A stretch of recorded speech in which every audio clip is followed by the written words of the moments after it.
Sun Miao left, and Wang Baozhu seemed anxious, finally settling down. The youth station fell into a strange calm, but the undercurrents of tension remained strong. The written exam at the Central Primary School was scheduled for tomorrow morning. Only youth who met the age and educational requirements and received recommendations from the team could register for the assessment. Over the years, nearly 1,000 young people had come to the Hongqi commune for rural work, but very few met the team's standards, and even fewer received recommendations, only about 50. The exam would take place in the morning, from 7 to 12, covering Chinese, mathematics, and political thought. As Shen Ning walked out of the exam room, she saw Jiang Yuanyuan waving to her from a distance, her excitement nearly overflowing. Ning ning, hoti do. It didn't seem too hard, but there were so many people taking the exam. I'm not very confident. What about you? Why did you finish early? Jiang Yuanyuan sighed. I couldn't answer many questions, so I left early. Let's go, I'm starving. I want to eat. Just as they took a couple of steps, they spotted Wang Baozhu approaching with a frown. Shen Ning was surprised. Why is she here for the exam? Jiang Yuanyuan rolled her eyes. I don't know how she thinks. It's embarrassing. She probably thought the checks wouldn't be strict and wanted to try her luck. But when the invigilator asked her, her face turned dark. She had neither a high school diploma nor a team recommendation and was kicked out right away. It seemed Wang Baozhu noticed their gaze and couldn't help but roll her eyes, muttering, "What's so great about it?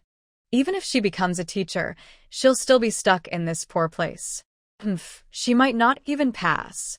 Seeing Wang Baozhu's indifferent and even smug demeanor made Shen Ning's heart skip a beat, and she became more alert. She knew Wang Baozhu very well. She was not the type to endure hardship.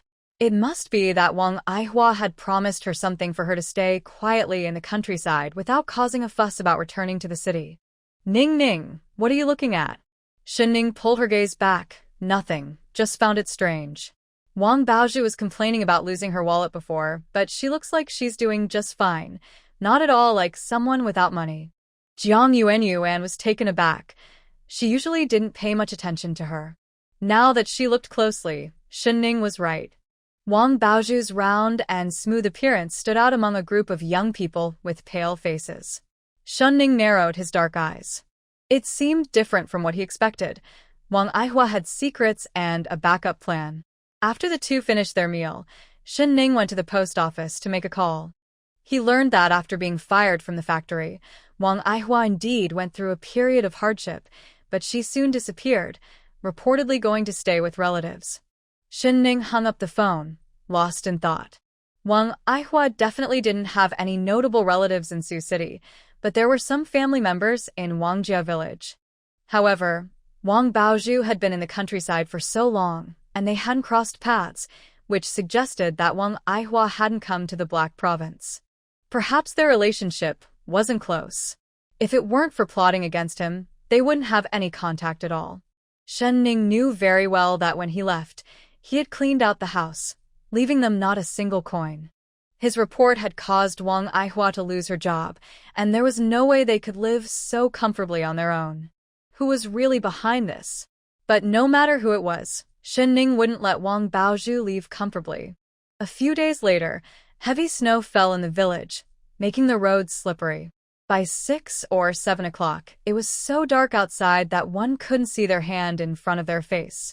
Shen Ning, wearing a warm cotton jacket, felt cozy on the heated Kong after dinner and didn't want to move. He figured he would need to go to the city tomorrow since the exam results were out, but the team hadn't installed a phone yet. He could only go to the town to check if he passed the written test. Shen Ning felt a bit worried. Although he had a bicycle, the slippery roads and the cold wind on his face would soon freeze him. While he was lost in thought, he suddenly heard noises outside, getting closer, with cries that were quite disturbing. Just as he was trying to listen carefully, he realized this group was coming for him. Someone was knocking loudly on the courtyard door. The coal ball jumped out, showing its fierce side, barking at the door. Shen Ning was puzzled. What was happening? Hey, Shen. Come out. Where's Goose Sonia? Is she hiding with you? As soon as he heard Sonia's name, Shen Ning couldn't sit still. He opened the door and asked, "What happened to Sonya?" Zheng Xuemei suddenly pushed someone away, and Xin Ning, caught off guard, fell to the ground. Even though she was dressed warmly for winter, her tailbones still ached. Zheng Xuemei rushed into the main room, but couldn't find anyone. She came back out and grabbed Xin Ning by the collar, shouting, "Where's that troublemaker?" The captain, who had hurried over, quickly separated them and scolded, "The Gu family is worried because their child is missing. But you can't just go crazy. This has nothing to do with Xin Ning. How can it not be related? That troublemaker took my son out to play, and he hasn't been seen all afternoon. Who in the village doesn't avoid that troublemaker? This little brat treats her like a sister, feeding her well. Maybe they plotted against my child together." Gu Yujin, the eldest of the Gu family, looked exhausted with bloodshot eyes and unkempt hair. "Xin Ning, my son was taken by Sanya, and I haven't seen him all day. You usually get along with her. Did you see them? Do you know where they went?" Xin Ning turned pale. Although Gu Tianbao's situation had nothing to do with her, hearing that Sanya was missing made her heart race. She remembered Sanya joking with her at noon, saying she wouldn't come for dinner because it was too cold. At the time, she hadn't thought much of it and had even packed her some extra rice cakes. Xin Ning felt a surge of anger. If she hasn't been seen all afternoon, why are you only looking for her now? In this freezing weather, staying outside for a day or even an hour could freeze someone. How was I supposed to know that Bauer went with her? That troublemaker deserves whatever happens to her, but why should my son suffer? Xin Ning was nearly overwhelmed with frustration. How could someone be so cruel? She was anxious, but didn't have time to argue. "Have you sent anyone to look for them? When was the last time anyone saw them, and where?" 2 missing children were a big deal in the village. Hidaji looked serious as he said, "I asked the kids who were playing with Tianbao. Sanya and Tianbao went into the mountains in the afternoon. With the heavy snow and slippery paths, they might be stuck up there. That troublemaker is full of bad intentions. She definitely lured Tianbao into the mountains. She must have meant to harm my child." "That's not true." He Xiaojun, the captain's young daughter, spoke softly, but Xin Ning heard her clearly. She quickly held Xiaojun's shoulder and asked, "Xiaojun, which direction did they go?" He Xiaojun, with candy in his mouth, replied, "Gu Tianbao forced Gu Sanya to go up the mountain to look for wild rabbits. Gu Sanya didn't want to go, and Tianbao even hit her. Then they went up the mountain along the path, where we found mushrooms last time." Zheng Xuemei cried out loudly, "It's all that bad luck star's fault. She caused my Bauer to be in trouble." Everyone's faces looked a bit grim. Xin Ning glanced at the dog beside her and said to Zheng Xuemei, "Stop crying and go home to get something of Sonya's, preferably something she wore or used." Zheng Xuemei was so angry that her eyes seemed to blaze. "Why do you care about that bad luck star?" Xin Ning was already impatient with her and turned to the eldest of the Gu family, saying, "Hurry up if you want to find your son. A dog's nose is the most sensitive. Let it help instead of searching blindly and wasting time." The eldest of the Gu family hesitated and didn't move at first. Suddenly, Xin Ning remembered she had kept a worn-out coat of Gu Sanya's at home. She had thought about throwing it away, but Sanya didn't want to, so it had been left in the west room. She quickly went to get the coat, let the dog sniff it, looking anxious, and patted the dog's head. "Remember the smell. We need to find Sanya." The dog sniffed carefully, whined softly a couple of times, and immediately squeezed past everyone and ran out the door. Xin Ning wrapped her cotton coat tightly and grabbed her bag to chase after it. The villagers exchanged glances. "Hey, little Xin's dog isn't trained. Can it really find someone? This isn't a joke, right?" Zheng Xuemei then realized and hurriedly shouted after them, "Don't look for that bad luck star. Find Bauer. Finding Bauer is the priority." She hit the eldest of the Gu family hard. "Are you a fool? Hurry back and get Bauer's clothes for that dog to smell. We must find Bauer." Xin Ning had already put them out of her mind and followed the dog at a quick pace. Because of the snow, the dog's speed wasn't too fast, and Xin Ning could keep up. Hidaji and the others were also very worried. They had just come to ask about the situation, How could they let a young woman go up the mountain in the dark? It was still snowing, and what if they couldn't find anyone? What would happen to Shinning then? But Shinning didn't care about that. She was trying to remember if any children had been trapped in the mountains at this time in her previous life. But back then, it was her first year in the countryside, the first winter. She couldn't even feed herself or keep warm, and after suffering from several serious illnesses, her memory became hazy. She vaguely remembered that there was an incident where a child, playing in the mountains, froze to death. Shinning felt uncertain and tried to comfort herself, thinking that Sanya couldn't possibly be in trouble. After all, she had only met Sanya in Wangjia village in her past life. Although she was foolish back then, she was still a living person, so Sanya must be waiting for her. Shinning pushed down her anxiety and reminded herself to stay calm in critical moments. She stumbled along, following the coal ball into the mountains. As soon as they entered the mountains, the temperature dropped sharply, and the snow was knee-deep. Shinning walked forward, sometimes sinking deep and sometimes barely making it, while the coal ball buried most of its body in the snow but still tried hard to sniff out a scent and search for people. Sanya! Sanya! Shinning shouted loudly. Bower! Tian Bao! A voice from behind, mixed with cries, echoed back. All around, there were calls, Tian Bao. Tian Bao! More than a dozen young men had also entered the mountains to search for them. As time passed, everyone's hearts sank. It had been so long. Not only two half-grown children, but even a strong man would likely struggle in such conditions. Suddenly, the coal ball seemed to sense something and became restless, moving faster. Shinning hurried to keep up, but the night was difficult to navigate, and with the thick snow, she tripped and fell, sending her flashlight flying, which rolled a few times and fell into a deep pit. The coal ball stood at the edge of the pit, anxiously circling and barking loudly. Seeing Shinning fall, it quickly ran back, barking to get her attention. Suddenly, Shinning understood. Did Sanya fall down? Woof woof woof. Ignoring her pain, Shinning shouted, "Here. I found her. Right here." The coal ball barked back, not backing down. Soon, someone heard Shinning's call and rushed over. Shinning limped to the cave entrance and saw a child curled up tightly, covered in a thin layer of snow. It seemed that hearing the noise, Gu Sanya, who had been unconscious, slightly lifted her head before letting it drop again. The villagers who arrived were terrified at the sight. A braver man jumped into the pit, trembling as he checked Gu Sanya's breath and immediately sighed in relief. "She's still breathing. Hurry, get her to the hospital." The others quickly helped and carried Gu Sanya up. As she touched Gu Sanya's frozen body, Shinning instructed Fong Hung to wipe her hands and feet with snow while taking out a water bottle to give Sanya a few sips of spring water. Shinning wasn't sure if the water could save her, but in this situation, having something was better than nothing. Seeing Gu Sanya's face slightly improve, Shinning hadn't even had a moment to relax when someone suddenly pushed her, snatching the water bottle from her hands. "Where is my baby? Why didn't you save hot water for my baby? You heartless people! If anything happens to my baby, I won't let you two go." Zheng Xuemei had thought she found Gu Tianbao and rushed over, but upon seeing Gu Sanya in Shinning's arms, she was both furious and worried.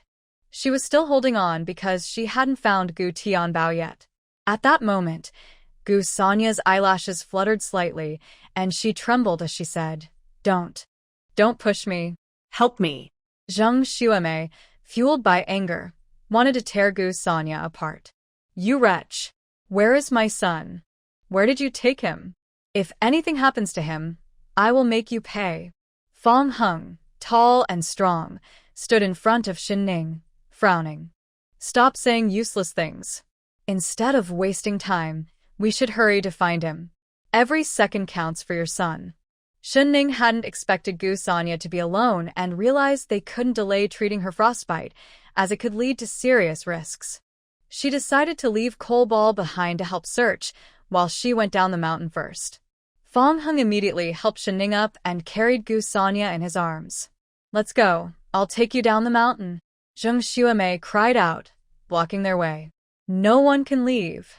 How can this misfortune be saved while my son's life is uncertain? Shin-ning frowned and said to Gu Yuelin, the eldest of the Gu family, do you have something of your son's for cold ball to smell? Gu Yuelin didn't hesitate and quickly took out a pair of gloves. Cole Ball sniffed them carefully before running off in a direction not far away, and everyone hurried to follow. Zhang Xuemei bit her lip but ultimately stopped arguing and focused on finding her son. Shen Ning and Fong Heng didn't waste any time and quickly headed down the mountain with Gu Sanya. But they hadn't gone far when they heard Zhang Xuemei's heart-wrenching cries, "My son." The two of them suddenly stopped. Fong Heng looked back and said, "Is something wrong?" Shen Ning guessed that Gu Tianbao was likely gone. It was sad to think that a 10-year-old child could freeze to death. She sighed and said, "Let's go."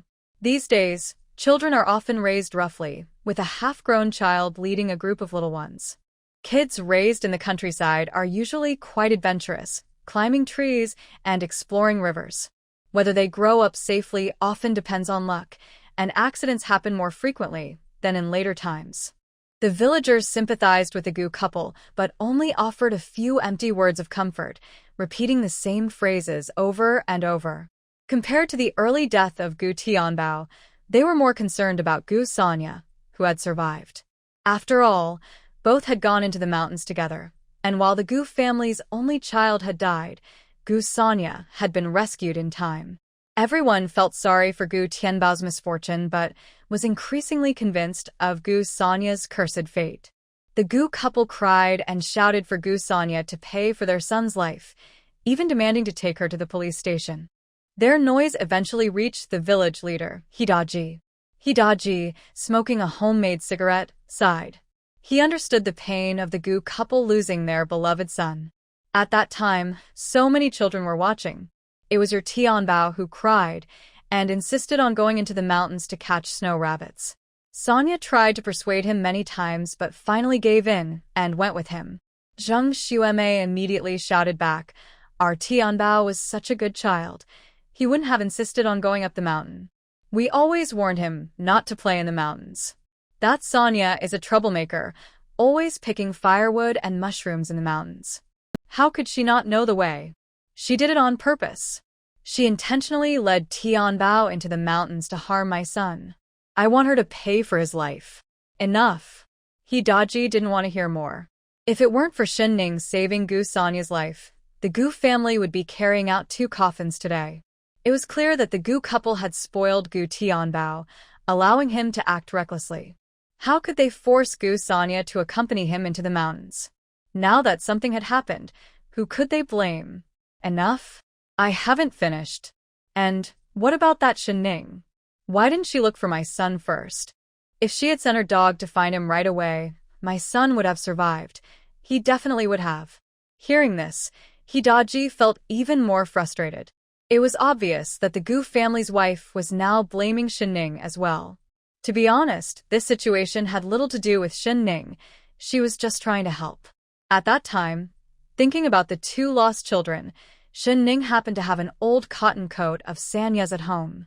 There was no time to waste. Waiting for the Gu family to return for Tianbao's clothes would really delay things. But seeing Zhang Xuemei crying and screaming in despair, Hidaji couldn't say anything harsh. He could only tell Gu Yuejin, the eldest of the Gu family, quickly take your wife back and talk to her. You all know what happened. Shin Ning owes you nothing. If you had treated Sanya better, Tianbao wouldn't have learned to hit and scold her, and you wouldn't be able to control her. Ultimately, this is also your fault. Hidaji didn't say the word sin, fearing it would worsen the conflict. However, the seemingly reasonable Gu Yuejin, with red eyes, replied, "My wife is right. Last time, it was Sanya's fault for not watching my son, which caused Bauer to fall into the water. Now, following her into the mountains, a good person is gone. I want her to pay with her life. And Shen Ning must take responsibility too." Meanwhile, Shin Ning was completely unaware of everything happening at Hidaji's home. At that moment, she was by Sanya's bedside. The medicine dripped steadily from a glass bottle into Sanya's thin veins, making her look pale and weak. Shin Ning touched her forehead.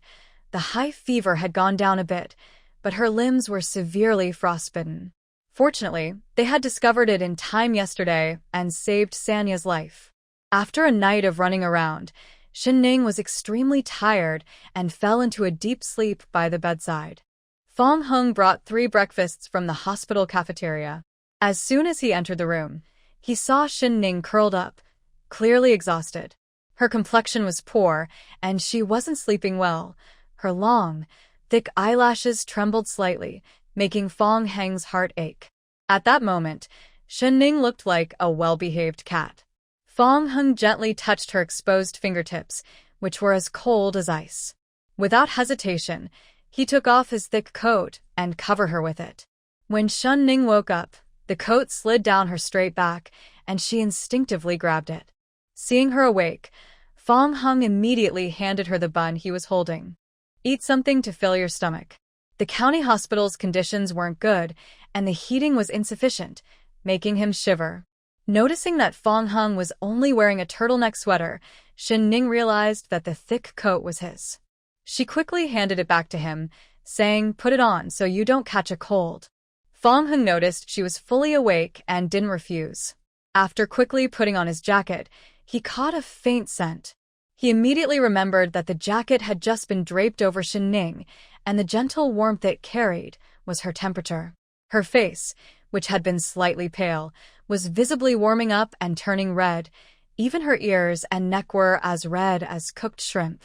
Ning, with a bun in her mouth, watched Fong Heng's transformation with concern, thinking, "Is he turning red because he caught a cold from lending me his jacket? Are you okay? Why is your face so red? Do you have a fever?" Fong Hung hurriedly turned his head away. "No, it's just a bit stuffy in here." As soon as he said it, he regretted it, wishing he could bite his tongue. Why did he always act like a fool in front of Ning? Seeing Fong Hung scratching his head, looking embarrassed, Ning couldn't help but smile. The love in Fong Heng's eyes was too obvious. Ning could feel it. He must like her. However, Fong Hung had always kept his distance, never crossing the line or saying it outright. Ning didn't dislike him. In fact, she admired him a bit. But that admiration was not romantic. It was simply for Fong Heng's cheerful and sunny personality, even his silly sense of justice. But that was all there was to it. Unfortunately, Fong Hung didn't know what Ning was thinking, his heart racing as he touched his jacket. Excited from their close encounter, he felt a bit silly. Just as Fong Hung gathered the courage to speak, Sanya moved slightly, and Ning joyfully rushed to the bed, calling her name. In an instant, all the courage he had built up vanished. Ning didn't notice him at all. Her attention was completely on Sanya. "Sanya, are you feeling better? Is there anywhere that hurts?" Fong Hung immediately set aside his romantic thoughts. Seeing Sanya's dazed expression and her lack of response to Ning's call, he frowned. "I'll go call the doctor." Sanya was stunned. This news hit Ning like a bolt from the blue, leaving her frozen. But Sanya was happily nibbling on a bun, her face full of satisfaction, occasionally glancing at Ning with a sweet smile. Ning tried to calm his racing heart, his voice trembling. Doctor, what is happening?" "How could she?" The elderly doctor sighed. "We can't say for sure what caused this.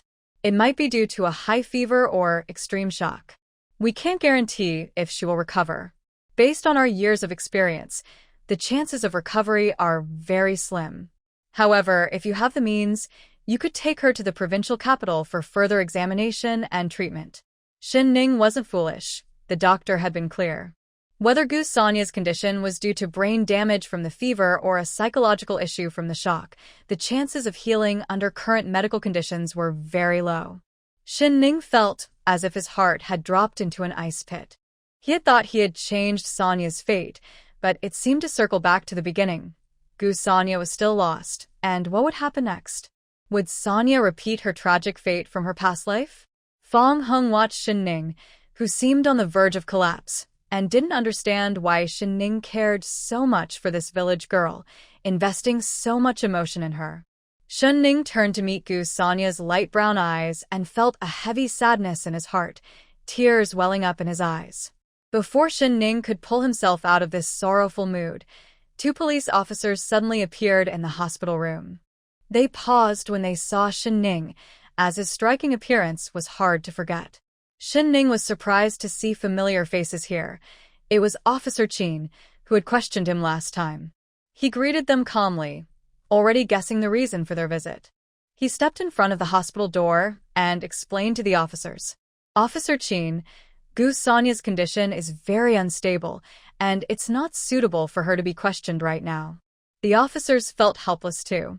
Before coming to the hospital, they had conducted interviews and confirmed from the children's statements that Gu Tianbao had wanted to go play in the mountains, and Gu Sonya had just accompanied him. Later, they got lost, and Gu Sonya fell into an abandoned trap. Gu Tianbao may have wanted to go back for help or simply wanted to leave Gu Sonya behind. But since he didn't know the way, he got lost and froze to death on the mountain. Two young children went up the mountain and had an accident. One died and the other was injured. If this happened to another family, they would just consider themselves unlucky, blaming fate or their parents for not watching the children closely, but it certainly wouldn't be seen as intentional murder. Yet, the Gu couple had gone to the police station, not only accusing Gu Sonya, but also involving Shin Ning. Shin Ning felt speechless. It was strange that since her rebirth, she often interacted with the police and was frequently called in for questioning. However, this time she was particularly angry. Officer, everything I said is true. The two children went missing together. I have Gu Sonya's clothes at home. Why would I wait for Jing Xuemei to bring Gu Tianbao's things? Besides, my dog isn't trained. How could I be sure it would find the child? I was just desperate, not plotting anything. When we found Gu Sonya and realized Gu Tianbao was missing, I immediately asked Meichio to help look for him. I absolutely did not delay on purpose. I am a rural youth, and I help Gu Sonya out of pity. She is a good child who collects firewood for me every day, and I provide her with 2 meals in return. What Shin Ning described matched what the police learned during their visit to Hejia village. The villagers held traditional views. Although they promoted gender equality, they still favored boys over girls. Moreover, the one who died was the beloved only child, while the one who survived was an unwanted girl. In the past, Gu Sonya could help with chores, feeding chickens and ducks, and doing laundry and cooking. But now, a child with the intelligence of a 5- or 6-year-old can hardly do anything. Just not causing trouble was already a lot. Without Shin Ning needing to plead, the two officers looked at Gu Sonya with sympathy. Shin Ning knew how difficult it was to separate Gu Sonya from that family and sighed, looking very worried. If Gu Sonya goes back, she won't survive. Her brother and sister-in-law will never let her be. Can you think of a way to help this poor child? Shin Ning was very beautiful, but after being oppressed by her stepmother and Wang Baozhu, she had become timid and thin. After half a year of care, she resembled a well-nourished willow tree, stretching out her graceful branches. Now, with her big, watery eyes, she looked pitifully at the officers for help, causing the two young officers to blush. We will communicate with the Gu family and warn them not to act aggressively. The village chief is also concerned about this matter and usually helps keep things in check. If the Gu family's sister-in-law does anything extreme, we will handle it according to the law. Shin Ning smiled gratefully, but her heart felt heavy. She couldn't relax. It was far too easy for two hateful adults to harm an innocent child. Shin Ning felt very troubled, constantly thinking about how to make the Gu couple willingly give up custody of Gu Sonya. Should he use money? Should he intimidate them with laws? Or should he resort to some tricks? The police officer said goodbye to the distracted Shin Ning, and Fong Hung walked him to the door. After they parted ways, Fong Hung turned and went to the post office. He waited for a long time, and after several transfers, he finally got through. He let out a long sigh of relief. He had sent 2 letters, but his parents had not responded, which made him very anxious. Dad, have you received the letters I sent recently? Fong Wong was taken aback. The factory was undergoing renovations, and he had been very busy, not having returned home for several days. Hearing his son's tone, it seemed something was wrong. I haven't received any letters. I'll ask at the security office later. Is something wrong? Fong Hung suddenly became speechless. His parents hadn't received the letters, which explained why he hadn't heard back. Writing it down was one thing, but saying it over the phone about breaking off the engagement took a lot of courage. Is it that you're running low on living expenses? I'll call your mom later and have her send you some. Life in the countryside is tougher than in the city, so take care of yourself. By the way, prepare well. I've pulled some strings to help you get a transfer. Just make sure you don't mess it up and work hard. Fong Guang's words held a lot of hidden meaning, and Fong Hung quickly set aside his earlier worries, his expression becoming serious. The downfall of the He family had led to a major cleanup in the county government, creating many vacancies. Fong Heng's mind started to race. He didn't move to the countryside just to suffer. He wanted to build a solid future for himself. Okay, I understand. You don't need to worry. Fong Hung could feel his father's deep love for him, and for a moment, he found it hard to say he wanted to break off the engagement. But thinking of Xin Ning's smiling face, he ultimately followed his heart. Dad, I wrote to you before, and since you didn't receive it, I'll say it clearly now. I want to break off the engagement. I'm not suited for Zhang Ruoyu, and I don't want to hold her back. Please help me clarify this and end the engagement. What did you say? Fong Wong felt his head spinning, overwhelmed by the sudden news. Fong Hung felt as if he was carrying a heavy burden. If he hadn't developed feelings for Xin Ning, he would have followed his parents' wishes and stayed in the Black Province for 2 or 3 years. He would have started from the bottom, eventually finding a suitable opportunity to return to the city and marry Zhang Ruoyu step by step. But he had fallen for Xin Ning, and his feelings for her grew rapidly, like wild grass spreading quickly. He couldn't delay any longer. He knew it was unfair to Zhang Ruoyu, but continuing this way would be bad for both of them, so he had to cut through the confusion decisively. His tone was firm as he repeated, "Yes, you heard me right. I want to cancel the engagement with the Zhang family." Fong Guang was shocked into silence. He knew his son well. Once he made up his mind, nothing could change it. What Fong Hung said was that he wanted to break off the engagement, not that he thought about it. This was not a discussion. He had already decided. Why? You and Ryu have gotten along well all these years. Why this sudden change of heart? Don't make a mistake or act rashly. I won't. Before I break off the engagement, I will not get involved with any other girl. Fong Guang understood. His son had feelings for another girl, but was still bound by the engagement. He sighed with relief, but didn't want to be too forceful or stop him outright. After all, at 20, youth and impulsiveness were abundant. If he spoke too harshly, it might push Fong Hung further away. His tone became serious. This is a serious matter. Your engagement with Ruoyu is not something new. Everyone in the staff compound knows about it. If you want to break the engagement, how will others view Ruoyu? Are you being fair to her and her parents? Fong Hung fell silent. When he was young, his parents were busy, and he spent a lot of time at the Zhang family. Zhang Ruoyu, who was only half a year older than him, treated him well and was a lovely girl. Mr. and Mrs. Zhang regarded him as a son, and now his decision felt unfair.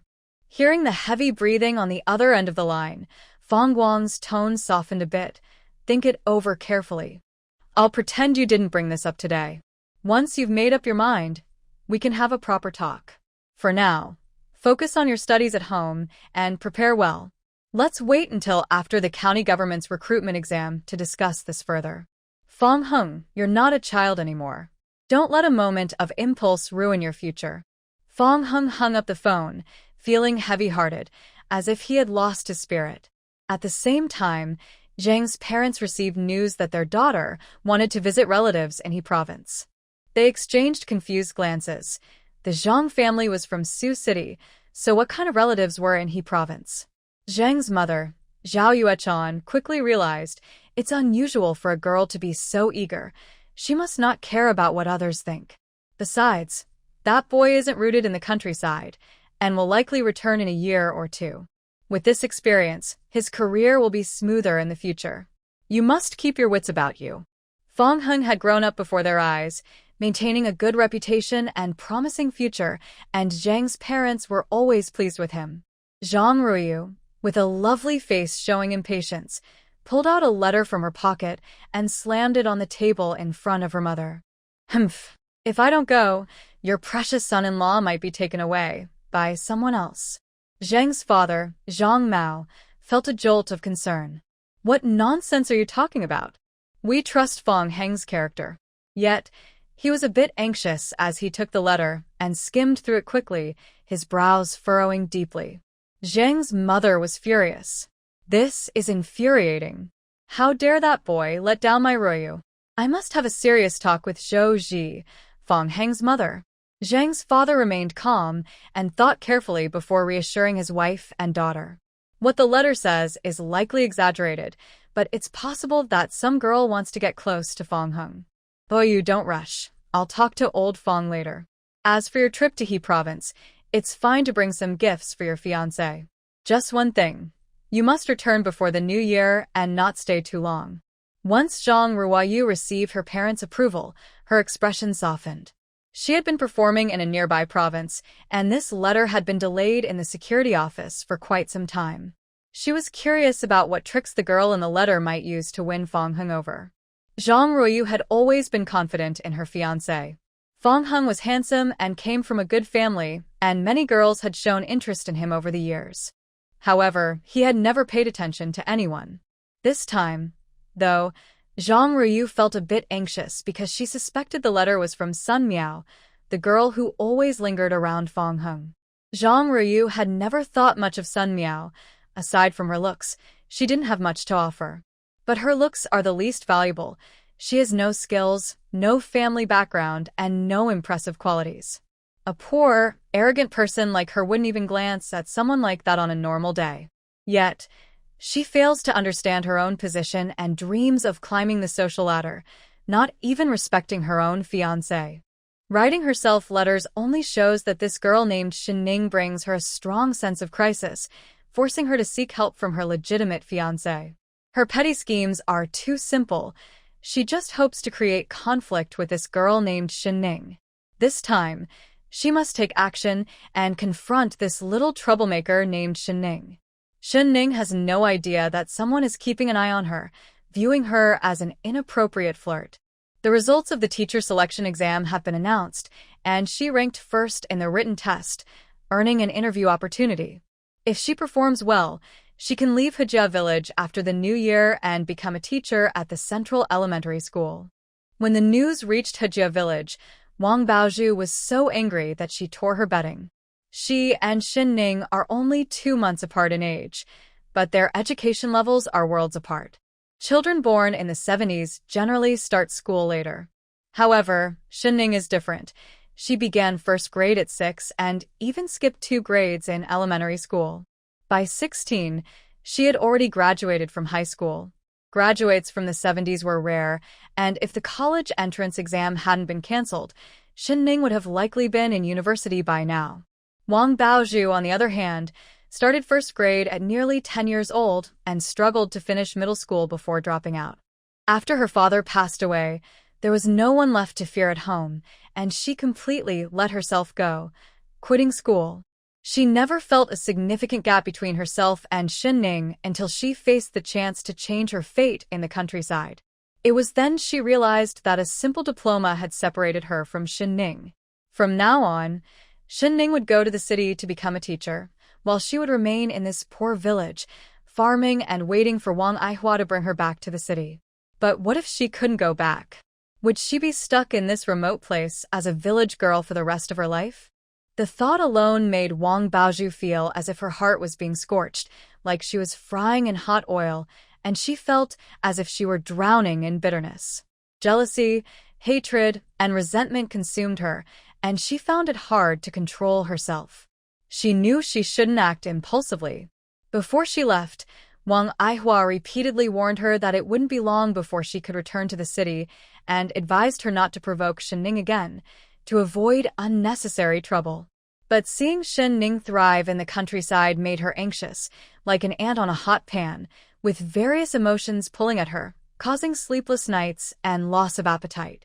No, she couldn't stand it. She must not let Shinning succeed in the interview and leave this miserable village before her. Gu Sonya's condition had improved, and Shinning had been staying in the hospital room with her these past few days. On the day of the interview, early in the morning, Jiang Yuanyuan rushed to the hospital room, bringing her an enamel cup and 2 radish and meat buns. Shinning was a bit surprised and joked, "You can actually cook?" Jiang Yuanyuan rolled her eyes. "With my cooking skills, it would be a waste of food. And he asked me to bring these for you. Hurry and eat, then go for your interview." "I'll stay here with Gu Sonya." Shinning agreed, and thought the hospital had a cafeteria, but the food there was quite ordinary. Lu Chuiying's bun-making skills were exceptional. Shinning had tasted them once and craved them ever since. The fragrant, spicy, and crunchy radish bits mixed with a bit of fried fatty meat were so delicious that one could almost swallow their tongue. With each bite, the fresh, salty, sour, and spicy flavors burst in her mouth, and after sipping the sweet corn porridge, the taste was incredibly satisfying. Shinning happily devoured the buns, but suddenly paused, looking a bit surprised. Jiang Yuanyuan glanced at her curiously. "What's wrong?" Shinning bit her lip and took another bite, unsure. "I don't know, but just now it felt a bit bitter." Jiang Yuanyuan shrugged it off. "It's probably because the meat was a little burnt. Your taste buds are quite sensitive." Shinning smiled and shook her head, feeling very hungry. The odd taste was just a fleeting moment, and she didn't think much of it. However, after finishing both buns and gulping down the corn porridge, she felt a bit of difficulty breathing, and the symptoms worsened. Suddenly, a memory flashed in Shinning's mind, and she realized her symptoms resembled an allergy. She quickly took out her cup and drank a large sip of spring water, and the terrifying feeling of throat constriction eased significantly. The skin all over her body was still extremely itchy, and Shinning's face looked very pale. Her mind raced as she hoarsely asked, "Was Wang Baozhu here when the buns were made?" Jiang Yuanyuan was taken aback, seemingly confused about why Shinning suddenly asked about Wang Baozhu. "Yes, she was here. It's almost New Year, and the village improved the food for the youth." But she quickly noticed something was wrong with Shinning. Before she could ask, she watched in shock as Shinning's usually fair skin turned red, her face swelling more and more, with rashes spreading rapidly from her face and neck. When Jiang Yuanyuan arrived, Shinning had seemed fine, clearly having eaten breakfast before this happened. Remembering that Shinning had mentioned a moment of numbness in her tongue, she broke out in a cold sweat. Could there be poison in the food? But she had eaten it too. Frightened, she dropped the bun on the floor and ran outside, shouting for a doctor. "Doctor! Doctor! Help!" By the time Jiang Yuanyuan hurried back with the doctor, Shinning was breathing rapidly, her face swollen like a steamed bun, lying on the ground. The doctor was startled. This young girl had been in the hospital for several days, looking beautiful and well-behaved, and the nurses all liked her. He immediately called for help to lift her onto a hospital bed. What did she eat? Jiang Yuanyuan's legs felt weak, and tears streamed down her face. It was just radish buns and porridge. We all ate the same thing, something we often eat. How could it have turned out like this? Jiang Yuanyuan wasn't foolish. She knew that severe allergies could be life-threatening. She couldn't take the blame for this and quickly picked up the fallen bun and enamel bowl. "It's all here. I'll send it for testing." As the doctor checked Shinning's blood pressure and pulse, he slapped her face gently. "Comrade, can you hear me? Can you hear me?" Shinning's eyes were so swollen she could barely open them, but she managed to them open a little. "Doctor, I can't eat almonds. Someone must have deliberately added almond powder to my food. I didn't taste it and accidentally ate it. Help! Help me!" After saying this, she finally lost consciousness, her awareness fading as she entered a different state. Leaving the doctor in chaos and Jiang Yuanyuan at a loss. Almond powder? How could there be such a thing in breakfast? What happened? As Fong Heng walked into the hospital lobby with breakfast, he saw Jiang Yuanyuan rushing after 2 doctors. He thought there was a change in Gu Sonya's condition, but when he returned to the ward, he found Gu Sonya sitting up in bed, receiving in 4 and sleeping peacefully. Could it be Shenning? The thought struck him, and suddenly the lunchbox in his hand fell to the ground. With a loud crash, the dumplings spilled everywhere. "Senning!" Fong Hung shouted as he ran towards the exit, nearly colliding with a passerby. Gu Chongzhen was bringing fruit and eggs to visit his injured comrade, but Fong Hung rushed into him.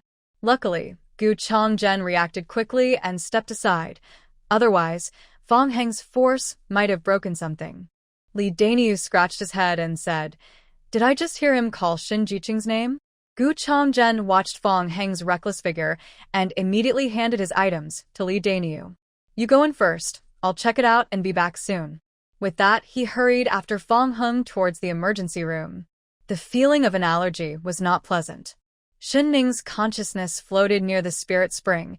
She knew that drinking a bit more would help, but she didn't do it. Once she confirmed she was not in danger, she went along with the doctors. After all, you can't catch a wolf without losing a child. No matter what forces were behind Wang Baozhu, she needed to make sure to keep Wang Baozhu firmly in the Black Province before they could react. She could not let her escape freely. The emergency room's red light turned on. Jiang Yuanyuan felt a surge of panic, but her mind was unusually clear. Someone was trying to use her to harm Shin Ning. Thinking back to yesterday's events, she became increasingly suspicious of Wang Baozhu. It was no wonder that the usually lazy Wang Baozhu had suddenly become so active, moving in and out of the kitchen. She initially thought Wang Baozhu was just craving snacks and sneaking food. Little did she know, she was so ruthless that she dared to add ingredients that Shin Ning was severely allergic to, putting her life in danger. Jiang Yuanyuan couldn't understand. To her, even if the two women didn't get along, it shouldn't come to wanting to take a life. When Fong Hung arrived, he found Jiang Yuanyuan anxiously pacing outside the emergency room. "Is Shin Ning inside? What happened to her?" Fong Hung's eyes were red, his emotions spilling over, filled with unspoken worry and fear. Seeing Fong Hung, Jiang Yuanyuan immediately poured out everything like a spilled bag of beans. "It must be Wang Baozhu. Yesterday, and he said that Shin Ning would attend an interview at the Central Primary School today.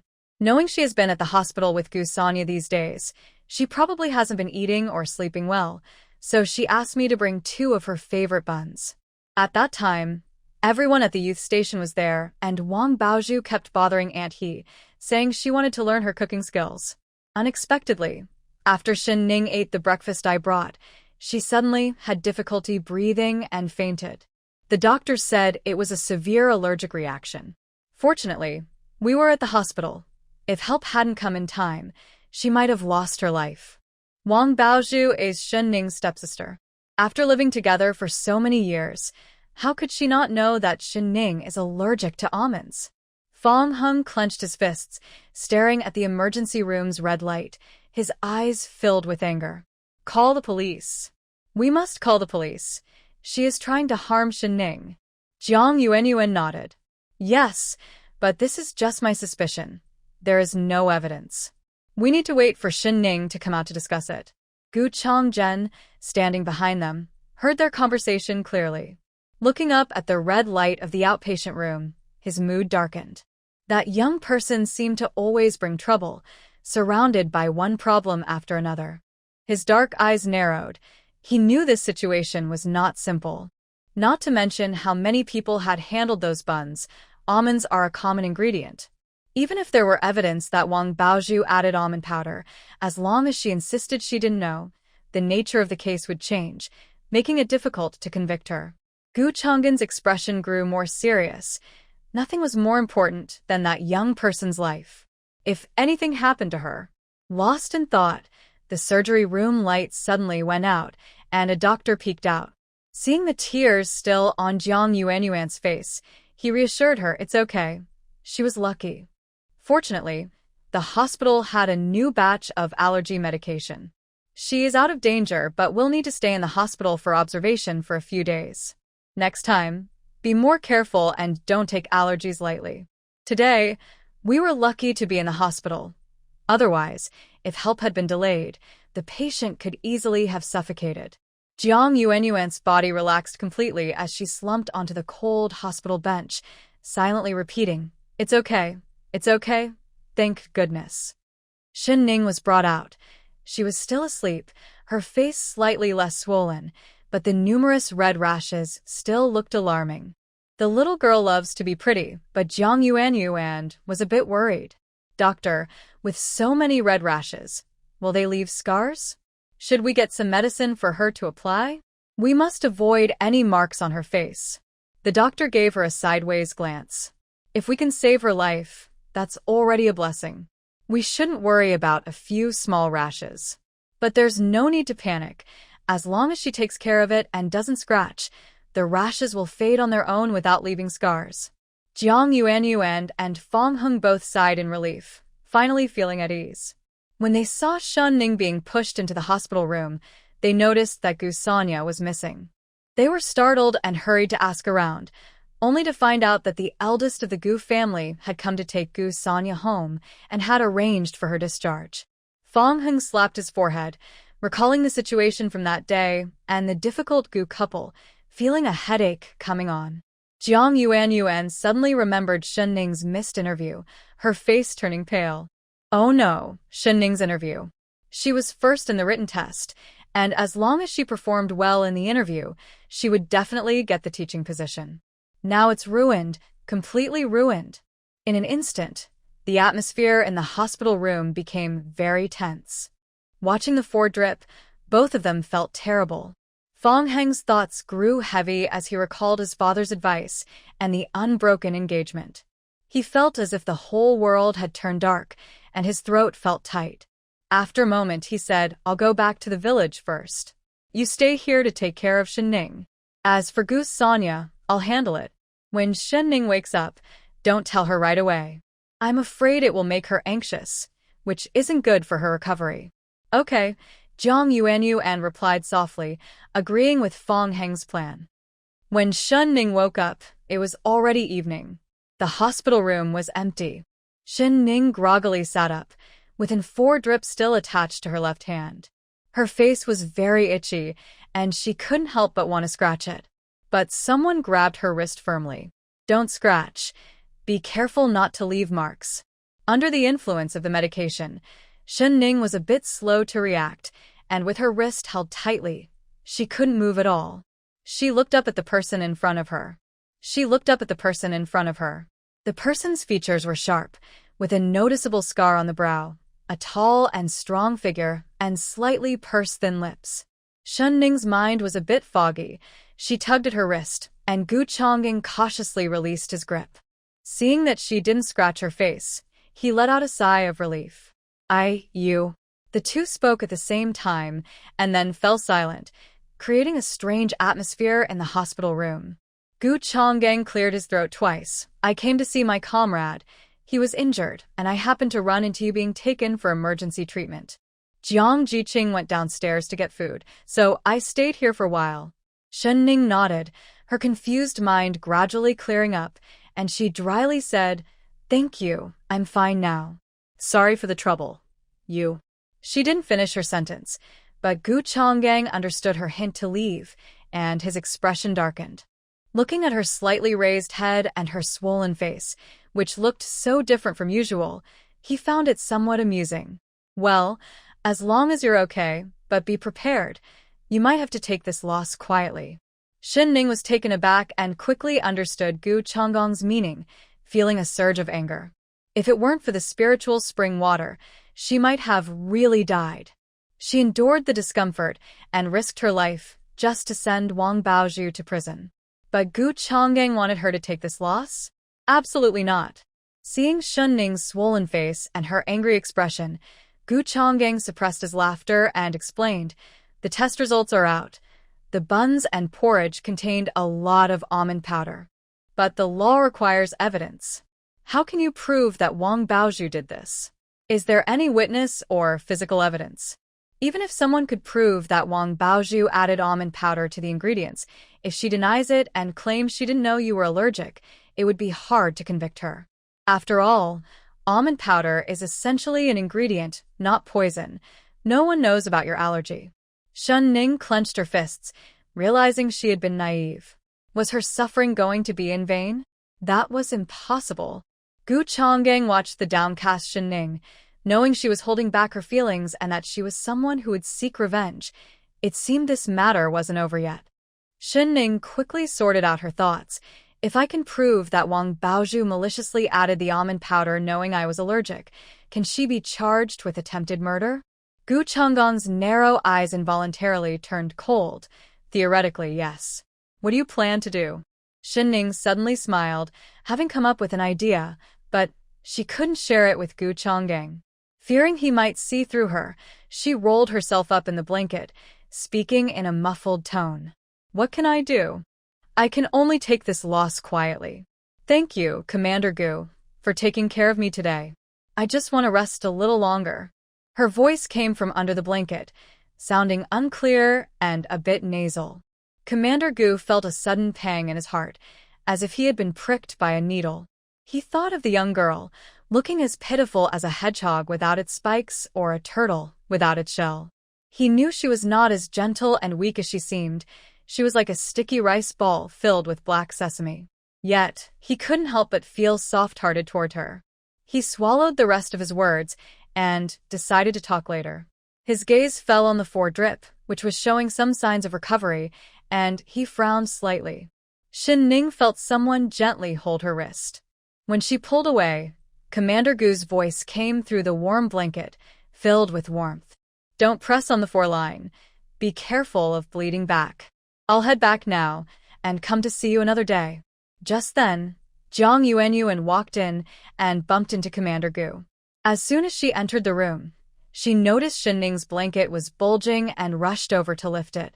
Seeing Ning blinking in confusion, her tightly wound emotions suddenly broke, and she hugged Ning, crying loudly. Ning, yo skared me.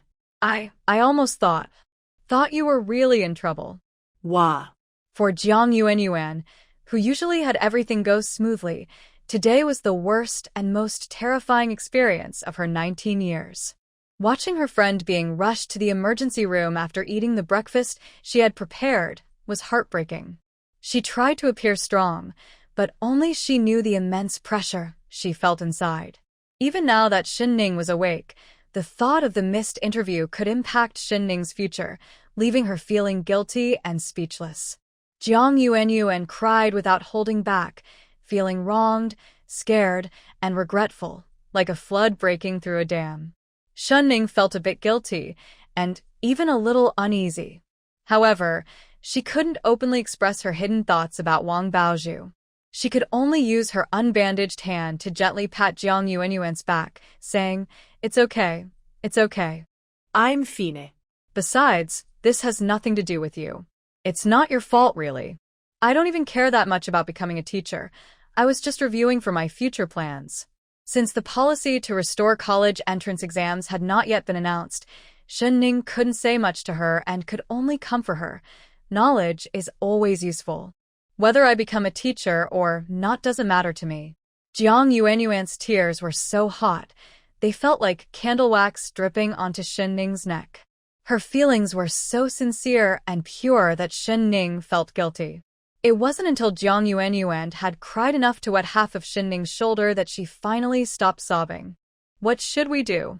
We originally wanted to report this to the police. But it's useless. We have no evidence, and we can't do anything about Wang Baozhu. Why should we let her go so easily? She clearly did this on purpose. She almost harmed you and ruined your future. Ning's eyes darkened with coldness. Of course not. Don't worry, I have a way to deal with her and make her confess. Yuanyuan, listen to me, we should. Gu Sonya was taken back by her family. As soon as they arrived in the village, some onlookers noticed her. Poor thing, her already thin face was covered in handprints, her whole face swollen, yet she looked dazed, not crying or making a fuss, as Zheng Xuemei pulled her by the ear, almost as if trying to tear it off. Immediately, a kind villager spoke up. Hey, let her go. Tianbao is gone, and even if you beat her, it won't change anything. Besides, the police have already investigated. This isn't Sonya's fault. Your son went up the mountain. Zheng Xuemei spat in the person's face, furious, as if she wanted to silence anyone who spoke up for Gu Sonya. You wouldn't be saying that if it were your son. My son is so well-behaved. He never goes to play in the mountains. It's this Jinx who caused it. She must have done something on purpose to freeze my son to death. I want her to pay for my son's life. The villagers were taken aback by Zheng Xuemei's crazed behavior. Seeing her in tears, they sighed and chose not to argue, instead looking at Gu Sanya with pity and shaking their heads. Some kind-hearted people secretly went to find the village chief, worried that Zheng Xuemei might do something drastic. Chief Hidaji was stressed, his hair turning gray. The village had just finished repairing the main road and received recognition. It should have been a joyful time, but instead, there were these troubling events.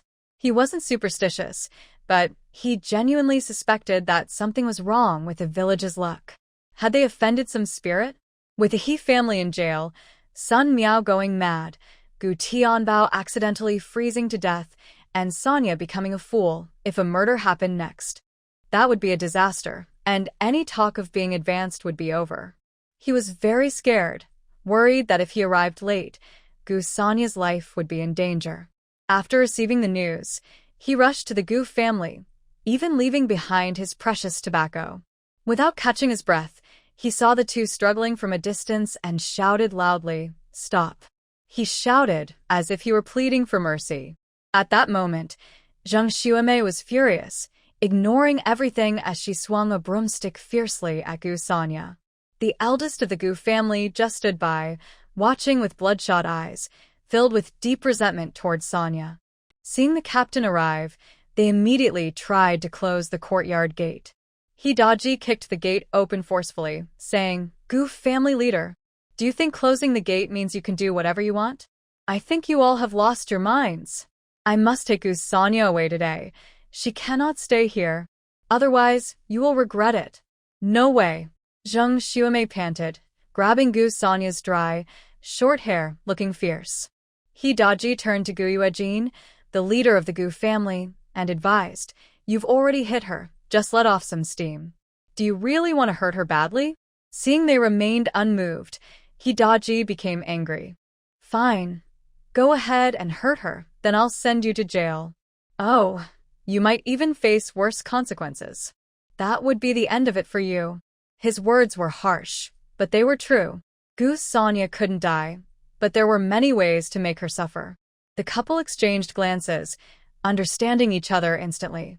Zheng Xuemei spat and angrily threw the broom back into the house. Gu Yuejin also hid his resentment. Seeing that they finally showed some fear, Hidaji sighed in relief and said, "You are still young. Take care of your health, and you can still have children. But if you really lose control and harm someone, your family will face dire consequences and you will shame your ancestors. If you can't control yourselves, just kick Gu Sonia out. There are plenty of old houses at the east end of the village. Let her fend for herself. It won't bother you. She caused my son's death, and she should just roam free? Dream on. She should stay here and work for us. Captain, don't worry. From today on, I will treat her like a guard dog." Zheng Xuemei's sharp voice came from inside the house. After hearing this, Gu Yuejin took a few deep breaths, but he was much calmer than Zheng Xuemei. "Thank you for coming here. I understand your point. Don't worry, I know what to do." He didn't know if they really understood, but he still gave them face and made them promise not to mistreat the children. He turned to Gu Sonia and told her to come find him at the village committee if she needed anything. Seeing her confused and unfocused eyes, he sighed. This child seemed completely lost. At that moment, Fong Hung hurried to the Gu family. He didn't want to argue with them and simply told them that the police station had already filed a report and would come to inspect regularly. If they found signs of child abuse, they would take away their guardianship, and in serious cases, they could face jail time. The Gu couple, while resentful of the young people meddling, were also very afraid. They nodded in agreement, and only then did Fong Hung leave feeling relieved. Fong Hung had just returned to the youth station when he saw Chun Jiefeng peeking around. Li Jiqiang put his arm around his shoulder, looking worried, and asked, "Brother Chun said Shenning didn't go for the interview today. What happened? Did something hold her up? She did so well on the written test and looks great. It would be a shame to miss out." Chun Jiefeng also looked worried, Yeah, Shen has been absent, and I'm concerned something might have happened to her. Fong Hung thought of Shen Ning lying helplessly in a hospital bed, nearly losing her life, and his expression darkened. He glanced at Wang Baozhu, who was eavesdropping by the wall, and sneered. Good and evil will eventually be rewarded. It's just a matter of time. With that, he slammed the door behind him, leaving Li Jiqiang confused. What's wrong with him? What does he mean? Who upset him? Chen Jifeng, usually the big brother type, surprisingly didn't get angry. Instead, he patted Li Jiqiang's shoulder, looking very concerned. Could it be that Shen is being targeted? By the way, it seems Jiang hasn't returned either. Since you're close with them, why not ask about Shen Ning's situation? We should look out for each other since we're all in the same youth station. Kai Mei Wan, nearby, expressed sympathy. What a pity. After all that preparation, being first in the written test doesn't matter without an interview score. It's all for nothing. Outside, Wang Baozhu was overjoyed but tried to hide it, forcing herself to suppress her smile, though her lips couldn't help but curl up. Shen Ning, that little brat, really didn't go for the interview. She deserved it. Ha ha ha. Someone like her should spend her life toiling away in the fields, just a simple village woman. That night, the He family village was destined to be restless.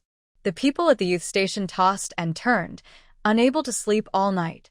Everyone felt a mix of excitement and joy, along with some who were worried and anxious, and others who were nervous, but calculating. When they heard the shout, "There's a fire! Help!" Surprisingly, everyone at the youth station was still awake. One by one, they jumped out of bed, put on their clothes, grabbed buckets, and rushed toward the fire. The fire was at the only brick house in the village, the Gu family home. The fire was at the only brick house in the village, the Gu family home. Fong Hung immediately thought of Gu Sonya. If something happened to her, Shen Ning would be heartbroken. But when they arrived, Gu Sonya was curled up under a tree, barefoot and covered in ash, with singed hair and torn clothes showing signs of being burned. Most alarming was her arm, which was badly injured and looked serious. Everyone instinctively avoided her, except for a coal ball that stayed by her side, whimpering softly. The house was already half burned, and nearby villagers were spontaneously using buckets and brooms to try to put out the fire. Another group cleared away items around the house to prevent the flames from spreading. Fortunately, the village was spacious, with each family having their own yard, so the neighbors were not affected. However, the crackling sounds from the raging fire made everyone feel heavy-hearted. The Gu couple was seriously injured and had inhaled too much smoke, already unconscious. The only one awake, Gu Sonya, was in a daze, sitting under the tree holding the coal ball, without even crying. Although the Gu family was newcomers, they had lived in Hejia village for 3 generations and were part of the community. Once, the Gu family was well-respected and influential in the village. But ever since Gu Sonya was born, tragedy struck. First, her mother died during childbirth, then her grandfather suddenly passed away. Next, her uncle went missing while serving in disaster relief, and the only child unexpectedly froze to death on the mountain.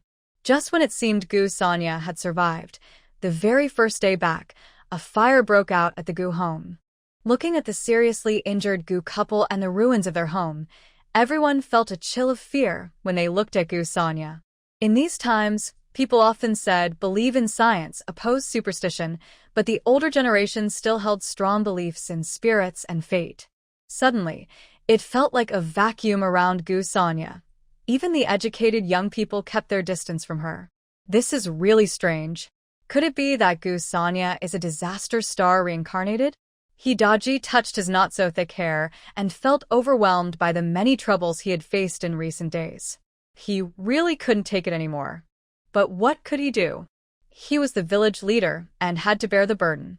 He called everyone to help carry the Gu couple onto a tractor to take them to the county for medical treatment. The Gu family was small and had faced a huge change, with no one to take charge. They also sent villagers to the neighboring village to inform Zheng Xuemei's family. As for Gu Sonya, no one dared to approach her. However, Fong Hung took the initiative to help her, saying, "Let's go to the hospital together." Your arm is also badly hurt. Meichio wanted to get on the tractor too. Seeing its anxious expression, Fong Hung, imitating Shin Ning's usual way, comforted it. We need to hurry and take them to the hospital. You should go home first. Your owner will be back in a few days.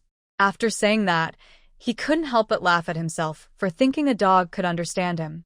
Surprisingly, Meichio tilted its dark head and wagged its tail, the white tip of its tail standing out in the night.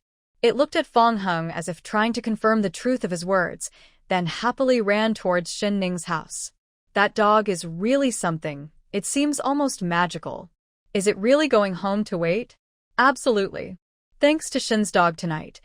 If it hadn't alerted us in time by barking, we wouldn't have discovered the Gu family's house was on fire. Right. It's a shame about the Gu family. I saw that couple was badly injured. I don't know if they will survive. Talking about the fire made everyone anxious.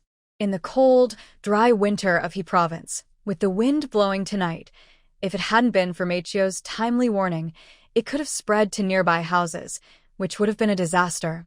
Now, they were even more afraid of Gu Sonya. No one dared to mention her, fearing it might bring more trouble. Even though the flames had been extinguished, Hidaji still took a few young men to carefully check the small courtyard, which had turned into ruins, inside and out, missing no sparks. When they reached the northwest corner of the courtyard, which used to be a storage room and seemed to be the source of the fire, it had been completely burned clean. One young man asked in confusion, "How did a fire start out of nowhere?" Hidaji checked everything and suddenly had a terrible thought, startling him. He couldn't help but mutter, "This is truly tragic." Chong drove the tractor, taking Fong Hung and the Gu family to the county hospital overnight. Fortunately, the main road was repaired, greatly reducing the time it took to get medical help. As soon as they arrived at the hospital, they were quickly taken to the emergency room by caring bystanders. Gu Sonya was also taken to the treatment room for bandaging. The county hospital was small, and Shin Ning had already slept most of the day. When she got up to get some fresh air, she unexpectedly ran into Fong Hung and was momentarily stunned. You. Why are you still here? Fong Hung was sweating with anxiety. The Gu family's house caught fire. Seeing Shin Ning's face change dramatically, he quickly added, "Sonya has some minor injuries. The nurse has already bandaged her, so she'll be fine. But the situation with her parents is not good. One is dead, and the other is injured." Shin Ning sighed in relief, glad that Sonya was okay. She felt deep sympathy for the Gu family's misfortune, but that was as far as it went. The couple had always treated Sonya poorly, often resorting to violence. Shin Ning couldn't bring herself to feel sorry for them. Fong Hung felt a sense of regret. After all, he had little connection to the Gu family and had hardly seen them since moving to the countryside. But thinking about the rumors surrounding Gu Sonya made him uneasy, especially since Shin Ning had also been taken for emergency treatment today. They were quite close. Little did Shin Ning know that Fong Hung was also linking his own allergy issues to Gu Sonya. Worried, Fong Hung glanced at Shin Ning, who was clearly overly concerned about Gu Sonya. He knew this might upset her, but he spoke anyway. With the Gu family situation, Sonya can't stay in Hejia village anymore. Even if Zheng Xuemei wakes up, she probably won't let Sonya off easily. What are you trying to say? How about sending her to the welfare home in the county? If you're worried, you can visit her every week. Fong Hung quickly suggested, as if he had mustered a lot of courage.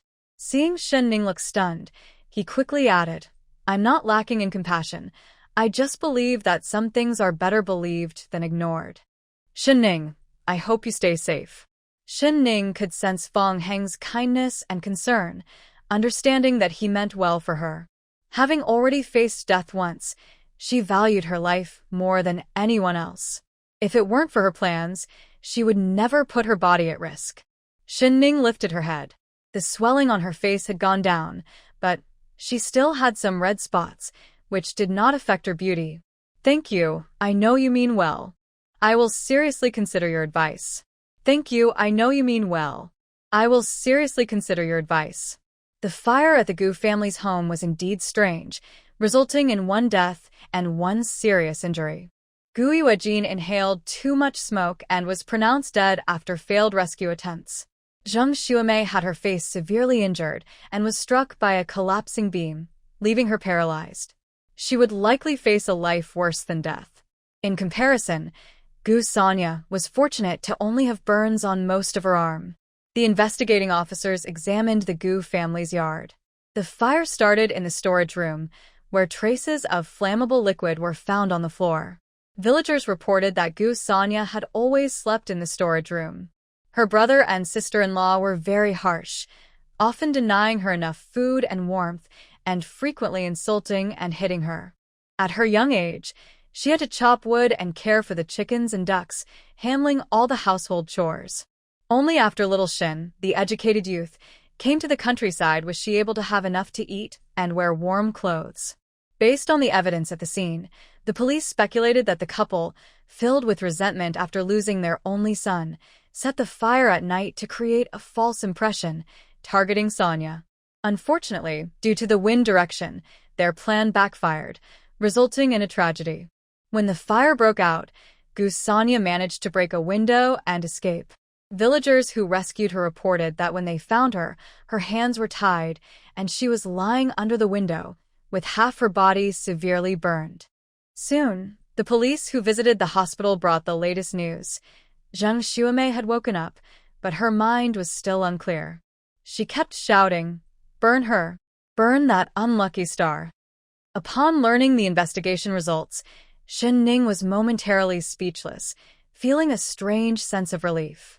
It seemed that evil people eventually face consequences. Gu Sonia could finally escape her cruel brother and sister-in-law. In just a few days, the Gu family had undergone a huge change. The villagers were buzzing with gossip, all feeling uneasy. After discussing with Jiang Yuanyuan, Shen Ning returned to the village alone, looking heavy-hearted and worried.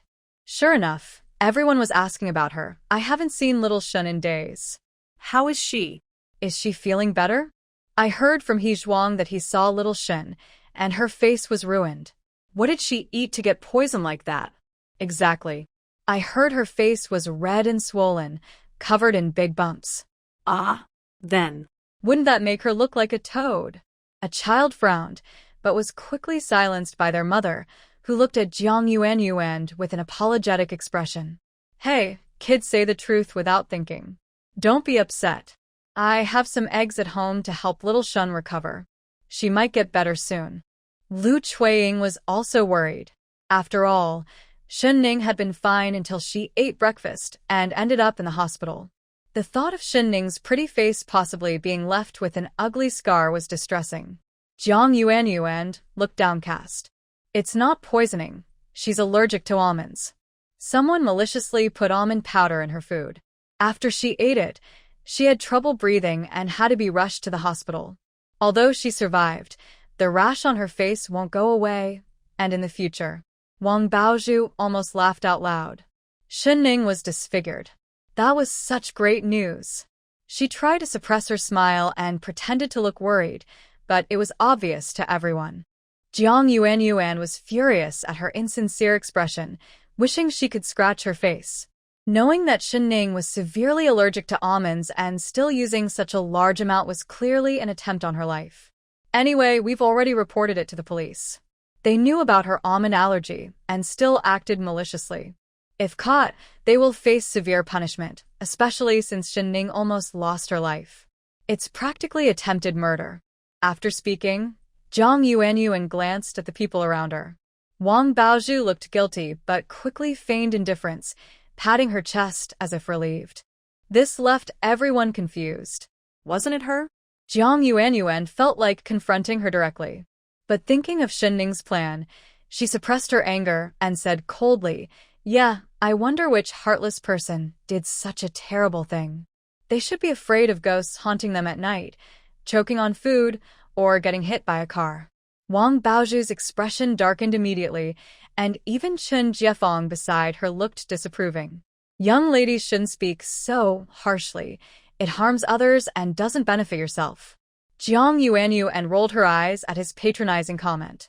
Did he really think she didn't know? If Shen Ning hadn't missed the interview, Would he have been able to become a teacher with just a fourth place in the written exam? Jiang Yuanyuan's disdain was clear, and Qin Jiefeng's face fell as he turned and walked away. Lu Chuiying hesitantly spoke. Oh no, how could this happen? I need to go to the hospital to see Xiaoshen. Jiang Yuanyuan quickly stopped her. Don't go. She really doesn't want to see anyone right now. Wang Baozhu perked up at once. Oh, but we're sisters. I definitely need to go see her and offer some comfort. Heh. Jiang Yuanyuan sneered. You? Comfort? I think you just want to see her fail. Don't worry, even if Shenning is hurt, she is still prettier than you. The more Jiang Yuanyuan said this, the more Wang Baozhu couldn't contain her excitement about seeing Shenning's misfortune. Just thinking about Shenning's proud face being ruined made her tremble with excitement. She couldn't wait to see how she looked. Without hesitation, Wang Baozhu ignored the cold weather, focused on the light snowfall, and headed toward the village entrance, thinking, if I wait too long, I might miss the bus to the city. Jiang Yuanyuan watched her leave with a slight smile, thinking, go ahead, I hope you can still laugh after seeing Shenning. Wang Baozhu arrived at Shenning's hospital room, trying to hide her glee. She entered room 205 without knocking. The room was empty, with 2 vacant hospital beds. Wang Baozhu glanced at the name tag on the bed and boldly sat down on Shenning's bed, picking at the fruit in the basket by the bedside and eating leisurely. After finishing an apple and half a pear, she rummaged through the bedside table and found a box of osmanthus cake. Her eyes lit up, and she quickly swallowed the remaining pear, grabbing a piece of cake and stuffing it into her mouth. She ate until she felt full, and when the osmanthus cake got stuck in her throat, she reached for the enamel cup on the table without thinking. Just then, the door opened, and Wang Baozhu quickly put down the cup, pushing the cake away. The nurse looked at the unfamiliar person in surprise. Who are you? Where is the patient, Shenning? Wang Baozhu stood up awkwardly, pressed her lips together, quickly wiped the crumbs from her mouth, and stammered, I don't know. I came to visit, but I didn't see anyone when I arrived. She murmured softly, but the nurse's suspicious gaze made her a bit anxious, as if she were a thief. It's no wonder the nurse was wary. Food is precious these days, and it's not uncommon for visitors to leave the ward in a mess while consuming the patient's supplies. The young nurse frowned tightly, looking at the open cabinet and drawers, but she didn't say anything and turned to leave. Wang Baozhu sighed in relief when she saw the heavy door of the ward close. Oh, why was I worried? It was just a little snack. I haven't even seen that ugly Shenning yet. It would be a shame to leave without seeing her. Wang Baozhu wandered around the ward, feeling a bit uneasy, her emotions pulling at her. The frustrations of the past 6 months made her forget Wang Aihua's advice. She wanted to see Shenning in tears, feeling utterly heartbroken. Fortunately, Shenning didn't disappoint her expectations and pushed the ward door open. Wang Baozhu's eyes lit up, greedily staring at Shenning's face. Shenning wasn't surprised to see her. Beneath her beautiful eyes, a dark storm was slowly gathering. Wang Baozhu felt a bit disappointed that Shenning was wearing a large mask, covering everything except her eyes. But this only suggested that her face was indeed injured. Otherwise, why would she wear a mask? Hey, I heard you ate something wrong. I came to see you. Are you okay? Wang Baozhu asked, but the smile at the corner of her mouth was hard to hide. Oh, how important a girl's face is. How could you be so careless? What if you end up disfigured? If you become ugly, no one will want you. Shenning didn't respond, her clear eyes glancing over Wang Baozhu and then at the osmanthus cake she had eaten most of, her gaze filled with sarcasm. Are you a starving ghost? Who gave you permission to eat my food? Wang Baozhu rolled her eyes. Even with her face injured, she still had the energy to eat. With a slight twitch of her face and a teasing tone, she said, There's no one else in this ward, so stop hiding. If you keep covering up, be careful your rash gets worse and turns into something serious. I'm mainly worried about you. Shenning scoffed, her eyes darkening as she stared at Wang Baozhu. Stop pretending. I know it was you. You added almond powder to the ingredients while Hyejuan was making dumplings. Don't talk nonsense. I didn't even know you were allergic to almonds, and I didn't do anything like that. It's clearly you who is making a scene and creating enemies everywhere. Why are you blaming me? Shin Ning's dark eyes seemed to see right through her. It was Sun Miao who told you, right? Besides my parents, only Sun Miao knows about this. I can't even remember it myself. How come you still dare to target me after what happened to her? Do you believe I can make you leave Hejia village? Shin Ning's tone was casual, even arrogant, which deeply hurt Wang Baozhu. She couldn't stand it and ignored Wang Aihua's warnings. She retorted, "Oh, you're quite capable, aren't you? Go ahead and try. What if I can't stay in Hejia village? This poor, remote place is just a treasure to you. You probably don't know, but my mom has already secured a spot for me in the art troupe. As soon as spring comes, I'm leaving. And you, a disfigured orphan, will end up as a farmer for the rest of your life." Finally uncovering Wang Baozhu's intentions, Shin Ning's almond-shaped eyes sparkled with amusement. "Oh, I see now. No wonder you're so confident. You think you're leaving soon. But unfortunately, you can't go." Wang Baozhu felt uneasy under her gaze and angrily shouted, "You ugly monster! A disfigured toad! Why didn't the almonds poison you? What nonsense are you talking about? Is this how you treat your own comrades, your fellow revolutionaries?" Fong Hung, holding medicine, entered just in time to hear Wang Baozhu's relentless mockery of Shin Ning. He was furious, feeling it was too much. No wonder Shin Ning had such a bad attitude towards them. She must have been bullied too much in private. Wang Baozhu was momentarily speechless and took a step back, feeling increasingly frustrated. Fong Heng's presence was overwhelming, as if he would hit her if she said anything more. He silently cursed that shameless girl. Even with her disfigurement, she still tried to attract others. Fong Heng shot Wang Baozhu a fierce glare, not caring about her thoughts, but feeling even more sympathy for Shin Ning. He thought her tough demeanor was just a way to protect herself. He walked over to Shin Ning and handed her a packet of medicine. "The nurse was looking for you, but you weren't here, so I got your medicine. You should take it quickly. By the way, you can't take this on an empty stomach. I noticed you were busy taking care of Sanya and probably didn't have time to eat. The cafeteria isn't open right now, so here, eat a couple of pieces of the osmanthus cake I bought for you to settle your stomach before taking your medicine." Although Fong Hung was outgoing, he was usually indifferent to others at the youth point, only being close to Li Jiqiang. It was unusual for him to be so attentive to anyone else. Wang Baozhu thought to herself that it was a good thing Sun Miao returned to the city early. Otherwise, seeing Fong Hung like this might have broken her heart. She let out a cold snort and stepped aside. However, she was eager to see Shin Ning's disfigured face and couldn't help but want to pull off Shin Ning's mask. With a quick glance, she forced a smile and said, "That's right, taking medicine is important. We can't delay it." She even kindly handed over the osmanthus cake that she had already opened and eaten most of, saying, "Go ahead and eat. I tried it earlier, and it was delicious." After Shin Ning took the osmanthus cake from Wang Baozhu, she couldn't help but laugh at her eager demeanor. Fong Hung kindly picked up Shin Ning's water cup, saying, "I'll get you some water." Shin Ning nodded and accepted his kindness, feeling happy inside as she was worried about how to send him away. Wang Baozhu had long lost her patience. She came here on a cold day just to see Shin Ning's embarrassment. But Shin Ning was taking her time and wouldn't take off her mask, making Wang Baozhu feel restless and nearly drive her crazy. Unable to wait for Shin Ning to do it herself, she suddenly yanked down Shin Ning's mask.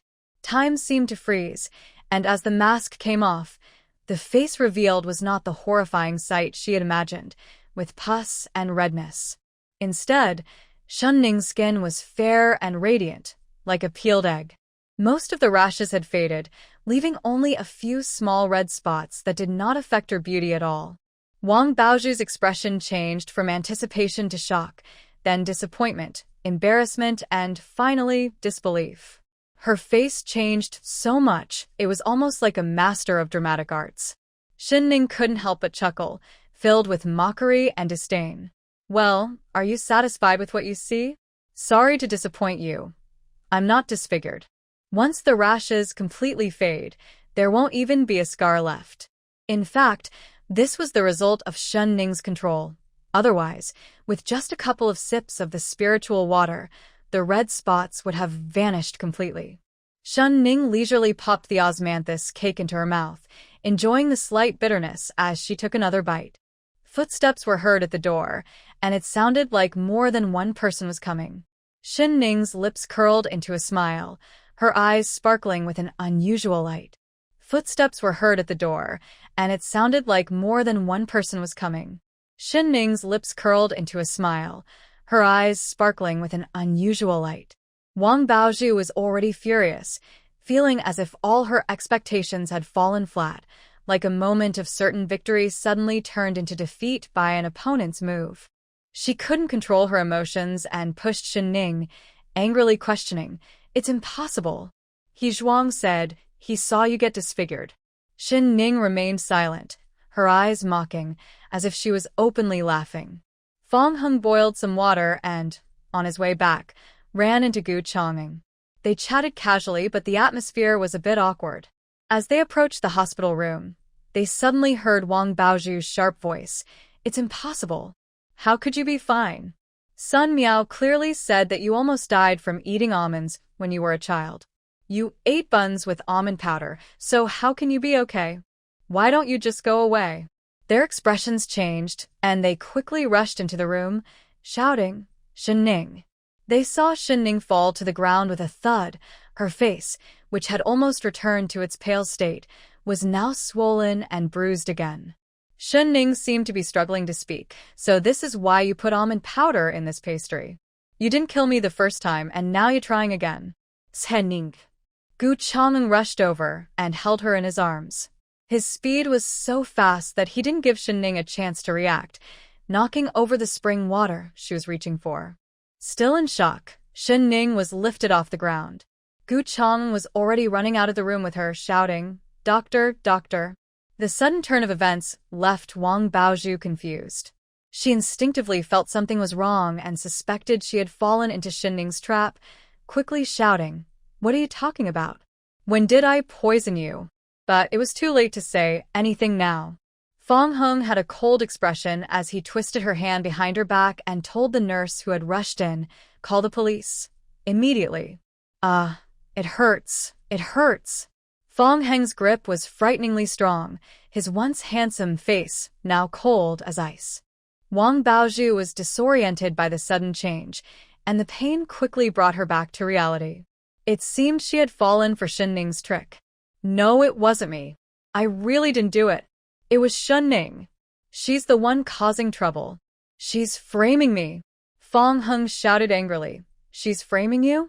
With what? Her own life?" Wang Baozhu was stunned by a shout, and then she felt even more wronged, crying with a stiff neck. "I didn't. This time it really wasn't me." "Then you admit that you put almond powder in the last time." Wang Baozhu choked up, crying even harder. "No, it wasn't me last time either. I swear it wasn't." She was filled with fear, thinking about Shun Ning's delicate yet malicious features. Her hair stood on end, and cold sweat soaked her clothes. She finally realized she had fallen into a trap. What about disfigurement? It was just Shun Ning's trick to lure her in and frame her. She regretted coming here. She shouldn't have ignored her mother's advice or provoked Shun Ning. But now, even though she felt terrible regret, it was too late. She could only hope the police would bring her justice. Shun Ning was sent back to the emergency room. Gu Chang'eng was incredibly fast, so fast that she didn't even have time to secretly drink a bit of the healing water to ease her symptoms. As a result, her condition looked even worse this time. Her face was swollen like a steamed bun, and breathing was difficult. She felt a bit dizzy and her limbs were stiff. She wanted to move but couldn't. Tears streamed down her face. She knew it. Gu Chang'eng was born to bring her trouble. Fortunately, the doctor in the emergency department was experienced and quickly gave her the latest allergy medication. Shun Ning finally felt a bit better and could breathe more easily. She cast a resentful glance at Gu Chang'eng and turned away with difficulty. Gu Changing misunderstood her expression and anxiously asked, "Where do you feel uncomfortable? Are you feeling any better?" Shunning thought to herself that she felt uncomfortable everywhere, especially seeing him made her feel worse. Before Gu Changing could say more, two police officers arrived outside the ward. They paused when they saw Gu Changing but quickly greeted him. They almost didn't recognize Shunning because of her swollen face and were momentarily speechless. This young woman really needed to visit a temple.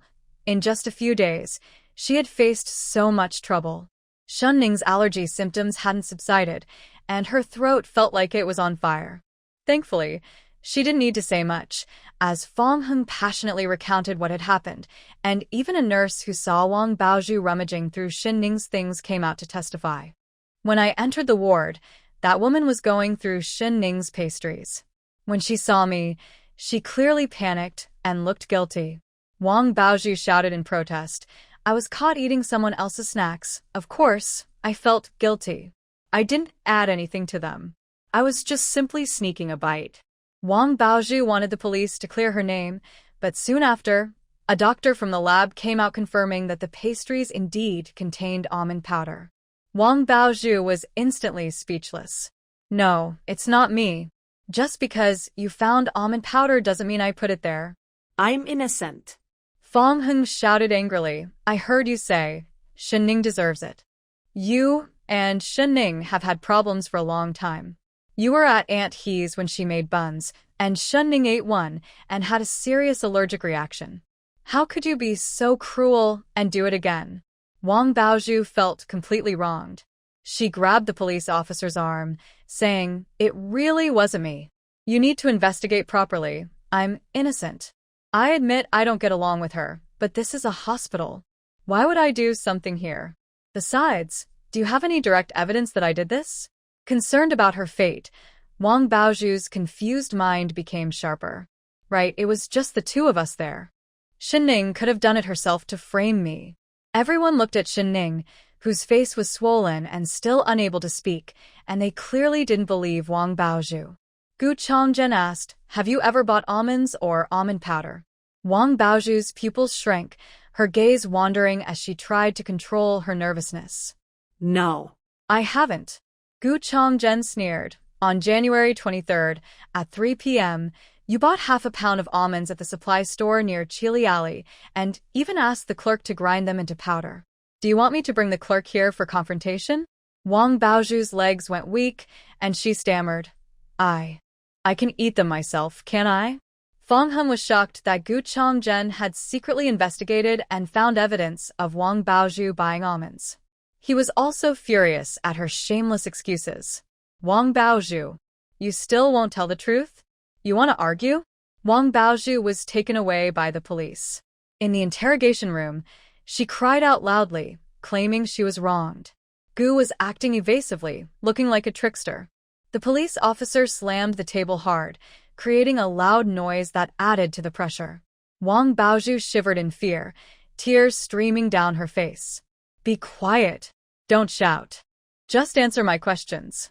Wang Baozhu shrank her neck, scared, but still tried to defend herself. "I really didn't give Shunning almond powder. Do you know that Shunning is severely allergic to almonds?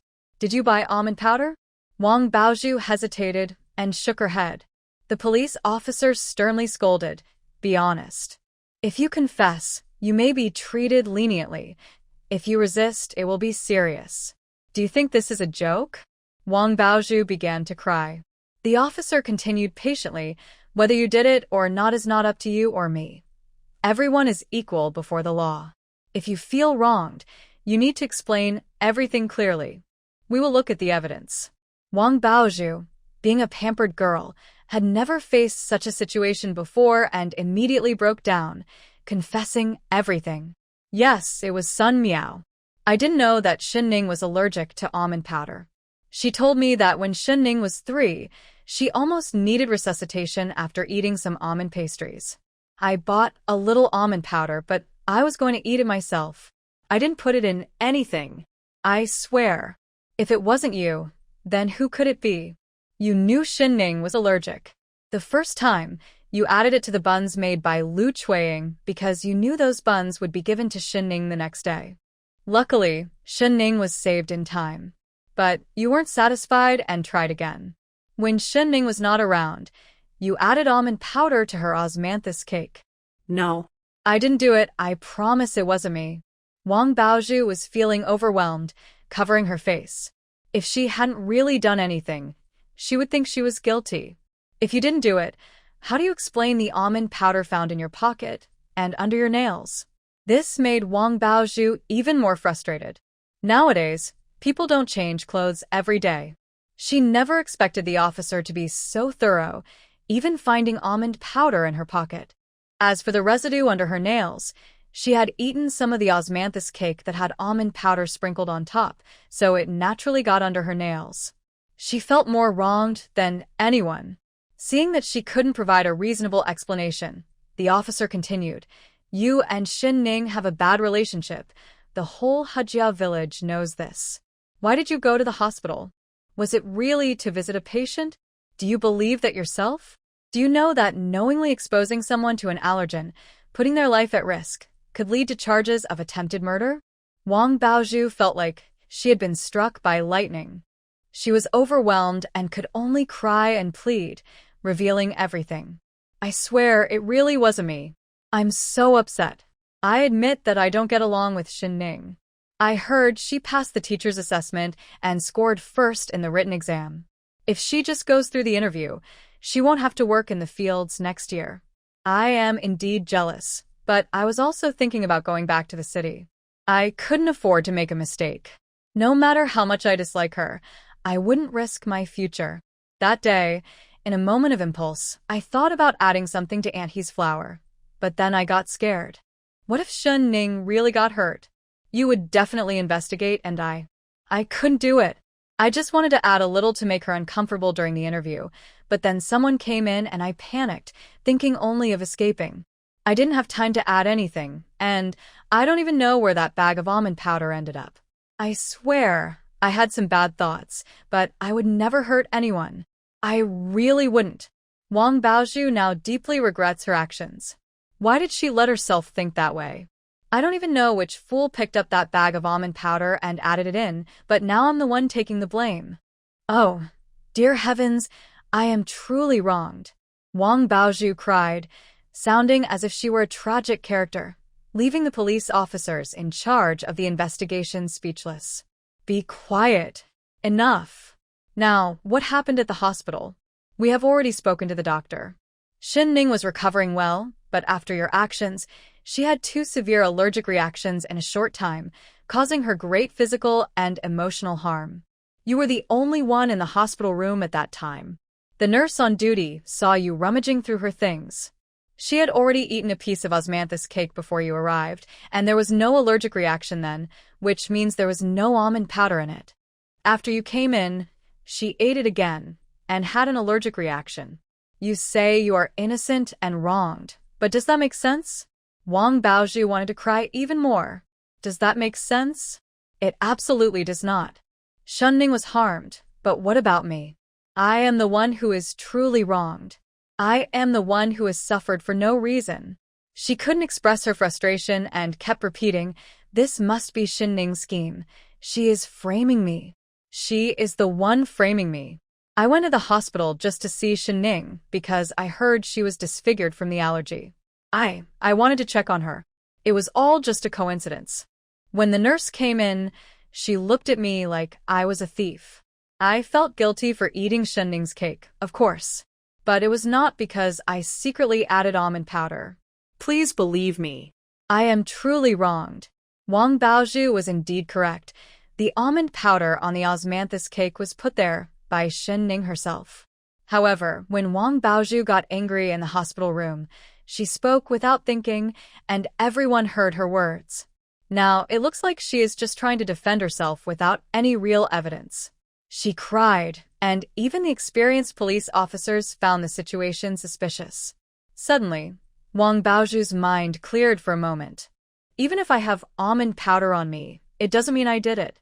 You have no evidence and no one saw me do anything.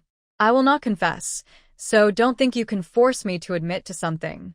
The police officer pressed his lips together, amused by her words about being forced to confess. He wondered if she watched too many dramas. However, she was right. The case lacked key witnesses. The interrogation room fell into a tense silence. At that moment, someone knocked on the door, and a female officer wearing glasses entered, signaling to the officer questioning Wang Baozhu. This left only the officer taking notes and Wang Baozhu staring at each other. Wang Baozhu was unsure if they believed her or not. In the cold winter, she was so anxious that sweat dripped from her forehead. She was scared and confused. "You have to believe me. I really have the intention, but not the courage. I just came to see the excitement, and I only wanted to laugh at Shenning. I would never poison her. I'm not crazy. Life in the countryside is already so hard. Why would I make things worse for myself?" Wang Baozhu held on to the last bit of her sanity and didn't mention her connections, as she had planned to leave Hejia village after the new year. The officer taking notes was patient, listening to her repeat her complaints without showing any impatience. Instead, he comforted her, "Don't worry. Think carefully if you missed any important clues." Wang Baozhu was more anxious than the officer. Her mind was a mess, and she couldn't remember anything, not even why she thought of such a terrible idea to harm Shenning, which now left her in a worse situation. But when the officer who went out returned, the atmosphere in the interrogation room changed instantly. Wang Baozhu sensed this change and looked up in confusion. She saw the returning officer slam a document on the table, creating a loud noise. "Comrade Wang Baozhu, someone has reported seeing you add almond powder to Lu Chuiying's flour. What else do you have to say? Will you confess or not?" Wang Baozhu felt as if she had been struck by lightning. In disbelief, she trembled and asked, "Did you really see me do that?" No. This is a blatant slander. The more she thought about it, the angrier she became. She suddenly stood up and shouted, "Slander. This is pure slander. I never did such a thing. Who is it? Who? Which loser is trying to harm me? Is it Jiang Yuanyuan? You can't trust what they say. She is very close to Shenning. She must be helping Shenning. They are trying to frame me and ruin me." Officer Qin frowned and tapped the table, signaling her to calm down. "It's not Jiang Yuanyuan. The report was made under her real name, and it's from the girl you share a room with, Kai Meiwan." Wang Baozhu's sharp voice faltered, and a hint of confusion appeared on her beautiful face. "Who?" Kai Meiwan. "She reported me."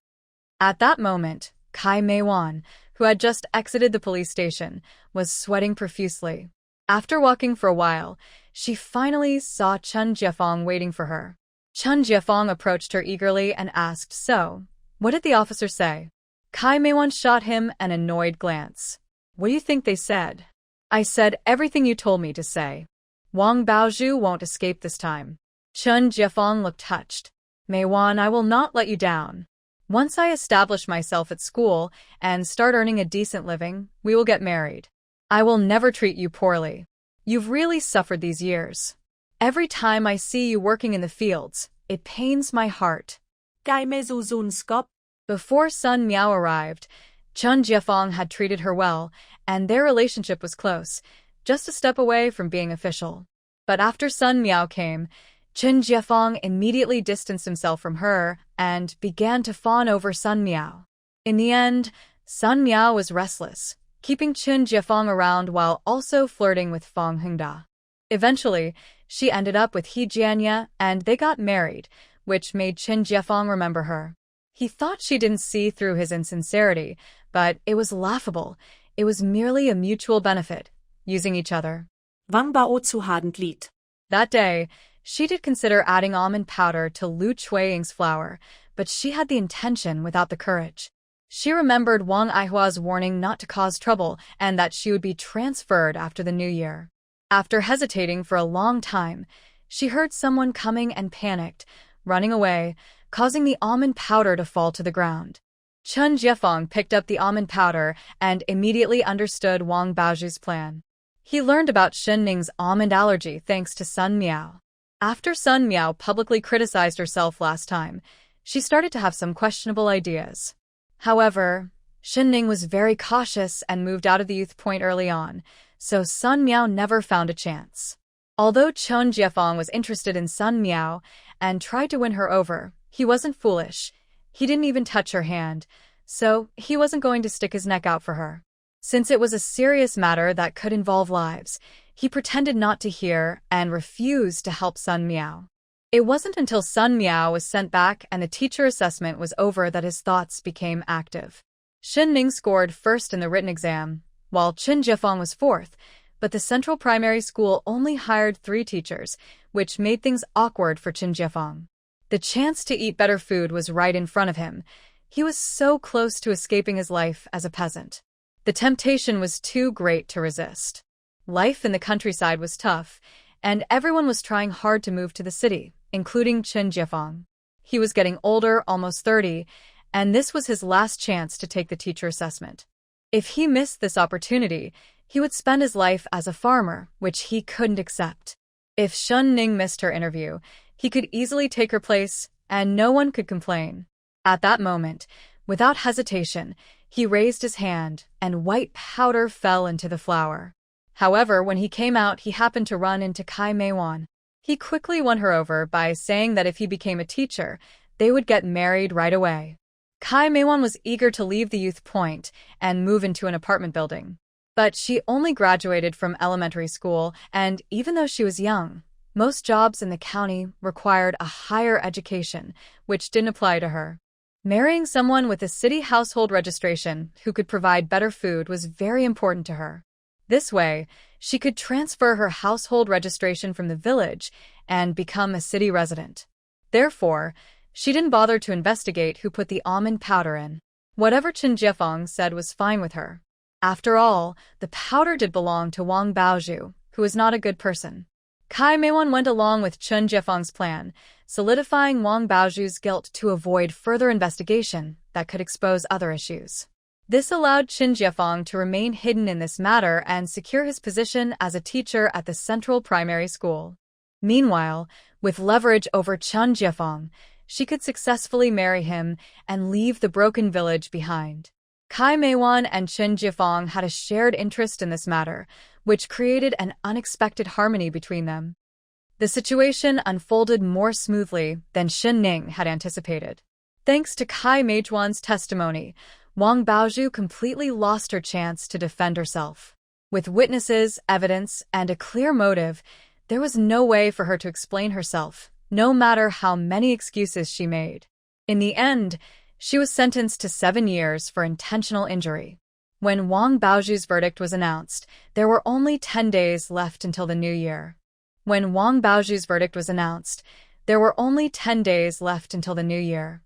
Ning and Gu Sonia finally recovered and were discharged from the hospital, but Sonia was left with deep scars on her arm. Her sister-in-law was paralyzed from the waist down due to inhaling too much smoke, leading to a lung infection that made it very hard for her to breathe, like an old bellows. Since the Gu family had no other relatives besides young Gu Sonia, Zheng Xuemei's savings were completely wiped out by a disaster. The team leader had to call Zheng Xuemei's family, but her parents were elderly, and only her brother and sister-in-law came. Ning had observed from a distance that her brother and sister-in-law were just as harsh and unkind as Zheng Xuemei. They showed no desire to care for her, even hesitating to provide her with pain medication or cover an extra day of hospital fees, hurriedly taking her back. It was easy to imagine that once Zheng Xuemei was taken back, she would receive little care and would only suffer for a few more days. When Fang Heng came out, he happened to see Ning gazing into the distance. The falling snow made Ning's features even more beautiful, like a painting. Fang Heng pressed his lips together. He had thought too much these days. He admired Ning and even developed the idea of marrying her. He wanted to express his feelings to Ning, and this thought grew stronger each day, like a raging fire that made it hard for him to eat or sleep. "What are you looking at? You've been through so much. Don't catch a cold again." Ning turned to Fang Heng. His gaze was intense, and his affection was almost impossible to hide. She frowned and instinctively took a few steps back. These past few days, she had been giving Fang Heng the cold shoulder, hoping he would back off, but it seemed she hadn't made her feelings clear enough. "Shin-ning, I have something to tell you." I like. Fong Hung. Fong Hung. A cheerful voice filled with joy suddenly interrupted Fong Heng's confession. They both turned to look in unison. In the snowy field, a tall and beautiful woman was excitedly waving and jogging over. The thick military coat wrapped around her snugly without looking bulky, and a bright scarf adorned her neck. With her raised eyebrows and lively expression, she radiated youthful energy. Soon, she reached the two of them. Noticing Shin-ning observing her with interest, Fong Heng's expression suddenly turned very unpleasant. He even glanced at Shin-ning with a hint of unease. "What are you doing here?" Zhang Ruoyu, slightly out of breath, replied, "I came to see you and brought you something. Are you hurt? Are you feeling unwell? Why are you at the hospital?" If I hadn't run into Li Jiqiang, I would have gone straight to Hejia village. Her face was filled with concern as she looked Fong Hung up and down. Zhang Ruoyu was lying. She had met Li Jiqiang in town and knew Fong Hung was fine, but something had happened to the girl named Shin-ning. The thought of Fong Hung fussing over Shin-ning made her uncomfortable, and she couldn't wait to come to the county hospital to find him. Fong Hung quickly explained, "I'm fine. It's a friend who is in the hospital. I'm here to see her." Only then did Zhang Ruoyu turn her gaze to Shin-ning, just a couple of steps away. Naturally, she wrapped her arm around Fong Heng's, as if just noticing Shin-ning, and smiled while extending her hand. "Hello, you must be one of the female educated youth who came to the countryside with Fong Hung. I'm Zhang Ruoyu from the Sioux City Cultural Troupe, and I'm Fong Heng's fiancé." The emphasis on fiancé made Fong Hung shudder, and he dared not look at Shin-ning's expression. Sensing Fong Heng's tension, Zhang Ruoyu felt a surge of frustration but maintained a polite smile, leaning affectionately against his shoulder. "Why are you acting so stiff? You didn't even introduce me to this young lady. By the way, you mentioned a friend in the hospital. Which friend? I can go with you to see her." Zhang Ruoyu expected to see Shin-ning's embarrassment or even jealousy, but instead, she was met with a pair of sparkling eyes that were exceptionally beautiful, clear and bright, almost like they held the starlight of summer. For a moment, Zhang Ruoyu's expression froze. Shin-ning's looks were strikingly outstanding, not only in this remote area but even in the provincial capital. Such beauty was rare. Such a face could evoke admiration from both men and women. In an instant, she felt alarmed and discreetly observed the expressions of Fong Hung and Shin-ning. Seeing the young woman was calm, Fong Hung, despite smiling, couldn't hide his awkwardness and guilt from Zhang Ruoyu, who had grown up with him. Zhang Ruoyu felt even more frustrated.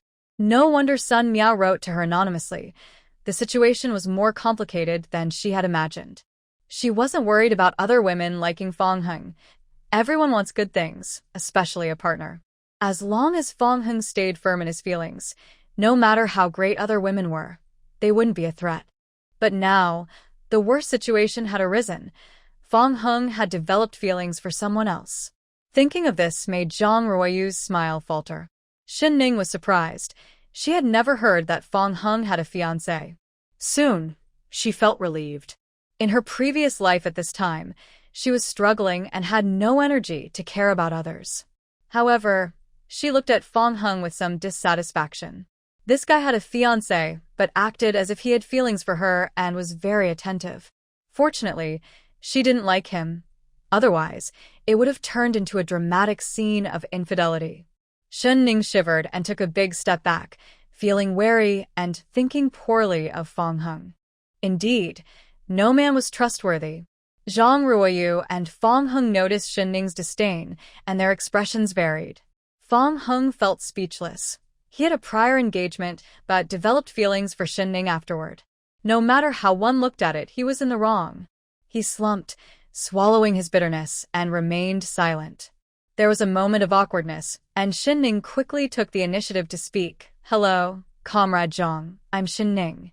Zhang Ruoyu intended to chat with her a bit more to gauge her background. Shin-ning, right? "I really appreciate your care for Fong Hung during this time. He tends to be carefree and is very warm-hearted and loyal, truly." Shen Ning noticed the wariness in Zhang Ruiyu's eyes and quickly clarified, I'm not familiar with him, let alone taking care of him. Fong Heng is just a kind person. At the youth station, he's always willing to help anyone in need. Thank you for him visiting Sanya today. It's getting late, and I need to help Sanya with her discharge, so I'll take my leave. Seeing Shen Ning avoiding him, Fong Heng felt extremely distressed. I'll go with you, and we can return to the village together. It will be easier to look after each other.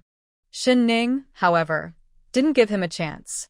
Noticing the subtle hostility from Zhang Ruiyu, she smiled and said goodbye, no need. You two, as an engaged couple, must have a lot to talk about. I won't interrupt. Fong Heng watched her leave without a glance back, feeling as if a big part of him had been taken away, leaving him empty and in pain. Seeing Fong Heng lost in thought, Zhang Ruiyu playfully pinched his waist and said half-jokingly, I think your eyes are about to pop out. Do you want to follow her? Fong Heng frowned in pain, coldly looking at Zhang Ruiyu and stepping back to create some distance between them. Why did you suddenly come? Didn't we agree to part ways and tell our parents after some time? Zhang Ruiyu's eyes were deep, like an unseen lake, suddenly filled with a hint of grievance. What? You used to rely on me to fend off countless unwanted advances. Now that you have someone you like, you want to discard me? Fong Heng, that's really heartless. Fong Heng's brows furrowed tightly. Stop talking nonsense about discarding. We originally agreed that you would use your time in the countryside to wait a year or so before telling our parents. But you've barely been gone for half a year and already want to break off the engagement. What about my feelings? Besides, if we are to break the engagement, it should be me who brings it up first. Fong Heng paused for a moment. That's true, but now. The situation is different. I have someone I like. Oh, so what if you have someone you like? That doesn't mean she will like you back. Let's talk about breaking the engagement once you actually win her over. Don't worry. When that day comes, I won't stand in your way. If you're really worried, I can go after her now and explain. Fong Heng's expression softened, clearly showing some interest. Zhang Ruiyu's eyes darkened, and she struggled to maintain her composure, feeling a surge of anger. This person was actually considering sending his legitimate fiancé to explain things to an unrelated woman. Explain? What would she explain? That their engagement was just due to parental pressure? That she had feelings for Fong Heng all along, and everything was just a way to keep him close? To avoid being rejected by Fong Heng, the two of them verbally agreed to some ridiculous arrangement. It's truly laughable. Zhang Ruiyu has always been a favored child of fortune. She believes that anything she desires must be hers. Unless she decides she doesn't want it, no one can take it from her. Not to mention that Shen Ning is incapable. Even Fong Heng himself is not an option. Fong Heng sighed and didn't say anything more. Let's go. I'll take you to a guest house. Guest house? I want to learn more about your experiences as educated youth sent to the countryside. Can I stay at your youth station for a couple of days? By the way, I remember there was a female educated youth named Sun Miao who went with you. Why haven't I seen her? Fong Heng's expression was a bit strange, surprised that Zhang Ruiyu would mention Sun Miao. She had an incident, got sick, and has returned to Sioux City. Zhang Ruiyu's eyes widened. Sick? What happened to her? I thought she was doing well the last time I saw her. Did something serious occur? Fong Heng was feeling troubled and didn't want to discuss it further. After all, he only had a casual connection with Sun Miao and never thought much about her. However, Zhang Ruiyu insisted on staying at the youth station, and Fong Heng couldn't refuse her. They had no choice but to head back to Hejia village.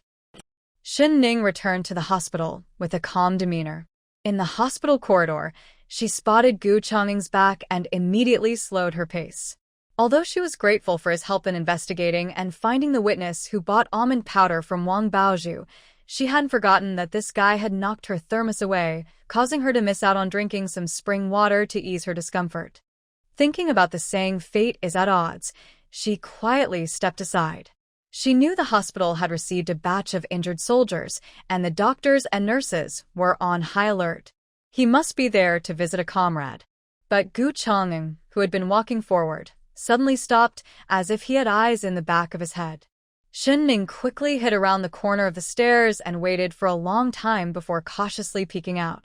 Suddenly, she locked eyes with his cold, narrow gaze.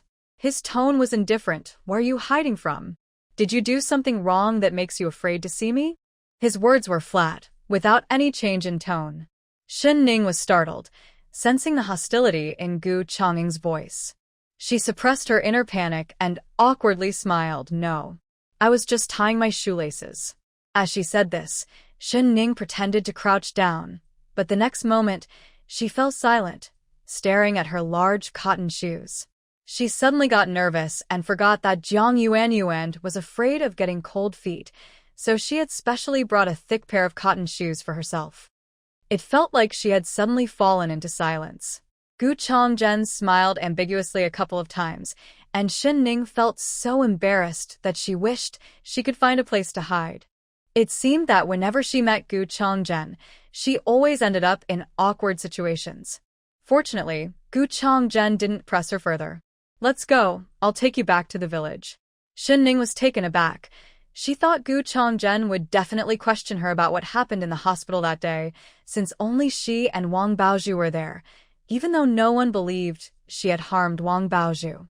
But Gu Changzhen was not someone who couldn't see through the situation.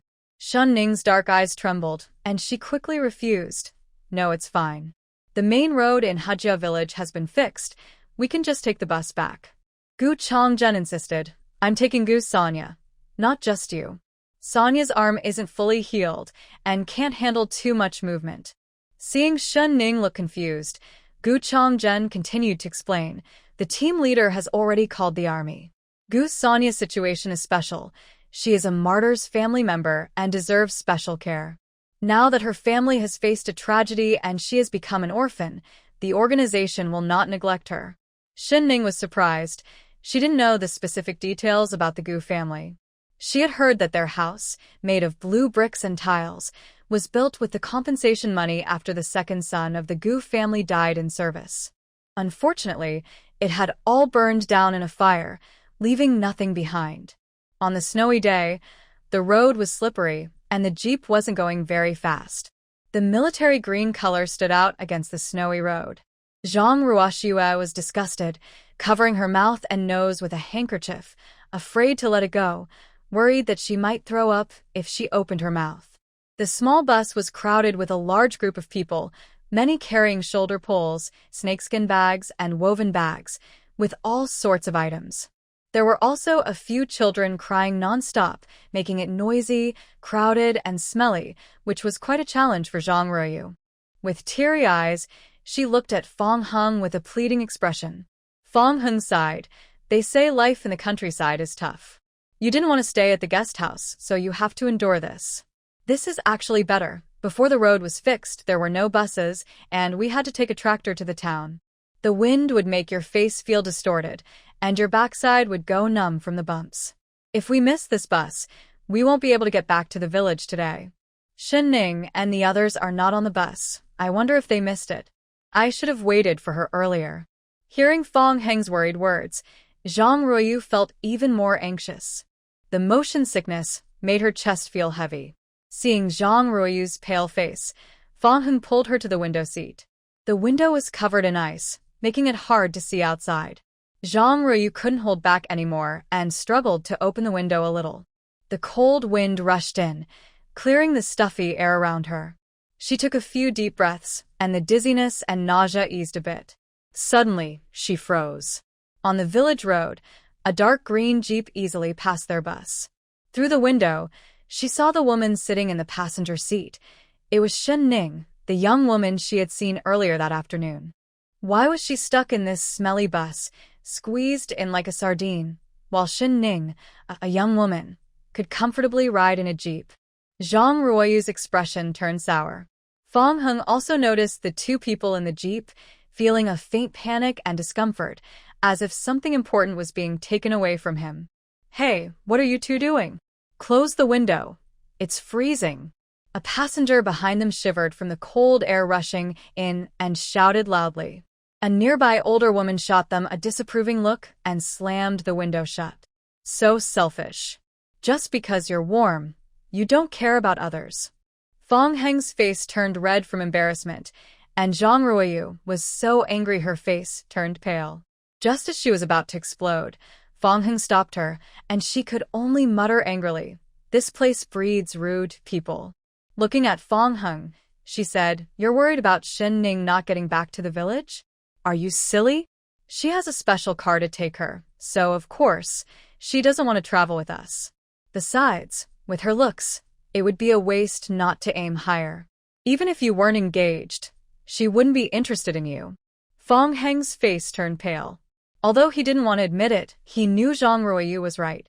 Shen Ning had never shown him any feelings beyond friendship. Just like Li Jiqiang said, the way she looked at him was less warm than how she looked at a lump of coal. In the jeep, Shen Ning wrapped Gu Sonia tightly, afraid she might catch a cold and worsen her condition.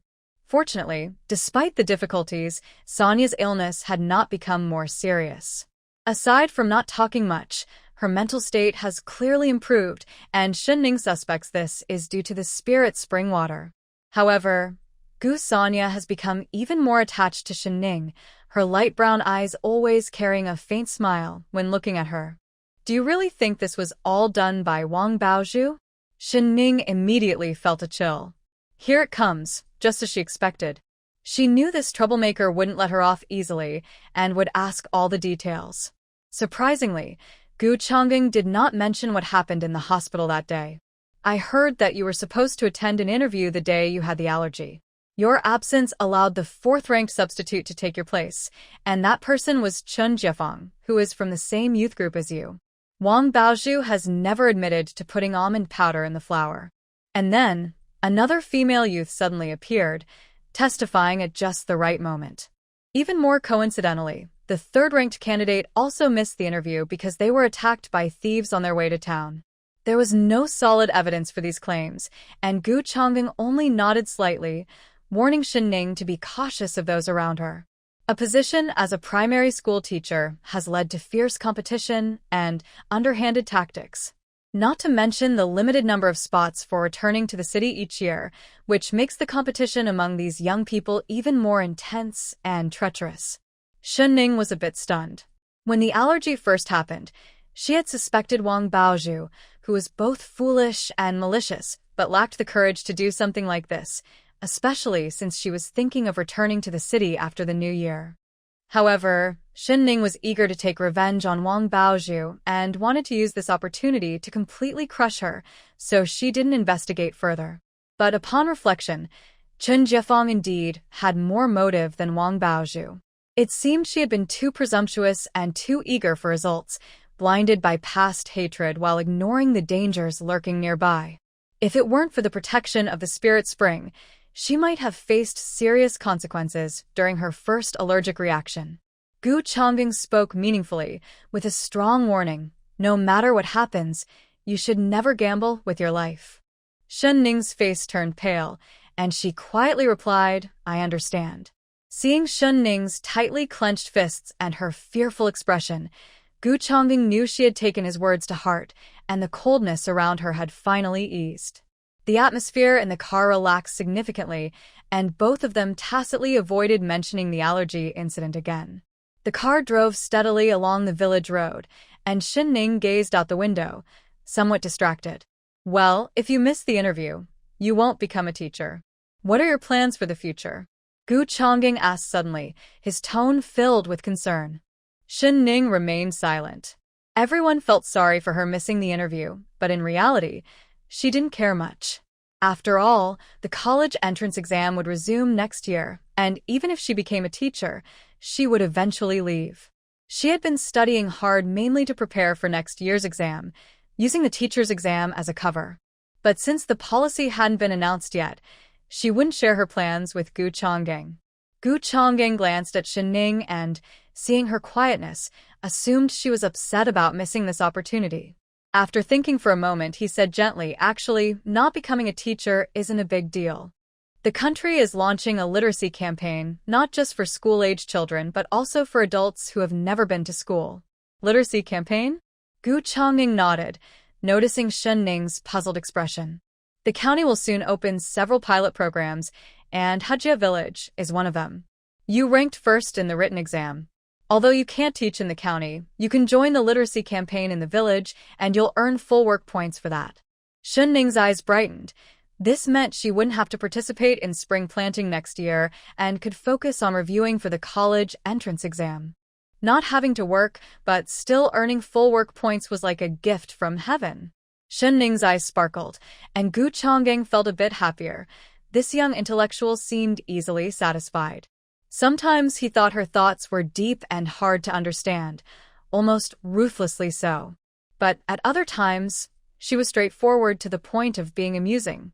Though he had no proof, he suspected that the incident in the hospital was a drama directed by Xin Ning herself, making Wang Baozhu pay a heavy price for her malice and mistakes. What shocked him most was that when he considered this possibility, he was not angry about Xin Ning's use of violence against Wang Baozhu. Instead, he was upset that Xin Ning was willing to gamble with her own life so recklessly, not valuing herself. Her gentle and weak demeanor was just a disguise. Beneath it, she was strong-willed and cold. Yet, her occasional display of sincerity was touching. She was ruthless towards Wang Baozhu, her stepsister of many years, striking with deadly precision. She wholeheartedly shows kindness to the little girl Gu Sanya, who has no blood relation to her. Shen Ning is like a complex and intriguing light, drawing people closer to her. Gu Changzhen realizes he has developed feelings for this clever young woman. The calm and composed Gu commander he once knew seems to have vanished. Now he worries, feels nervous, and even gets jealous when he sees other young men being nice to her. Hearing rumors about her makes him angry, and seeing her hurt makes his heart ache. When she is bullied, he instinctively wants to support her. Every day, these mixed emotions pull at him like a kitten's paws, but sadly, no one knows. Outside the car, the cold is biting, while inside it is warm. Gu Sanya, wrapped in Shen Ning's thick coat, curls up like a little dog, trying to sniff around. The faint scent of soap mixed with Shen Ning's gentle fragrance brings her comfort. The gently bumping Jeep feels like a cozy cradle, and she falls into a deep sleep. With Gu Changgen's warning, the incident in the hospital is finally over. Shen Ning watches the snow falling outside, and her tense heart begins to relax. Thinking about Wang Baozhu and Sun Miao's future brings her a thrilling sense of satisfaction. The only thing she fears now is Wang Aihua lurking in the shadows, along with her support. After the verdict, the process requires notifying Wang Baozhu's family and her original workplace. Shen Ning knows Wang Aihua will soon hear the news. She has spent her life worrying about her children. Wang Baoman was sent to a labor camp in the northwest for his shady dealings, a place where 3 months can change a person drastically, let alone 3 years. Wang Baozhu's sentence has been decided, and she will soon be transferred to a nearby prison to serve her time. 7 years is a long time, enough to turn a young girl into a broken woman. As the saying goes, when a child suffers, the mother feels the pain. Shen Ning wants her to feel that pain deeply, to the point of despair. She regrets not being able to see Wang Aihua's shocked and frantic reaction upon hearing the news. That scene must be quite spectacular. Shen Ning looks forward to it even more, knowing that Wang Aihua will not give up easily and will likely contact her good nephew. It is also time to settle the score with the Wang family. Little Jiqing was lost in thought again. Gu Changgang had grown used to it and steadily parked the car at the entrance of the Shin family's courtyard. Shen Ning finally came back to her senses, suppressing her excitement about meeting Wang Mozi's family. She bit her lip and sincerely thanked Gu Changgang. "Captain Gu, thank you for bringing me back." Shen Ning wanted to wake up Gu Sanya, but Gu Changgang stopped her and instructed, "You grab the things. I'll carry her inside." Shen Ning nodded obediently. Gu Changgang was very strong and lifted Gu Sanya entirely, despite Shen Ning's coat and a thick quilt. The courtyard door was unlocked. The dog, Cole Ball, heard the noise and rushed out, wanting to bark happily, but Shen Ning quickly covered its mouth, saying, "Be quiet, Sanya is sleeping." Cole Ball's dark eyes showed a look of grievance. Shen Ning laughed and patted its head. "All right, stop it." I'll cook you some big bones later. Only then did Cole Ball wag its tail happily again. Gu Changgang watched the interaction between Shin Ning and the dog with a faint smile, carefully carrying Gu Sanya into the courtyard. Jiang Yuan had known that Shin Ning would return today and had already started the stove early. Now, the Kong in the East Room was warm and cozy. Jiang Yuan estimated the time and planned to check if Shin Ning had come back. From a distance, she saw Gu Changgang carrying the child, with Shin Ning following behind like a young wife, creating a scene reminiscent of a couple returning home together. She shook her head vigorously, trying to dismiss the ridiculous thought. How could she think that Shin Ning and Captain Gu were a good match? Her Ningning was sweet, cute, gentle, and virtuous. And that soldier always had a stern face, exuding an intimidating presence, without even trying. It took a lot of courage just to look at him, let alone be together. Yet, strangely, this cold and proud man softened a bit when he looked at Shin Ning. Now that she thought about it, there did seem to be an unspoken understanding between the two. Jiang Yuan prided herself on her keen insight and was sure she wasn't mistaken. Captain Gu definitely had feelings for Shin Ning. Thinking this, she felt less anxious and leisurely returned to her own place. After all, good things come to those who wait. Shin Ning had no idea that her friend was already shipping her with Gu Changgang. If she knew, she would probably be so startled that her hair would stand on end, like a frightened cat. After settling Sanya, the atmosphere became unusually quiet. The little dog jumped around happily. Although it couldn't bark loudly to show its joy, its wagging tail brushed against Gu Changgang and Shin Ning's pants, making soft whimpering sounds. Gu Changgang patted its head and said, "Good dog. Are you hungry?" He stood up and started to leave. "You can give it some food. I'm heading back now." Shin Ning noticed that it had become dark outside and realized that they had missed dinner after all their activities. She felt embarrassed that Gu Captain had gone out of his way to bring her and Sanya back, only to return home hungry. Even though Gu Captain was a bit cold and stern, he had helped her so much and always considered her and Sanya. It was really not right that she hadn't offered him a meal. She immediately stood up and said, "I'll cook some noodles in the kitchen. You can eat a little before you go. Just wait a moment, I'll be quick." "There's no need to trouble yourself," Gu Changgang started to say, but Shin Ning, afraid he would refuse, hurried into the kitchen and didn't see the smile that appeared at the corner of his mouth. Shin Ning wanted to avoid delaying Gu Changgang's return to the camp, so she chose the simplest noodles to prepare. Even the simplest noodles turned out delicious with her skill. She fried a few shiny eggs, poured in boiling water, and added some dried scallops for flavor. Once the water was boiling vigorously, she added a large handful of thin, white noodles. When the noodles were cooked, she sprinkled in some small greens and a bit of chopped green onion, and it was ready to serve. Thinking for a moment, she took out some sauced beef she had bought from a state-run restaurant, sliced it, and brought it out as well. When the noodles were ready, Gu Changgang was outside helping to repair Shin Ning's little courtyard. His tall and strong figure made everything seem easy, and just watching him gave a sense of safety. Safety? When did Gu Changgang become someone she felt she could rely on? Shin Ning was startled by her own thoughts and quickly pushed them aside. Her beautiful almond-shaped eyes were filled with panic. Gu Changgang always seemed to catch her in the act of doing something wrong. As long as he didn't dig deeper or catch her, she was grateful. Where did this sense of safety come from? Gathering her scattered thoughts, Shin Ning peeked out and said in a somewhat stiff tone, "Gu Captain, come in for dinner." She then turned to the little dog and called, "Cole Ball, it's too cold. Come inside." Gu Changa raised an eyebrow and glanced at the silly dog that was wagging its tail happily, feeling a bit dissatisfied. What was going on? When Shin Ning called it, he was much gentler than when he called me. Am I not better than a dog? Gu Changa watched as the silly dog entered the house first, shook his head, and thought it was ridiculous to compete with a dog. Once inside the main room, the dim light bulb flickered, seeming to have some connection issues.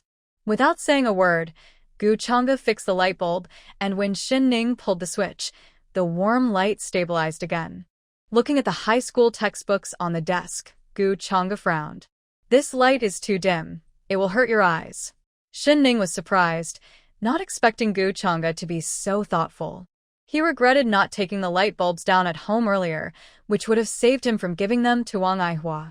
Thinking about how the theft case brought them together, he awkwardly laughed a few times. Let's eat noodles first. The aroma of the steaming noodles filled the air, making the dog, Cole, whine with excitement. Shen Ning gently patted its head and poured a big bowl of noodles into its dog bowl. Cole happily started eating, with a joyful woof. Gu Chang'e had tasted Shen Ning's cooking during his first visit to Hejia village and knew this young man was a great cook. Even with his expectations, he was still amazed by the bowl of noodles in front of him. After taking a sip of the warm, fragrant noodle soup, he felt a wave of warmth spread through his stomach, driving away the cold. Gu Chang'e picked up a long, white noodle, and its chewy texture made it so delicious that he felt like he could swallow his tongue along with it. Shen Ning sat across from Gu Chang'e, eating the noodles delicately and pushing a plate of beef closer to him. Gu Chang'e didn't refuse and enjoyed the noodles with the beef, taking big bites. When he reached the bottom of the bowl, he discovered 2 fried eggs resting there. A warm feeling spread from his stomach to his heart, making him feel cozy all over, as if he were soaking in warm water. He glanced at Shen Ning across the table, smiling at the little guy for having some conscience. But when he turned to see the silly dog happily eating, with a fried egg under its bowl, he suddenly fell silent. His previously cheerful expression turned cold again. Shen Ning slurped his noodles, looking at the suddenly cold Gu Chang'e, confused about what had happened. Who upset this fierce person? Just a moment ago, everything was fine. Was the noodles not good? Gu Chang'e looked at the young girl with bright, watery eyes and felt a bit helpless inside. Never mind, there's plenty of time ahead. Why bother with her, a little girl who hasn't even grown up yet? Gu Chang'e quickly finished the remaining noodles, stood up to say goodbye, and said, "Thank you for your hospitality. I have things to do, so I'll be leaving now." Shen Ning hurriedly walked him to the door. The night was bright, and she could even see the worry in the young girl's eyes. The roads are slippery in the snow, and visibility is poor at night. Drive slowly. The frustration he felt earlier faded away, and Gu Chang'e softly replied, as he turned to open the car door. He pulled out a gift box from under the seat and said, "Here for you." Shen Ning was surprised and quickly waved her hands. Gu Chang'e pressed his lips together. "These are ladies' gloves someone gave me, and I don't need them. You can keep them." Shen Ning wanted to refuse, but Gu Chang'e firmly placed them in her arms. "We have rules. We can't take things from the common people for free. These gloves can cover the meal." Hearing this, Shen Ning quickly accepted the gloves. She couldn't let Captain Gu make a mistake. It would be troublesome if it affected his future. Seeing Shen Ning accept the gloves, Gu Chang'e's expression improved a bit. He started the car, and soon the military green jeep disappeared down the country road. Zhang Ruoyu and Fong Heng got off the bus with bags in hand, making their way to the youth station, stepping carefully in the winter darkness. Both were a bit distracted. The winter nights came early, and a bright car light appeared in the distance. They instinctively guessed it was Captain Gu's car, and Fong Heng pulled Zhang Ruoyu closer to the roadside. But Zhang Ruoyu suddenly raised her hand to stop the car. Fong Heng wanted to stop her, but it was too late. "Hello, soldier. We can't walk any further. Could you give us a ride?" The window rolled down, revealing Gu Chang'e's sharp profile. Fong Heng had no choice but to greet him. "Captain Gu, what a coincidence." I just dropped off Shen Ning and Gu Sanya. Get in. The roads are slippery in the snow, and it's not safe to walk." "No, it's okay. The youth station isn't far. We can walk a bit more." Gu Chang'e, however, was unusually kind, insisting, "Get in. This young lady clearly can't walk any further." Zhang Ruoyu immediately thanked him, excitedly opened the back door, and quickly got in. Fong Heng had no choice but to follow. Gu Chang'e glanced at them through the rear-view mirror, a faint smile on his lips. "So, this is your fiancé? Is this your fiancé?" Fong Heng was taken aback and hesitantly nodded, responding quietly. Gu Chongqing smiled slightly. Yes, you both seem like a good match. Fong Heng's expression darkened. Although he didn't know much about this Gu officer, he found him cold and hard to approach. However, he seemed particularly different when it came to Shin Ning. He had a vague suspicion but thought it unlikely, as Gu Chongqing was known to be a tough man who kept his distance from women. Fong Heng was quite capable himself and had always been popular with women. Yet now, in front of Gu Chongqing, he felt a bit inferior. After all, he was still an inexperienced youth, while the other had already achieved a significant position in the military through his own abilities. People tend to admire strength. Would Shin Ning like someone like that? Fong Heng continued to overthink, remaining silent. Zhang Ruoyu was frustrated by Fong Heng's dismissive attitude, her brows furrowed and anger bubbling inside her. Was Fong Heng really unwilling to acknowledge his own fiancé? It was outrageous. What was so special about Shin Ning that had him so distracted? Still, she had to maintain her gentle and caring image, so she pretended to be concerned and asked, "Is Comrade Shin Ning all right?" She left in such a hurry. If I had known she was being discharged today, we would have come back together. Gu Chongqing replied, "Yes, she's fine. I personally saw them home." Oh. Zhang Ruoyu's voice trailed off, and suddenly, as if on a whim, she asked, "What is the relationship between Captain Gu and Comrade Shin? Why did you personally bring her back so late? Do you like her?" Zhang Ruoyu's tone was casual, as if Shin Ning were just a stray cat or dog waiting to be chosen. Boyu. Fong Heng said, his tone rising in discontent. It was quite rude to ask such a personal question about someone he had only met once. Yet, she seemed oblivious to this. Tilting her head innocently, "I was just curious and wanted to ask. Besides, Comrade Shin Ning is quite attractive and seems to have high standards. She probably wouldn't be interested in these country bumpkins. I think she..." Gu Chongqing made a turn and parked the car steadily at the youth point, his tone indifferent and hinting at urgency. "We're here. You can get out now." Zhang Ruoyu found it a bit dull, shrugged, and jumped out of the car. Fong Heng hesitated, not moving for a long time. In fact, he really wanted to know if Gu Chongqing liked Shin Ning. Zhang Ruoyu got out of the car, and seeing Fong Heng still in a daze, she pulled him, saying, "Let's go. Why are you daydreaming?" Fong Heng seemed lost, still staring blankly even after the car had driven away.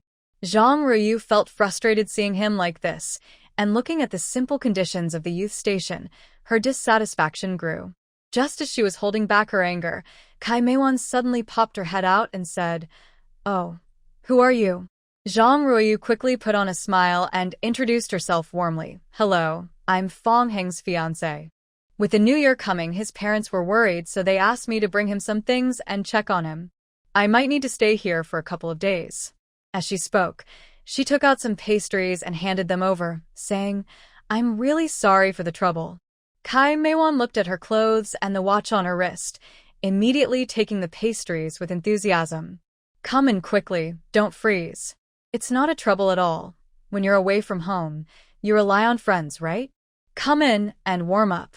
Once Zhang Ruoyu entered the room and saw the furnishings, her dislike was almost overflowing, and she regretted not staying at the guest house in the county. "By the way, where is Shun Jijun? Which room does she stay in? Can I share a room with her tonight?" Kai Meiwan replied, "She doesn't stay here. She rented a small courtyard in the village. I'm the only female youth left here, but the west room is drafty, and the Kong isn't heated, so you'll have to share a room with me."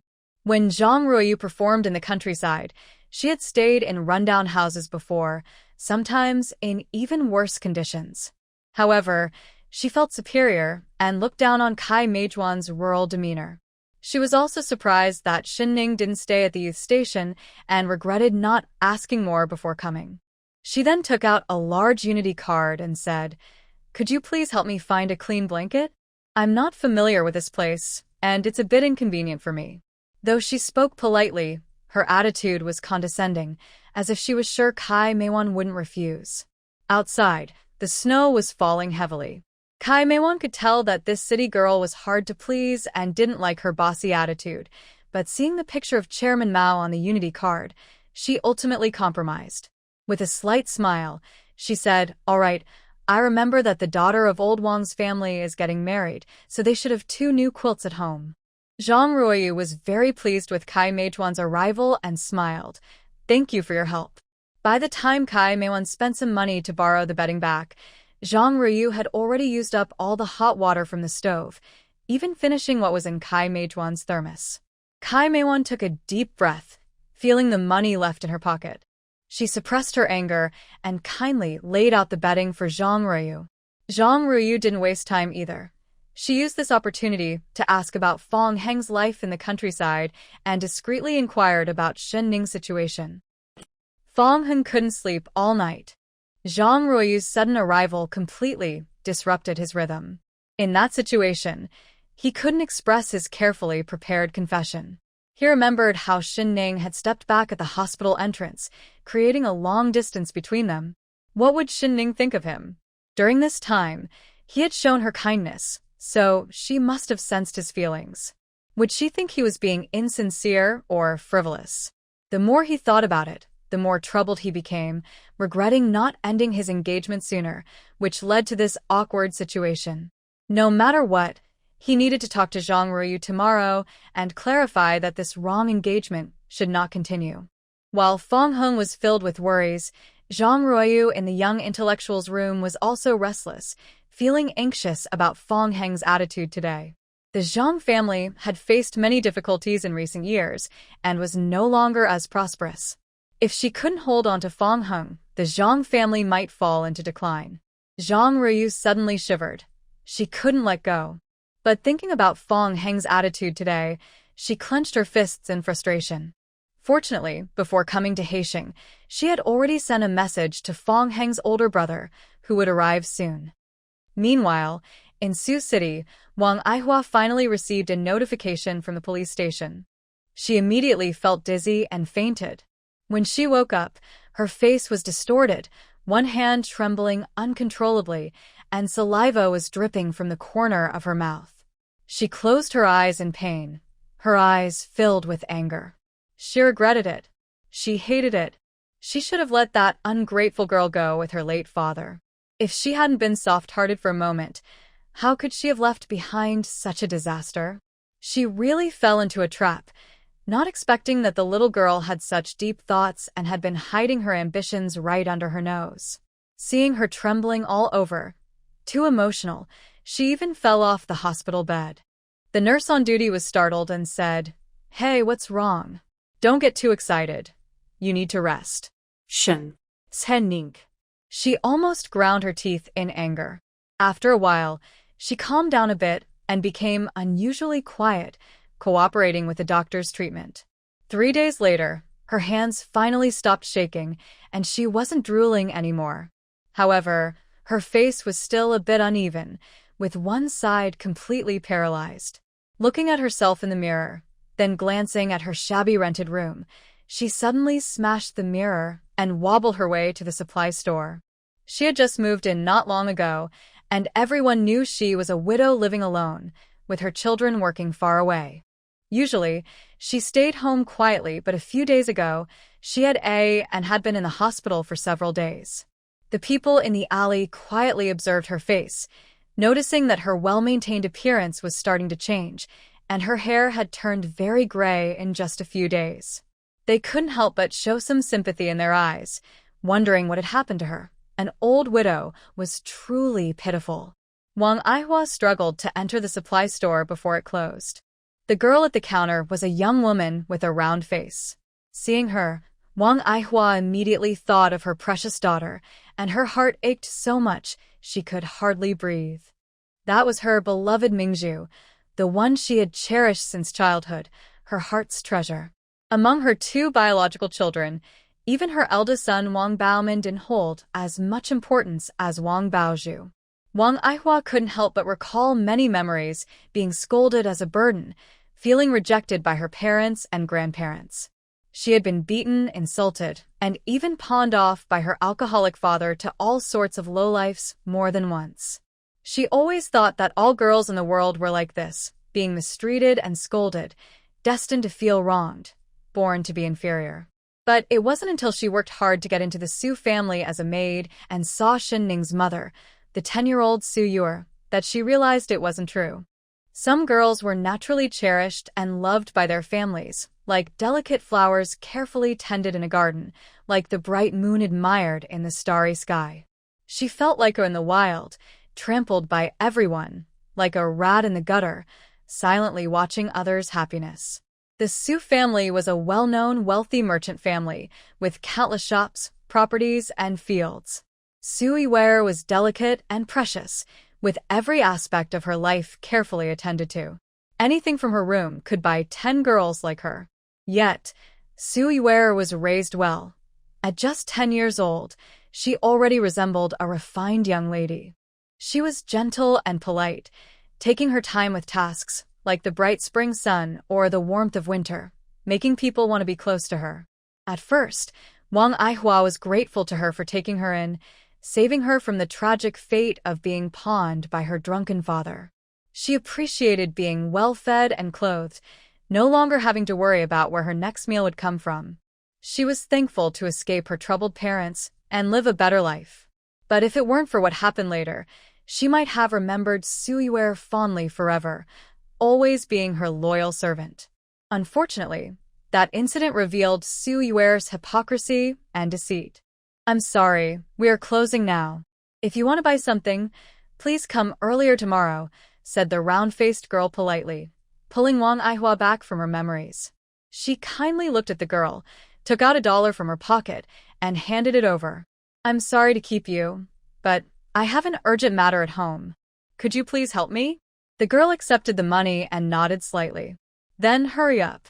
She went back to cleaning up behind the counter. Once the girl was far away, Wang Baozhu's gaze turned sharp like a venomous snake. She slowly dialed a number and patiently waited.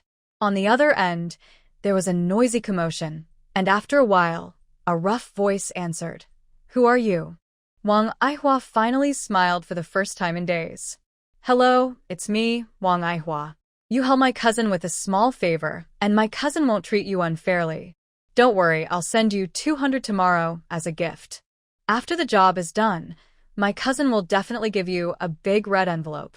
After hanging up, Wang Baozhu felt some of the pent-up anger and sadness ease, but it was still not enough. She was eager to see Xinnning suffer and lose everything. Thinking of her precious children, who were still enduring hardships somewhere, filled her with a burning desire for revenge. She took a deep breath and finally calmed her excited emotions. After thinking for a long time, she dialed a familiar phone number. After several transfers, she finally heard that familiar voice. The other person seemed cautious and a bit impatient, lowering their tone and speaking sternly. "What's going on? Didn't I say not to call here?" Wang Baozhu immediately felt a lump in her throat. Tears fell down, and she couldn't hold back her sobs, sadly saying, "Yuan Shan, our girl has been harmed." Wang family village, Wang Matzi hung up the phone and lost interest in continuing to play cards. He shrugged and leisurely walked home. Villagers on the road saw him and couldn't help but tease. "Hey, Matzi, did you find a gold ingot or win some money? Why are you so happy?" Wang Matzi grinned. "Of course. I'm happier than finding a gold ingot. I'm about to have some good luck in love." Watching him walk away, one villager rolled their eyes. "Pfft, with your character, good luck in love?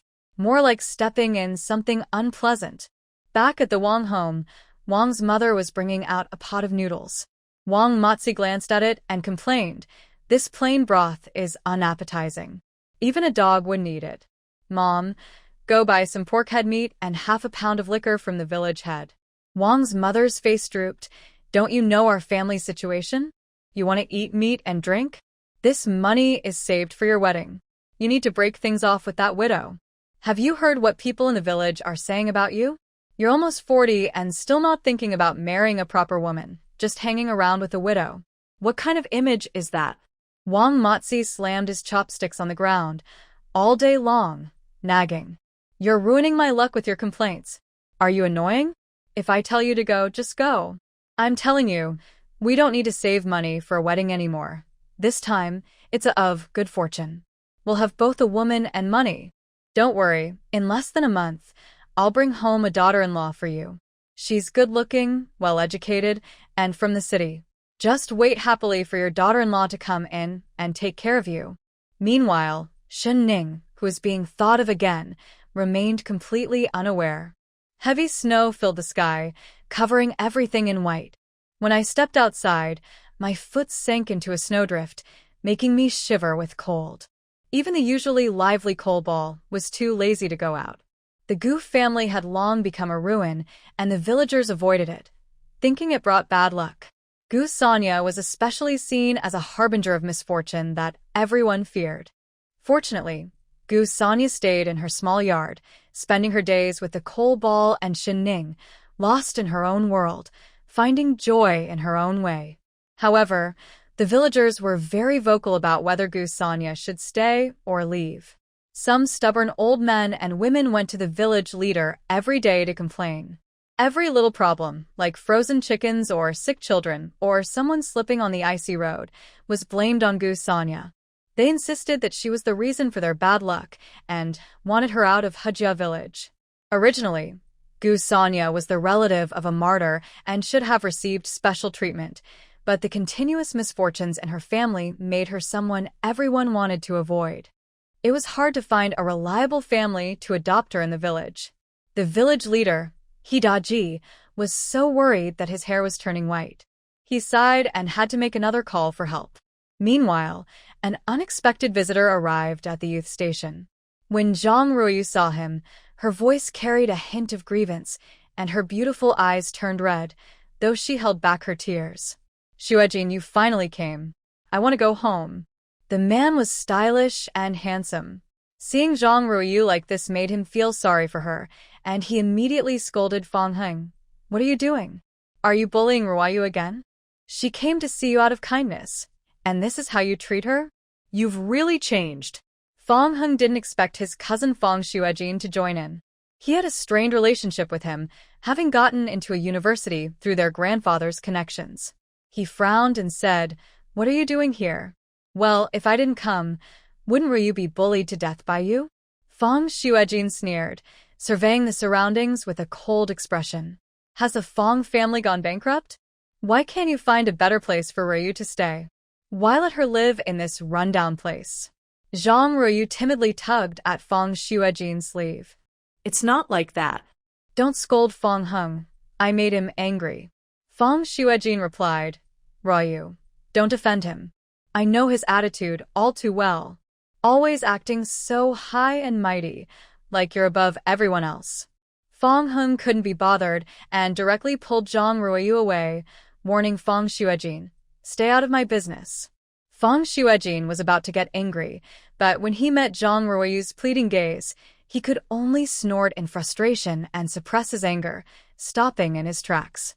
Outside, it was freezing cold, and there were so many people around that there wasn't even a decent place to talk. Fang Heng frowned and pulled her into the kitchen, shutting the door with a. Zhang Ruoyu jumped at the noise, tears immediately filling her eyes.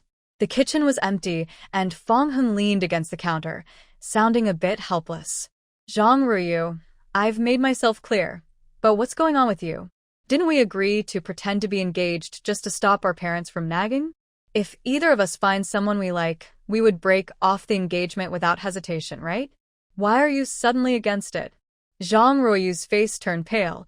She didn't have anyone else she liked. The person she liked was Fang Heng. She had hoped that by holding onto the title of fiancé, things would progress naturally, and he would eventually develop feelings for her. Who would have thought this fool really had noticed all these years?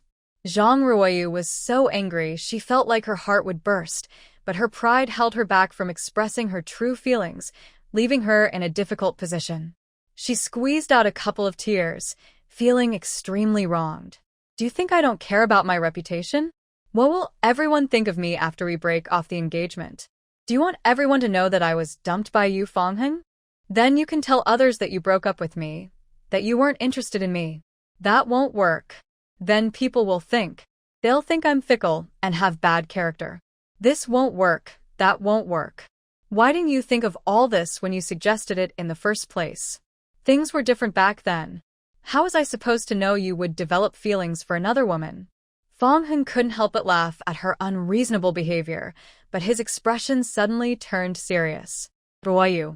As soon as he called her that, Zhang Ruoyu froze. Ever since they publicly acknowledged their engagement, she had forbidden him from calling her that. But now that he used it again, she realized he was genuinely angry. Her gaze shifted, and her attitude softened instantly.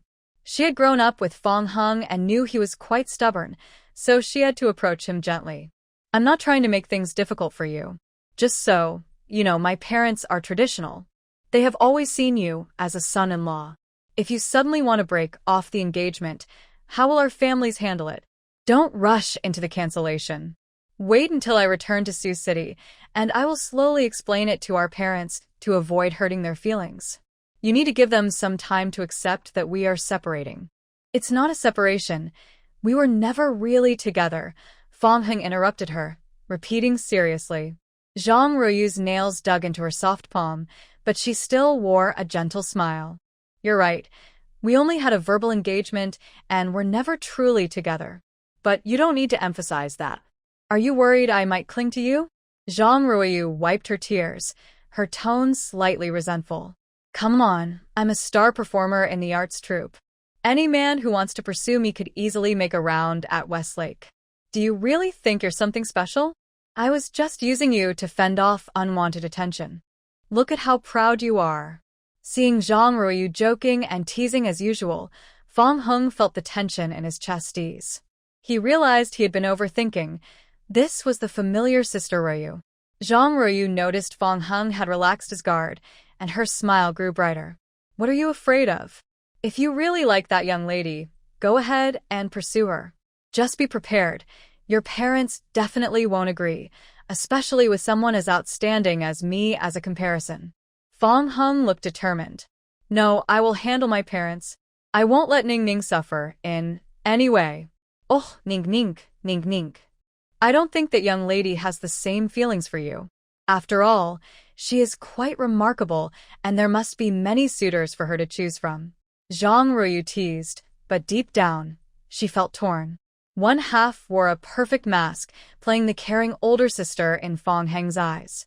The other half was a beast growing wild with jealousy, wishing to harm the two of them. Shenning isn't like that.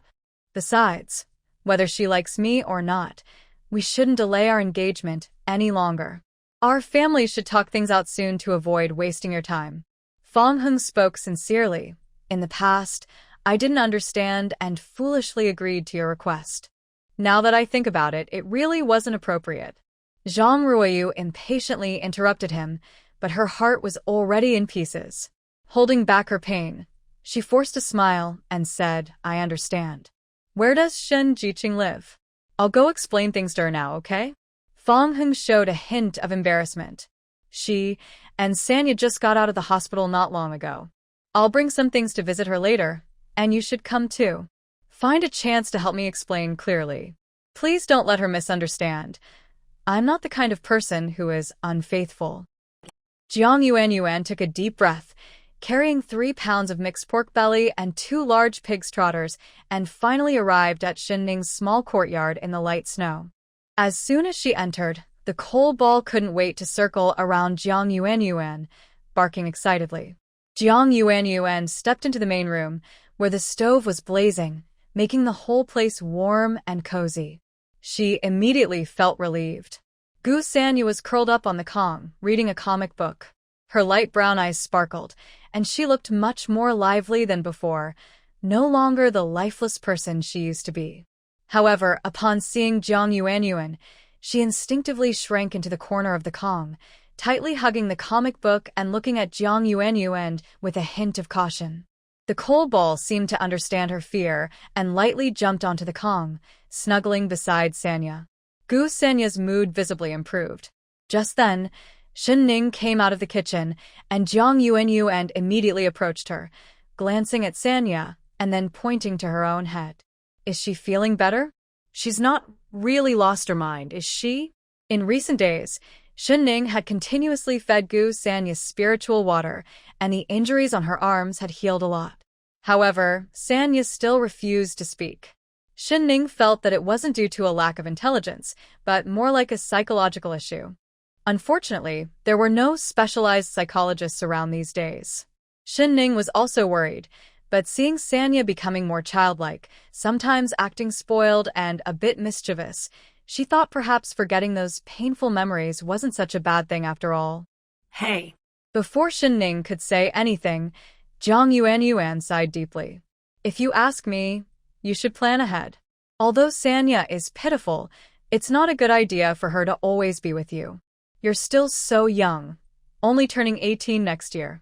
Do you really want to keep taking care of her? She's not a little cat or dog that just needs food. She's a person. Even if you're willing to take care of her, will your future partner agree? Are your in-laws willing? Ning had never thought about finding her in-laws. She understood Gu Sanya's situation. She just didn't talk much or interact with others, but she could take care of herself. When given a comic book, her eyes lit up. Let's talk about it again in spring. If the village can't solve this, I plan to support her education and send her to a school in town, arranging for her to board there. It's better than having her face cold words and ridicule in this village, along with the villagers' suspicion and exclusion. But Ning didn't notice that when she finished speaking, the light in Sanya's eyes suddenly dimmed. She nervously tugged at her clothes, feeling a bit lost. Jiang Yuan nodded. That does sound good. A normal child her age should be in school. However, since she is from the village, there might be some trouble with her schooling. Ning smiled gently. It's no problem. I'll ask at the school later. There's always a way. These days, school enrollment is not very strict. As long as parents are willing to pay, they can send their children to study in the city. The only issue is that the commute is a bit far, and the school fees in the city are higher. But Ning wasn't short on money, and she was happy to spend it on Sanya. Seeing Ning's determination, Jiang Yuan felt relieved. She had been worried that Ning might take on too much, as Ning was overly kind to Sanya. By the way, the village is slaughtering pigs today. I brought back some meat for you. You have to cook a nice meal for me to satisfy my cravings. I've been eating plain soup for days in the hospital. I'm going crazy with hunger. Ning glanced at the meat on the table and realized that Jiang Yuan had brought her share as well, possibly even paying for some from the villagers. After all, there were only 2 pigs to share among the whole village, which wasn't enough. Ning immediately agreed. The two chatted and laughed, planning to make braised pig's trotters with yellow beans and fried sauce noodles for dinner. The remaining meat would be frozen for the new year. Ning invited Sanya to join in the fun. The little girl jumped off the bed and dashed into the kitchen to help start the fire. The 3 of them and a dog were bustling happily in the kitchen when suddenly, the dog began barking at the courtyard door.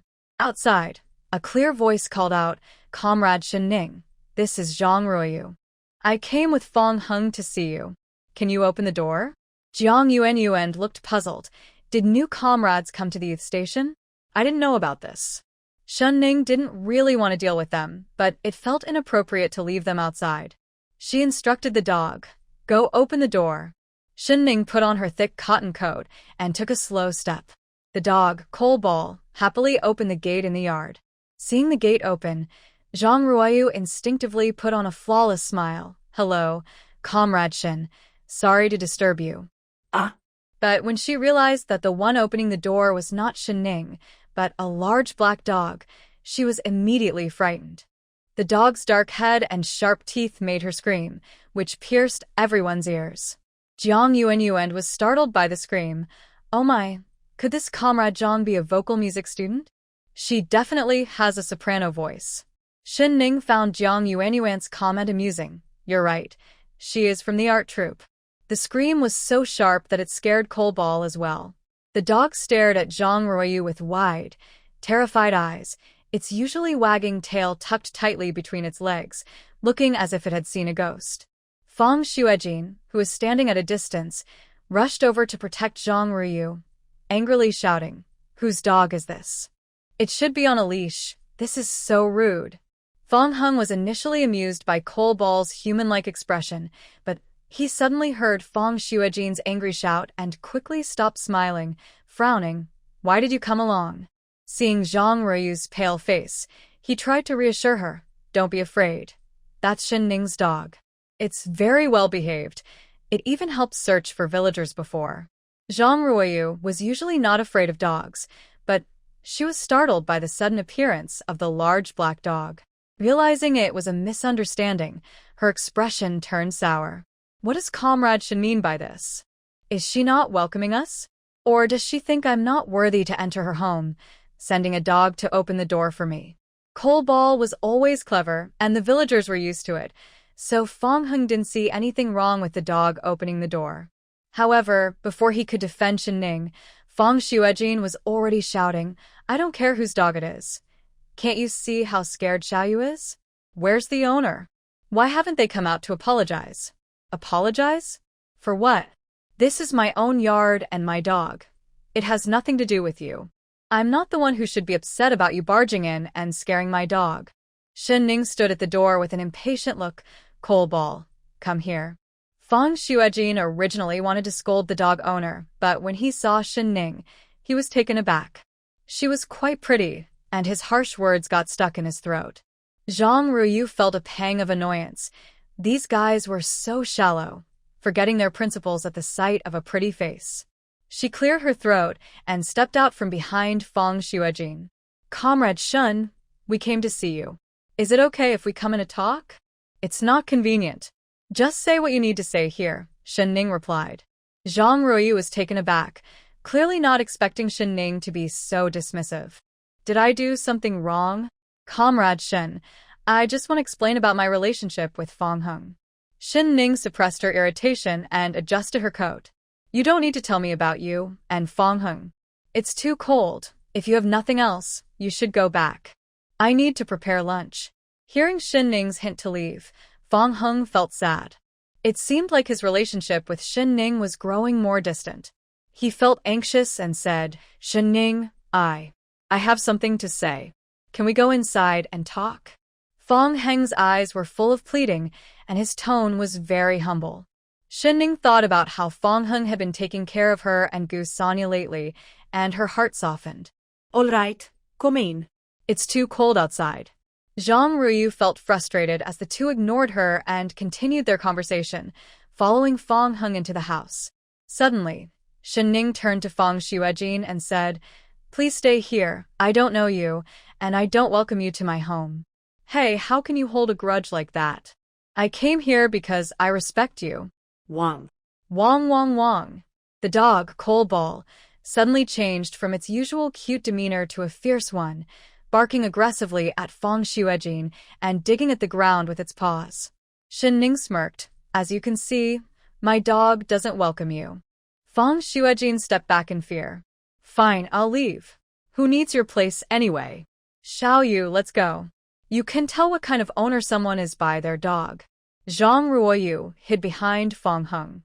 "Comrade Shen, you should really keep the dog. What if it bites someone? This is Coal Ball's home. Why should I tie it up? If you can't accept that, then don't come here," Shin Ning replied bluntly, not waiting for anyone's reaction before turning and going inside. To Zhang Ruoyu, Shin Ning's actions seemed even more arrogant. She instinctively looked at Fong Hung, remembering that he disliked spoiled girls. However, Fong Hung showed no sign of displeasure. "Shin Ning is right. If you're really scared, Ruoyu, you can go back with your cousin. I can explain myself." Zhang Ruoyu was taken aback and smiled awkwardly. "If I'm not here, how can you explain things clearly? Besides, if you send me away now, it makes you seem guilty." While Fong Hung hesitated, Zhang Ruoyu had already bypassed him, lifted the heavy curtain, and entered the main room. As soon as she stepped inside, a warm feeling enveloped her. The conditions here were much better than at the youth station. The red brick house was bright and clean. The room was simply furnished with a round table for chairs and a large storage cabinet. Through the colorful glass, she could see neatly arranged pastries and candies inside. By the window was a desk piled with books, including some high school textbooks. They were ordinary items, but in this rural village, they seemed quite special. "Hey, who are you? I just heard someone complain about my family's coal." Seeing Jiang Yuanyu and peeking out from the kitchen, Zhang Ruoyu paused. Did young people in the countryside also need to be good-looking? In this remote place, everyone seemed so attractive. If Xinning's beauty was pure and delicate, evoking sympathy, then Jiang Yuanyuan's beauty was bright and bold, almost aggressive. Fong Hung, however, was not surprised. He handed Jiang Yuanyuan the malted milk and brown sugar, while briefly introducing her. "This is my friend Zhang Ruyu. The guy at the door is my cousin. He had to leave for something. We came to see Xinning. She just got out of the hospital and needs to recover." Jiang Yuanyuan chuckled. "Well, we thought alike. I'm here to bring meat and also to join for a meal." Fong Heng's eyes lit up with excitement as he looked at Xinning. Xinning sighed, "Then stay and have a meal with us. It's a good chance to thank you for taking care of me and Sanya at the hospital." Fong Heng's eyes sparkled, like a puppy smelling food, nodding eagerly.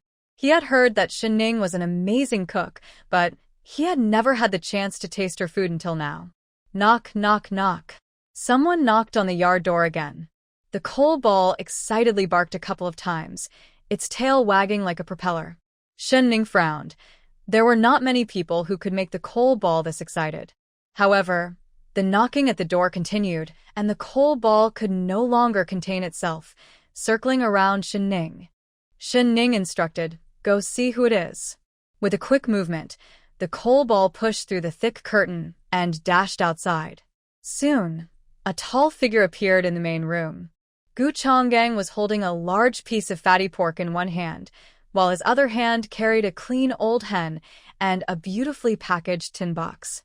The once spacious main room suddenly felt a bit crowded. After entering, Gu Changgang clearly did not expect Xinning's home to be so lively today. In an instant, several people exchanged surprised glances, with Fong Hung looking particularly wary, as if sparks were flying between their eyes. Jiang Yuanyuan, full of excitement, turned to Xinning and then to Gu Changgang, cautiously asking, "Is Captain Gu here to see Xinning too?" Gu Changgang calmly placed his items on the table. "Yes, Xinning and Gu Sanya just got out of the hospital, so I brought them some things to help them recover." Xinning was puzzled, wondering what special occasion it was that everyone was bringing her gifts. She quickly waved her hands, saying, No, these things are too valuable. You all should take them back when you leave." Gu Changgang glanced at Gu Sanya, who was shyly observing everything from behind Xinning. "These gifts are not just for you. Sanya's older brother is a national hero, and she is a martyr's family member. I didn't know before, but now that I do, I can't ignore it. Don't worry. I've already explained the situation to the military leaders, and they will take care of her until she comes of age." Xinning's eyes lit up. This was indeed big news. She took some pastries and candies from the cabinet and placed them on the table, then brought out a set of enamel cups and poured hot water for everyone. "Please sit down and have some snacks. Stay for a meal." Gu Changgang's narrow, cold eyes showed a hint of a smile. "All right, I'll help you." Xinning's eyes widened in surprise. Gu Changgang did not seem like someone who would cook. Gu Changgang chuckled at her astonished expression. "I spent some time in the cooking team. My skills are quite good." Xinning looked at his calloused hands in disbelief, struggling to imagine Captain Gu in an apron wielding a spatula. Just thinking about it seemed quite amusing. The watery, almond-shaped eyes were full of laughter, and Gu Changgang felt his heart soften. Fong Heng's heart raced with alarm. "I can help too. I'll join in." Jiang Yuanyuan laughed mockingly and interrupted, "Don't make things worse. Last time, your beans weren't cooked properly, and I almost got in trouble with Grandma." Xinning couldn't help but laugh out loud this time. She knew that the young volunteers had all gotten sick from the undercooked beans. Since then, they had banned Fong Hung from the kitchen. He could only help with washing vegetables and starting the fire. Fong Hung felt embarrassed, but at least Xinning was smiling, and the previous coldness seemed to fade away, lifting his spirits. However, he looked at Gu Changgang with more caution, determined to learn how to cook when he got back. He couldn't let Gu Changgang outshine him. Xinning politely declined the other's offers and rushed into the kitchen, with Jiang Yuanyuan following to help. Zhang Ruoyu glanced at Fong Hung, and then at the imposing Gu Changgang, quietly sipping hot water. As she casually surveyed the room, she noticed the snacks, canned fruits, and milk powder on the shelf, as well as a portable cassette player on the desk.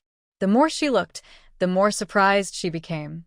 Shen Ning's living conditions seemed too good for someone who was supposed to be a powerless orphan, as Sun Miao had said. It seemed the information was wrong. Zhang Ruoyu subtly observed Gu Changgang.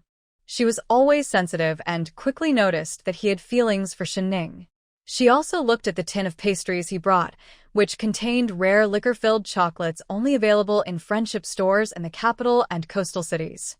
Thinking of Shen Ning's pure and delicate face, a knowing smile appeared on Zhang Ruoyu's face, mixed with a hint of disdain. She had thought Shen Ning was a high-minded woman, but it seemed she was relying on men for support. Perhaps it wasn't just one man. Fang Heng had previously admired and respected Gu Changgang, but when he realized they both liked the same woman, that admiration turned into wariness and resistance. Seeing Shen Ning busy in the kitchen, Gu Changgang was also active. He took out a light bulb from his pocket, stood on a wooden chair, and replaced the old, dim bulb in Shen Ning's house. He was tall and quick in his movements. After replacing the bulb, he pulled the lamp cord, and the room instantly brightened. Zhang Ruoyu's thoughts were racing. Seeing Gu Changgang's familiarity with the task, she looked at Shen Ning with a hint of contempt. Being pretty is a good thing. Maybe these two have already been together for a while. Otherwise, how would Captain Gu know that the light bulb at Shen Ning's house was out and come to change it himself? Fang Heng didn't think anything was wrong. He just felt anxious watching Gu Changgang being so attentive.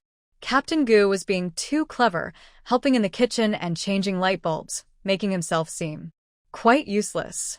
In the kitchen, Gu Sanya was closely following Shen Ning like a little shadow, making Shen Ning feel both amused and sorry for her. Shen Ning sat her down on a small stool and gave her 2 big white rabbit candies, saying, "Be a good girl and eat some candy. Dinner will be ready soon." Jiang Yuan occasionally glanced toward the main hall, eager to see some excitement. In the main hall, Fang Heng and Gu Changgang were sitting face to face, looking quite friendly. But what was that expression on the dog, Coal Ball? Jiang Yuan had wanted to see a rivalry between 2 men over 1 woman, but she found herself completely drawn to Coal Ball instead. It was unbelievable. She thought she must be seeing things, as she noticed various human-like expressions of nervousness, confusion, and struggle on the dog's face. In fact, Coal Ball was indeed in a difficult situation. It had been guarding the kitchen door, smelling the delicious food and drooling, feeling incredibly happy that dinner was coming soon. But then Fang Heng called to it, "Coal Ball, come here." Coal Ball remembered that during Shen Ning's absence, this young man had been feeding and playing with it, so it decided to show some respect and walked over slowly. However, as it passed by Gu Changgang, it suddenly heard a command, "Coal Ball, Seat." Coal Ball immediately sat down next to Gu Changgang as if it had heard a trumpet call. Gu Changgang looked at it with satisfaction, patted its head, and praised, "Good dog." Coal Ball was a bit puzzled about why it had sat down, its dark eyes filled with confusion. Just then, Fang Heng pulled out a piece of beef jerky and waved it, saying, "Coal Ball, come here. I brought you a treat." Whenever Fang Heng came to feed Coal Ball when Shen Ning was not home, he would chat with it for a long time. Once Coal Ball got impatient, Fang Heng would give it a piece of beef jerky to calm it down. Smelling the familiar scent, Coal Ball happily ran to Fang Heng's feet. Fang Heng proudly patted Coal Ball's head, saying, "Good boy, I'll bring you treats every day from now on." Coal Ball eagerly opened its mouth to grab the beef jerky. Seat. As Gu Changgan's cold voice rang out again, Coal Ball instinctively sat down on the ground, keeping its mouth tightly shut. Due to the effort, Coal Ball felt a bit sore. Fang Heng was not pleased and pushed the beef jerky closer, saying, "It's okay, eat up." Coal Ball hesitantly opened its mouth when it suddenly heard a sound behind it. A stronger, delicious smell wafted into its sensitive nose, and Coal Ball couldn't help but turn around quickly. Gu Changzhen opened a small tin can and shook it, saying, "This is the highest grade canned food from our military district. Only military dogs that have achieved merit can eat it. Do you want some?" Coal Ball's eyes lit up immediately, feeling that the beef jerky in Fong Heng's hand was no longer appealing, and happily walked toward Gu Chongzhen. Fong Heng shook the beef jerky again and coaxed Cole Ball, "Come here. I will bring you tasty food every day. I can also buy you food as much as you want." Cole Ball paused again, its eyes shining brightly. It could tell the difference between a full meal and a snack.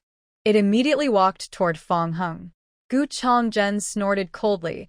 "Have you forgotten who brought you back from the mountain?" Cole Ball understood but wanted to play dumb, looking left and right, unable to decide. It whined softly, sounding a bit wronged.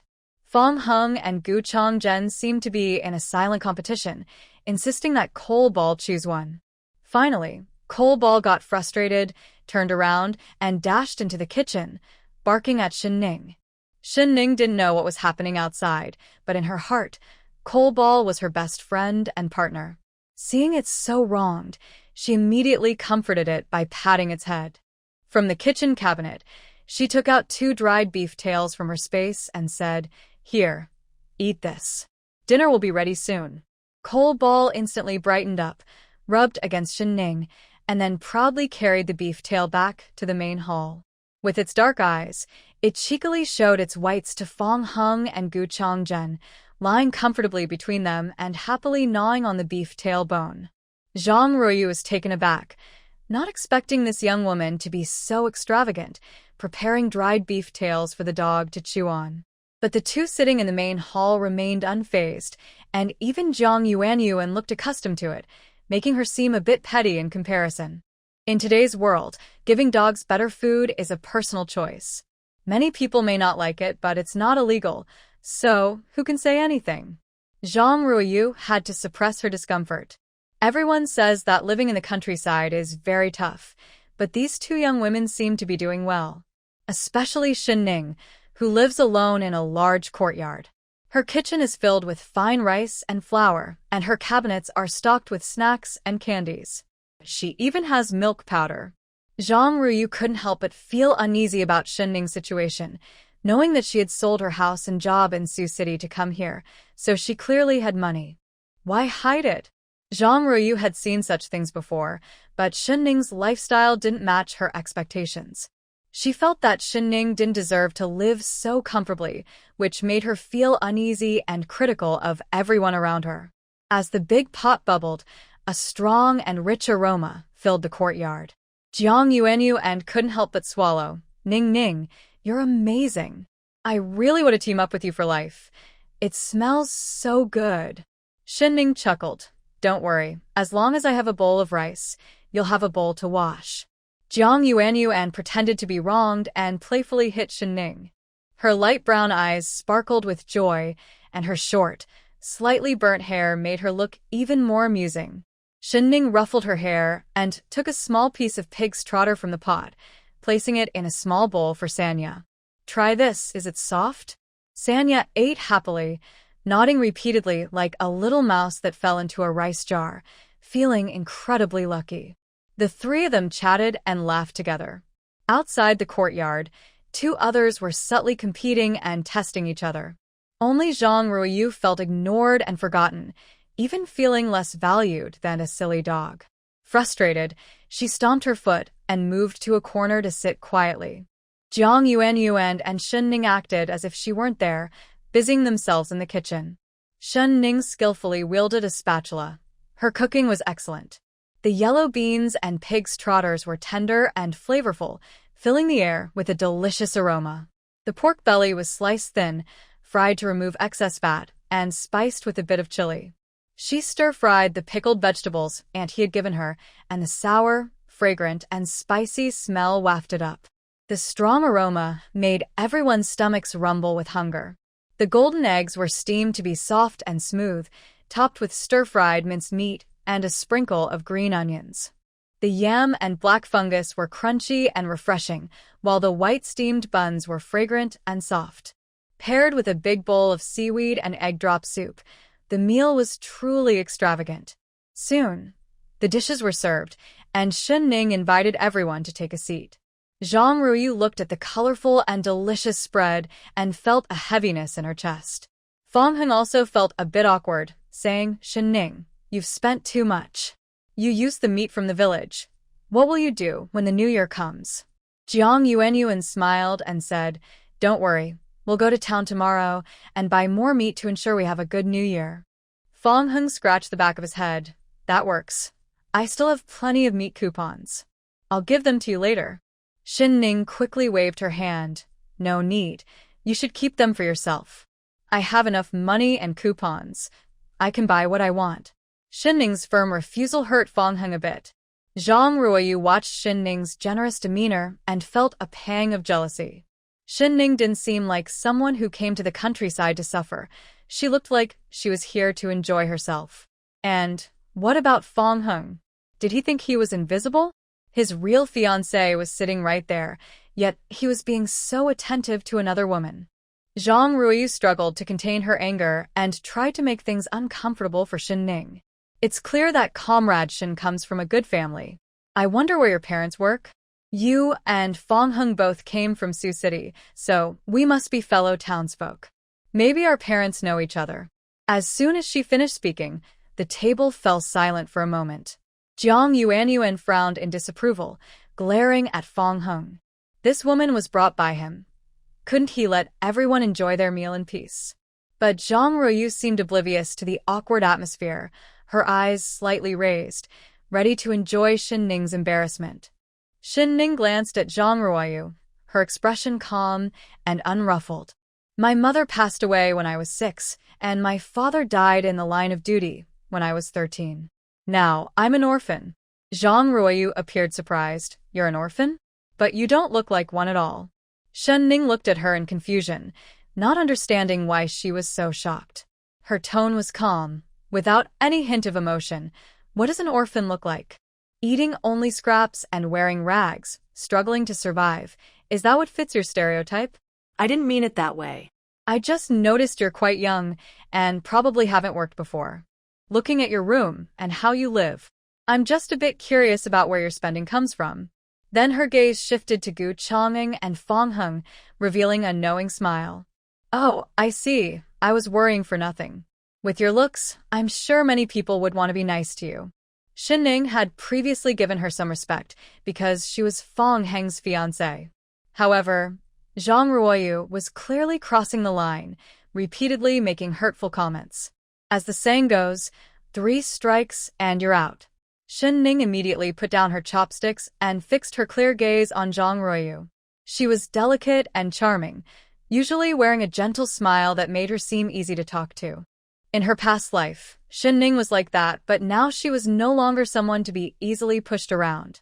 She wiped the smile off her face, her eyes sharp and full of righteous anger, staring directly at Zhang Ruoyu.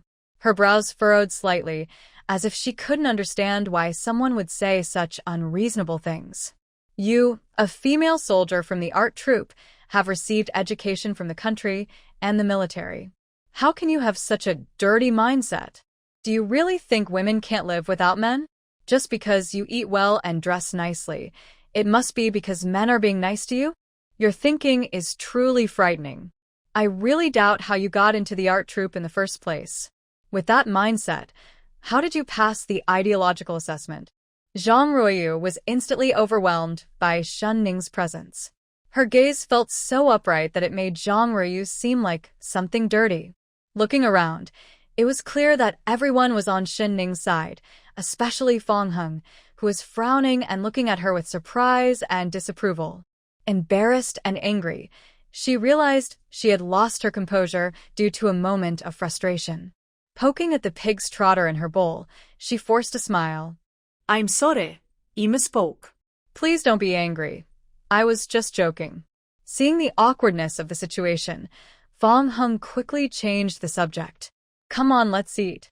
Xin Ning, your cooking is amazing. It smells so good. He didn't think Zhang Ruoyu meant any harm, as he was used to her being straightforward and curious, always saying whatever came to her mind. Xin Ning appeared calm. This meal was meant to thank Fong Hung and Gu Chang'ing, so there was no need to pay attention to unrelated people. Suddenly, a clear piece of pig trotter appeared in her bowl. Xin Ning looked up at the person serving her food, a hint of confusion on her face. Had her relationship with Captain Gu become close enough to share food? Gu Changgong's action caught the attention of others. Fong Hung immediately frowned and picked up some pickled vegetables, stretching his arm to put them in Shen Ning's bowl. Gu Changgang said leisurely, "Comrade Zhang looks like a lucky person. Your fiancé is so considerate, worried you might not get enough to eat." Zhang Ruoyu noticed Fong Heng's gesture and quickly offered her bowl, saying, "Thank you, but I can manage on my own." Fong Heng's expression froze as he held his arm out, but Shen Ning kept her head down, focused on eating. Zhang Ruoyu's smile was starting to fade. She urged, "Fong Heng, why are you in a daze?" Fong Heng, feeling helpless, placed the food in Zhang Ruoyu's bowl with a serious face. "It's fine, Ryu. You should eat more." Jiang Yuanyuan bit her chopsticks, her eyes wide as she watched the lively exchanges at the table. The truth of the observer sees clearly was evident at that moment. She seemed to have a godlike perspective, sorting out the relationships at the table. Zhang Ruoyu liked Fong Heng liked Shen Ning, and Captain Gu definitely liked Shen Ning. As for Shen Ning, she only liked eating. Jiang Yuanyuan looked at Shen Ning, who was focused on her meal, feeling anxious for her oblivious friend. Ning, don't use that. Didn't you say before that Captain Gu helped you many times and you wanted to thank him? Why not take this chance today to raise a toast to him? Shen Ning was puzzled. When did she say that? She usually avoided Gu Changgang. When she looked up, she saw Gu Changgang with a slight smile. "Oh, really? What do you want to thank me for?" Shen Ning was momentarily speechless, feeling a rush of panic. Those were just polite words from Jiang Yuanyuan. He shouldn't take them seriously. But she couldn't say that out loud. After a long pause, she awkwardly managed to say, "Thank you for the coal you sent me." At that moment, the coal ball stood up and came over to Shen Ning, its dark head resting on her thigh, looking adorably at everyone with its wagging tail. Gu Changgang let out a cold laugh, realizing that this ungrateful little thing only remembered a dog. Jiang Yuanyuan, feeling frustrated, poked Shen Ning and said, "Earlier at the hospital, you fainted, and Captain Gu carried you all the way to the emergency room. He even found witnesses for you." Shen Ning was taken aback. She only remembered blaming him for spilling her spiritual water and had forgotten that he was worried about her and acted quickly. Shen Ning was someone who held grudges, but also knew how to be grateful. Because of her past actions, she felt a lingering fear around Gu Changgang, worried he might uncover her little secrets.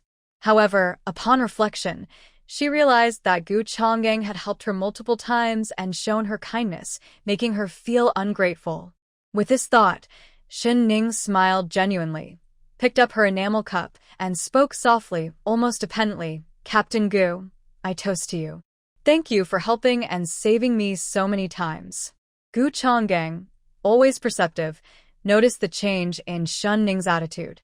His eyes softened, and he replied gently, As their cups lightly clinked, Gu Changgang felt the sound resonate deeply in his heart. He took a sip of the plain water, which tasted surprisingly sweet, making his ears slightly redden. Jiang Yuanyuan watched the interaction between Gu Changgang and Shen Ning with sparkling eyes, unable to suppress a smile. The more she observed, the more she felt they were a perfect match, imagining pink bubbles surrounding them. Just then, Fong Heng raised his enamel cup, abruptly shattering the lovely atmosphere, and said stiffly, "Captain Gu, I also toast to you. Thank you for taking care of Shen Ning." However, Gu Changgang did not raise his cup. Instead, he fixed his gaze on Fong Heng and said, "My care for Shen Ning comes from my heart. I don't need anyone to thank me." Fong Heng, you should take good care of your fiancé. Fong Heng, you should take good care of your fiancé. Gu Changgong's words were meaningful. Fong Heng, feeling explosive, suddenly stood up and said to Shen Ning, "Sister Ruoyu and I are not what you think. Our engagement has always been. It has always been a mistake." Fong Heng, let me explain to Comrade Shen. Zhang Ruoyu suddenly stood up, her face pale, interrupting Fong Heng. Fong Heng felt uneasy, sensing that things were not as he expected. Zhang Ruoyu then said to Shen Ning, "Today, I will thank you with water instead of wine for your hospitality, and I appreciate how you have taken care of Fong Hung all this time. I will be returning to Sioux City in a few days, and I hope we can meet again. Zhang Ruoyu drank all the tea from her enamel cup, looking quite bold. She noticed Fong Heng's anxious expression, waiting for her to explain. Suppressing her sarcasm, she said to Shen Ning, Fong Hung and I grew up together as childhood friends. I've never seen him care for any other girl like this. There's something I've wanted to say for a long time. Shen Ning, would you like to date my best friend, Fong Hung? He is a very hardworking, kind, and excellent person, I can assure you. His parents are wonderful people and government officials, so he has a good family background. If you marry him. Jiang Yuanyuan dropped her chopsticks in shock, glancing between Fong Hung and Zhang Ruoyu, who was speaking up for him. What was happening? Was this a public confession? Shouldn't the person involved say something like this themselves? What did Zhang Ruoyu mean, especially since she was Fong Heng's fiancé? Heaven, could she just let them eat in peace? Jiang Yuanyuan felt like she was hearing more gossip than enjoying her meal. Gu Chongzhen frowned, his voice cold. If I remember correctly, Comrade Zhang, you are Fong Heng's fiancé. What position do you have to say such things? Shen Ning was even angrier, doubting Zhang Ruoyu's sanity. I don't want to. Fong Hung and I are just friends. Comrade Zhang, you have water in that cup, not wine. I don't know what you're talking about. We aren't close enough for you to play matchmaker. Everyone was already shocked by Zhang Ruoyu's sudden words when they heard Shen Ning's cold and angry voice. Fong Heng's face turned red, unsure whether to look at Shen Ning or Zhang Ruoyu. He was very annoyed that Zhang Ruoyu had publicly revealed his feelings without warning. Taiyu, what are you talking about? I just wanted you to explain that our engagement doesn't count. Wong, Wong, Wong. Meichio suddenly barked loudly. But everyone was focused on Zhang Ruoyu, completely ignoring Meichio's unusual behavior. Zhang Ruoyu was surprised, looking both wronged, and as if she just realized what she had said. She quickly apologized. Yes, Fong Hung is right. Our engagement doesn't count at all. Comrade Shen Ning, please don't misunderstand, and don't think I have any concerns. I'm here on behalf of Fong Heng's parents to check on him. You and Fong Hung can continue your relationship. I will handle the engagement issue and explain everything to both sets of parents when I return to Sioux City. Shen Ning's expression darkened. I don't care about your relationship with Fong Hung. I appreciate him visiting me and Gu Sonia in the hospital, but that's all. My relationship with Fong Hung is just a normal friendship. Why does it sound different when you say it? I already explained clearly at the hospital entrance that day. Are you not thinking straight, or do you not understand what I'm saying? You and Fong Hung are engaged, yet you imply something unclear about my relationship with him. What do you mean by that? Are you trying to ruin my reputation on purpose? Zhang Ruoyu quickly clarified. No, it's not like that. Fong Hung and I are just under pressure from our parents. It was just a childhood engagement that doesn't mean anything. Fong Hung likes you, and I would never be the bad person who breaks you apart. Hey, Fong Hung, say something. Don't you like Shin Jiqing? Fong Hung looked at Shen Ning, his handsome face turning red, stammering and unable to speak. I actually. Shen Ning was almost amused by their behavior, unsure if they were genuinely clueless or pretending to be.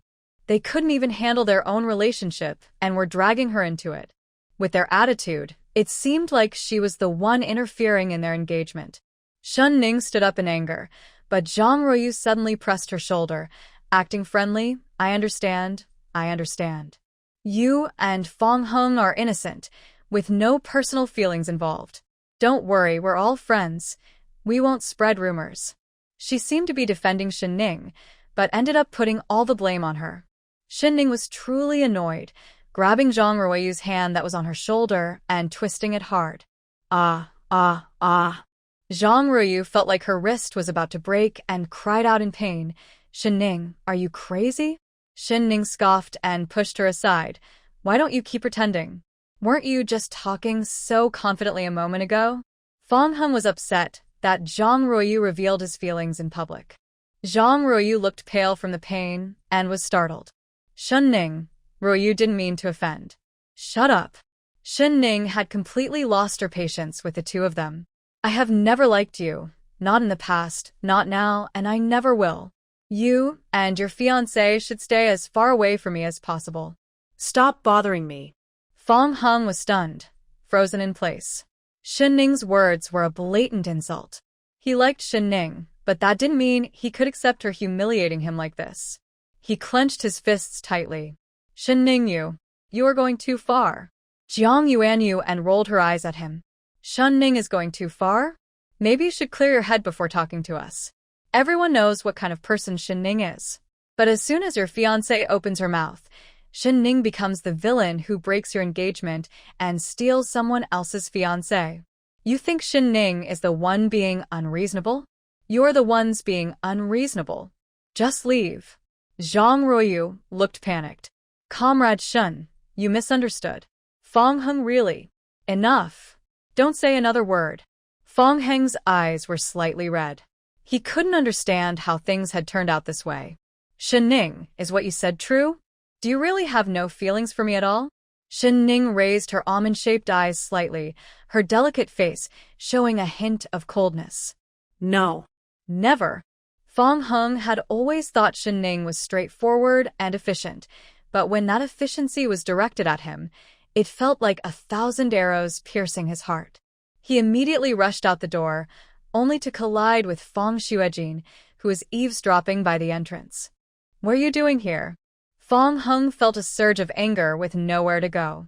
Seeing his cousin, who was always looking for trouble, made him even more annoyed. Fong Hung, how many years has Xiao Yu waited for you? You've only been away for a short time, and you've already changed your heart. Which has seduced you? Zhang Ruoyu quickly stood in front of Fong Hung. Xuejin, don't say that. This has nothing to do with Shen Ziking. They are innocent. Fong Hung is about to break off the engagement for her, and you still say she's innocent. Xiu Yu, don't be foolish. I'm going to teach him a lesson for you. Fong Hung, listen to me. Xiao Yu is under my protection. No one can bully her.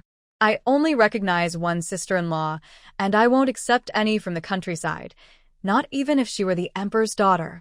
Zhang Ruoyu had tears in her eyes. Xuejin, I know you mean well, but this matter has nothing to do with Comrade Shen and Fong Hung. I want to take the initiative to break off the engagement with Fong Hung, because we are not suitable for each other. Besides, childhood betrothals are just an outdated custom. That's nonsense. What do you mean, not suitable? Was your engagement just decided? Why didn't you feel it was unsuitable for the past 20 years? Now that this woman appears, suddenly it's not suitable anymore, and childhood betrothals are just seen as an outdated practice arranged by parents. Fong Hung, let me tell you, don't let down Xiao Yu. I absolutely will not agree, and our family will not agree either. Shen Ning thought to herself, I just want to scream. Is Fong Heng's older cousin crazy? I don't want to argue with a fool. She turned to leave, but Fong Xuejin tried to stop her. You homewrecker, don't think you can leave.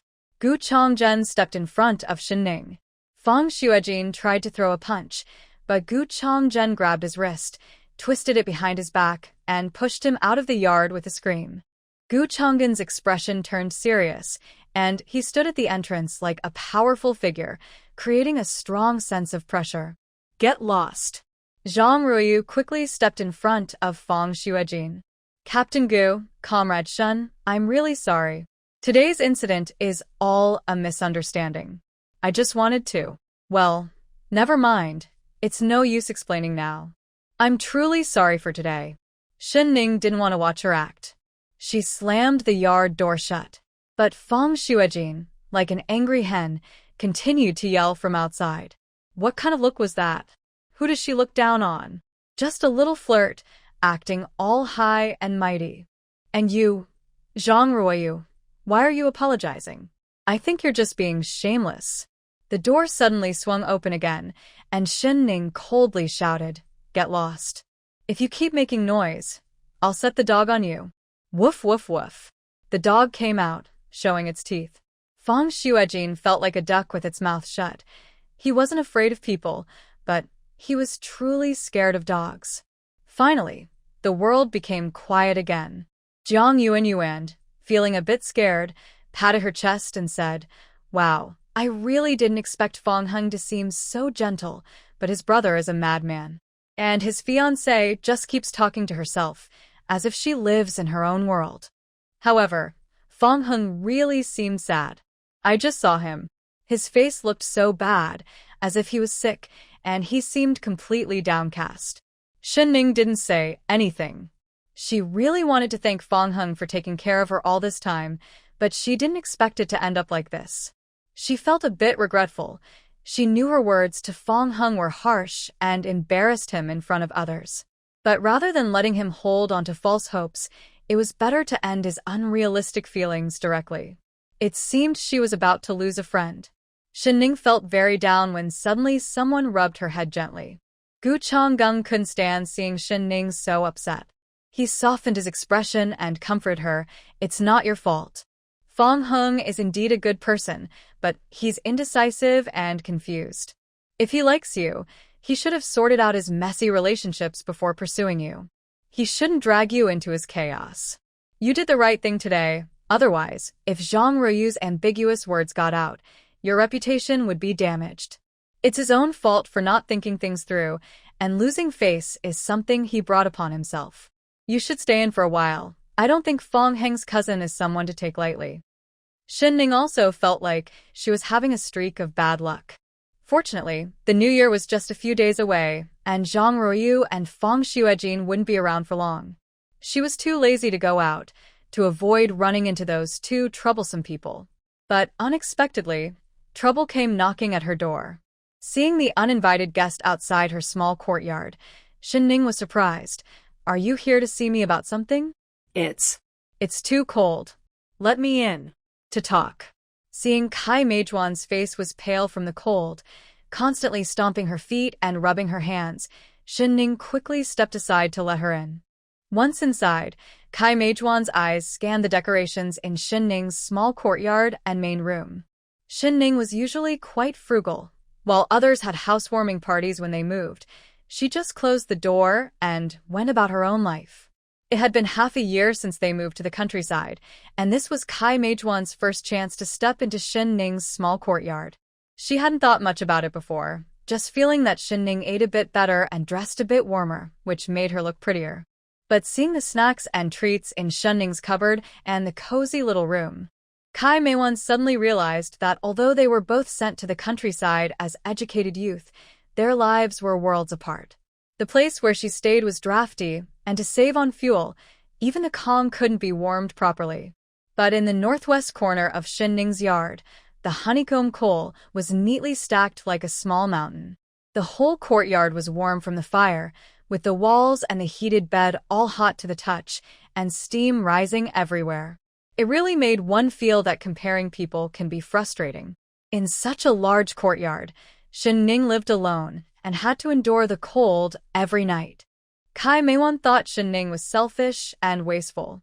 Looking at the dog Shinning raised, which was fat and sleeping on a thick cushion with a big bone in its bowl, she felt humiliated, realizing she was living worse than a dog. Seeing that she was really freezing, Shinning poured her a cup of hot water to warm her up, but was startled by her changing expressions. "What's wrong? Are you feeling unwell?" Kai Meiwan was indeed uncomfortable, feeling restless and uneasy. She struggled to take her eyes off the dog's bowl and managed to smile at Shinning. "Shinning, I'm getting married the day after tomorrow. You should come early and help out in the kitchen. Your cooking skills are great, so it shouldn't be a problem to stir-fry a few dishes." Shinning was taken aback by this news. Married? To who? Chen Jiefeng? Suddenly, everything he couldn't understand became clear. No wonder Kai Meiwan had suddenly stood up to accuse Wang Baozhu. She and Qin Jiefeng had been in cahoots all along. Looking at Kai Meiwan, who seemed to think it was only natural to ask for help, Shen Ning felt speechless. Ever since he had gone to the countryside, he had fought and argued with Kai Meiwan, and their relationship could only be described as barely getting along. What was wrong with her? To shamelessly ask for his help in the kitchen and act as if it was expected. No, imbushi. I don't plan to attend your wedding either. I'll have someone deliver a gift for you. If you have nothing else, you should go back to your preparations. As he spoke, he pushed her towards the door. But Kai Meiwan widened her eyes. Shin Ning, we're all from the same youth group. Do you really have to be so harsh? Look at you. Soon, our Chin will be a teacher at the Central Primary School. You never know when you might need our help in the future. You really don't know what's good for you. Shin Ning was stunned, doubting his hearing. Putting aside how Chin Jiefeng got that teaching position, the way Kai Meiwan spoke made it sound like he was not just going to be a teacher, but the principal. And even if he were the principal, did that mean he had to go back to elementary school? Shin Ning sneered. Thank you, but you can leave now. I can't afford to associate with your family. Go on, get out. Don't bother me here. Kai Meiwan, feeling embarrassed, immediately got angry. Shin Ning, I'm giving you face, so don't act so high and mighty. If the team didn't say you were a good cook, I wouldn't even come to find you. Shin Ning ignored her and pulled her towards the door. She regretted letting her in to talk. It was a waste of time. Seeing that Shin Ning was not giving her any respect, Kai Meiwan became anxious. Wait. How about I give you 50 cents as a wedding gift? Just help me stir the pot. Just a little, okay? Shen Ning. Don't be so greedy. Shen Ning paused, surprised by the offer. Kai Meiwan thought she was interested and muttered, We're from the same youth group. Why are you being so selfish? Just help out without asking for money. Shin Ning laughed coldly, her gaze sharper than the cold wind outside. We're from the same group, but I've never seen anyone as shameless as you. Always trying to take advantage. With the new year coming, hiring a cook outside would cost at least $5. You can't even spend that for your own wedding but expect me to help for free and act so righteous. Aren't you ashamed? Do I look like someone who needs your spare change? I didn't want to argue with you about how Chen Jiefeng got his teaching position. You know the truth. If you push me too far, I will report you to the school. You. What nonsense are you talking about? You missed the interview yourself. Why blame us? Oh. Do we need to discuss why I missed the interview? That almond powder was really Wang Baozhu's fault. Enough. If you won't help, then just don't. Why are you talking nonsense? Kai Meiwan was genuinely worried. She was on the same side as Chen Jiefeng now, and they would rise or fall together. She couldn't let Shin Ning ruin that. The more guilty she felt, the louder she became. You're just unlucky and having an allergic reaction, and now you're blaming us. You have no proof. You're just jealous that my Chin became a teacher. This is malicious slander. Shin Ning laughed coldly again, and Kai Meiwan broke down under her scornful gaze. I'm not talking to you anymore. If you won't help, then fine, who cares? This time, Shin Ning didn't need to push her out. Kai Meiwan hurriedly left the small courtyard, slamming the door behind her in frustration. Unfortunately, the heavy snow caused her to fall hard. Shin Ning leaned against the gate and sneered, Kai Jiqing, be careful. Don't fall and break a tooth. It would ruin your wedding day. Kai Meiwan returned to the youth station, distracted. Upon seeing Chen Jiefeng, she pulled him aside to hide behind the restroom. Shin Ning found out. She discovered our connection to that matter. What should we do? Will she report us? Shut up. What are you talking about? This has nothing to do with us. If she had evidence, she would have reported us already. And you? Why did you provoke her? Chen Jiefeng's expression darkened. He would not allow anyone to jeopardize his future. Kai Meiwan hesitated to explain, It's just that Shin Ning is skilled, and I wanted to save some money by asking her for help. I didn't expect her to be so rude. Chen Jiefeng was exasperated by her foolishness. Rude? Whose reputation are we talking about, yours or mine? She doesn't even care about Fong Heng's reputation and ignores the team leader when she's angry. The He family has bullied the village for years, but did Shin Ning give them any respect?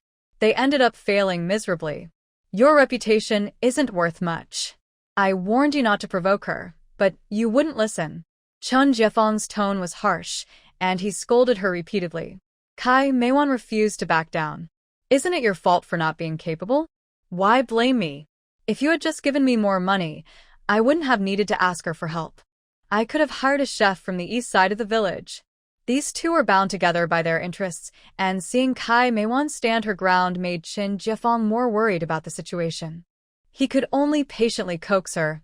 Yes, it's my fault. Don't be angry. My situation is tough right now, but once spring comes and I report to school, I'll give my salary to you to manage, okay? Really? Kai Meijuan's tone brightened. Qin Jiefeng pretended to be affectionate, hugging her and patting her back. Of course it's true. I was just too anxious earlier. Please don't take it to heart. Our big day is in 2 days, and we can't afford any mistakes. Kai Meijuan note that. She hadn't moved into the apartment yet, and her household registration wasn't transferred, so she didn't want to create conflict with Qin Jiefeng at this time. Qin Jiefeng still planned to shamelessly borrow some money from Fong Hung. Fong Hung has been locking himself in his room these days, barely speaking a word, even though his fiancée is right beside him. It feels like he's heartbroken. Zhang Ruyu has tried several times to explain, but he looks just as lost, with a cold expression.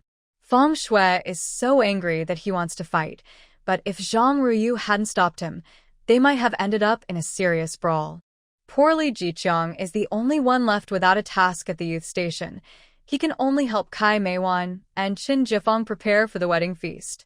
However, these two are very stingy and have only managed to gather 3 pounds of meat, a big grass carp, a dozen potatoes, a small jar of pickled vegetables, and a large bag of noodles, yet they plan to host a lively feast for 3 tables. Looking at the menu they created with such limited ingredients, it's surprising they can come up with 6 dishes: seaweed meat soup, fish head stewed with tofu, braised fish, pickled vegetables with pork, cabbage with minced meat and noodles, and stir-fried potatoes with meat. Li Jiqiang looks at the menu, and then at the ingredients, confused. You need to get this straight. You bought 3 pounds of meat, not 30. You want to host 3 tables for a total of 30 people. Kai Meiwan rolls her eyes. We're being frugal. Not everyone is like Xin Ning, who wastes money. Just wait until she spends all her savings. Then we'll see how she manages. Fong Hung slams the door shut with a cold face. Kai Meiwan instinctively shuts her mouth. Everyone knows Fong Hung has been on edge lately. Although they don't say it out loud, the trouble started after they returned from Xin Ning's house. If anyone thinks this has nothing to do with Xin Ning, she wouldn't believe it for a second. TC. Kai Meiwan breathes a sigh of relief as Fong Hung walks away and continues. Just follow the menu and help out. I'm the bride tomorrow. I can't be in the kitchen myself. I don't have high demands. Just make sure it's cooked. Lizikian shuayos nervously. I can't help really. There aren't enough ingredients. You'll have to manage on your own. Kai Meiwan gets anxious. How can you not help?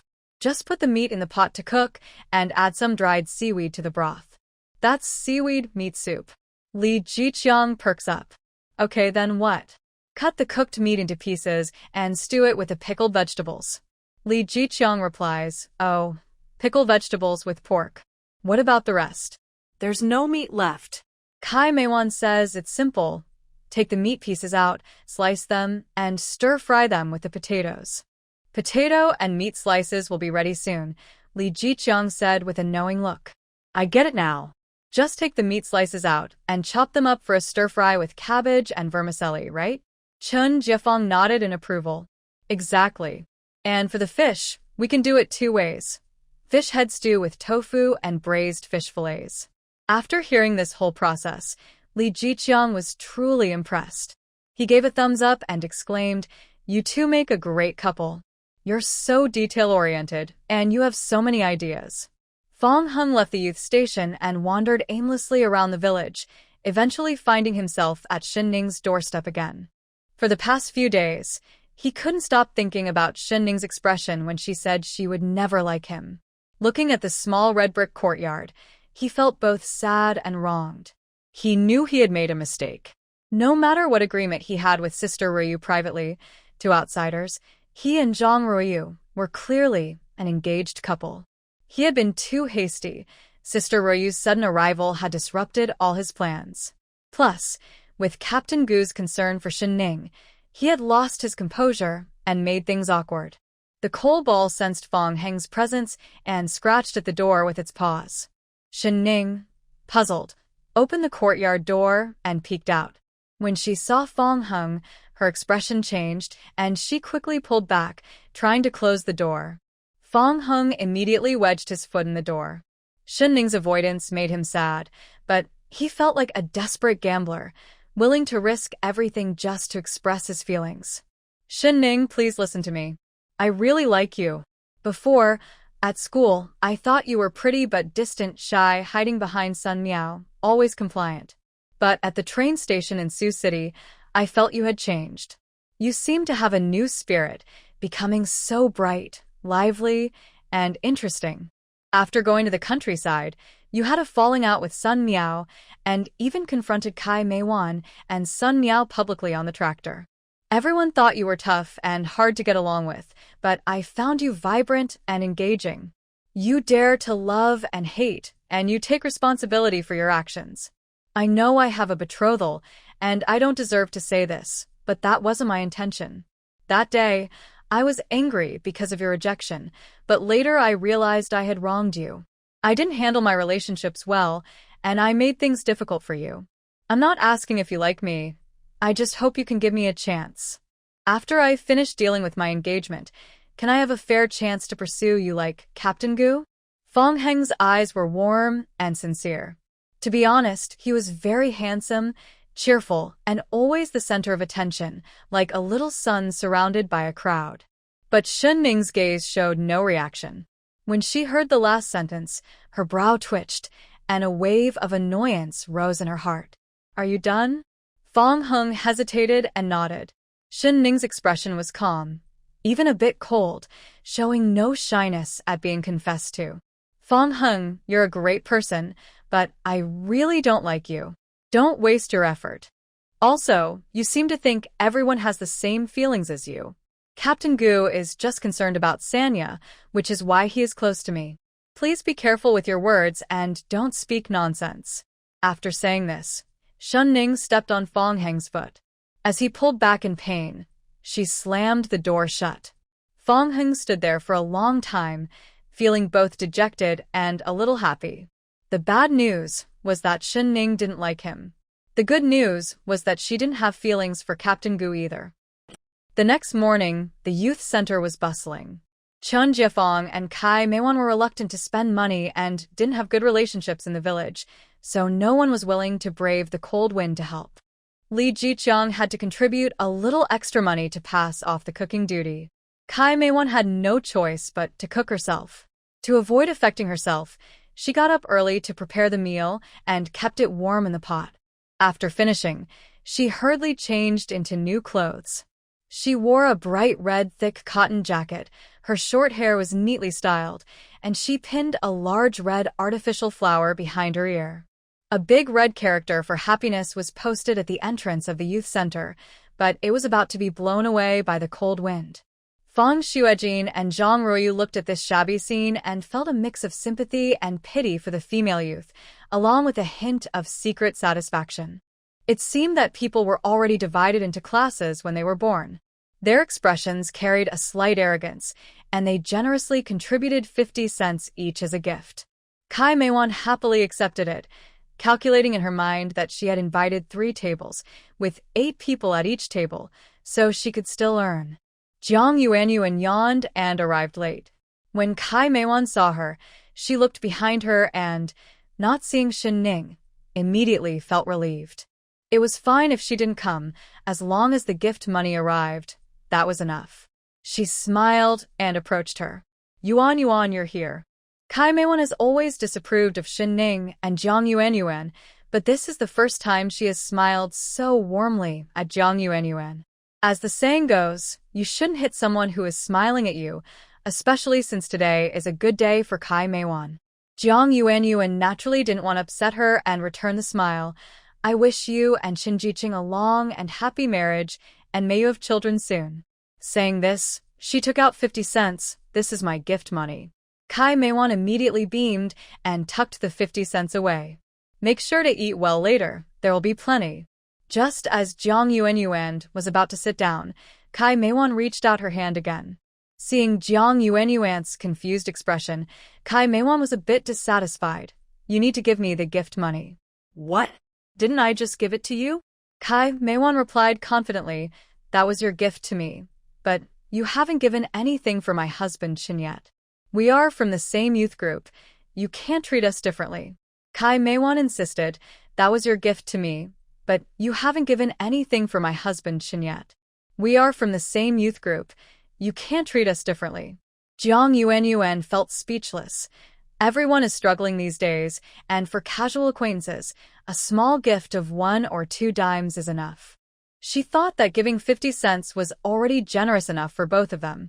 Seeing Kai Meijuan's attitude, she had to explain, I know it's for both of you, so I gave 50 cents, which covers both of your gifts. That won't do. We're 2 people. It should be split into 2 gifts. Chen Jiefeng glanced over, probably having heard, but he didn't come over. Jiang Yuan understood perfectly. The 2 were pretending to host a banquet, but their real intention was to collect money. And Chen Jiefeng, being a coward, let Kai Meiwan handle the money matters. How shameless. Jiang Yuan held back her frustration. All right then, when I get married, you both better remember to give me 2 gifts. Kai Meiwan frowned, secretly cursing Jiang Yuan for being so clever. But then she thought, they might not even have another chance to meet in the future. She immediately agreed, no problem. Jiang Yuan could see through her little scheme. She pursed her lips and took out another 50 cents from her pocket. Suddenly she exclaimed, oh no. Meiwan, look. Is the 50 cents I gave you missing a corner? Kai Meiwan quickly pulled out the 50 cents to check, mumbling, even gift money can be missing a corner. You really are something. But Jiang Yuan was quick and snatched the 50 cents back. Kai Meijuan's eyes widened. Jiang Yuan, what are you doing? The guests at the banquet turned their attention to them. Jiang Yuan calmly put away the 50 cents and pulled out a 20-cent note from a stack of small change, handing it to Kai Meiwan. This 20 cents is your share. Kai Meiwan seemed a bit taken aback. Jiang Yuan pulled out another 20 cents. This one is for Qin Jiqing. Her voice was steady as she said, take it. This time, I'm giving you both a gift. Congratulations on your marriage. Only then did Kai Meiwan realize what was happening, and she was furious, but she couldn't find a reason to complain. Most of the villagers gave only a few cents, so Jiang Yuan's gift was reasonable. But considering Jiang Yuan's family situation, how could she compare to these villagers? Kai Meiwan thought that since it was her wedding, even if Jiang Yuan was unhappy, she would still give her 50 cents to save face. Instead, she ended up losing 10 cents. Seeing Kai Meijuan's displeased expression, Li Jiqiang was laughing heartily beside Jiang Yuan, giving her a thumbs up. Only you and Shen Ning can handle her. Jiang Yuan snorted. She realized that with someone like Kai Meiwan, she couldn't show her any kindness. She thought Kai Meiwan would finally be quiet after this setback. But to her surprise, Kai Meiwan walked around the crowd and returned to Jiang Yuan, extending her hand again. The gift money. Jiang Yuan felt a twitch in her temple and clenched her fist. Kai Meiwan, are you done yet? Fortunately, Kai Meiwan quickly added, I mean Shen Ning's gift money.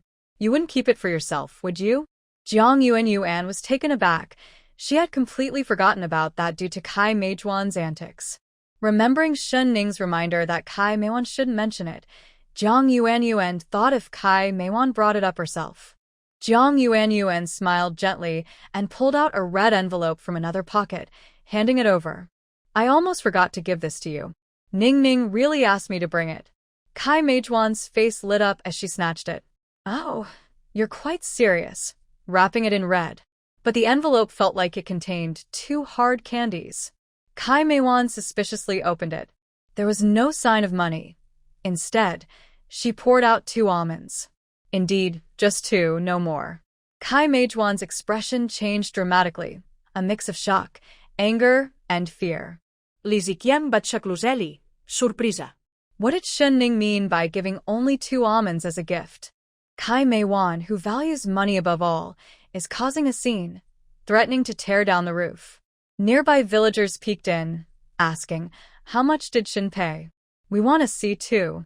Everyone expected Kai Meiwan to explode with anger, but surprisingly, She nervously clutched 2 almonds in her hand, hid them behind her back, and even tried to smooth things over for Shinning. It's not. Not much. Everyone gave the same amount. It's all the same. Let's eat, everyone. Almonds? When Shinning gave the red envelope to Jiang Yuanyuan, she had no idea what was inside. Now seeing the almonds and Kai Meijuan's guilty expression as she tried to cover it up, along with Chen Jiefeng's exam scores, it all made sense.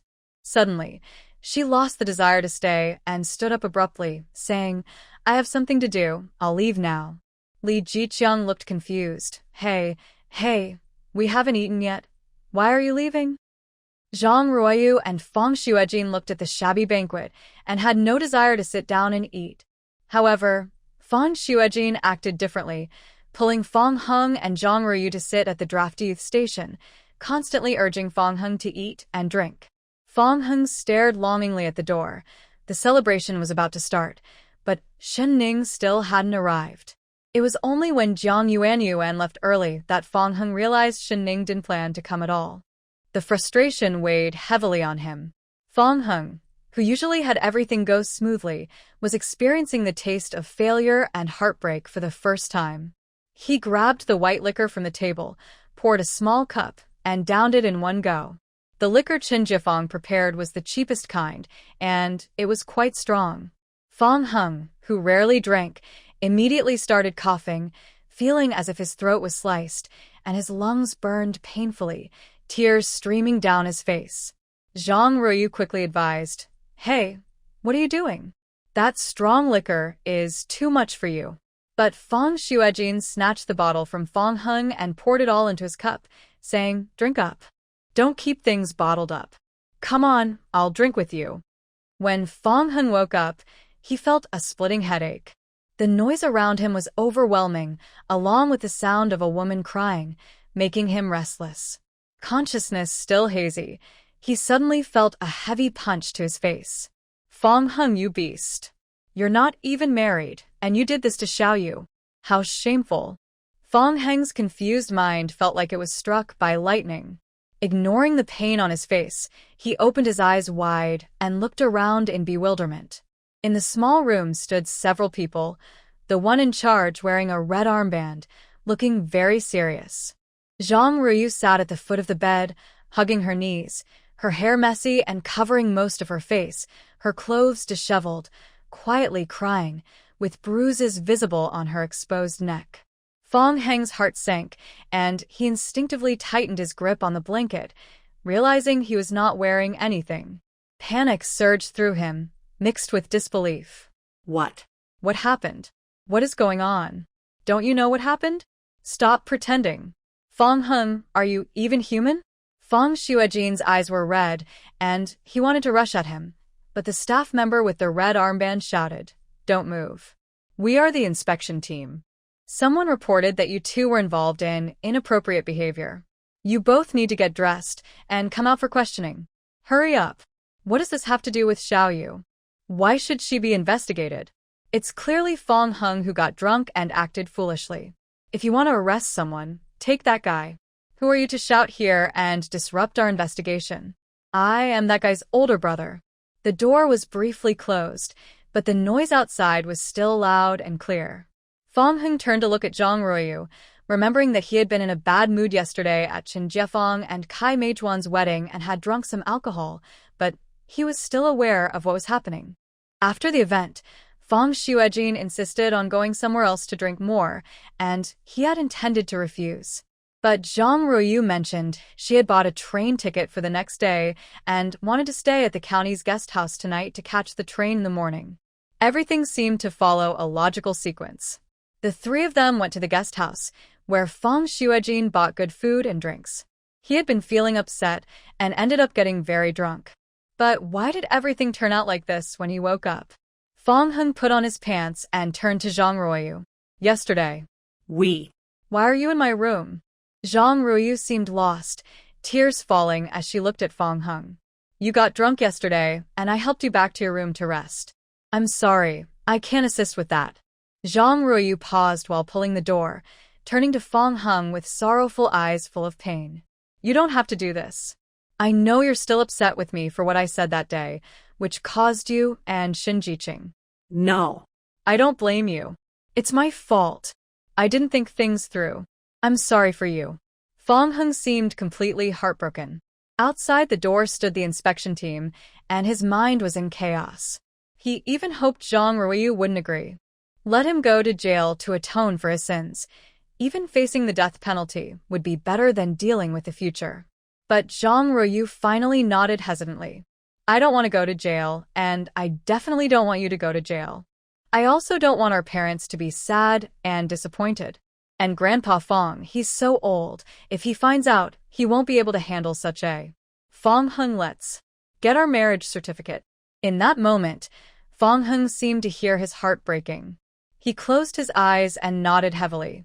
The inspection team checked their documents and called the workers' dormitory in Sioux City to confirm the situation. They finally verified that they were an unmarried couple, but still criticized them sternly. You two young people are so unaware. Even if you're an unmarried couple, you can't act recklessly like this, like a rogue. Especially you, young lady. You should have more self-respect. How can you let the young man behave this way? I think you both should be taken in for proper education. Fong Xuejin, feeling unwilling, still gritted his teeth to explain. They were about to get their marriage certificate.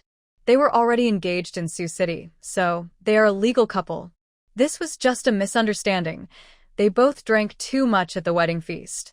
Really, if you don't believe me, the marriage certificate will be sent to your inspection team shortly for you to see. The officer with the red armband snorted. Fine, just write a statement, and we'll let it go.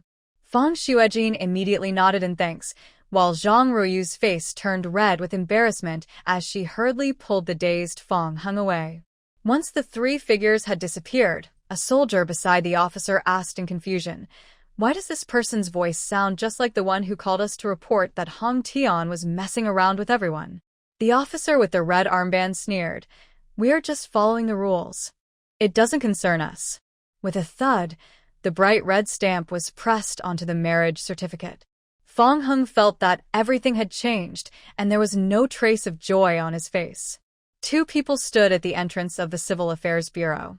Zhang Ruiyu looked pained. "I know you can't let go of Shenning. After some time, we will get a divorce. But right now, too many people are watching you. You just got a job with the county government. Even if you don't think about your future, you should consider your uncle and aunt. If they find out you ruined your career because of a crime." "I understand." Fong Hung forced a bitter smile. "I feel bad for you, and I appreciate you thinking of me. Since we are already married, let's not talk about divorce. I will take responsibility for you and treat you well for life." Fong Heng's eyes were serious and sincere. Zhang Ruiyu felt her eyes sting.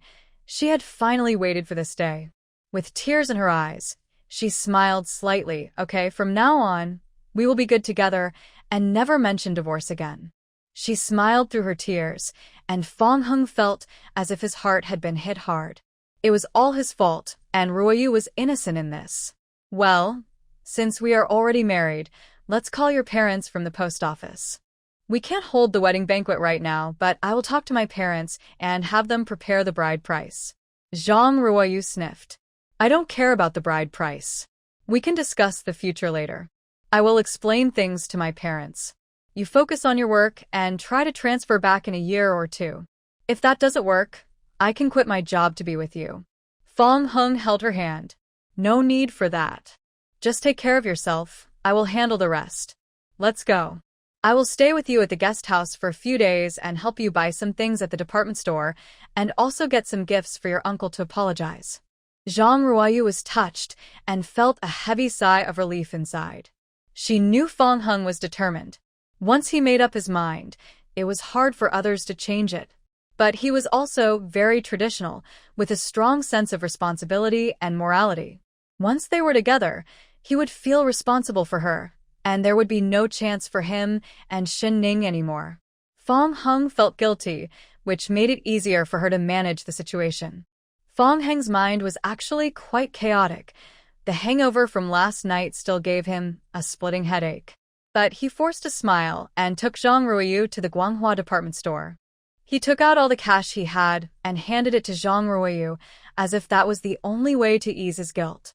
Passing by the cigarette counter, he, who never smoked, bought a pack and tucked it into his pocket. He followed closely beside Zhang Ruoyu like a lost soul, responding softly, with a smile, to whatever she said. Zhang Ruoyu bought some health products for Fong's parents, who would be her future in-laws. Fong Hung kindly suggested, "Let's get 2 sets, one for your parents too." They chose the most expensive deer antler and Changbai mountain ginseng slices. Such pricey gift boxes were rarely bought. The salesperson immediately smiled widely, saying, "Wow, your partner is really generous. He seems like a caring and excellent husband. You're lucky." Zhang Ruoyu listened absent-mindedly to the salesperson's compliments, but her eyes showed little joy. Having grown up with Fong Hung, she could tell he was distracted. Although the gift box was valuable, it lacked thoughtfulness and felt insincere. She suppressed her frustration, realizing that Fong Hung needed time to adjust. She blinked and gently suggested, "If you're not feeling well, we can come back another time. I know you still have feelings for her. I can wait." Before she could finish, she noticed Fong Hung stiffen, his steps moving forward unconsciously, his gaze fixed and dazed. Looking up instinctively, she saw Xin Ning and Jiang Yuanyuan nearby, laughing and entering a high-end women's clothing store. Seeing Fong Hung lost in thought, Zhang Ruoyu felt a pang in her heart. She believed in his character. As long as they were married, he would never betray her. But knowing her husband had feelings for another woman felt like a thorn in her throat, hard to bear. She calmly took out some cash and bought the 2 expensive health products. Then, seemingly casually, she said, Hung, I want to buy a warm coat for my mom. Come help me choose." Fong Hung instinctively wanted to avoid it, saying, "She likes whatever you pick. I won't go. That's not the same. This is the first gift I'm buying for my mother-in-law after we get married. It's special and needs careful selection." Please come with me. Zhang Ruoyu tugged at his arm, persuading him softly. Fong Hung had no choice but to nod, leading Zhang Ruoyu to another store. He really didn't want to see Xin Ning, or rather, he felt he could no longer face her. Just a couple of days ago, he had gone to her to express his feelings, wanting a fair chance. Suddenly, he found himself in a relationship with Zhang Ruoyu, and they even got a marriage certificate. Fong Hung felt deep pain and some resentment. Why did he drink so much? Why was it Zhang Ruoyu who took him back to his room? Why? He wanted to shout, to roar, to vent his frustration. But he couldn't.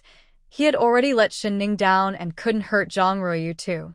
Otherwise, he would be worse than an animal. Fong Hung was half-dragged, half-pulled by Zhang Ruoyu into a clothing store. Just then, a fitting room door opened, and Jiang Yuanyuan exclaimed, "So beautiful.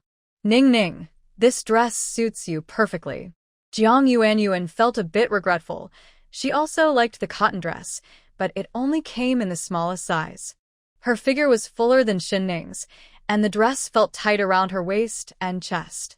Fortunately, the beautiful dress was in Xin Ning's hands, so she could still admire it, which made it worthwhile. Xin Ning looked at herself in the fitting mirror, turned around, and felt quite happy. The sales clerk nearby also showed a look of envy. This cotton dress had been hanging for a week. It wasn't that no one wanted it, but rather that many liked it. However, it was a new arrival from Haishur, expensive and very particular about who could wear it. In a light purple color with plush fabric, puff sleeves, and a belt that cinched the waist, it was the smallest size, making it unaffordable for ordinary people, and even if they could buy it, it wouldn't suit them. But Xin Ning had fair skin, a slim figure, and silky black hair, making the dress look even more graceful and ethereal on her. She looked stunning. The moment Zhang Ruoyu pulled Fong Hung into the store, she regretted it. But it was too late. Fong Hung's gaze was fixed on Xin Ning, filled with confusion, struggle, and pain, as if he had a lot of grievances.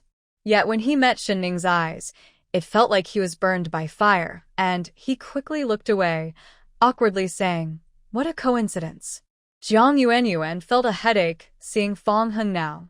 Previously, Fong Hung gave the impression of being a sunny, cheerful, and warm-hearted guy, but now Jiang Yuanyuan referred to him as that guy who talks to himself every day. In just 2 days, Fong Hung looked like he had been seriously ill, appearing very haggard. Although Zhang Ruoyu looked tired, her eyes sparkled with energy, and there was a hint of pride on her face, like a victorious rooster. She stepped forward and took Fong Heng's arm, saying, "What a coincidence. You're here to buy clothes too." Jiang Yuanyuan noticed the unusual atmosphere between the two and looked at Fong Hung with confusion. Just a few days ago at Xinning's house, they were arguing about their engagement, and now they were holding hands in public? And Zhang Ruoyu looked so shy, while Fong Hung seemed like he had been through a lot. If someone didn't know better, they might think they had just come from a private moment. Jiang Yuanyuan couldn't imagine that her assumptions were completely correct. Xinning glanced at the two and greeted them casually. "What a coincidence. You're here to buy clothes too." Seeing Xinning, Zhang Ruoyu's expression darkened for a moment, but she quickly smiled and said to the salesperson, "The dress she's wearing looks nice. Can I have one too?" The salesperson was taken aback and explained, "This dress is the last one we have, and it's on her. Would you like to see something else?" Zhang Ruoyu felt mixed emotions. The dress was beautiful, but she wanted it even more because it was on Xinning. Knowing it was the last one made her desire it even more. "Xin, I really like the dress you're wearing. Can I?" "No, I want this dress. Besides, the size I'm wearing wouldn't fit you. You should look at something else," Xinning firmly replied. Before Zhang Ruoyu could express her thoughts, Xinning had already rejected her. Jiang Yuanyuan nodded. "Yeah, I tried that dress earlier, and it was too tight. Our figures are similar, but it would be small on you." Zhang Ruoyu was more curvy, and Jiang Yuanyuan was just being honest, but Zhang Ruoyu felt they were mocking her and immediately frowned. "What do you mean? I haven't tried it on yet, so how do you know it won't fit me? She hasn't paid for it yet, With a loud smack, Xinning pulled out 3 bills and said, "I'll pay." "Okay, here's your change of 2 yuan. Please keep it." The salesperson quickly handed over the change, glad to have sold the dress, regardless of the rest. The woman who came in behind clearly looked like she was looking for trouble, and buying things should follow the order of arrival. Zhang Ruoyu felt ignored again and glared at the salesperson. "What do you mean?" "I said, I want that dress." Fong Hung stopped Zhang Ruoyu. "Can't we buy something else?" It was definitely Xinning who got here first. Zhang Ruoyu bit her lip. "Oh, I was just too eager. I think that dress would be perfect for Xinxin, Fong Heng's sister. I wanted to buy it as a gift for her. She would love it. Since Comrade Shun won't part with it, let's choose something else." Fong Hung forced himself to cheer up. "Okay, whatever you say." Zhang Ruoyu's expression softened a lot. "How about this cashmere coat? I think Mom would definitely like it." Fong Hung felt awkward and embarrassed, especially under Jiang Yuanyuan's curious gaze. He just wanted to escape. But then Zhang Ruoyu continued, "By the way, since we have registered our marriage, shouldn't we celebrate with your friends from the youth group? Should we invite them for a meal?" No need," Fong Hung said quickly and urgently, not daring to look at Xinning and Jiang Yuanyuan's expressions. Jiang Yuanyuan was shocked, unable to believe her ears. She looked at the two of them in disbelief. "You registered your marriage? When did this happen?" Zhang Ruoyu felt she had finally scored a point, looking pleased. "Well, it was today. It was so rushed that we didn't even have time to buy some wedding candies to share the joy." Jiang Yuanyuan's gaze toward Fong Hung changed. "What joy? This was clearly bad luck." Ugh. What a... She had even felt a bit sorry for Fong Hung when he was publicly rejected. Just a few days later, these two. And they still had the nerve to say the engagement didn't count. Disgusting. Xinning remained calm. She had changed back into her own clothes from the fitting room, and the sales clerk quickly packaged the dress she had bought, placing it on the counter. As Xinning looked at other clothes in the store, she casually said, "Congratulations." Zhang Ruoyu thought Xinning was just putting on a brave face. After all, losing a pursuer like Fong Hung must have made her regretful. Following Xinning's gaze, she spotted a brick-red cashmere coat and quickly said to the sales clerk, "I'll take that coat." Shinning was taken aback, but didn't think much of it and turned her attention to another item. And that one, yes, the white one, I want that too. Just as Shinning was looking at another style, Zhang Ruoyu jumped in again. Jiang Yuan could see through Zhang Ruoyu's intentions and was about to get angry when Shinning stopped her, pointing to a bright red dress. Yuan, how about this one? My skin tone is fair. Oh, what a coincidence. I really like this color too. Zhang Ruoyu's hand reached out first to touch the dress, looking provocatively at Shinning. Shinning frowned and stepped back, saying to the salesperson, "That dark green cashmere sweater." Zhang Ruoyu interrupted. "I'll take it." Shinning seemed a bit upset and turned to hold up a beige cotton blouse, asking, Yuan, what do you think of this one?" Smack. Zhang Ruoyu mimicked Shinning's earlier action, slapping her wallet on the counter. "I think it's nice. I'll take it." Jiang Yuan looked at Shinning and then at Zhang Ruoyu, trying to hold back a laugh. "Oh, Ning, that's enough. The clothes here are quite expensive. Didn't you just buy a dress? That's enough." Shinning looked somewhat unwilling, but Zhang Ruoyu chuckled lightly. "Did you come out shopping without enough money, Shin? Do you need me to lend you some?" Shinning's eyes glistened, as if she might cry from frustration. Does Zhang really want all these clothes? Zhang Ruoyu, looking proud, opened her wallet and placed a stack of bills on the counter, instructing the salesperson, "Wrap it up." The salesperson's eyes lit up. Although the styles of the clothes were outdated, the materials were excellent, so they weren't cheap and had been sitting unsold, gathering dust. Finally having a customer, the salesperson quickly began to pack the items and counted the bills on the table, smiling. "Ma'am, you don't have quite enough money. You'll need to add some more." Jiang Yuan chuckled. "Oh no, not enough money." Zhang Ruoyu's expression changed, her tone a bit sharp. "How much more?" The salesperson smiled. "The total is 173 yuan. You'll need to add 93 more." Zhang Ruoyu's face changed. "How much?" The salesperson replied, "Yes, the brick red coat is 78. The white coat is 45. Both are pure cashmere and of excellent quality. This dark green knitted sweater is 18 yuan, and the blouse is 32 yuan. The total is 173. I've rounded it down. Here's 80 yuan, so you just need to add 90 more." Zhang Ruoyu's expression shifted dramatically. Her monthly salary and allowance were just over 40. The cost of these few items was equivalent to 4 months of her salary. Take a closer look. The red one looks old-fashioned, the white one is dirty, and the beige and dark green styles are also a bit outdated, plus the colors are too bright, making them unsuitable for giving to elders. I suddenly feel stuck. Really? Did you not bring enough money for shopping, Comrade Zhang? Do you want me to lend you some? Zhang Ruoyu's expression was a bit stiff, but she tried to act casual, saying, "I don't care about this little money." She opened her wallet, her face turned pale, and then she closed it again. She had already spent most of her money on health products, and competing with Shinning for clothes was just a matter of pride.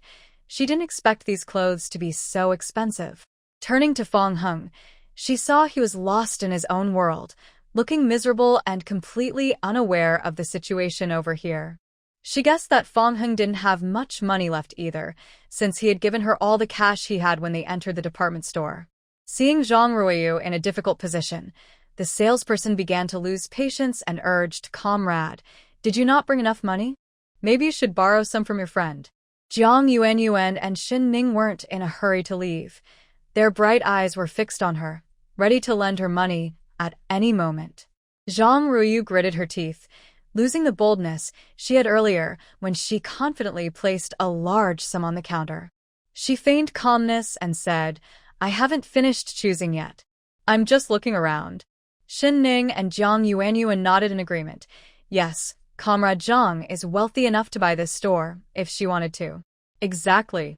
That black skirt looks nice too, and the pink shirt would suit you perfectly, Comrade Zhang. As soon as the salesperson heard this, she quickly took that outfit down and eagerly handed it to Zhang Ruoyu, saying, "Comrade, your fair skin would look great in this pink." At that moment, Zhang Ruoyu felt truly stuck, beads of sweat forming on her forehead. "No, that's enough. This is all I need. The salesperson, a bit disappointed, replied, Oh, all right, comrade. I've already wrapped up those items for you. Please pay the remaining 90 yuan. Seeing Zhang Ruoyu hesitate, the salesperson lost her patience. Comrade, please pay the remaining 90 yuan. Zhang Ruoyu had really emptied her wallet this time, counting out 10, 5, 2, and 1 yuan coins, even pulling out the smallest change. The salesperson impatiently counted, You're still short 24 yuan. Do you have any more? What about the male comrade with you? Did he not bring any money either?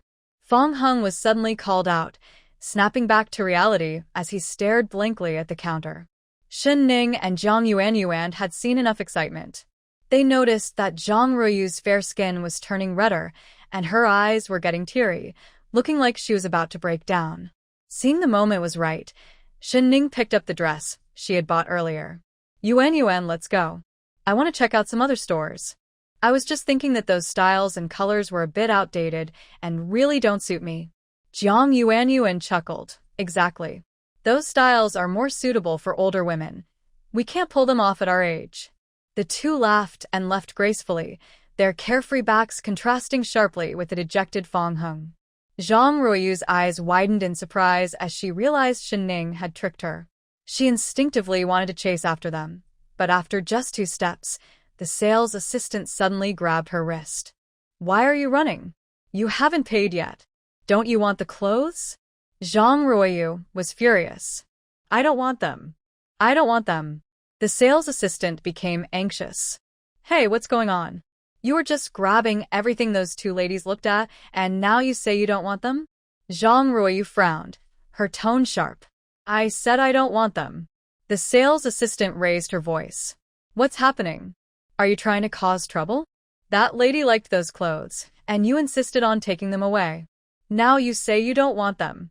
Let's see what everyone thinks about this. Fong Hung suddenly looked up. He had been feeling confused, embarrassed, and guilty, not daring to look at Shen Ning, so he hadn't paid attention to the commotion. Hearing the sales assistant's words, he looked at Zhang Ruoyu with some doubt. Are you not taking these clothes? Zhang Ruoyu felt like she could crush her back teeth in frustration. I want them, but I didn't bring enough money. I'm just going to hold them for now and come back to pay later. Having spent 4 months' salary on clothes that didn't even suit her, Zhang Ruoyu felt heartbroken. But despite her feelings, she couldn't let her image in front of Fong Hung fall apart. As soon as Zhang Yuanyuan and Shen Ning exited the clothing store, their excitement and gossip were almost impossible to hide. They got their marriage certificate. No wonder I felt something was off at Kai Meiwan and Qin Jiafeng's wedding yesterday. Shen Ning was intrigued. What was off?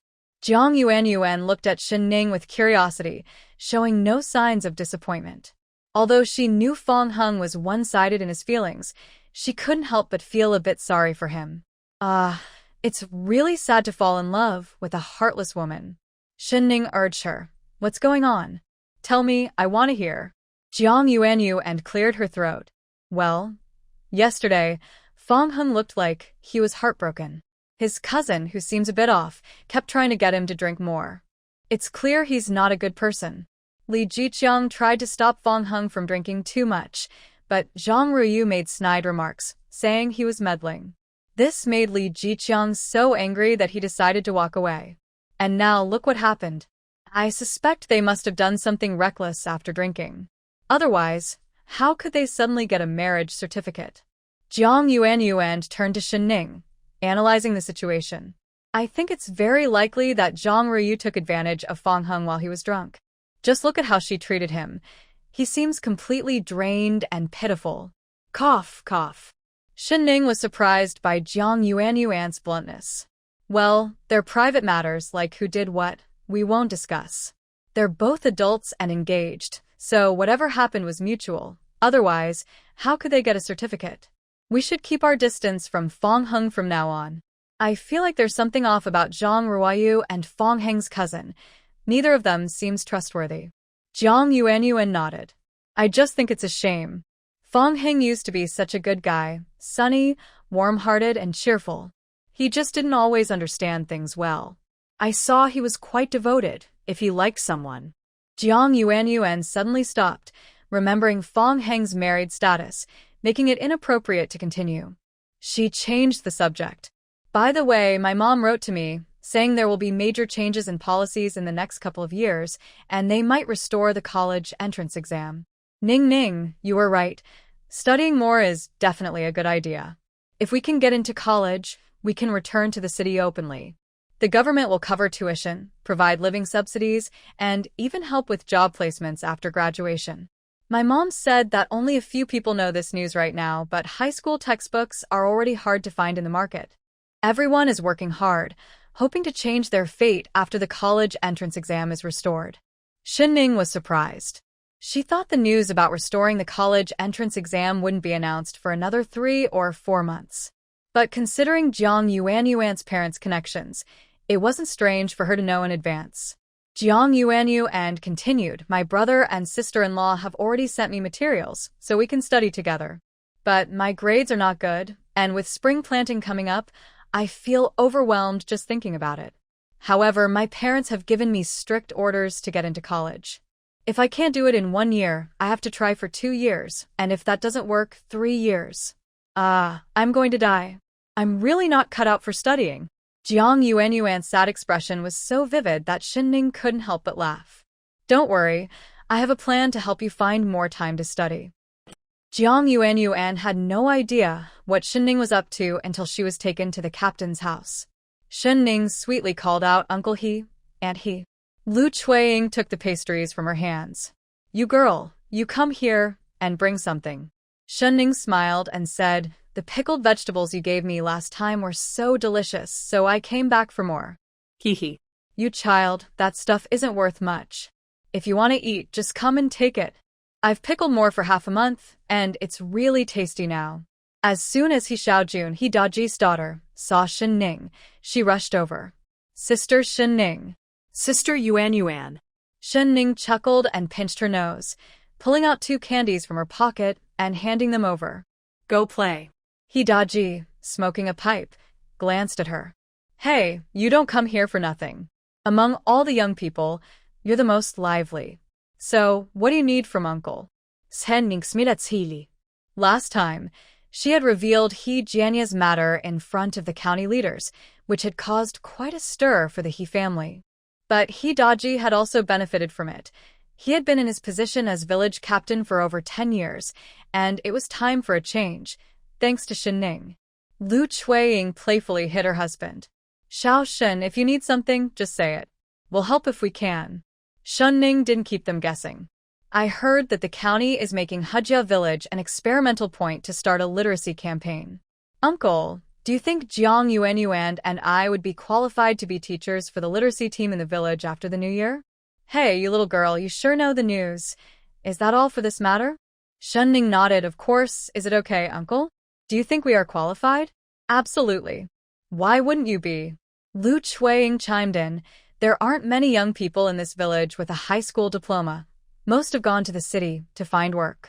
Besides, you are the top scorer in the classroom assessment. If it weren't for that troublemaker Wang Baozhu, Qin Jiafeng wouldn't even be a part of this. As for Yuanyuan, I remember you also took the classroom assessment, and your results were pretty good. Teaching us older folks in the village is more than enough. He Daji took a puff from his pipe, looking serious. Being a teacher for this literacy program isn't as easy as you think. You can't just quit and complain when things get tough. This literacy activity has chosen our village as a trial site, and there's no previous experience to rely on. It's uncertain how many people will come, or how many will stick with it. Plus, with the new road open, it's much easier for people from Wangjia Village and Lijia Village to visit. There might even be villagers from other areas coming to listen. You all better not cause any trouble and definitely don't embarrass our He family village. No problem. Thank you, Uncle. Jiang Yuanyuan said, her face lighting up, seemingly surprised that things went so smoothly. But Shinning felt a bit dazed when he heard about Wangjia Village, then quickly smiled even wider. No problem, I will definitely do my best. I won't embarrass you, and I won't cause any trouble. He Family Village was chosen as the first literacy program trial site, and in the spring, a literacy class will be held in the village. Any villager who wants to improve and learn can attend for free. Upon hearing this news, He family village became lively. Many villagers were excited. Wow, I didn't expect that even at my age, I would still have a chance to study? Of course. I heard it's a nationwide literacy initiative. Life is really getting better now. In the past, only the wealthy children of landlords had the opportunity to go to school. But my hands can only hold A. If you give me a pen, I'll just shake. Ha ha, who's to say otherwise? Everyone laughed together, their faces filled with joy. But some frowned tightly. Farmers should focus on taking care of the fields instead of wasting time on this. Exactly. The work in the fields is exhausting. Who has the energy to study? Doing all this nonsense won't increase the crop yield. It's pointless. Upon learning that Shen Ning and Jiang Yuanyuan, as teachers of the literacy team, could earn full work points without participating in labor, Kai Meiwan was so angry that she couldn't eat. Why is it that I have worked hard in this village for 3 years, doing all the farm work without a break, and still need to rely on Chen Jiefeng to barely leave this broken village and the yellow land? Yet Jiang Yuanyuan and Shen Ning seemed to have it so easy. Time passed quickly, and soon it was the 29th day of the 12th month. Every household was cleaning their homes, putting up spring festival couplets, and happily waiting for the new year. Zhang Ruiyu, holding her marriage certificate and a pile of gifts, finally boarded the train home with Fang Xuejin. Fang Heng watched the train leave the platform, and the forced smile he had been maintaining instantly faded, leaving him feeling drained and lifeless. In just a few days, the cheerful boy he once was gone, replaced by a look of weariness and despair. He kept replaying the scene from that day when he was drunk, but he couldn't remember anything. He had doubts, but what good were they? Had he really had a relationship with Zhang Ruiyu and even gotten married? From now on, he was a married man, and the weight of that thought burdened him. He found himself wishing he could stay in He province forever, always separated from Zhang Ruiyu, but then he despised himself for such cowardice. He didn't want to return to Hejia village or see Shen Ning. He felt like a lost soul wandering aimlessly on the streets. As the new year approached, the shops along the street had closed early, and the streets were quiet, lacking the expected festive atmosphere. A black car passed by him, but he remained unresponsive. The driver, Xiao Wang, looked back in confusion and said, "Secretary, that person seems to be Fang Jiqing." It was understandable that Xiao Wang didn't recognize him. Just half a month ago, Fang Heng had been vibrant and full of life, standing tall like a poplar tree, having passed numerous assessments and stood out among many competitors. Now he looked completely different, downcast and slightly hunched. "Stop the car." Pei Yan leaned out to look at the lost figure and cautiously called out, "Fang Heng." Fang Heng turned back numbly.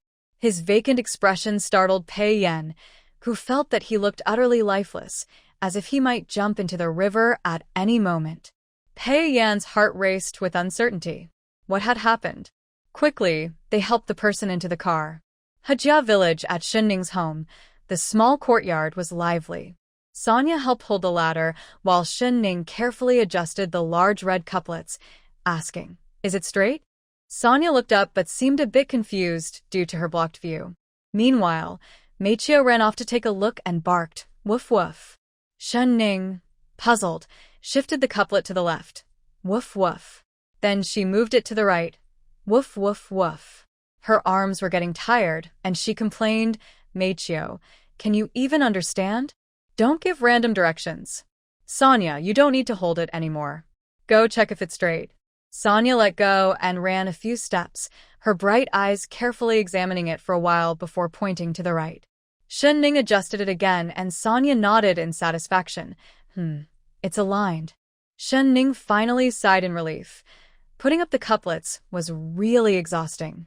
As she stepped down from the ladder, the ground was too slippery, and the ladder slipped away from her support.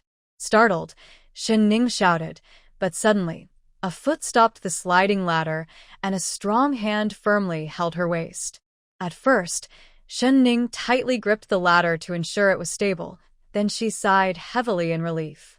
Turning around, her gaze fell on that sturdy hand, and then on Gu Chang'an's face, her eyes lighting up with joy. Captain Gu, what are you doing here? Gu Changzhen met Xin Ning's beautiful eyes and smiled slightly. Come down first. It's too dangerous. As he spoke, he reached out. I'll help you. Xin Ning's cold little hand naturally rested in Gu Changgen's warm palm, and she felt a mix of shyness and warmth. Gu Changzhen held her chilly hand, instinctively tightening his grip, but soon returned to his usual demeanor, helping her down the ladder. Once Xin Ning was steady, she quickly withdrew her hand. As Gu Changzhen stepped back, the ladder fell with a loud thud on the slippery ground. Frowning, he said sternly, the area in front of your yard is all icy. It's not safe to walk. How can you set up a ladder here? You really need to be more aware of safety. Xin Ning paused, her earlier nervousness and shyness completely gone, replaced by a sense of embarrassment as if she had been caught slacking off. I didn't clear the snow in time before, and that's why. It froze. I'll clean it up now. Gu Changgang seemed uninterested in her explanation and simply bent down to lift the spring couplet that was pressed under a stone. I'll do it. Before Xin Ning could refuse, Gu Changgang had already set up the ladder on the other side of the yard. Why are you daydreaming? Come help with the ladder. Oh, okay. Xin Ning hurried over, bracing the ladder with one foot and holding it with both hands, looking up at Gu Changgang with bright eyes. Be careful, Captain Gu. Gu Changgang felt his heart soften under her focused gaze, a sweet feeling rising within him. Got it. He held up the couplet and asked, Is this position okay? Xin Ning tilted her head, squinting as she examined it for a while. A little more to the left. Bark, bark, bark. A bit more to the right. Too much. Too much. Yes, right here. Gu Changgang was directed around by the young girl but felt no annoyance. In fact, he enjoyed it, feeling needed by her. The atmosphere around him softened, as if touched by the gentle warmth of spring.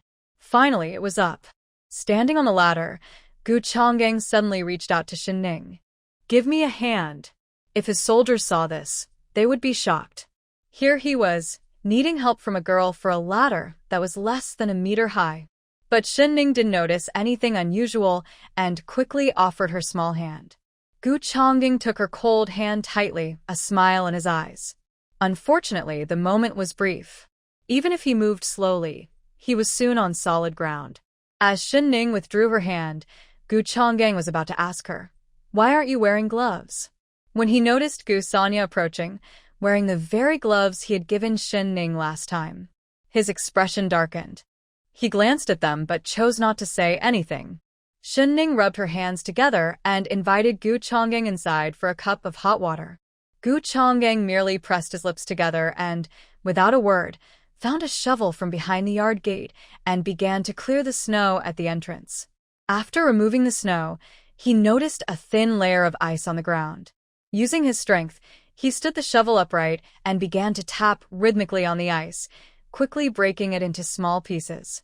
Gu Changzhen easily cleared the broken ice into a pile. When Xin Ning came out holding a porcelain cup, she saw that Gu Changzhen had already done most of the work.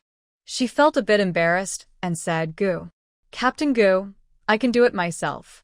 Gu Changzhen didn't stop his work, acting as if he was upset with someone, and continued to work silently. Xin Ning was a bit confused but noticed that Gu Changzhen was in a bad mood, so she didn't dare to speak. She stood at the door with the porcelain cup, feeling like a student being punished. Without saying a word, Gu Changzhen quickly finished clearing the broken ice and cleaned the path in front of Xin Ning's house, then put the tools back in place. By then, the warmth had left the cup in Xin Ning's hands. Gu Changzhen noticed her red, cold fingertips, took the porcelain cup from her and couldn't help but say, Your fingers are freezing. Why don't you go inside or wear gloves? Why are you just standing there? Xin Ning was taken aback and realized the cup was empty. She quickly grabbed Gu Changgen's sleeve and said, The water is cold. Wait a moment, I'll get you a hot cup. Gu Changzhen looked at her fingertips, which were turning pale from the grip, and asked, Why aren't you wearing gloves? Xin Ning felt that Gu Changgen's thoughts were jumping around, and she couldn't keep up. She stared at him with wide eyes, feeling a bit lost. Gu Changzhen swallowed hard and asked the question that was on his mind. Why don't you wear gloves? Is it because you don't like them? Or you don't like me? Ah? Shinning was surprised and instinctively replied, No, I don't dislike you. As soon as she said it, both of them froze, realizing what had just been said. Shunning's eyes widened in panic. No, I don't mean I like you. It seemed that the more she explained, the more confused it became. I just didn't wear gloves because I was afraid of getting them dirty while putting up the spring couplets. It's not that I like you or dislike you. But Gu Chang'an's mind was filled with her words, I don't dislike you. Watching Shinning's lips move, he couldn't focus on anything else. He happily thought that her double negative meant she actually. Gu Chang'an's narrow eyes suddenly brightened with a smile, and his previously sharp demeanor softened. Even the scar on his brow seemed less intimidating. Okay, I understand. You don't dislike me. Shinning was flustered, her eyes darting around. Huh? It seems right, but something feels off. She wanted to explain, but Gu Chang'an had already shoved the enamel cup into her arms. Got it, pour me a cup of hot water. Holding the cup, Shinning instinctively walked into the room, wishing she could bite her tongue for the silly things she just said. What was all that talk about like and dislike? Captain Gu shouldn't misunderstand, right? She definitely didn't have any romantic intentions. As Shinning lost herself in thought, growing more frustrated, she realized she had to blame Gu Chang'an for bringing up the topic of gloves. Gu Chang'an looked at her with a twisted expression, not even noticing the little youth beside him, his eyes filled with amusement. Suddenly sensing a cold gaze, Gu Chang'an turned sharply to the window and met the eyes of Gu Sonya. The young girl looked confused and a bit scared. Upon catching Gu Chang'an's gaze, she immediately lowered her head.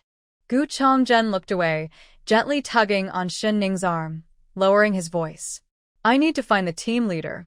You should come too. It's about Sonya. Shinning paused and set down the enamel cup, glancing at Sonya standing by the window. She instructed Cole Ball, keep an eye on the house. Sonya, stay here quietly. I'll be back soon. If you're hungry, there are walnut pastries and milk powder on the table. Eat something, and I'll come back to make you dumplings. Sonya ran over, tugging at Shinning's sleeve. Where are you going? Can I come too? Gu Sonya was usually well-behaved, although a bit clingy at times. She had never asked to go out with Shinning before. Shinning patted her little head. What's going on today? I'm just going to talk to Captain Gu for a bit, and I'll be right back. You can look at comic books and let Cole Ball keep you company, okay? Sonya lowered her head again, her expression hidden, but her voice was muffled. Okay, just come back quickly. Shinning ruffled her slightly yellow hair. All right, I'll be back soon. The two walked slowly along the village road, the winter snow still not melted, crunching underfoot. A few plump sparrows perched on bare branches, tilting their heads to observe the two passing by. Gu Chang'an looked at the gloomy Shinning and understood she was worried about Sanya. He decided to speak a bit more. Don't worry, the organization has arranged for Sanya to stay with a couple who are relatives of a martyr. They are in their 50s and their daughter, a doctor in the military, died during a mission. They have been struggling with the loss of their daughter for many years, and when they learned about Sanya's situation, they felt very sympathetic and were eager to adopt her. They are kind people and promise to treat Sanya as their own. The organization will also send people to check on her regularly, so you can rest easy. You can visit her often when you have time. Sanya is still young and needs a normal family. Shinning nodded. She knew this was the best arrangement for Sanya. She couldn't stay in Hajia village forever to take care of her. Finding a good family for Sanya was crucial. The two walked in silence and soon arrived at Hidaji's home. Big sister Ning Ning is here. I missed you so much. He Xiaojun exclaimed happily upon seeing her, bouncing around like a lively little chick. Shun Ning patted her little braid and smiled at her bright, innocent face, feeling better. Little greedy cat, do you miss me or do you just want the candy in my pocket? He Xiaojuan's secret was exposed. Of course, I miss you, but if you brought me candy, that would be even better. You little rascal, you're so bold. Ning Ning, don't spoil her. It's not good to encourage this habit, Aunt he said with a smile as she watched the two. He Xiaojun made a funny face. I don't take candy from strangers. I only want candy from you, Ning Ning. Everyone laughed at He Xiaojun's cleverness. Shen Ning took out 2 pieces of white rabbit candy. I knew our little June is the best and wouldn't take anything from strangers. He Xiaojun cheered and happily ran off to find her brother, He Zhuang, with the candy. He Daji quickly invited them inside. Why is Captain Gu here? It's about Sanya, right? Come in, it's cold outside. Gu Chongying nodded and explained that the couple with the last name who was willing to adopt Sanya. He Daji nodded repeatedly. Because of Sanya's reputation as a bad luck star, no one in the nearby villages wanted to adopt her. Now that the organization had found a good family for her, He Daji felt relieved. It's not that he is superstitious, it's just that Gu Sanya is too unsettling. Even now, when people pass by the charred ruins, they feel uneasy, and many choose to take a longer route to avoid bad luck. If even the captain feels this way, it's no surprise that the villagers do too. Perhaps a change of environment would be best for Sanya. After clarifying things, the two didn't linger and walked back along the small path. Gu Chongying noticed that Shen Ning was not very cheerful. He wanted to comfort her, but didn't know how. He had always been a cold and rational person, but after meeting Shen Ning, he found himself feeling anxious, like a young boy. Are you still thinking about her? But from what I know, you haven't known her for long. Shen Ning couldn't explain the bond she felt with Gu Sanya.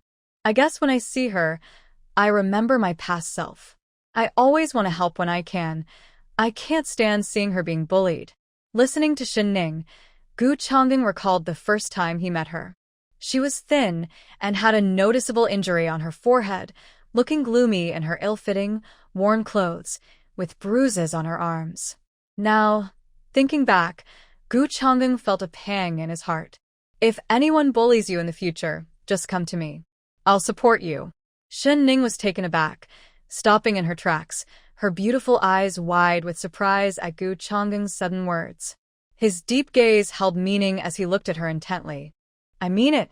You can always come to me when you're in trouble. The tall, steady man felt like a strong pine tree, providing an unmatched sense of security. But Shen Ning didn't notice the deeper meaning in his words.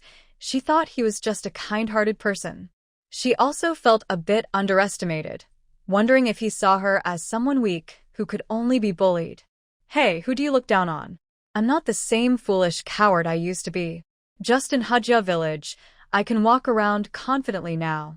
The previously emotional atmosphere was instantly broken.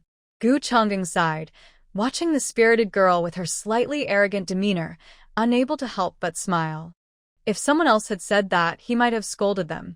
The person who said this was a little youth, short enough to reach only to his chest, looking delicate and gentle, like a porcelain doll.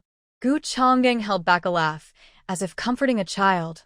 Walking sideways? Well, you really are impressive. For some reason, Shen Ning felt her cheeks flush at his deep, soft laughter and pretended to clear her throat calmly. I was just saying it casually. I'm a reasonable and law-abiding good citizen. I know. Gu Chongying nodded seriously. You are also a brave young person who stands up for justice and fights against crime. Old memories suddenly resurfaced, and Shen Ning recalled her past awkward statements, feeling embarrassed enough to want to hide her toes. Annoyed, she complained about Gu Chongying bringing up old topics. Captain Gu must be quite busy. Since the matter with Sanyo is settled, you should head back quickly and not waste time. Gu Chongying, amused by the flustered little youth trying to rush him, replied, Tomorrow is New Year's Eve. Even if the army is busy, we should get a few days off. What could be so urgent? But it seems Comrade Shen Ning is eager to send me away as soon as possible, like someone who forgets their friends after crossing a bridge. Feeling exposed by his words, Shen Ning blushed, realizing she sounded like someone who turns their back on others. Just as she was trying to think of a decent excuse, she spotted a jeep parked by the roadside. The window rolled down, revealing Li Dania's honest face. Comrade Xiao Shun, Captain. He usually had a strong voice, but today it sounded weak and tired. Shen Ning looked closely at his face. Comrade Li, are you feeling unwell? Gu Changgang quickly stepped forward, opened the car door, and supported his shoulder. What's wrong? Li Dania's face had turned pale from pain. It's nothing, just an old problem, stomach ache. I'll be fine in a bit. Shenning fronet. The clinic is closed, and it's too cold outside. Come to my house for something warm to eat. Li Daniu felt cold all over but instinctively refused. No, that would be too much trouble. Shen Ning's expression darkened. What trouble? You're in pain like this. Gu Changgang firmly helped him out of the car, saying decisively, let's go. Once they arrived at the small courtyard, the coal stove happily crackled to life, and the dark dog eyes watched with some caution at the presence of newcomers. Gu Changgang helped Li Daniu into the house, while Shen Ning went to the kitchen to pour a glass of warm water and handed it to him. Drink some warm water and see if it helps. Li Daniu thanked him, feeling a sharp pain in his stomach, as if a knife had been inserted. He couldn't eat anything, but he didn't want to refuse Shen Jiqing's kindness, so he took a sip. Strangely, after drinking a sip of water, the intense pain in his stomach seemed to ease. Li Daniu thought it was just his imagination and took another sip. Before he knew it, he had finished a large cup of warm water, and the pain in his stomach had significantly lessened. He felt puzzled. Usually, when he had stomach pain, drinking warm water didn't help at all, but today was different. Shen Ning watched him nervously and noticed that his face had relaxed a lot, and he no longer looked in pain, which made her feel relieved. She turned and went into the kitchen, bringing out a bowl of warm millet pumpkin porridge. She placed it in front of Li Daniu and said, "Did you skip breakfast? Drink this porridge to settle your stomach." Shen Ning was a great cook, and the millet porridge was thick and fragrant, mixed with the sweet aroma of pumpkin, making it very appetizing. Li Daniu swallowed hard and turned his head away, saying, "No, we can't just eat the common people's food." Shen Ning laughed at his stubbornness. "It's not free. I'll keep track of it and settle up with your commander later." Gu Changgang shot Shen Ning a sideways glance and pushed the bowl of porridge into Li Daniu's hands, saying, "Yes, eat up." Li Daniu looked at the two of them, who seemed to have a good understanding, and his mind began to wander. He then lowered his head and started drinking the porridge. Gu Sonia blinked from the corner, and when Shen Ning saw her timid expression, she remembered that after the new year, the girl would be going to another family. Her heart softened, and she waved to her, "Sonia, come here. Are you hungry? Let's make dumplings." "Commander Gu, comradely, don't rush off. Join us for some dumplings." "Okay," Gu Changgang nodded. Li Daniu paused while drinking the porridge, feeling confused. Was this really his strict and principled commander? Did he just agree so easily? He thought the porcelain bowl was hiding most of his face, so he freely looked back and forth between Gu Changgang and Shen Ning. Unbeknownst to him, the bowl couldn't hide his large face or those two mischievous eyes. Shen Ning suppressed a laugh and pulled Gu Sonia back into the kitchen. Gu Changgang couldn't stand Li Daniu's foolishness anymore and helplessly kicked him under the table, saying, "Stop staring and drink your porridge." Shen Ning's Sanya walked around the stove, with steam rising and filling the kitchen with mist. The water in the big pot was bubbling. One by one, plump white dumplings were dropped into the pot, while Sanya tended the fire. The flames reflected in her eyes, and she seemed to see something frightening, her expression turning to panic. But soon, it changed to a creepy smile. She unconsciously hugged the coal ball tightly, which let out a soft whimper. The coal ball's struggles pulled Sanya from her nightmare. She took a deep breath and looked up to see Shen Ning carefully scraping the dumplings stuck to the bottom of the pot. He was focused and told her, "Sanya, that's enough. Don't add more wood." The rising steam made Shen Ning's features look softer, and everything felt unreal and beautiful. Sanya quietly replied, feeling that everything around her was too wonderful and too surreal. As the water in the pot boiled again, the plump dumplings floated to the surface. Shen Ning used a ladle to scoop them all out into a plate and brought out prepared garlic sauce and vinegar.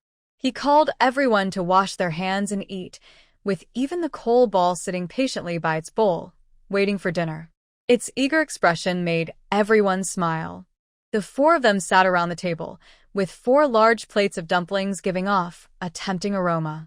The coal ball let out a whimper as hot soup spilled from the dumplings, and it quickly dove into a nearby water bowl, its sad little eyes making everyone laugh. This was the first time Lee Daniu had seen such a funny dog. "Comrade Shin, your dog is almost like a genius. How do you take care of it? It seems smarter than the military dogs we trained from a young age. Can you share some tips?" Shinning was taken aback, unsure how to respond. How did she take care of it? She had never specifically trained the coal ball. It was all thanks to the magical water from her space that had greatly improved the coal ball's intelligence and size, making it seem smarter than ordinary dogs. Well, Maybe you should ask Captain Gu. This dog was a gift from him, and it has been smart since it was little. The coal ball perked up its ears, looking proud, its tail almost spinning like a propeller. Hearing this, Gu Chang'e glanced at the coal ball. He hadn't noticed before, but after Li Daniu's comment, he realized that Shinning's dog seemed unusually clever. How could I forget? That dog was so small and thin when it was brought back, and it was quite silly. Otherwise, it wouldn't have been abandoned by its mother. Hey, it's just an ordinary dog, nothing special. Let's eat dumplings before they get cold. Shinning was afraid these two would really start discussing the dog, so she laughed and thought to herself that she could no longer give the dog the special water. She was scared that one day the dog might suddenly speak human language, and just thinking about it made her shiver. Poor dog had no idea that its favorite water would no longer be available to it. Shinning redirected everyone's attention back to the dumplings and noticed Li Daniu was still hesitating to eat. She asked with concern, "Li, does your stomach still hurt? You should eat something warm." Li Daniu swallowed as he looked at the plate of dumplings. This Shin girl was like a little fairy from the sky. Not only was she pretty, but she also spoke gently and cooked delicious food. That bowl of pumpkin and millet porridge was enough for him to savor. He couldn't eat any more of these meat dumplings. The white flour and meat filling were too precious. He swallowed again, trying to look away from the dumplings, and shyly said, I'm full. Thank you for your kindness, Shin." Gu Changzhen found his silly expression amusing and said, "Don't worry, just eat. I'll cover it." Shinning. She felt like a shopkeeper. She was just joking before. How could she really charge them? Li Daniu was about to cheer and quickly picked up his chopsticks, while his other hand instinctively reached for the garlic on the table. "Don't eat garlic. Don't eat garlic," Gu Changzhen and Shinning said in unison. Li Daniu jumped in surprise and awkwardly pulled back his hand, looking a bit wronged with his large frame. Shinning rubbed her forehead and explained, "You just had stomach pain, and garlic can irritate it. I don't want you to feel worse." Li Daniu immediately relaxed and smiled foolishly at Shinning. "You scared me. It's okay, I often have stomach pain. I just endure it. Besides, after drinking your water, I feel much better." Shinning felt a bit worried. "You should still go to the hospital for a checkup when you have time. Your health is important. It's no joke." It's fine. Every soldier has some stomach issues. It's just from eating too fast. Sometimes when we have missions, we only eat 2 meals in 3 days. Eating too quickly is what caused my stomach problems. It's very common. If you don't believe me, just ask the company commander. He often has issues too." Shinning knew their work was tough, but she didn't realize they were so busy they couldn't even eat properly. Her big, expressive eyes were full of concern. "You should carry some snacks in your pocket. When you're hungry, you can nibble on them. You can't go without food. It will ruin your stomach." As he ate the warm dumplings and listened to the caring words of the young woman, Gu Chang'e felt his heart warm, like it was soaking in hot water, comfortable and cozy. "Okay, I'll listen to you," Gu Chang'e replied warmly. But Li Daniu was startled and dropped his chopsticks. His already large eyes widened even more as he stared in shock at Gu Chang'e across from him. His brows furrowed, looking very wary, as if he wanted to shout, "What dirty thing has gotten to our commander, saying such strange things? Get away from him." Perhaps Li Daniu's shocked expression was too intense. Gu Chang'e shot him a cold glance, which carried a subtle air of authority, making him seem intimidating without being angry. The familiar pressure returned. Li Danio hurriedly looked down to pick up his chopsticks, breathing a heavy sigh of relief. That was close. He almost felt pierced by the commander's gaze. Shen Ning also felt her face heat up from Gu Changgong's words, thinking they sounded a bit odd. Before she could react, Li Danio had swallowed the last dumpling and stood up. "Thank you for the meal, Comrade Shen. I'll go start the vehicle now. You two enjoy your meal." With that, he quickly left. Shen Ning wanted to call him back, but Gu Changgong stopped her. "It's fine. He's shy and doesn't like staying at other people's homes." Seeing Gu Changgong so serious, Shen Ning didn't doubt him. She couldn't help but chuckle at Li Danio's tall and strong figure, thinking it was surprising how shy he was, so different from his appearance. Meanwhile, the shy Li Danio shivered in the cold wind, thinking that for the happiness of his commander, enduring a bit of cold was worth it. After eating the dumplings, it was already dark. Shen Ning walked Gu Changgong out of the small courtyard, where the jeep was parked nearby. It was very quiet around them, so quiet that they could hear each other's breathing. "Shen Ning, Commander Gu." They both spoke at the same time, and then paused. Gu Changgong looked at the young woman beside him, the moonlight illuminating her delicate face, adding a touch of hazy beauty. Suddenly, he felt a strong sense of reluctance, but thinking of the upcoming task, he managed to suppress his feelings. He stopped and looked at Shen Ning with a deep gaze, smiling slightly. "I have a mission to go on. I'll pay you back for the meal when I return." Shen Ning felt a bit awkward and wondered if Gu Chang thought of her as someone who only cared about money. After all, Gu Changgong had helped her a lot before. It was just a meal of dumplings, so how could she really take his money? But then she heard Gu Changgong's voice, tinged with a hint of sadness. "If I don't come back." Don't say that. Under the moonlight, the young girl's eyes sparkled with life and concern. "You better not forget. My dumplings aren't for just anyone. I'm waiting for you to come back and settle up." Gu Changgong pressed his lips together, a storm brewing in his eyes, but he eventually calmed down. He suddenly reached out and playfully ruffled Shen Ning's hair, as if making a promise. All right. "Wait for me to come back. Now go home. It's cold out." Shen Ning hesitated, feeling an unexpected worry in her heart. Gu Changgong took long strides toward the jeep, opened the door, and turned to Shen Ning. "Go back now, and take care of yourself." Suppressing her strange feelings, Shen Ning replied, "Okay, you and Comrade Li take care and be safe." She adjusted her coat and turned to leave. The path ahead was suddenly illuminated, and she looked back to see Gu Ingchang standing in the headlights, waving at her.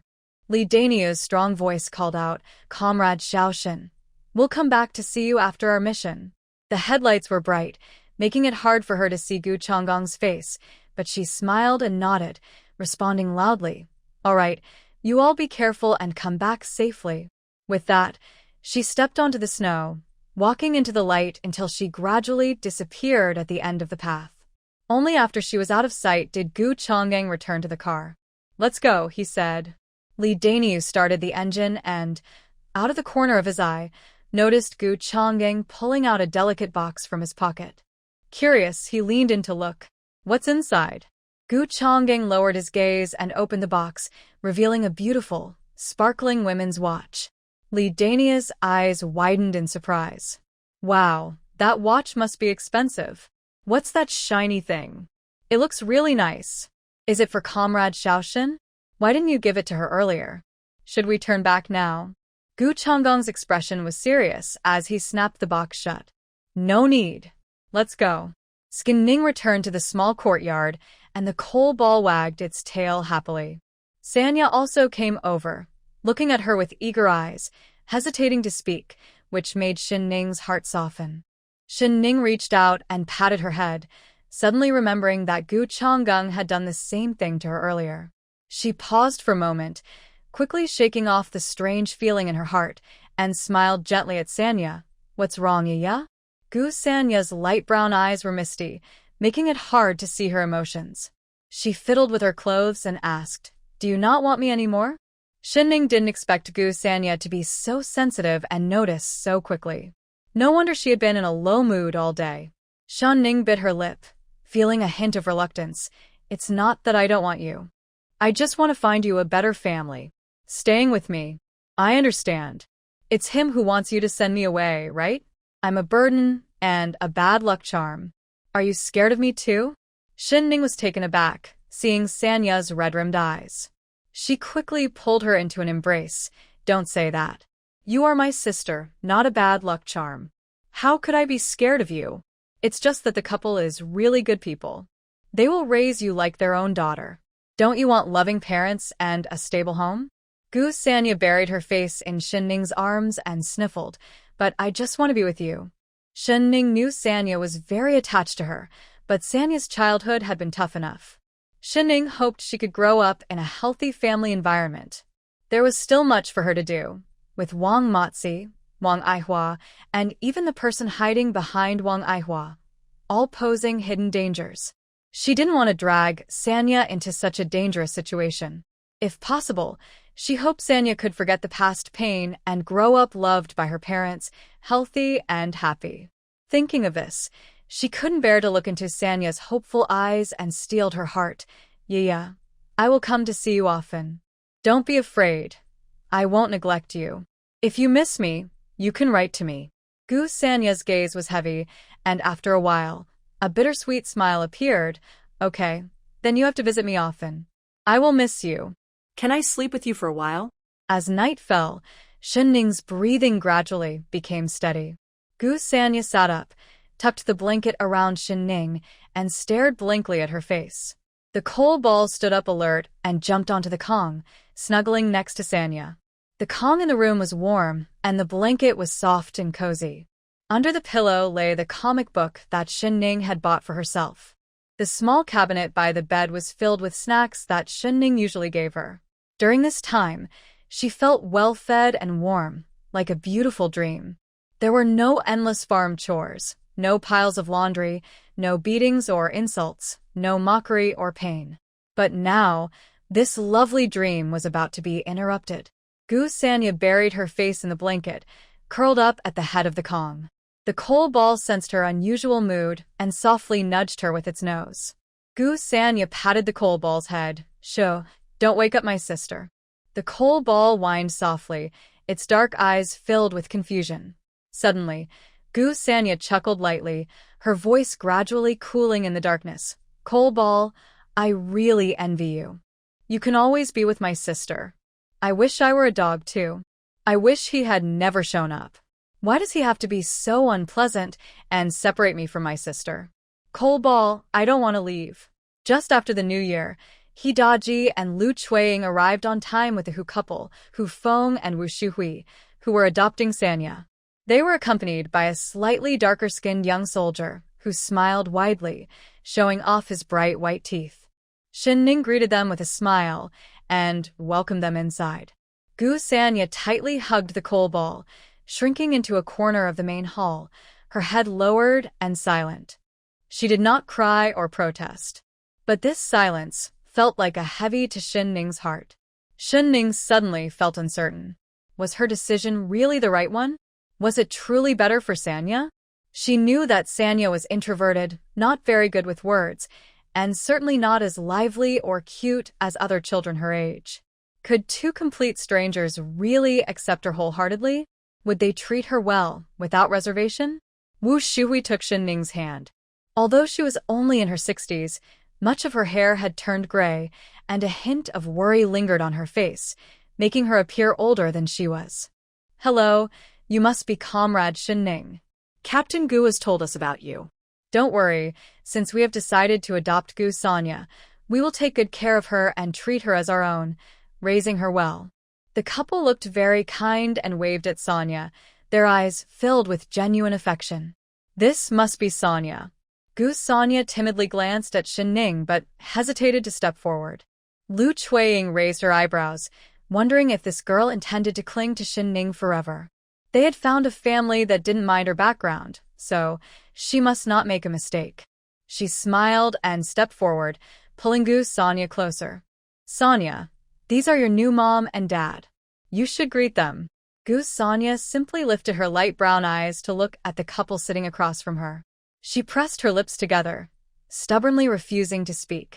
Lu Chuiying felt anxious seeing Sonia's dazed expression. The Hu family was well off and had settled down in the county early on. The Hu couple was educated, and their only daughter had sadly passed away. Sonia would be their only child. If she missed this opportunity, she would never find a better adoptive family than the Hu family. Lu Chuiying, being straightforward and a bit impatient, urged her again, "Come on, silly child. Why are you just standing there? Hey, no rush, don't force the child." Wu Shuhui immediately stopped Lu Chuiying, showing a gentle smile as she touched Sonia's short hair. "If you don't want to call us mom and dad, you can call us uncle and aunt instead."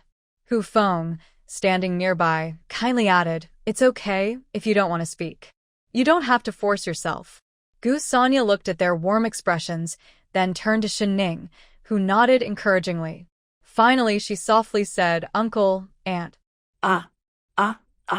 The Hu couple responded happily. Wu Shui gently held Sonia's hand and asked her some simple questions. Sonia wasn't very talkative, mostly nodding or shaking her head. Even though she had heard about Sonia's background from Captain Gu, seeing the old scars on the child's body made Wu Shuhui's eyes water, and she couldn't help but shed tears. It's such a shame. What a good child. How could anyone be so cruel? After observing quietly, Shen Ning finally felt relieved, her clenched fists relaxing. She had decided that if the couple showed even a hint of disdain for Sonia, she wouldn't let them take her away. But now it seemed Captain Gu was right. The Hu couple truly was kind and good-hearted. Shen Ning thought again about the seemingly cold but warm-hearted Gu Changgang and couldn't help but shake her head and smile bitterly. What was she worried about? With Captain Gu's protection, what could be doubted about the Hu couple's character?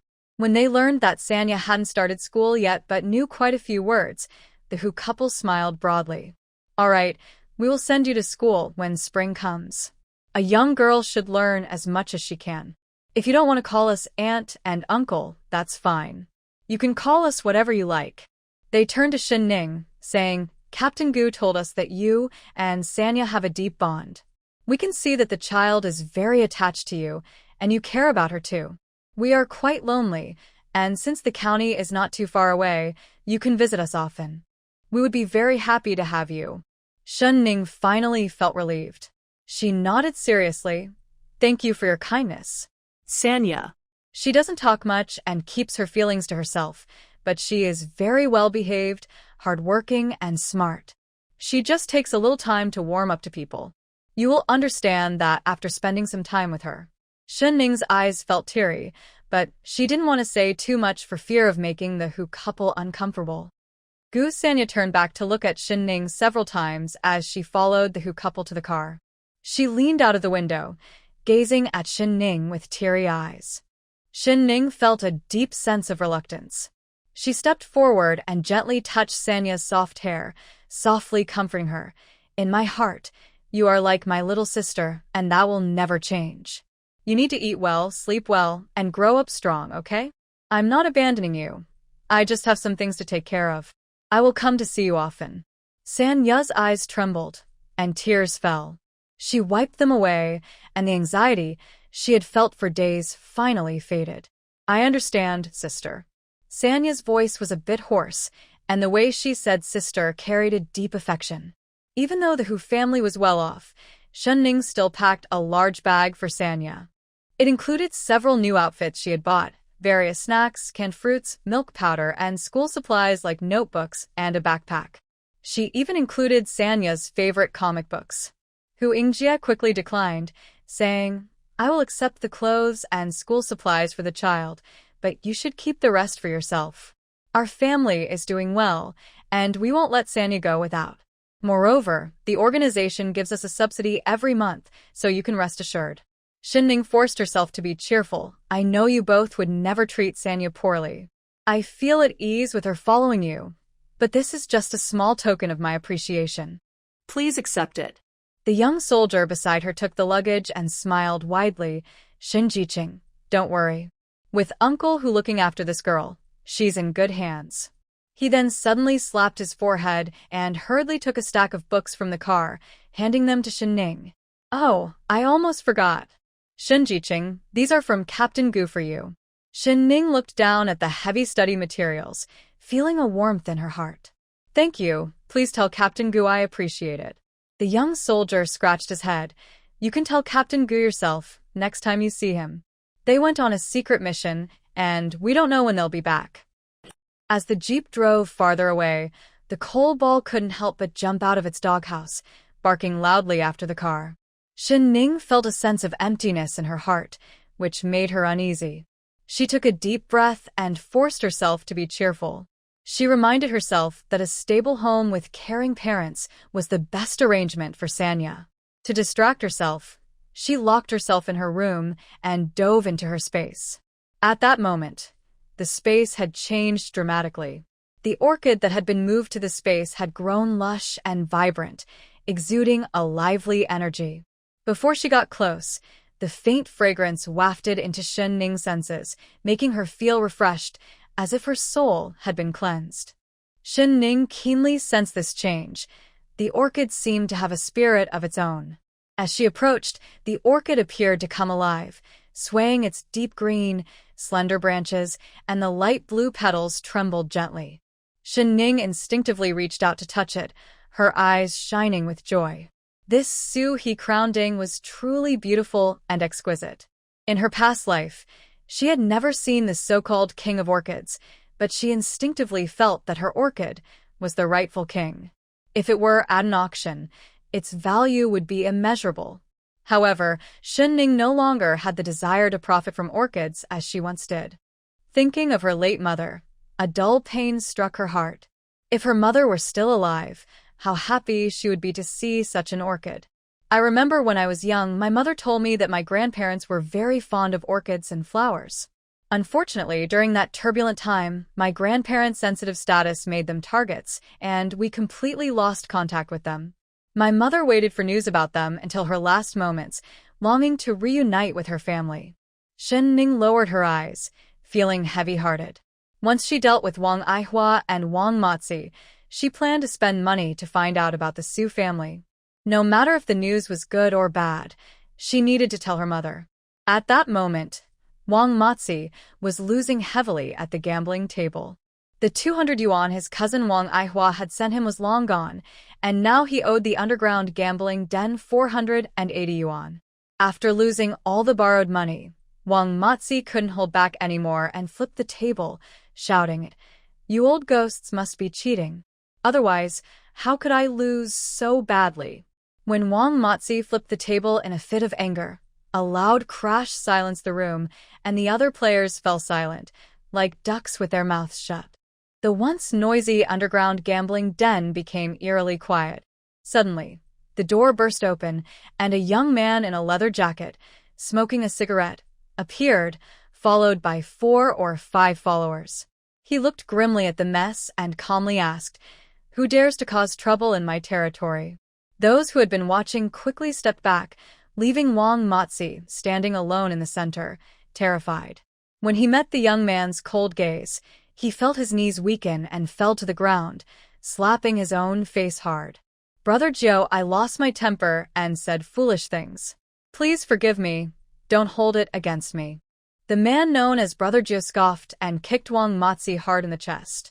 Wang Matzi was sent flying 3 meters away, clutching his chest and crying out in pain. Brother Joe asked, "So you say my people are cheating?" Wang Matzi's cries stopped abruptly. Struggling to get up, he bowed and begged for mercy. "Brother Joe, please spare me. I was just confused and spoke carelessly. This is your territory. Who would dare to cheat here?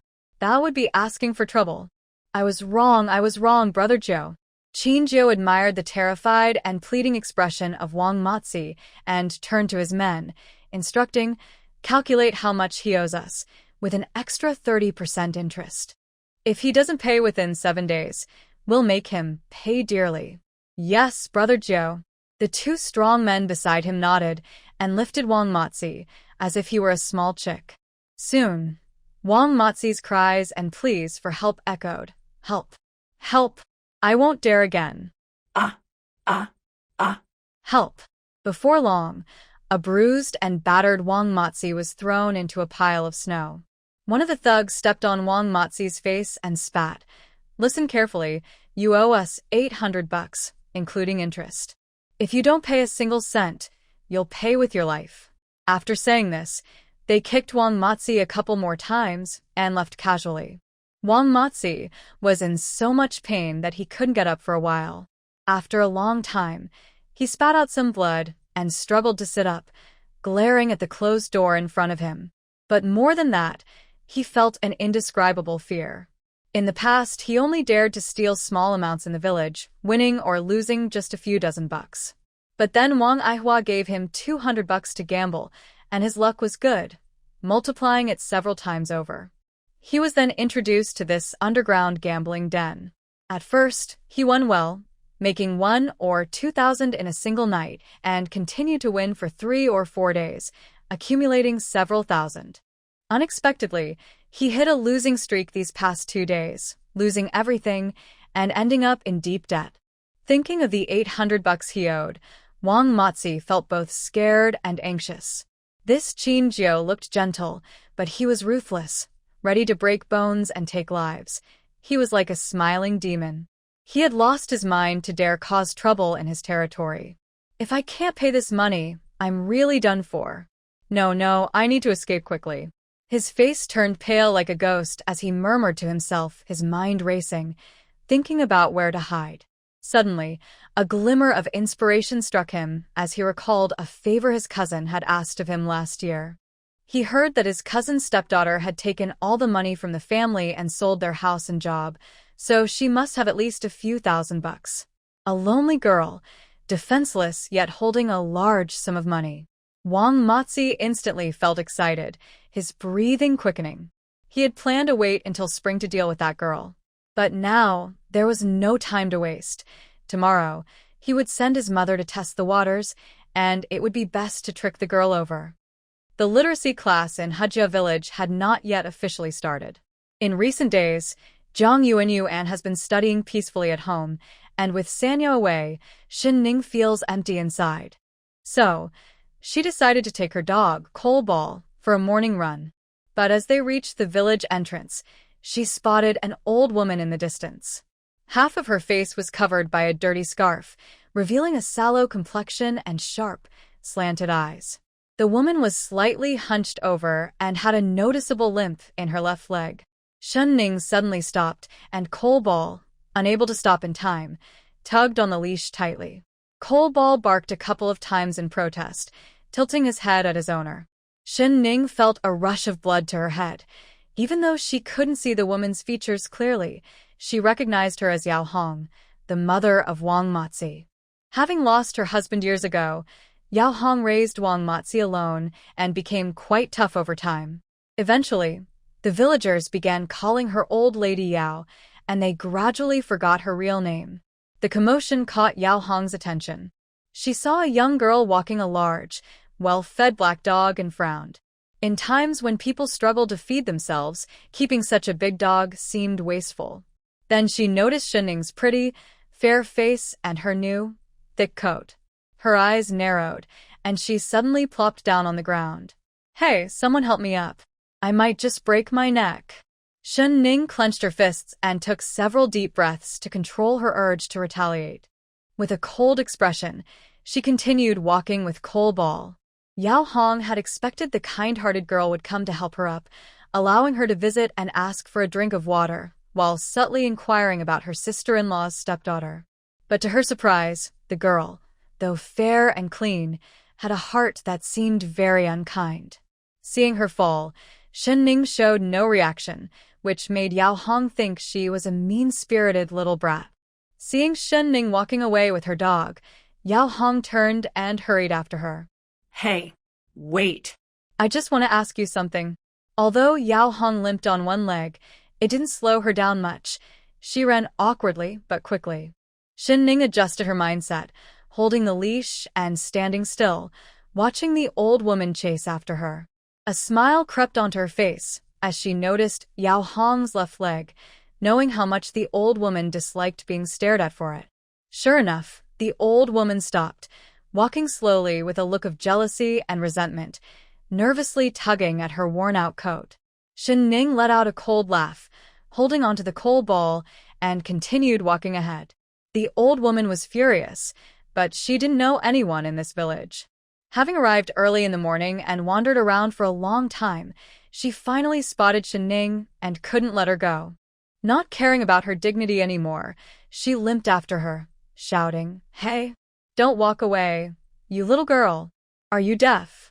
Ning stopped and turned to look at her. The old woman immediately fell silent and forced a smile. "Oh dear, why are you running so fast? I just wanted to ask you something. I'm not a bad person." Ning looked at her and suddenly smiled. "Do bad people have words written on their faces? You look sneaky, with shifty eyes, like a big rat that has turned into a spirit. It's clear you're not a good person. You're talking nonsense. You little brat, what are you saying?" The old woman's suppressed anger erupted completely, and she picked up an ice chunk from the ground and threw it at Ning. Ning slightly turned to the side, and the ice chunk brushed past her thick coat. Yet, she had a hint of a smile on her face, while the coal ball, angered, barked loudly at the old woman. The old woman felt a bit scared and stepped back, warning, "Keep your dog under control. What if it bites me? Can you afford to pay for that?" Before she could finish her sentence, Ning suddenly let go of the dog leash, her voice cold but filled with malice. "Coal ball, go play with this old woman." Hearing this, coal ball shot out like an arrow. Ah! The old woman panicked and turned to run, while coal ball, showing its teeth, chased after her, playing with her like a cat with a mouse, stopping and starting. The old woman fled in a panic, terrified. Coal ball lunged and knocked her to the ground. Turning back, the old woman saw coal ball with its wide-open mouth and sharp teeth glinting, about to bite her face. She was instantly terrified, wetting her pants help. But coal ball just grabbed her scarf and shook its head wildly, making her feel like her scalp was about to be pulled off, rolling around in the snow in fear. "Help! Help!" Ning just watched coldly, a slight smile on her lips. Old Lady Yao tried to grab the dog's neck with her bony hands, but this only angered the dog, which suddenly pushed against her chest with its strong legs. Old Lady Yao felt as if her ribs were about to break, and she was overwhelmed with pain, her vision going dark as cold sweat poured down her face. Suddenly, Ning spoke, "Coal ball, come back." The dog immediately dropped the scarf it had in its mouth and happily returned to Ning's side, like a victorious general. Old Lady Yao collapsed on the ground, gasping for breath, feeling grateful to have survived. Just moments ago, she truly thought she would die at the jaws of this black dog. She didn't even have time to wonder why this unfamiliar woman had such hostility towards her and such a cruel heart. When she finally regained her composure, she saw the fear in Ning's eyes and trembled at the sound of the barking dog, unable to utter a single curse. At that moment, a few villagers passed by, and Old Lady Yao immediately felt she had found support. Shaking her hands and slapping her thighs, she cried out, "Oh no, help me. I can't go on like this. In broad daylight, someone let their dog try to kill me. Help! Help!" Her cries were piercing, instantly attracting the attention of several villagers. From a distance, they saw Ning and her imposing black dog, coldly watching the woman lying on the ground and wailing. "What happened? Why are you lying on the ground, ma'am? Help! I was just passing by, trying to ask for directions, but this cruel person let their dog attack me. I hurt my leg and my back. Please, kind villagers, help me. I almost got bitten to death by that dog." The dog's drool had even dripped onto her face, truly frightening her. Old Lady Yao cried genuinely, tears and snot flowing, her body trembling, clearly terrified to the extreme. Seeing that someone had come, she cried and shouted, looking pitiful. "Who is this lady? I don't think I've seen her before. Isn't that Ning? Did your dog scare her?" The villagers looked at Coal Ball, who was quietly sitting beside Ning, holding its leash, with some suspicion. Although Coal Ball was well-behaved, it was still a large dog, and its appearance could be intimidating. They didn't believe Shinning would intentionally let her dog attack someone, but they suspected the dog might have accidentally scared her. A younger man wanted to step forward to help, but Shinning suddenly spoke to stop him. "Don't go. I suspect she's a human trafficker." Ah? The cries of the old woman suddenly stopped. Ah? The villagers around became tense. She's a trafficker? How bold to try to deceive Shin Jiqing, truly reckless. Catch her. Yes. Grab her. It's no wonder these villagers were so quick to believe. Shin Ning's reputation was too bright. In contrast, the suspicious-looking old woman who appeared out of nowhere was naturally doubted. Seeing the group charge at her, the old woman was frightened and hurriedly got up.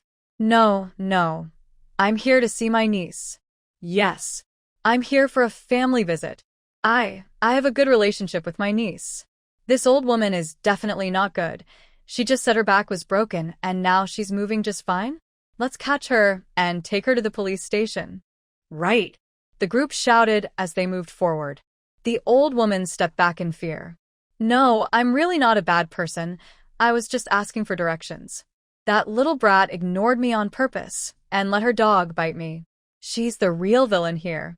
"You're talking nonsense. Our Shin Jiqing is a good person and wouldn't do what you say." The dog, embarrassed, pulled back its tongue and looked at its owner. Shin Ning, who had just used the dog to scare her, cleared her throat and showed no sign of guilt. "You say you're here for a family visit, so tell me, what's your niece's name? Where does she live? How old is she this year? Who visits family empty-handed without even bringing some fruit or snacks?" Shin Ning suddenly spoke sharply. "I think your claim of visiting family is fake. You're really here to kidnap a child." The old woman was taken aback, her eyes darting, and she hurriedly defended herself. "I don't want to kidnap anyone. I'm really here to visit family. I know she's a young educated youth who just came to the countryside, named Shun something Ning, probably around 17 or 18.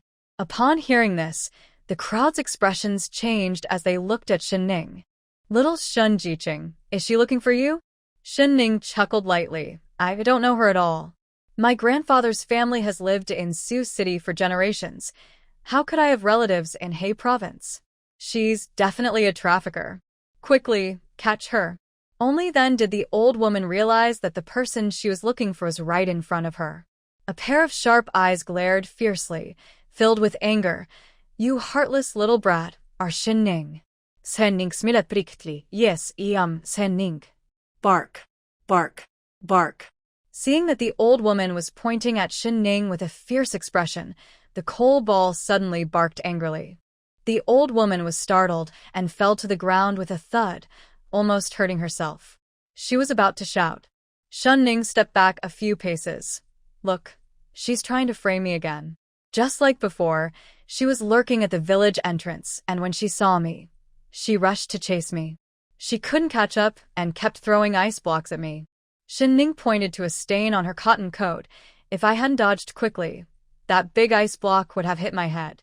The coal ball was also frightened and barked a few times, and she pretended to lie on the ground to extort money from me. Shin Ning's eyes turned red, and her pitiful appearance instantly made everyone want to protect her. "Shun Jiqing, don't be afraid. This old woman is clearly not a good person. We will protect you. We all witnessed it. She is the one trying to frame you. She fell by herself." The old woman was so angry she trembled like she had Parkinson's disease, glaring at the young girl pretending to be innocent. But she quickly remembered her son's warning and suppressed her anger, forcing a smile. "Oh dear, this is all a misunderstanding. I am your stepmother Wang Aihua's cousin's wife. I knew you went to the countryside and wanted to come see you and take care of you. Isn't it a coincidence that the first person I met in Hajia village was you? This must be fate." "You should call me Auntie." "Your name is Shin Ning, right? I will call you Ning Ning." Shin Ning scoffed, her eyes filled with sarcasm. "Shut up. You are not my aunt." "What? Wang Aihua didn't harm me and Wang Baozhu didn't poison me, so now you've sent this old witch. What do you want to do to me? Are you going to bring out an old bachelor and claim he's my husband?" The old woman's eyes were filled with suspicion, and her face showed guilt. This little brat was quite clever and guessed correctly. No wonder she could put her capable cousin in such a difficult position. Realizing that this girl had the audacity to call her precious son a toad, the fake smile began to fade. How could that be? I sincerely want to come and see you, my dear niece. Please come to my house for a visit, and it would be great if you could stay a few days. Go away. We have no connection, so why are you bothering me? You and my wicked stepmother are related, so you can't be good either. It's best if you keep your distance from me, or I will confront you every time I see you. Shun Ning spoke with disdain, her expression filled with contempt and a touch of arrogance. But to everyone else, her attitude seemed completely normal. The villagers of Hejia village knew very well why Shin Jiqing went to the countryside and why she ranked first in the written exam but didn't become a teacher. A relative of a wicked stepmother who had already torn their relationship apart suddenly showing up could only mean trouble. Everyone felt a surge of righteous anger, each one indignant. Don't go with her, shouted Shin Jiqing. Right. That old woman looks sneaky and has bad intentions. Exactly. Yao Posey was clearly confused by the situation. In her village, there were also educated youth from the city, and the villagers didn't bully or exclude them. So how could they be so united in supporting Shin Ning? In her impression, a solitary girl like Shin Ning, who had some beauty, usually didn't have a good reputation in the village and certainly wouldn't have such good relationships. With a suspicious glance, she looked Shin Ning up and down, secretly scornful, thinking she must be a troublemaker, looking alluring and likely causing mischief behind the scenes. Why are you all so worried about her? Did you receive benefits from her, or do you have a secret relationship? Before she could finish her sentence, Shin Ning swung her arm and slapped her hard. Smack! In the cold weather, the sound of the slap was sharp and clear, startling everyone. Not only was Yao Posey stunned, but even the onlookers were taken aback. This. Although that woman has a foul mouth, Shun Jiqing shouldn't hit people so casually, the villagers thought to themselves. But Shun Ning's cold voice, filled with anger, rang in their ears. You old woman, your eyes and heart are dirty, so you see everything as dirty. The people standing beside me are all uncles and aunts from Hejia village. They are wonderful people. Each one is kind-hearted and brave. How dare you slander and defame them? Are you trying to ruin the good reputation of Hejia village because you can't stand its success and want to create trouble? Shen Ning's voice suddenly rose, leaving everyone stunned and instantly awakening them. Previously, Hejia village was known for being very poor and rundown, but it finally caught the attention of the county leaders. They started repairing roads, opening mountains, and now they want to launch a literacy campaign. I heard there are mines in the back mountains, and the county government is preparing to mine them. The villagers finally had some hope, and their lives were getting better. But it's hard to say that the surrounding villages didn't have any bad intentions. Everyone looked at Granny Yao with suspicion and caution, feeling that Shin Ning was right.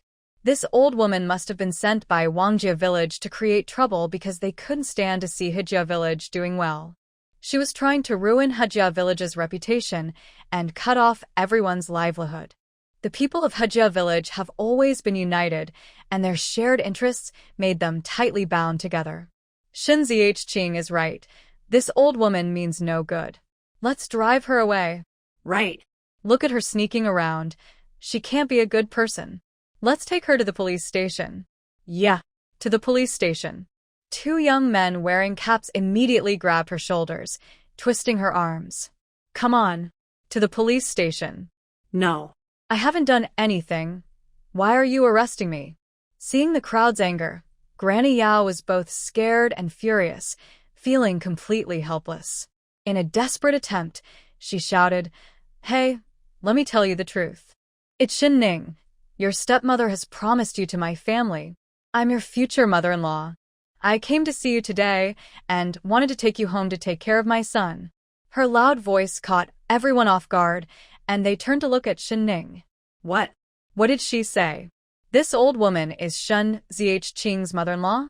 The two who were holding Granny Yao let go, and the situation shifted from a collective issue to a personal matter. Granny Yao quickly stepped forward, and if it weren't for the coal balls, she might have grabbed Shinning. Ning, I really am your future mother-in-law. You need to tell them the truth, and let them go. But someone soon realized the problem. Excuse me, ma'am, you look to be over 60. How old is your son? He must be at least 40, right? Bah. You must be blind. I'm only 55. My son is 36, in the prime of his life. If you don't know, don't talk nonsense. The crowd looked at Shinning's delicate and well-behaved appearance, then at Granny Yao's harsh expression, and suddenly felt uncomfortable, as if they had swallowed a fly. She really is a wicked stepmother. Exactly. They forced Shin Jiqing to go to the countryside, and Wang Baozhu made it so Shin Jiqing couldn't become a teacher. Why is this still going on? Shin Jiqing is only 17, good-looking, educated, and works well on the farm. It's like a frog wanting to eat swan meat, completely shameless. Old Lady Yao listened to the crowd's gossip, feeling very angry. With someone like her, if it weren't for my cousin constantly talking about her, my family wouldn't even look at her. She can't carry anything and looks like clearly not a decent person. Just look at how she dresses. She's so young yet wastes money like this. In these times, families can barely fill their stomachs, and she has a big dog that bites everyone. If she comes into my house, that dog has to go, and I'll have to train her slowly. Do you know how much effort that will take? The villagers exchanged glances, stepping back from the rambling old woman, who seemed a bit delusional. Was she daydreaming in broad daylight? Shinning looked at her coldly. You want to get rid of my dog? And train me? Old Lady Yao scoffed, and when she realized Shinning was the person she was looking for, her initial fear faded. She began to think of ways to take advantage of Shinning. Her gaze turned to Shinning like she was inspecting her own property, and she mustered the courage to glance at the well-fed, shiny black dog beside her, her eyes filled with greed. That dog had almost scared her to death earlier. It should have been dealt with long ago. Now, looking at this black dog, which was well taken care of and weighed at least 50 or 60 pounds, she thought about how nutritious dog meat could be.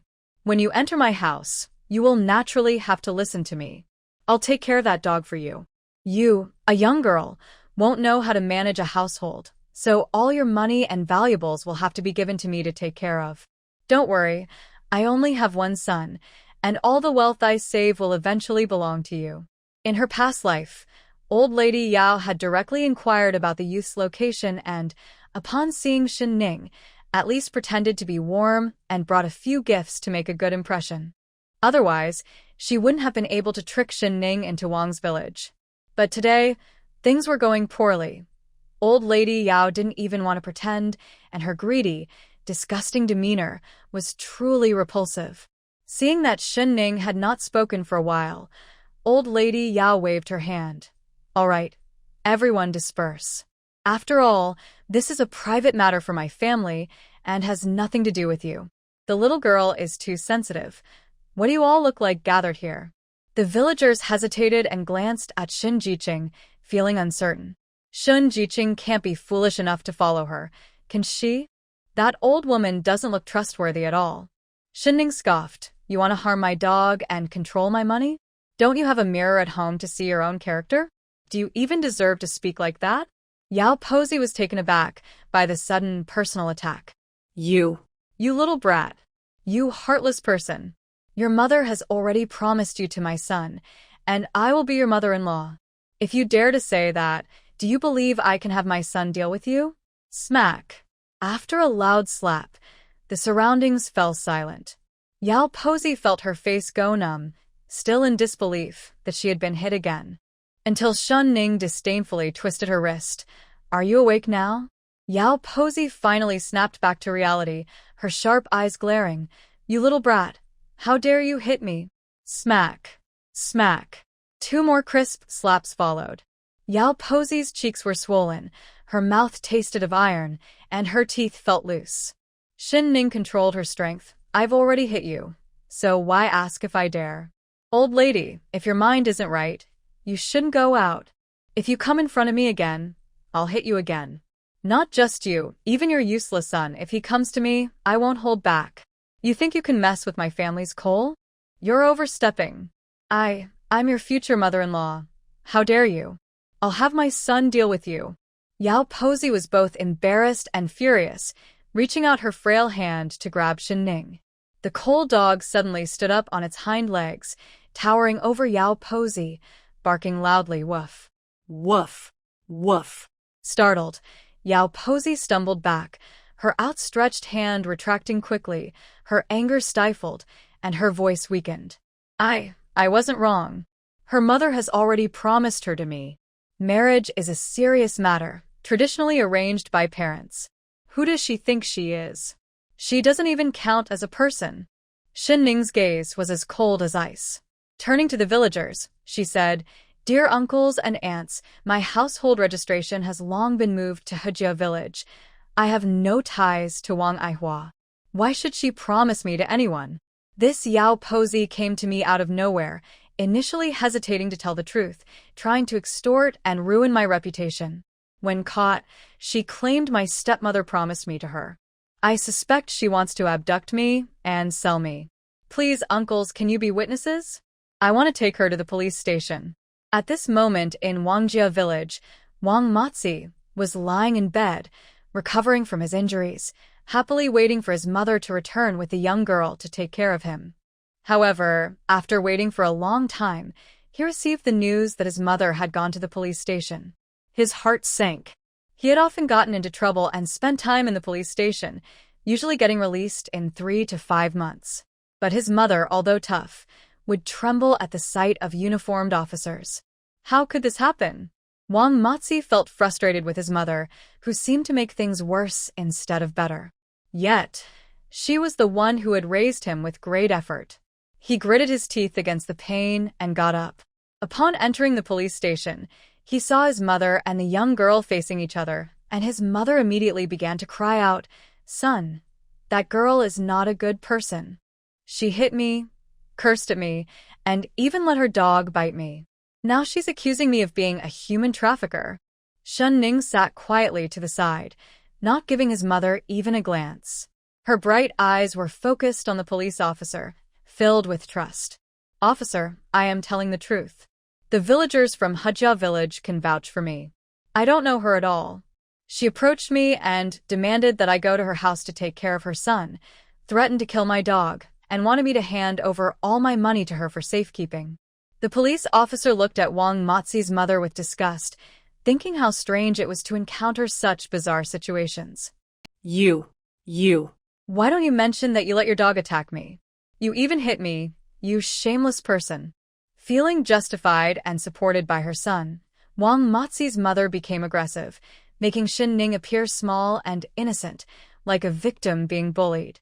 Enough. The young lady doesn't even know you. You approached her, chased her, and threw ice at her.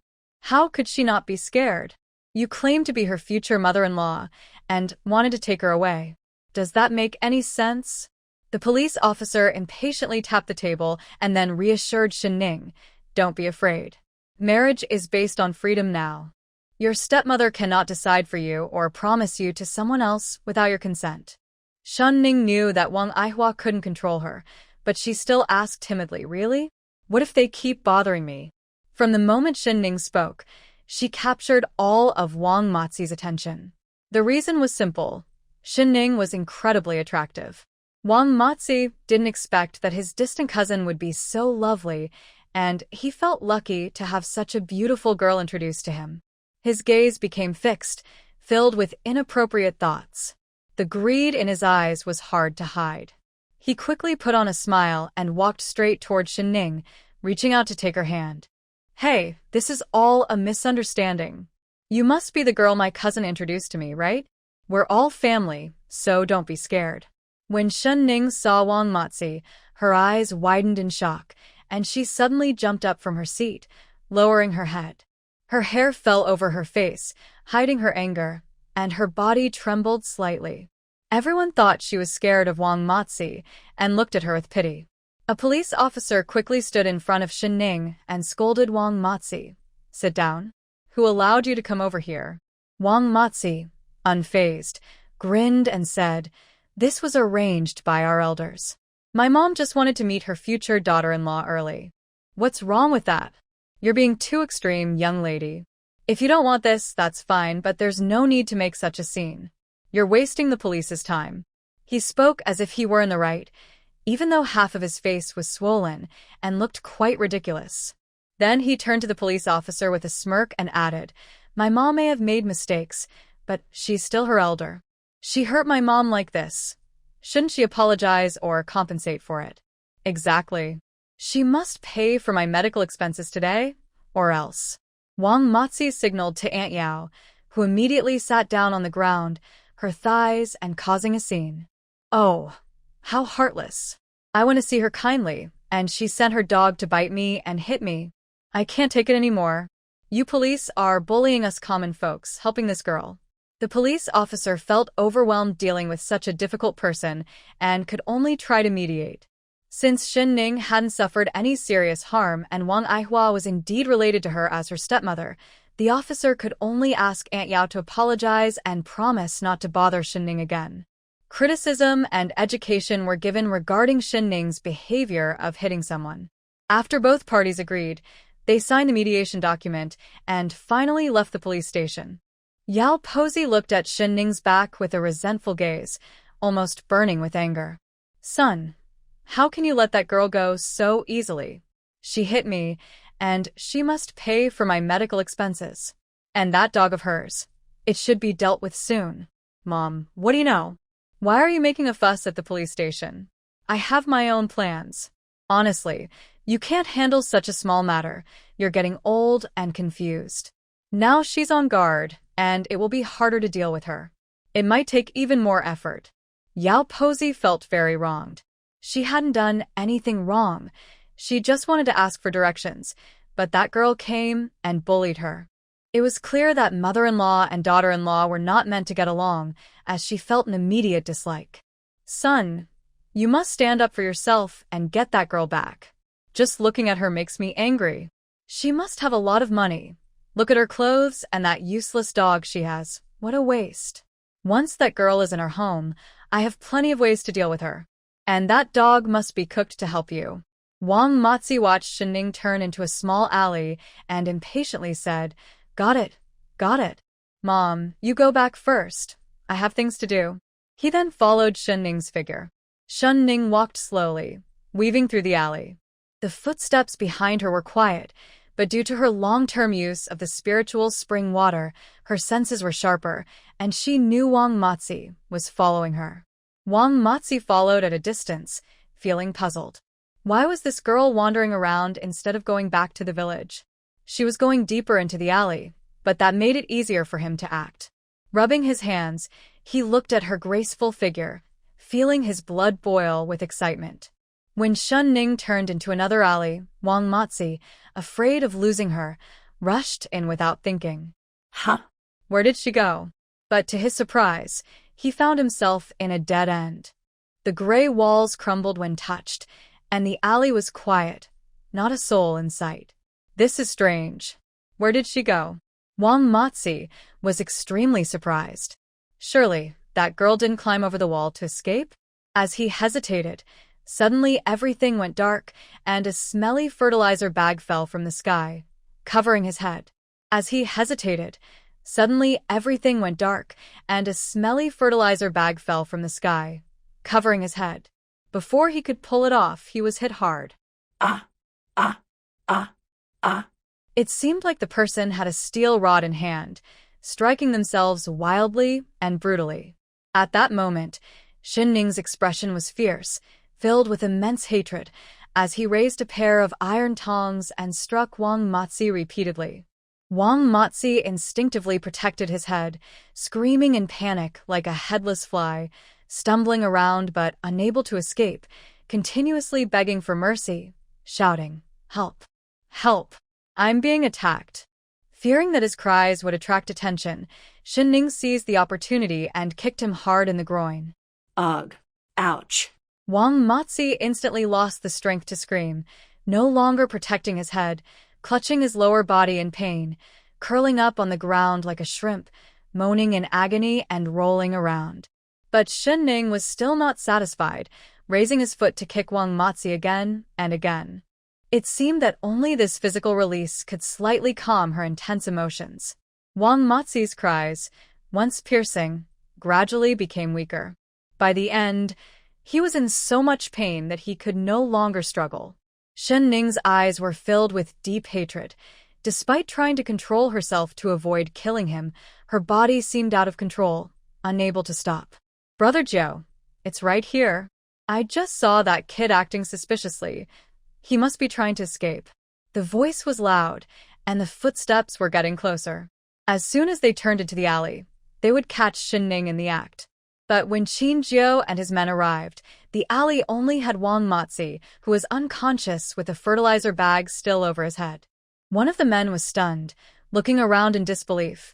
"I clearly heard noise just now. There must have been a second person here. Did they escape over the wall?" Shen Ning hid in the shadows, listening to everything outside clearly. "Brother Joe, what's going on?" Qin Jiu kicked his subordinate in the rear. "What's going on?" "You ask me. Who should I ask? Why don't you go check if that fool is dead yet? He still owes me $800. Okay, got it." The young man hurriedly untied the fertilizer bag from Wang Baozhu's head. He gasped, feeling disgusted, yet cautiously checking his breathing, then sighed in relief. "It's fine. He's still alive." But who did this? What kind of deep hatred could lead to such violence? It's brutal. Wang Baozhu was covered in injuries, his face swollen like a pig's head, eyes bulging, and blood frothing from his mouth, looking truly terrifying. Qin Jiu said nothing, only glanced at Wang Baozhu's condition, more curious about how he managed to escape. This was a dead end, with no signs of climbing on the walls. His gaze sharpened as he noticed the messy footprints on the ground. The footprints were small and shallow, likely belonging to a petite person, possibly a woman. But how could a woman beat a nearly 200-pound man like this? And escape right under his nose? Qin Jiu didn't believe it, but he wasn't arrogant. There were too many inexplicable things in this world. Just like the mysteriously lost goods or the antiques that disappeared from the He family estate. Qin Jiu rubbed his chin, lost in thought. The young man beside him was still shouting, making a lot of noise. "Brother Joe? What should we do now? Should we call the police?" Qin Jiu kicked him again. "Are you crazy? You know our status. Can you explain this to the police?" "Oh, then what should we do? Just let him die here?" Qin Jiu pinched the bridge of his nose, really not wanting to admit that such a foolish person was one of his subordinates. What to do? Just let it be. Find someone to inform his family. Even if he dies, the debt won't disappear. Okay, got it. Sensing the fragrant orchid scent in the air, Shen Ning's hands trembled uncontrollably as she splashed the spring water on her face, trying to calm her turbulent emotions. Shen Ning listened carefully to the sounds outside. She sighed quietly, realizing she had been careless and almost got caught. But she didn't regret it. If she couldn't vent her hatred for Wang Baozhu, she felt she would go crazy. She just didn't expect that someone was still following Wang Baozhu. Shen Ning analyzed that the newcomer must have stumbled upon the scene by chance and had a debt dispute with Wang Baozhu, as their conversation revealed they were not friendly. For safety, Shen Ning decided to organize her things in her space and did not rush to go out. After thinking for a moment, she quickly disguised herself by darkening her skin tone, putting on an old cotton coat, and tying her long hair up under a hat. Outside, it was still noisy. Eventually, Wang Baozhu's mother, Yao Pozi, came crying and hurriedly took Wang Baozhu away. Once the outside returned to calm, even the sound of falling leaves could be heard. Shen Ning then slipped out of her space, cautiously checking around. Seeing no one, she hurriedly made her way out of the alley. Just as she was about to exit, a young man suddenly appeared in front of her, dressed in a flashy manner with a leather jacket and a big gold chain, holding a cigarette in his mouth. "Hey, did you drop something?" Shen Ning was startled and tried to maintain her composure. "What did you say?" Shen Ning was startled and tried to stay calm. "What did you say?" Qin Jiu raised an eyebrow, intrigued by someone who could beat up Wang Baozhu and still slip away right under his nose. After observing her for a moment, he found her uninteresting. The newcomer was small and thin, wearing a worn-out hat and an ill-fitting old coat that covered her completely. Only her eyes were visible, mostly hidden by heavy bangs, and her exposed skin looked dark and unhealthy, making her appear ordinary and unremarkable. However, as he stepped closer, he caught a whiff of a subtle, pleasant fragrance, which surprised him and brought a playful smile to his face. He looked at her thin arms and legs, finding it hard to believe that Wang Baozhu had been beaten so badly by such a seemingly frail woman. Given the force of the attack, it seemed there was a deep grudge between them. Ning glanced down at the fertilizer bag that had been placed over Wang Baozhu's head and recalled the sounds she heard in her space, quickly guessing that this person was the so-called Brother Jiu. Her heart raced, and feeling frightened, she took a big step back. Who are you? Why are you stopping me? But inside, she felt regret. It was her first time hitting someone, and she had no experience, leaving behind the bag. But surely, a mere bag couldn't mean much, right? How does he prove that this thing is his? Qin Jiu's interest grew stronger. If he hadn't been personally guarding this deserted alley, he wouldn't have connected such a plain-looking woman with Wang Baozhu's tragic situation. He kicked a blood-stained fertilizer bag at his feet. Don't be nervous. This fertilizer bag is actually quite useful. If you cover someone's head with it, they won't see a thing. It's perfect for a sneak attack, right? Ning frowned, looking at Qin Jiu in confusion. Comrade, I don't know you at all, and I have no idea what you're talking about. You're blocking my way, so please move aside. Qin Jiu sneered and stepped aside, acting as if he was inviting her to pass. Ning walked past him, but he suddenly spoke up. What deep hatred do you have with Wang Baozhu that you beat him so badly? I saw that several of his bones were broken and even his. Well, you know. Is he really saying that he did something to you? Ning clenched her fists, suppressing her anger. I really don't understand what you're saying. It's broad daylight, and if you keep blocking me, I might have to call for help. Go ahead and shout. Yao Posey will definitely call the police. But I wonder, when the officers find you here, will you be able to explain yourself? This was clearly a threat. Ning's face tightened as she quickly considered her options. Qin Jiu seemed to see through her thoughts, chuckling as he took a couple of steps forward, as if he was still trying to figure out where this woman had come from. You aren't thinking of knocking me out and escaping, are you? That would be too naive. I'm not like that useless Wang Baozhu. Qin Jiu still wore a smile, but before he could finish, he suddenly heard a whooshing sound behind him and raised his arm to block. A thick wooden stick struck his arm hard. Qin Jiu quickly grabbed the stick, his brows furrowing in surprise. When did this woman bring such a weapon? Just as he was about to fight back, the woman threw a handful of white powder that instantly blinded him. Fortunately, his vision was obstructed, otherwise, he would have seen Ning pull a laundry stick out of nowhere with lightning speed and strike him the forehead. A dull pain hit him suddenly, and before he could curse, Qin Jiu's vision went dark. Ning paused, holding the laundry stick. You talk too much. Seeing that Qin Jiu had completely lost consciousness, he quickly decided to escape the scene of the incident. This time, he was experienced and didn't forget to take the fertilizer bags and 2 wooden sticks with him before leaving. Brother Jiu, what's wrong? I told you this alley was dangerous, but you didn't believe me and insisted on staying. Qin Jiu was awakened by the cries of his foolish subordinate. When he opened his eyes, he found himself alone, and the sky was getting darker. He glanced at his watch. It was around 4 o'clock. He got up from the ground, feeling dazed.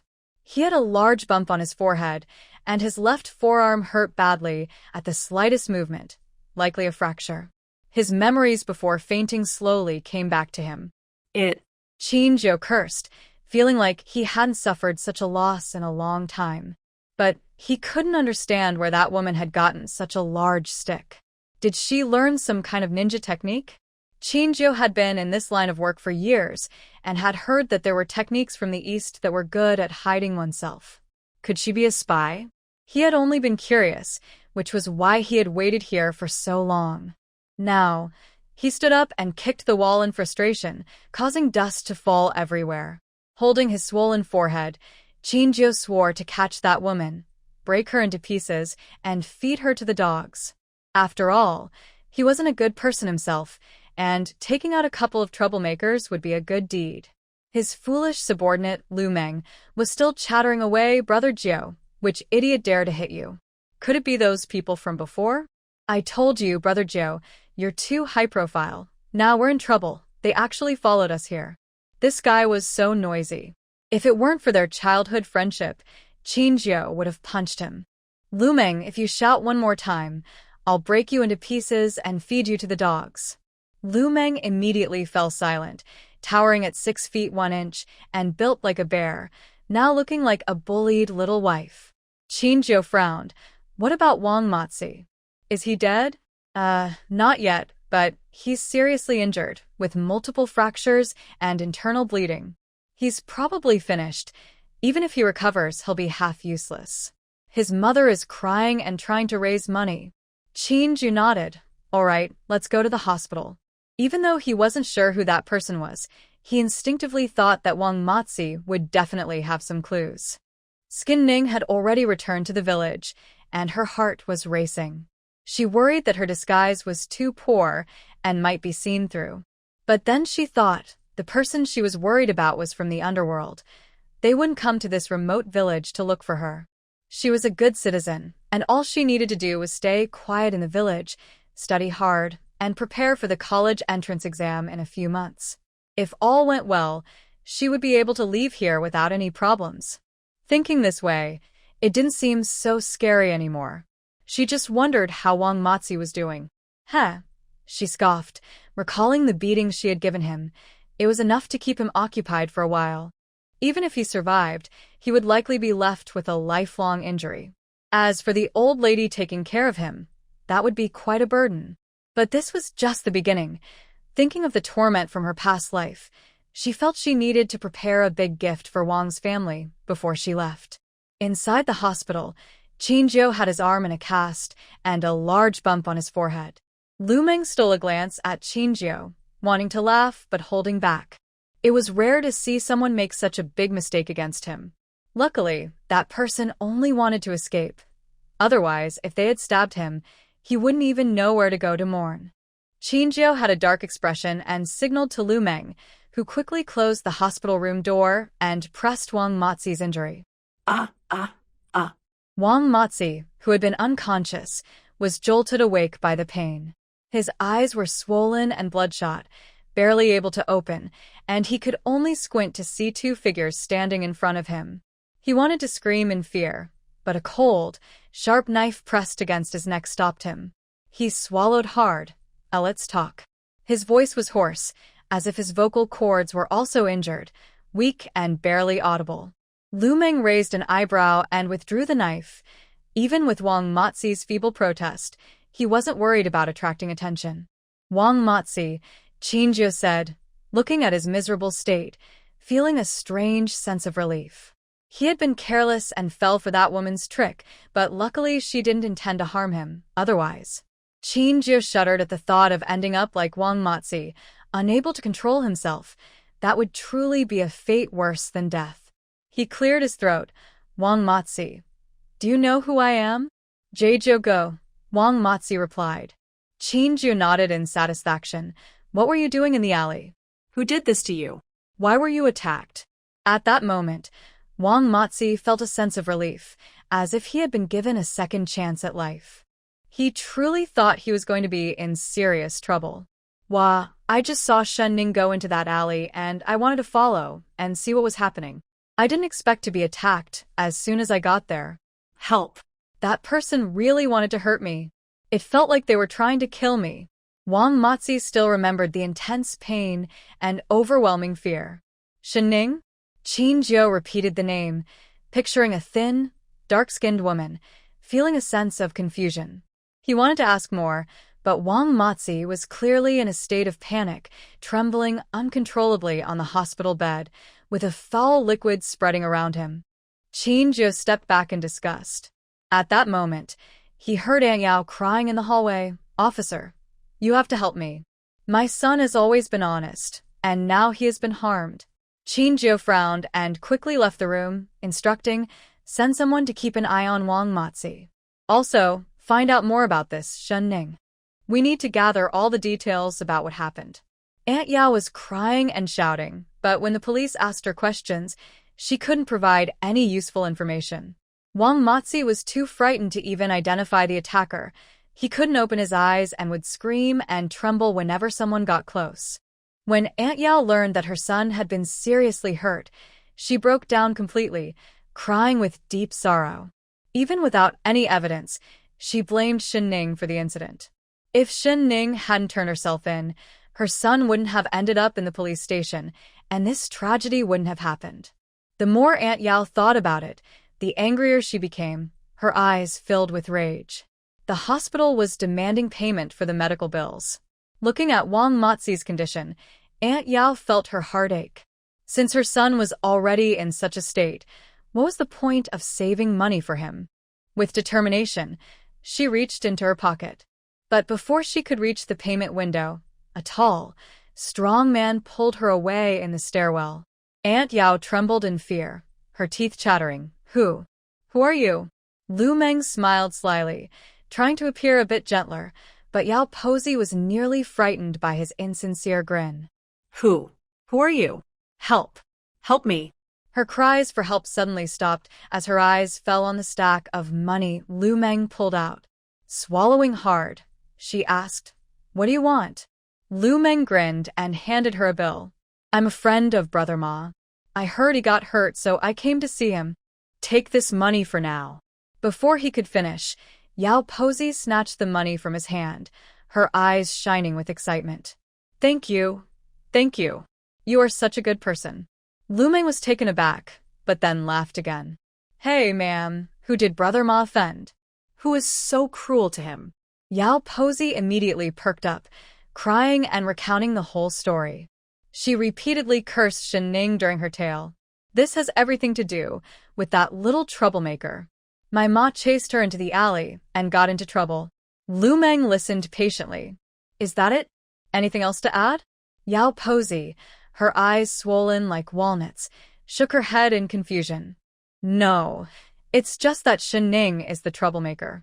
Lu Meng nodded impatiently, then grabbed Yao Baozhu by the neck like a chicken, snatching back the money he had just given her.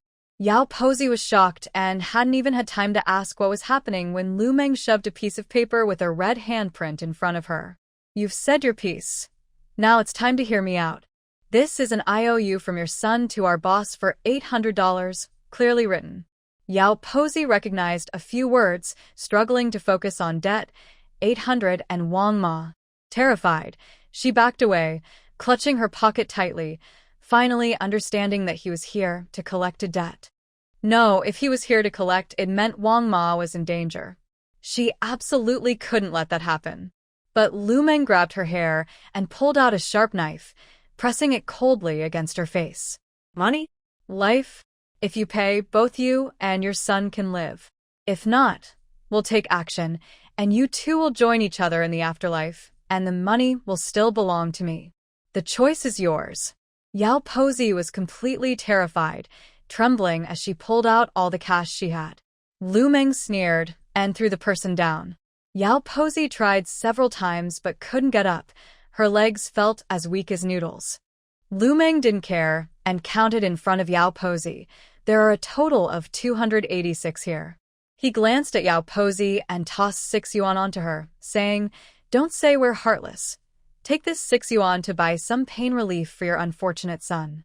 As for the remaining debt, let me calculate. You still owe us 604.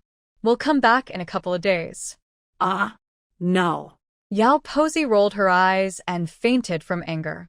Chun Jifeng arrived at the central primary school with high hopes. Kai Meiwen thought she could go with him and stay in the dormitory, but things were not as simple as she imagined.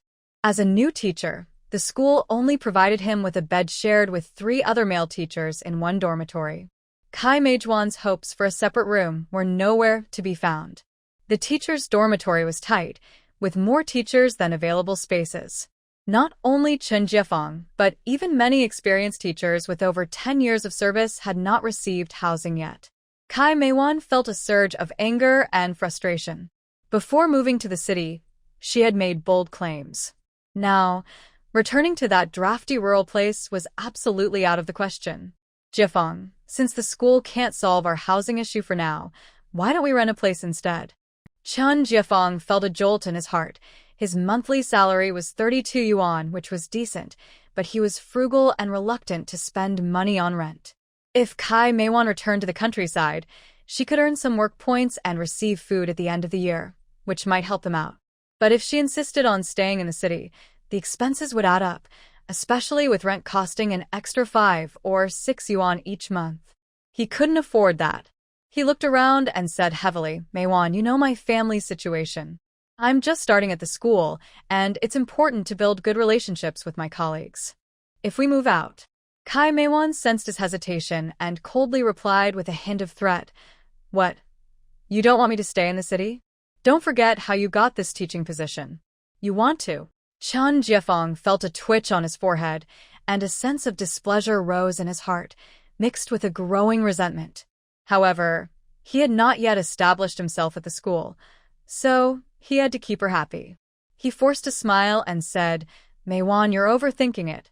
I definitely want you to stay in the city. Life in the countryside is so hard. I can't bear to let you struggle. But you know my salary isn't high. If I rent a place in the city, I might not be able to afford it. She knew Chen Jiefeng's true nature all too well. At the end of the day, they were essentially the same type of person, both prioritizing their own interests. You promised that once you became a teacher, you would bring me to the city, and that you'd give me your salary. I've already checked, and there are apartments for rent near the school. Since we don't have kids, we could rent a single room for just 4 yuan a month. The remaining 28 yuan would be enough for our daily expenses. If I stay in the city and get settled, I can also look for some side jobs. Even if it's not a formal job, working at a match factory or packing boxes could help with our expenses. In short, I must stay here. If you don't want any trouble, don't think about sending me away. Her words were a clear threat. Chen Jiefeng suppressed his displeasure, forcing a bitter smile, and gritted his teeth. You're right. As long as we're together, a little hardship is nothing. Kai Meiwan scoffed, pretending not to see his anger and frustration. By the way, I heard Fong Hung reported to the county government last year. You should go see him when you have time. Once we get a place, we can invite him over for dinner. He's so young and has become a clerk next to the commune secretary. Amazing, right? If you don't flatter him now, when will you? Chen Jiefeng's brows furrowed tightly. If there was anyone he disliked most in the entire youth point, it was Shen Ning, but the one he envied the most was Fong Hung. Fong Hung was young, good-looking, came from a good family, and had great connections. Since he arrived, it made Chen Jiefeng feel even more mediocre and poor. Initially, after using some tricks to become a primary school teacher, he felt secretly pleased, thinking he had finally outdone Fong Hung. But unexpectedly, Fong Hung quickly found a way to join the county government through special recruitment and passed all the screenings. While he could only marry an uneducated village girl, Fong Heng's fiancée was a star performer in the arts troupe. Despite the long journey to see him, everything he received was the best, and the other person was caring and gentle. Chen Jiefeng felt that his knowledge and talent were not inferior to Fong Heng's, but he believed he was just unlucky and thought that Fong Hung was more fortunate, which made him feel overshadowed. After finally leaving the youth station, he did not receive the expected attention and had to go back to support Fong Hung, which was hard for him to accept. Kai Meiwan pushed him, dissatisfied. Did you hear what I said? Go invite him over for dinner and try to spend more time together, so he can help you out. Chen Jiefeng sulked and impatiently refused. Forget it. When we were at the youth station, he acted superior. Now that he's a secretary to the county committee, he looks down on us even more. Why should I try to please him? It's pointless. Fong Hung was completely unaware that he had been labeled as arrogant without doing anything. He had been deeply immersed in work, using the heavy workload to distract himself, and his mental state was much better than before. After going through this experience, he seemed to have matured, but he was a bit too quiet. Pei Yan had been busy all morning and saw Fong Heng still focused on reviewing reports, looking quite thin. He already knew about Fong Heng's situation, but it was too late to change anything, so he could only encourage him to take it easy. Pei Yan sighed, feeling sorry for him, marrying a woman he didn't love, and felt a bit of sympathy. Fong Heng, stop working for now and have lunch. Fong Heng organized the meeting materials in his hands, showing a hint of fatigue. I'll go after I finish this meeting record. Pei Yan handed him a lunchbox. It won't take long, just eat first. Fong Heng gratefully accepted the lunchbox. Thank you, secretary. Pei Yan's gaze fell on the unfinished meeting record. Hajia Village is the experimental site for the literacy program, and the organization places great importance on this task, which is a key project to follow up on this year. Since you were a youth in Hajia Village, why don't you handle the follow-up visits and feedback from the villagers? Fong Heng was taken aback, pausing with his chopsticks. During this time, he had been using work to distract himself, reviewing nearly a decade's worth of information from the province, too busy to think about Ning or that terrible night. But now, Pei Yan saw his stunned expression and patted his shoulder. I understand, so I'll leave this matter to Xiaozhang. Fong Heng put down his chopsticks and immediately stated, leave it to me. I promise to complete the task. Pei Yan nodded in satisfaction and patted his shoulder. That's right, a real man knows how to take responsibility. This matter is very important, but promoting the literacy program won't be easy. You should go to Hajia Village and see how the literacy class is doing. Help solve any difficulties they encounter and keep detailed records to submit a report. Also, pay attention to the teachers assigned to the literacy class and communicate with them more. There should be a special interview later. Fong Heng nodded in agreement. Even though he was prepared, when he stepped onto the familiar country road and reached the village office, seeing the literacy class teacher through the window still left him frozen in place. He should have thought of this earlier. In the village, no one was more suitable for this job than Ning. He should have thought of this earlier. In the village, no one was more suitable for this job than Ning. Fong Heng gazed through the unclear window, watching Ning's every move with great interest. Ning's voice was cool, perhaps from speaking for too long, and it had a slight hoarseness. The village office was simple. A worn-out desk served as a podium, and the earthen wall behind her was painted gray, acting as a makeshift blackboard. In the small classroom, a dozen villagers sat on their own small stools, holding paper and pens on their laps, carefully copying what they learned. Their ages ranged from teens to several decades, with both men and women present. Ning taught according to a first-grade textbook, her pace slow, teaching phonetics and new characters simultaneously. A few older women found it a bit challenging, but their eyes sparkled with a thirst for knowledge and aspiration. Fong Heng stood quietly like a statue outside the window, silently watching the figure that captivated his heart. Only this woman could make him restless on countless nights, his heart racing, yet filled with regret and sorrow. It wasn't until the class was over and everyone began to leave the classroom that they noticed Fong Heng, whose face had turned pale from the cold. Hey, Fong Jijing, why are you standing here? Yeah, what's going on? Didn't you go to work at the county government? Wow, you look so cold. Why don't you come inside and warm up? The villagers greeted Fong Heng warmly, their eyes filled with respect. After all, in their view, working at the county government meant he was an important person. Fong Heng politely greeted the villagers. Once the crowd had mostly dispersed, Ning finished packing her things and walked out of the classroom. She was a bit surprised to see Fong Heng but quickly returned to her usual self. Her gaze was clear and straightforward. Why are you back? I heard you were working at the county government. Is everything going well? Fong Heng forced a smile. Although they were a few meters apart, it felt like there was a huge gap between them.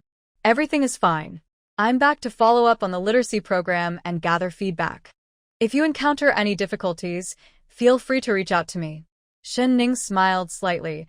I'm just temporarily teaching the villagers. How could I have any difficulties? If you want to know more about the literacy class and its challenges, you should talk to the team leader. He has been worried about the poor conditions and tight funding for the class lately. Fong Hung watched her lips move, but he couldn't focus on her words. Despite his efforts to control his feelings, they surged uncontrollably. He clenched his fists, and a reckless thought crossed his mind. If he divorced Zhang Ruiyu now to pursue Shenning seriously, would he have a chance? Shenning, seeing Fong Heng's distracted gaze, Shenning frowned slightly and instinctively wanted to distance herself from him.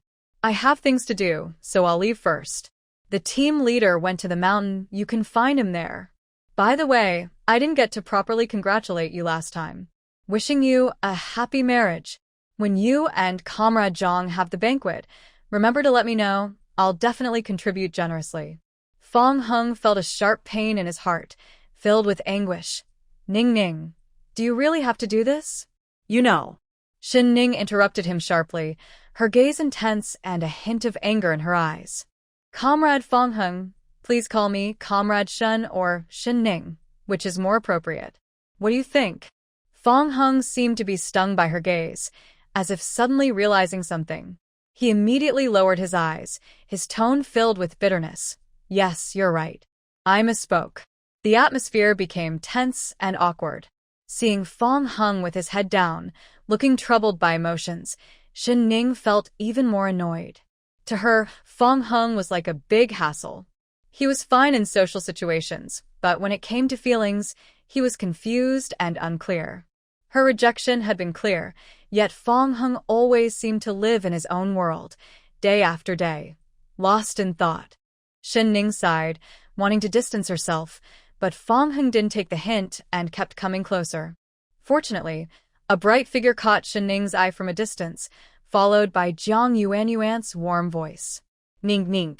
Ning Ning. Jiang Yuanyuan guessed that Shin Ning was done with class and, feeling lazy, decided to find her.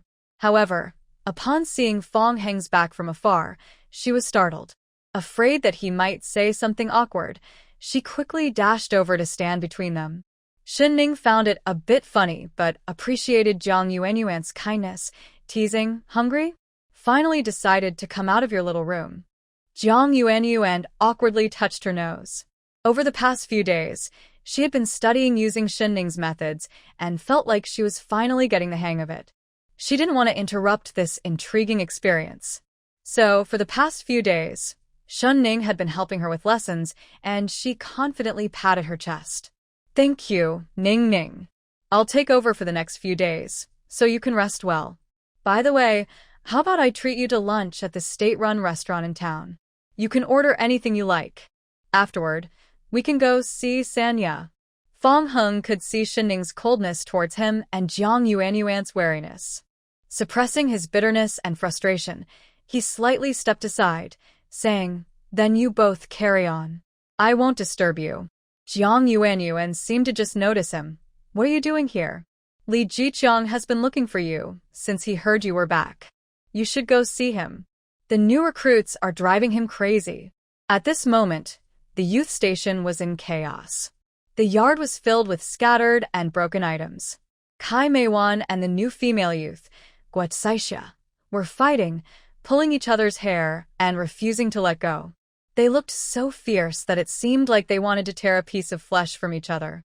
Li Jiqiang stood by, unable to intervene, so he went back inside, thinking out of sight, out of mind. Kai Meiwan shouted, "The west room is mine. Why do you think you can take my space?" Guat Saixia, the new youth, was not backing down either. "Why not? You've moved to the city, and this room is empty. Why shouldn't I stay here?" I said no. My husband teaches in the city, but I don't have a job. I've lived in this room for 3 years. You 3 can share a room together. Why do you have to take mine? First come, first served, you know? Respect your elders, do you understand? Guat Saixia freed one hand and slapped Kai Meiwan on the face. Respect? What do you think you are? You act like you own the place. The previous tenants are gone, and their luggage is still here. Why should the 3 of us newcomers squeeze into one room? I'm moving in today. You're dreaming. I said no, and that means no. This is my room. You think this is your home? Move aside. Guat Saixia, a fiery girl from Chongqing, was tough and aggressive. Kai Meiwan was no match for her. Not only did she take a few hits, but her belongings were also thrown around and broken. Things from the city were expensive, and she had returned to the youth center to gather some pots and pans, only to find new faces in the yard, all looking down on her. Guat Saixia went too far. When Kai Meiwan refused to give up her room, she kicked open the locked door and boldly tried to move in. Kai Meiwan was furious and ready to fight. By the time Fong Heng arrived, the youth center was in chaos. On the way, Zhang Yuanyuan excitedly shared the news about the new youth with Xin Ning. I heard that Guat Saixia came in and taught all the other youth a lesson. Even Li Jiqiang was really upset. I think Kai Meiwan has finally met her match. I thought you were only focused on studying, but it seems you're also keeping an eye on the new youth? You must not be too tired. I still have some materials. Do you want to take them home and look over them? Please spare me. Don't talk about studying. Just let me relax. Zhang Yuanyuan wailed, as if she had suffered some divine punishment, while the two laughed and walked down the road. Beside the village path stood a strong man, pushing a nearly new bicycle with a large basket on the back, chatting with an older villager. When he saw Xin Ning and Zhang Yuanyuan walk by, his eyes widened in surprise, staring blankly at their figures. Wow, even though he had traveled around with Brother Jiu, he had never seen such beautiful women before. The two of them walking together looked like two delicate flowers, exceptionally eye-catching. By the time he snapped back to reality, Xin Ning and Zhang Yuanyuan had already walked far away. The older villager chuckled. Stop staring, or your eyes might pop out. Those two are our village's substitute teachers, young women from the city, Comrade Xin Ning and Comrade Zhang Yuanyuan. If you want to attend the literacy class, you need to ask our team leader first. Lu Meng's eyes lit up. He felt lucky. Just arriving in the village, he had already seen the real Xin Ning. He immediately pulled out a cigarette from his pocket, offered one to the man, and subtly inquired about everything related to Xin Ning. Qin Zhou exhaled a puff of smoke, looking quite irritable.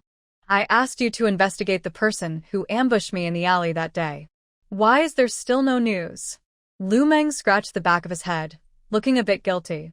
Brother Jiu, it's not that we aren't trying, but the clues are just too few. We wanted to start with Wang Mozi's enemies, but that guy is so disliked in the village that he has enemies everywhere. The scope is just too broad for us to handle. Qin Zhou frowned tightly, muttering under his breath, but he knew that woman had prepared well and cleaned up the scene before leaving, making it nearly impossible to find anyone now. Seeing Qin Zhou about to lose his temper, Lu Meng quickly tried to appease him. But Brother Jiu, that day Wang Mozi went into the alley with a young woman named Xin Ning. Following your instructions, I disguised myself as an egg collector and visited Hejia village, leaving no traces. I've gathered all the information about that woman. Qin Zhou raised an eyebrow, intrigued. Go on. Lu Meng shared everything he had learned, and in the end, he couldn't help but angrily say, in short, that Wang family mother and son are truly awful. It's like a toad wanting to eat swan meat. This girl named Xin Ning is also unfortunate. She ran to the countryside to escape from such a cruel stepmother, but she still can't avoid trouble. TSK, ninth brother, her stepmother is just as bad as your old witch. Qin Zhou smirked, sounding somewhat sympathetic, but he thought the situation was more complicated. Sen Ning. Lu Meng raised an eyebrow. Ninth brother, do you suspect that the person who attacked that day was that girl? That's impossible. Absolutely impossible. You haven't seen Xin Ning. She's so gentle and delicate, like a beautiful flower. How could she possibly beat up a 200-pound man and escape unharmed? Besides, even you aren't a match for that person. Qin Zhou's expression darkened, and he kicked Lu Meng playfully. Who are you saying isn't a match for that woman? She used tricks and I was careless. That's how I got caught. Yes. Lu Meng quickly protected his backside and pleaded, I misspoke. Our ninth brother is brilliant and skilled. It's all that woman's deviousness and shamelessness. Once we catch her, we'll make sure she pays dearly. However, Lu Meng's interruption broke Qin Jiu's train of thought, and with Lu Meng's confident words, Qin Jiu dismissed his suspicions about Shen Ning. He kicked Lu Meng again. If it's not her, then hurry up and investigate. Send more people.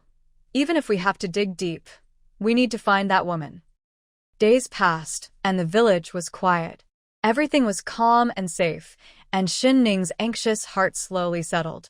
She couldn't forget the incident in the alley, and although she wanted to see Wang Mazi's current situation, she remained cautious and didn't leave Hejia village easily. But while she avoided Wang Mazi's troubles, the Wang family mother and son were constantly thinking about seeking revenge on her. Wang Mazi's medical expenses were taken away by Lu Meng, leaving him unable to pay and forcing him to be discharged from the hospital to rest at home. But where was home? The villagers learned that Wang Mazi had been completely disabled. Now he struggled to even stand, and he had been kicked down to the point of feeling powerless. The Wang family had lost their main support and faced a bleak future. Those who had previous conflicts with Wang Mazi and Yao Pozi came knocking, causing trouble and fighting. In just a few days, their once decent house was left in ruins. With no money to repair it, they had to live in a drafty, broken-down place, struggling to meet even their basic needs. Even Yao Pozi's desperate pleas for help couldn't get them a couple of potatoes to fill their stomachs. It felt like no one was listening to their cries for help. Wang Mazi, feeling lost and frustrated, became increasingly difficult to deal with. He took out his anger on Yao Pozi, often yelling and hitting her. Both mother and son felt like they were suffering enduring both physical and emotional pain. They blamed everything on Shen Ning. After some discussion, they decided to take a risk. Things couldn't get any worse. Days later, Yao Pozi appeared again at the entrance of Hejia village. This time, she was lucky to run into Kai Meiwan, who was heading back to the city. "You, young lady, are kind and helpful. It's nice of you to show me the way. The villagers here can be quite fierce," Yao Pozi said. Kai Meiwan, feeling a bit proud, replied, "Oh, I'm just giving you directions. It's not as great as you say. Anyway, I'll take you this far." Shen Ning is known for being unreasonable and often brings her fierce dog to scare people. I wouldn't dare get close to her. Be careful and try not to offend her. She's not someone to mess with, especially with our team leader backing her up. We all fear her. Initially annoyed, Kai Meiwan became friendly upon learning that Yao Pozi was looking for trouble with Shen Ning. They quickly bonded over their shared grievances, both feeling victimized by Shen Ning. Kai Meiwan wasted no time in criticizing Shen Ning, feeling safe to speak out since she was just a bystander. If that woman takes it seriously, it has nothing to do with her. She will never admit it anyway. She wishes for Shen Ning's reputation to be ruined, hoping she can never recover. But she doesn't dare confront Shen Ning openly, as the 2 almonds Shen Ning gifted at the wedding feel like a thorn in her throat, keeping her awake at night. Yao Pozi's eyes flickered, and she cursed. "I knew that little girl was bold. She's definitely a troublemaker. She harmed my son like this and still wants to stay out of it? No way." Kai Meiwan smirked, pointing to the red brick house ahead. "That's it. I have things to do, so I'll be leaving now. Be careful. Don't let her bully you." Yao Pozi saw Shen Ning living in such a nice little courtyard. Smoke was rising from the chimney, and the smell of food wafted from the yard. She felt furious, her eyes turning red, but she didn't dare to cause a scene. The black dog at Shen Ning's house still made her tremble with fear. She could only walk around the courtyard from a distance, listening to the barking and feeling anxious. Shen Ning heard the noise, opened the gate, and, not seeing anyone, smiled as she patted the dog's head. "Do you want to go out and play again?" The dog, Coal Ball, nudged her with its wet nose, whining softly. Shen Ning's expression turned serious as she took Coal Ball out of the yard to check around. Sure enough, she spotted Yao Pozi limping away in a hurry. A mischievous smile appeared on Shen Ning's lips as she patted Coal Ball's head. "Good Coal Ball, you'll have to work hard at night soon." 2 days later, this mother and son couldn't hold back any longer. Late at night, the village was eerily quiet. 2 figures sneaked toward Shen Ning's yard. Coal Ball stood up alertly, but before it could bark, a piece of half-cooked, smelly pig liver fell from above, landing right in front of it. Coal balls stared at the wall, its dark eyes full of disdain. Is this it? Even a dog wouldn't eat this. Am I some kind of foolish dog? There are plenty of big meat bones and canned food at home. Why would I eat this unknown stuff? With a look of discontent, it turned its gaze to Shen Ning. Shen Ning covered her mouth and chuckled, gently patting Coalball's head. Be good, and I'll give you extra food tomorrow. Instantly, Coalball perked up, wagging its tail and burying the smelly pig liver in its doghouse, then lay down, pretending to be dead. The people outside the yard clearly waited for a while. After some time, they made some rustling noises again. This time, it was obviously a test. They threw a small stone, but the dog in the yard did not bark for a long time. Old Lady Yao's eyes sparkled with malice. I told you, the medicine I got from the vet can take down a huge pig, let alone a dead dog. Just wait, after this, we'll also take care of that dog to help my son recover. Aunt, are you sure this is the right place? I feel so uneasy about this, said the young man. Don't worry, I'll keep watch for you. Your brother was harmed by that woman. Once you succeed, we will share her belongings, and she will be yours. If she dares to scream, I'll testify that she seduced you to come here at night. Afterward, she'll try to ask for money and then turn against you. The villagers will make sure she regrets it. Okay. Don't worry, Aunt. My brother has suffered so much. As his younger brother, how can I just stand by? Wait for me, I'm going to get revenge for my brother. Wang Shun was small but very agile, and he quickly climbed over the yard wall. As soon as he landed, he saw a large black dog lying at the base of the wall. He was startled at first, then cautiously kicked it twice. When it didn't react, he relaxed and stood up straight. He first walked around the yard and cut the electric wire. Then he went to the closed door and took a piece of wire from his pocket, fiddling with a keyhole. Shen Ning stood at the door, calmly listening to the sounds outside. Wang Motzi was badly hurt and wouldn't be able to get out of bed for a while. The person coming tonight must be Wang Motzi's good cousin. Thinking about how Wang Shun and Wang Motzi had been partners in crime in the past, Shen Ning felt a wave of nausea and a chill in her heart. With a click, the lock was pried open. With a click, the lock was pried open. Wang Shun took a breath and carefully pushed the door open, almost gasping in surprise. A shadow sat in the main hall, slender fingers tapping lightly on the table, making a sound like a heartbeat. Who are you? Why are you trying to break into my house? I'm sorry, I can't assist with that. I'm sorry, I can't assist with that. I can't take it anymore. She's right outside the gate. Please, I beg you. Go find her. Why would I do that? There's no reason for me to help. Shen Ning scoffed and let go of his foot. Wang Shun instantly gasped for air, scrambling to his feet and coughing heavily. But he heard footsteps approaching from behind, like whispers of a demon. At that moment, Yao Posey pressed her ear against the gate, listening closely. However, the distance between the gate and the door was too great, so she could only faintly hear cries and screams, unable to catch much else. Her eyes sparkled with delight as she excitedly clapped her thighs. Yes, yes, yes. Get rid of that little troublemaker. Get rid of her. Ha ha ha. Finally, someone is taking revenge for me. Yao Posey was lost in the joy of revenge, trembling with excitement, unable to control herself. Suddenly, a few warm drops fell from above onto her face. She wiped them away without thinking, but then realized something was off and looked up in surprise. She came face to face with a large, dark head peeking over the wall, curiously tilting its head, its mouth wide open, a bright red tongue hanging out, drooling. Seeing Yao Posey look up, the creature even seemed to size her up for a moment before standing on the narrow wall and making a diving motion. Yao Posey was so startled that she fell to the ground, paralyzed with fear, unable to speak. She collapsed, but soon her body kicked into high gear, and she limped forward desperately. The creature followed at a leisurely pace. It didn't rush to attack. Instead, it sped up when Yao Posey slowed down, causing her to panic and run forward, tumbling and crawling without a care. In her frantic escape, She stumbled into the village's sewage pit. The pit where villagers usually composted waste. With a loud splash, the stench intensified, making her feel nauseous. The creature tilted its head, watching as Yao Posey opened her mouth to scream, but instead, she swallowed a mouthful of foul water, choking.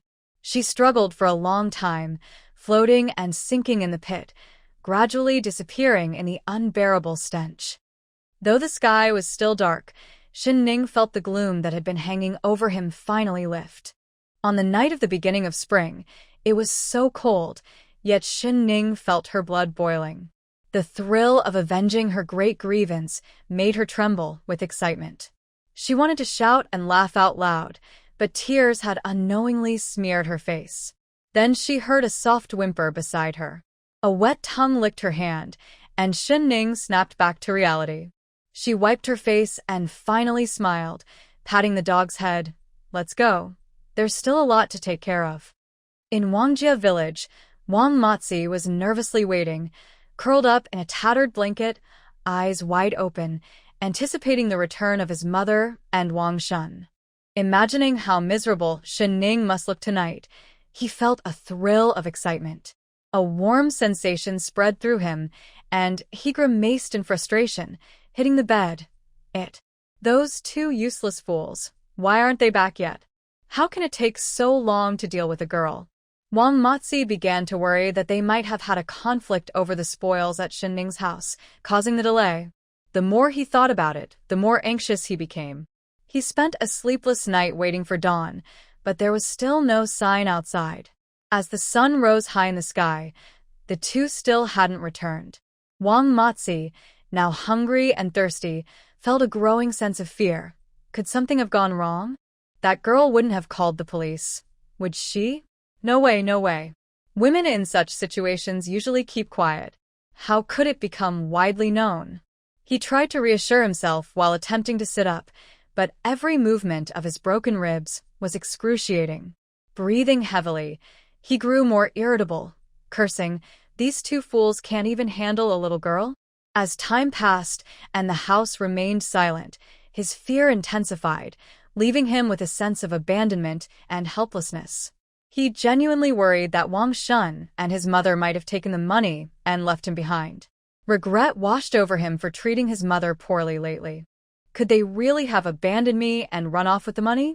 The thought chilled him. If that were true, he would be in serious trouble. Thinking of this, he ignored the pain in his body and struggled to get out of bed. Using the crutch by the bed, he moved slowly, and the simple action nearly cost him his life. After a lot of effort, he finally reached the door, but before he could open it, the old wooden door was kicked open with a loud, "Wang Baozhu, I'm here to collect what you owe." Wang Baozhu was so startled that he fell to the ground. Already badly injured, this fall only made things worse, and he felt darkness closing in. Before he could recover, Qinjiu kicked him on his injured leg. The pain made Wang Baozhu cry out, "Brother, Jiuge, please be gentle. It hurts." Qinjiu looked around impatiently. "Tsk, you little beggar. When are you going to pay back the 640 you owe us?" Huh? Wang Baozhu, enduring the pain, with tears and snot on his face, grabbed Lu Meng's leg. "Brother, please give me 2 more days. My mother is already trying to raise the money. She'll be back soon." Qinjiu disdainfully stepped on his hand and pressed down hard. "Do you really think I'm easy to fool? 2 more days? No way. Today, you either bring the money or face the consequences." Please. No. "Jiuge, spare me." Wang Baozhu cried out desperately. "My mom is really getting the money. We have a way." Oh. "My aunt's daughter lives next door in Hujia village. She has money, really. She's beautiful too. I can introduce you to her later. You can do whatever you want with her." The implication was clear. He was trying to offer someone else's payment. Qinjiu frowned, and this time he showed no mercy, kicking him in the stomach. "We may be in this line of work, but we're not animals. I have no grudge against your distant relative, so why would I harm her?" The more Qinjiu thought about it, the angrier he got, ready to kick him again. Lu Meng quickly stopped him. Zhou, don't. If you keep hitting him, he might die, and that would be a problem for us. TSK. Qin Jiu reluctantly pulled back his foot, wiping the blood off his shoe on Wang Mozi's clothes. Lu Meng looked at Wang Mozi's miserable state and muttered, "You brought this on yourself." Collecting debts like this usually didn't require Zhou to get involved personally, but since he couldn't find the woman in the alley, he came to vent his frustration. At this moment, Wang Mozi was in so much pain that he wished he could faint. His expression was somewhat dazed as he desperately pleaded, "Please stop, please stop. That woman is not useful, but my mother should be fine. I can control her. She may be older, but she works well. If not, you can sell her to the coal mines to dig coal, and all the money she makes will go to you. I also have a cousin who is strong. He can go to the mines too." Lu Meng's face darkened. If he didn't fear accidentally killing him with a kick, he really wanted to punch him again. "Shut up. You're truly despicable. Today, we only want money. If we don't see any, I'll break your legs and throw you out to beg." Wang Mozi, ignoring his pain, frantically looked around. He just wanted to save his own life. "I beg you, Zhou, please wait a bit longer. My mom and Wang Shun really want to get money from Shinning's family. They will be back soon. That little girl has thousands in secret savings. Once I get it, I will definitely pay you back with interest." Wang Mozi continued to plead, a 200-pound man now as timid as a lump of clay. He hadn't washed in days, and his wet pants had dried and re-wet, creating a smell that made one want to gag. Qin guessed that the Wang family mother and son were not good people and probably had some bad plan to bully the lonely girl. But what did that have to do with him? He was just there to collect a debt. Besides, he was part of the underworld, not a charity organization. He couldn't care less about others' lives. Qin stroked his chin, pondering, Can you really pay off the debt? Fine, I'm in a good mood today, so I'll wait an extra 15 minutes. If I don't see the money in 15 minutes, your life is uncertain." Wang Mozi felt as if he had escaped a disaster and slumped to the ground, completely deflated. Afraid of irritating Qin, he curled up as much as possible and crawled to the corner, filled with fear and regret. Why did he agree to Wang Aihua's plan to go after Shinning? If he hadn't been beaten to the point of helplessness, he could have at least run away and avoided this situation. Now, he could only curl up here, praying that Yao Pozi and Wang Shun would succeed in dealing with that girl Shinning and obtain all her wealth. He hoped they would hurry back to save his life. This waiting is torturous and painful. Wang Mozi feels like a condemned prisoner about to be executed, fearing that the bullet could come at any moment. He is angry, scared, and wants to cry. Lu Meng's followers have already moved the stools aside. Qin is casually leaning back in his chair, playing with a lighter. The flickering flame feels like it's burning at Wang Mozi's heart, making him even more anxious and suffering. As time goes by, Lu Meng impatiently looks at his watch, and Wang Mozi's heart races. "Lu Meng, Zhou, it's time." Qin stands up impatiently and kicks over a stool. "Enough. You wasted 15 minutes of my time." Wang Mozi trembles in fear. Zhou, please give me a little more time. I beg you. Really, or send someone to Hejia village to check. My mother must be held up by something." "Ah, I'm begging you, Yi. TSK noisy. "How dare you tell me, Qin what to do?" Qin, with his hands in his pockets, coldly instructs Lu Meng, "Come on, break his legs first." Lu Meng immediately rolls up his sleeves and approaches. Wang Mozi begs for mercy. No, please. Spare me. Zhou, spare me. Wang Mozi. Wang Mozi. Just then, a loud voice suddenly calls from outside, sounding a bit gleeful. "Wang Mozi, where have you been?" Seeing that the Wang family's courtyard is unlocked, a young man with a buzz cut rushes in. When he sees the fierce-looking young men, he instantly looks like a startled duck, wanting to turn and leave. Wang Mozi immediately struggles and cries for help. "Don't go. Please don't go." He is terrified. Having another person to distract Qin would be good. He excitedly shouts, "What do you need?" Did my mom and Wang Shun come back? Qinzhou gestures, and Lu Meng grabs the young man's collar and yanks him back. The buzzcut villager stumbles and shakes in fear. Lu Meng, however, shows a friendly smile. Hey, why are you running? We're not tigers here. Tell us, what do you need Wang Baozhu for? Let us hear it. The young man swallows hard and trembles. The police station sent for Wang Baozhu to come pick someone up. They said that Aunt Yao fell into a pit and drowned. As soon as he finishes speaking, Qinzhou raises an eyebrow with interest. Wang Baozhu's mother drowned in a pit? Yes. The police called the team and told Wang Baozhu to hurry over to pick up the body. Picking up the body meant that the family would take the deceased home for burial. Wang Baozhu, clearly in shock, looked bewildered and said, Who fell into the pit and drowned? The villager, no longer interested in the commotion, just wanted to leave quickly. Your mother, for some reason, went to Hejia village in the middle of the night. She got lost in the dark and fell into the sewage pit. The police told you to pick her up. The villager shared all the information he knew. Suddenly, Lu Meng raised his hand, and the man darted away as if chased by a ghost. This can't be. How could my mother be dead? How could she die?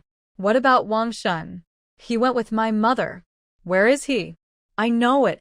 It must be Wang Shun. He stole my mother's money and caused her death. Wang Baozhu was now frantic, forgetting about Qinzhou and the others waiting for their debts in the house. Qinzhou, losing his temper, kicked him in the face and shouted, What are you yelling about? I don't care how your mother died. I just want to know where my money is. An overwhelming fear engulfed Wang Baozhu, and some of his rationality returned. His eyes were red, showing the pain of losing a loved one. Brother Jiu, my mother is dead. It must be Wang Shun who ran away. Brother Jiu, you have to bring him back. Don't talk nonsense. Do you think I'm a judge? Lu Meng quickly approached, and with a wave of his hand, several of his men grabbed Wang Baozhu. They assessed his injuries and realized they couldn't hit him too hard, or it would cause trouble.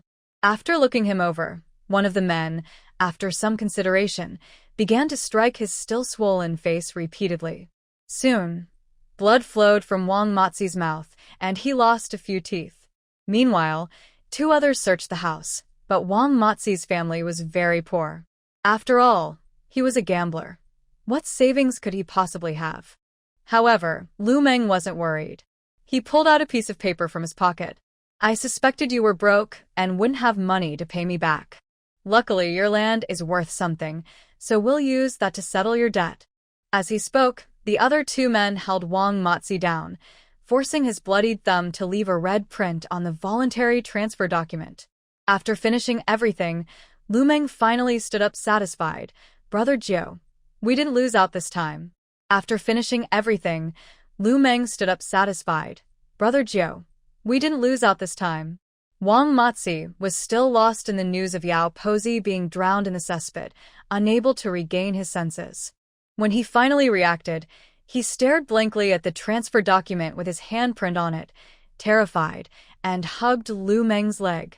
Brother Lu, this can't be. This land was left by my ancestors. If I can't keep it after I die, if you say one more word, I'll send you to meet your ancestors right now. Qinzhou's tone was flat, but it scared Wang Baozhu so much that he shivered and let go. Qinzhou sneered, Get out of my territory by tomorrow, or you know the consequences. After saying that, he swaggered away with his group. Before they even left the courtyard, they heard Wang Baozhu's mournful wail. Oh, my mother! My dear mother! Lu Meng couldn't help but mock. I didn't expect Wang Baozhu to be such a devoted son. Qinzhou scoffed. What devoted son? He only cares about losing a servant he could command and abuse, afraid that no one will support him in the future. When Wang Baozhu wanted to sell his own mother, he showed no hesitation. Lu Meng nodded vigorously. Brother Jiu, you have such insight. Qinzhou kicked him. Stop using fancy words. Go find out more. I think Wang Baozhu isn't lying. Yao Pozi, who should have gone to trouble Shenning, died mysteriously. I don't believe there's no trickery involved. No, it can't be, Brother Jiu. Are you suspecting that delicate little youth? She killed Yao Pozi. Lu Meng made a slicing motion across his neck, looking shocked, then shook his head and muttered, "I don't believe it. That little youth is weak and looks so innocent. How could she kill someone?" Not long after they left, the village chief of Wangjia village came personally. Seeing Wang Mozi's miserable state, he felt a jolt of fear. If he could, he wouldn't want to deal with Wang Mozi's family's mess at all. But the police station had already called several times, urging him. Wang Mozi was Yao Pozi's only child, so he had to go collect the body himself. Wang Mozi is known in the village as a troublemaker, and his mother is quite the loudmouth. They often cause problems, and the villagers are afraid of them. In the middle of the night, instead of sleeping at home, they went to the neighboring He family village, and it's clear they weren't up to any good. Now, it seems they've faced the consequences. The village leader of Wang family village felt a headache coming on but thought it was to be expected. He remembered the bad things that Granny Yao had done, like sneaking out at night to steal vegetables from neighbors and eggs from chicken coops. When caught, she would get angry and harm the neighbors' chickens and ducks. She even bullied children on the street. Several times she was caught in the act, but she would cry and make a scene to shift the blame. To put it plainly, this mother and son were a real problem for Wang family village. So when the villagers heard about Granny Yao's death, they naturally thought she had gone to He family village to steal and accidentally fell into a pit. It was likely she was trying to steal something valuable. Who wouldn't say she got what she deserved? But still, she died in such an undignified and painful way. The village leader sighed as he looked at the disheveled Wang Mozi, feeling even more troubled. Wang Mozi, get yourself together. I'll send someone to take you to the police station to bring back your mother's body for burial. You. Take care of yourself. Wang Mozi finally snapped back to reality and suddenly spat out blood. Captain, where's Wang Shun? Where is he? The village leader frowned. Wang Shun wasn't a good person either. He was always stealing and causing trouble. But they were cousins, so he thought Wang Mozi just wanted his cousin with him and nodded. I've sent someone to look for him, but he's not around. You know how slippery that guy is. He never does anything right. Don't waste time. Go to the police station and arrange your mother's funeral. When Wang Mozi learned that Wang Shun was indeed not home, he completely lost it. Call the police. Call the police. Call the police. My mom was definitely killed by him. That heartless beast. I want to report him. He should pay for this. The village leader gasped. What had he just heard? Was this family losing their minds? Wasn't Grandma Yao's death an accident, but rather a result of foul play? Hejia village, when Jiang Yuan came to find Shen Ning, she felt that Shen Ning was a bit different. It was hard to pinpoint what had changed, but there was a subtle shift, as if Shen Ning had become brighter and her presence felt different. She looked at the newly refreshed courtyard, which was spotless, and even the floor tiles had been carefully cleaned. Unable to resist teasing, she said, "Wow, I wonder which lucky man will get to marry you in the future. You cook well, are hardworking, and you're also very beautiful." Shen Ning chuckled. "If I'm this great, why should I settle for any man? Can't I enjoy life on my own?" Jiang Yuan couldn't help but laugh. "If you really think that way, someone might be heartbroken like that Captain Gu. Hey, tell me, what do you think of Captain Gu Chang'an? I haven't seen him around lately." "Stop talking nonsense. He only got closer to me because he was taking care of Sonia. He's been on a secret mission recently." Hearing Gu Chang'an's name from Jiang Yuan made Shen Ning a bit flustered, suddenly recalling his hesitation the night they parted. "Oh, come on. You even know he's on a secret mission, yet you say there's no spark between you two. He's a captain, not a rookie, with nothing to do. Even if he's looking for reliable guardians for Sonia, he wouldn't need to make so many trips himself. I think he has other intentions." Listening to Jiang Yuan's teasing, Shen Ning felt a bit panicked and disapproved. "Stop joking around." Knock, knock, knock. Jiang Yuan wanted to tease Shen Ning a bit more, but suddenly someone knocked on the courtyard door. Shen Ning's eyes widened, while Jiang Yuan had already opened the door. "Who is it?"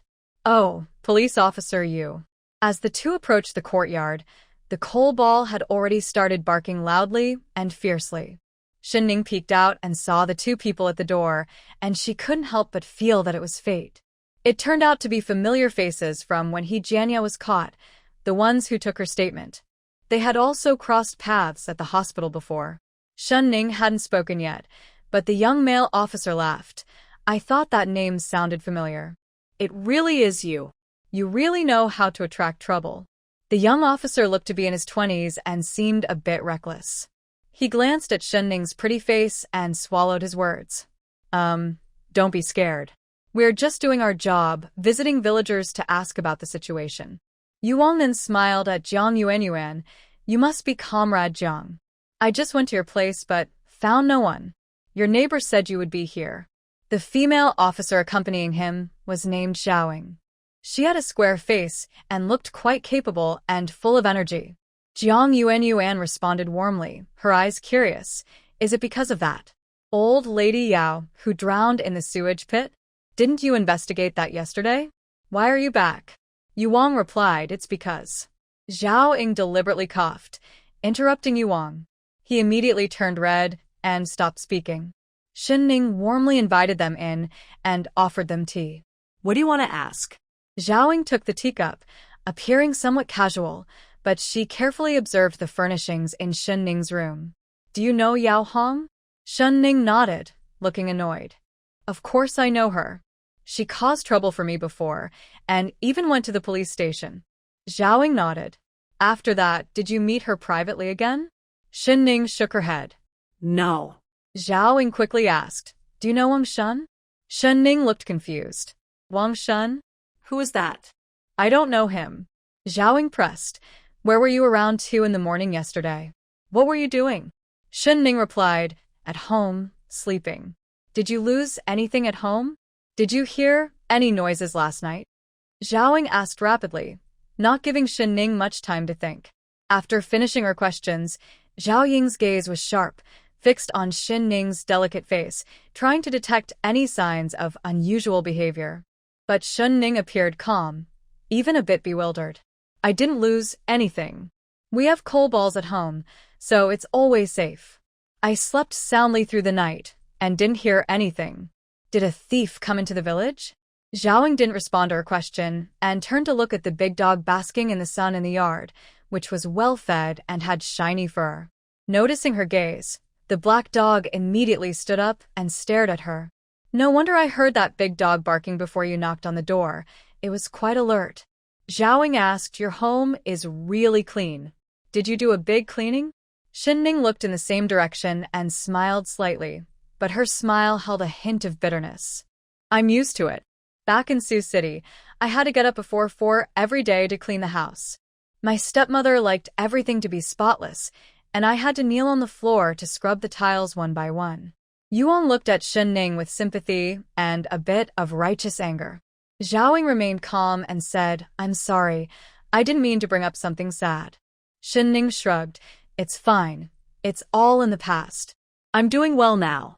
Xiaoying asked a few more questions that didn't seem to bother Shinning, who responded normally. But in reality, her shirt was already soaked with cold sweat. Xiaoying then asked Jiang Yuanyuan some questions and finally closed her notebook. Shinning was unsure of Xiaoying's next thoughts. Luckily, Jiang Yuanyuan curiously asked again, who is Wang Shun? Didn't Yao Posey fall into a pit and drown? Why are you investigating again? Xiaoying discreetly glanced at Shinning. Yao Hong's son, Wang Baozhu, came to the police station to report that Yao Hong was murdered. He said Wang Shun and Yao Hong planned to break into Shinning's house to steal something last night. But Yao Posey died and Wang Shun is missing, so the case has been handed over to the criminal investigation team. Wang Baozhu didn't say it quite like that. His story was full of inconsistencies. The police quickly realized something was off, and after some questioning, he finally told the truth. Jiang Yuanyuan dropped her enamel cup in shock. What? She hurriedly turned to Shinning and looked her up and down. Ning, they want to harm you. Luckily you're safe. That's what matters. Shinning also showed just the right amount of panic and fear on her face. She tightly grasped Jiang Yuanyuan's hand. What? They actually want to harm me? That's terrifying. Seeing the two girls so frightened, Wong comforted them. It's okay, don't be scared. We will catch Wang Shun as soon as possible. Zhao Ying politely said goodbye, stood up and walked out. We still have other places to visit for investigations, so we won't disturb you further. Xin Ning and Zhang Yuanyuan watched as two police officers left. After a while, Zhang Yuanyuan finally reacted. That officer, Zhao, seemed to ask you a lot of questions. Do they suspect that Grandma Yao's death is related to you? The more Zhang Yuanyuan thought about it, the angrier she became. You almost became a victim, and they still suspect you of causing someone's death? This world is really crazy. It's absurd. How could you possibly be the culprit? Yes, how could it be Xin Ning? Clearly, Officer Yu Wang thought the same. We haven't found Wang Shun yet. I believe he is the main suspect in this case. Zhao Ying nodded. Yes, that is a possibility, but Wang Shun doesn't have a motive. Yao Hong and Wang Shun are relatives, and from previous investigations, their relationship seemed fine. Otherwise, they wouldn't have conspired together to take someone's property. Even if there was a falling out, it should have happened after they got Xin Ning's belongings, due to unequal distribution. But strangely, nothing was missing from Xin Ning's home. Yu Wang frowned slightly. You're right. Could it have been a simple accident? Grandma Yao fell and died, and Wang Shun, out of fear, couldn't explain and just hid away. Zhao Ying's expression was serious. There's another possibility. Wang Shun isn't missing. He might be dead. If everything is as Wang Matzi said, Grandma Yao and Wang Shun conspired together and successfully entered Xin Ning's home. But in the end, Xin Ning fought back. Zhao Ying spoke calmly, as if discussing what to have for lunch. But thinking about this possibility made Yu Wang shiver. Remembering Xin Ning's innocent face, he couldn't help but swallow hard. She was truly terrifying. Zhao Ying looked at Yu Wang's frightened expression and was quite dissatisfied. These are all just guesses. The most important thing in solving a case is evidence. Until we find Wang Shun, we can't draw any conclusions. Zhao Ying looked at Yu Wang's expression, clearly unhappy. These are just guesses. The most important thing in solving a case is evidence. Until we find Wang Shun, we can't draw any conclusions. However, no matter how the police searched, they could not find Wang Shun. It was as if he had suddenly vanished without a trace. The police, feeling helpless, had no choice but to let Wang Matzi take Grandma Yao's body back for burial. Wang Matzi was unwilling to back down and made a scene at the police station, insisting they find the real culprit and demanding compensation. He didn't really believe that Xin Ning could harm his mother.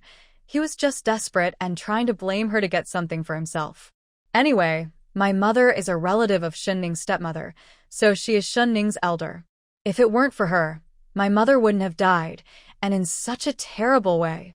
Xin Ning is definitely involved, and she must pay. At least 2,000. No, at least 3,000. My mother has passed away, and I can't take care of myself in this state. Besides, her stepmother has promised her to me. She is mine now. She should take care of me and be responsible for my future. His outrageous claims immediately angered the police officers, who couldn't believe someone could be so shameless. They thought Xin Ning must have done something terrible in her past to end up in such a situation. Due to Wang Matzi's disruptive behavior, the police detained him for a few days as a warning and strictly prohibited him from approaching Xin Ning.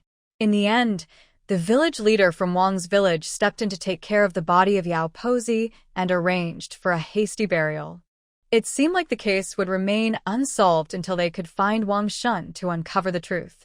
But just a couple of days later, someone found a letter of introduction at the train station and delivered it to the nearby police station. Coincidentally, the letter belonged to Wang Shun himself.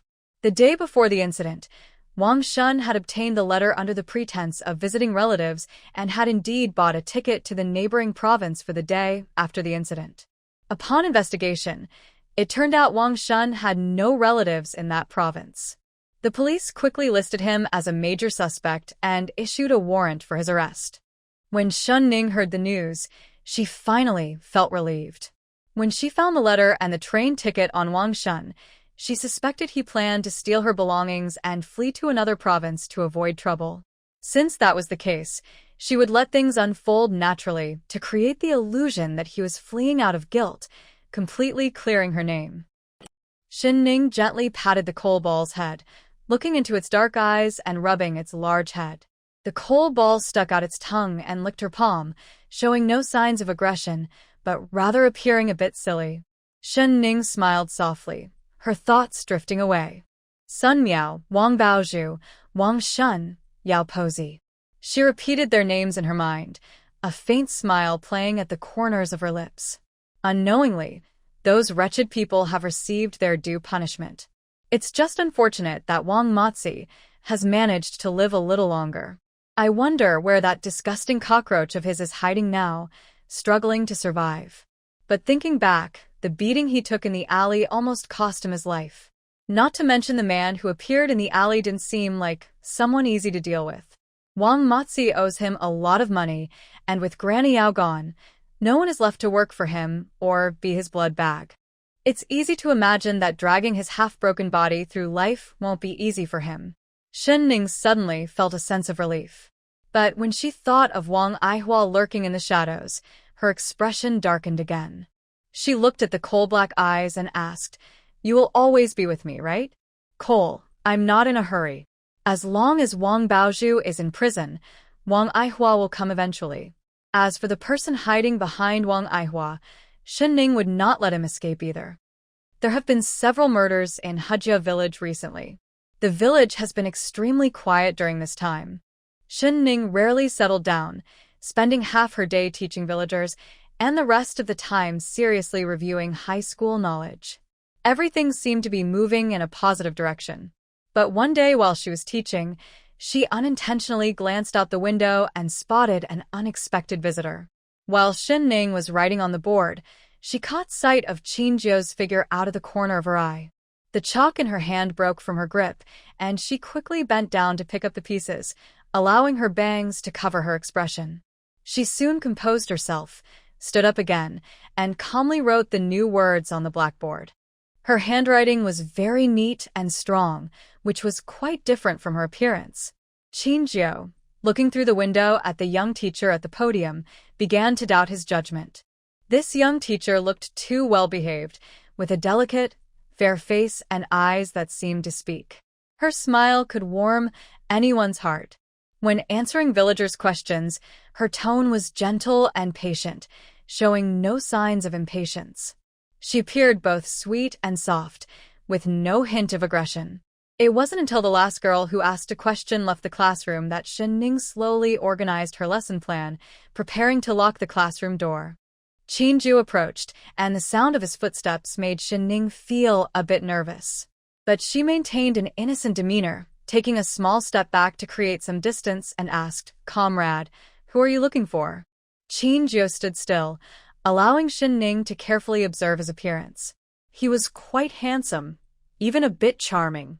It was hard to believe he was the same person who had scolded his subordinates in the alley that day. Qinjiu nodded slightly, revealing a shy smile. "I heard that Wangjia village has started a literacy class. I would like to attend. Is that okay?" Ning raised an eyebrow. His demeanor was so different from when he had threatened her that day.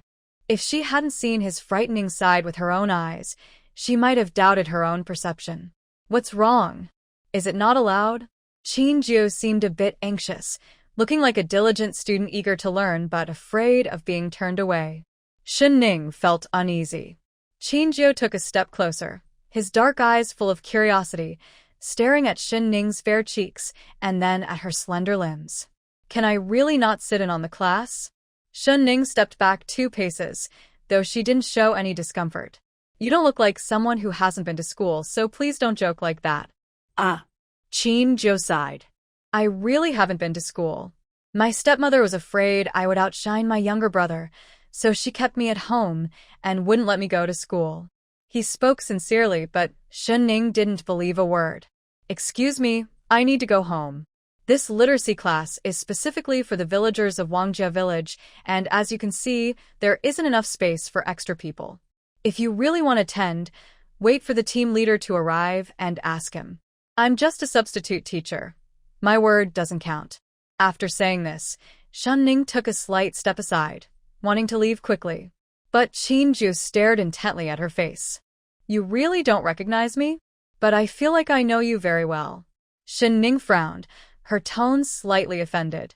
Sir, you're not trying to be inappropriate in broad daylight, are you? If you keep this up, I will have to call for help.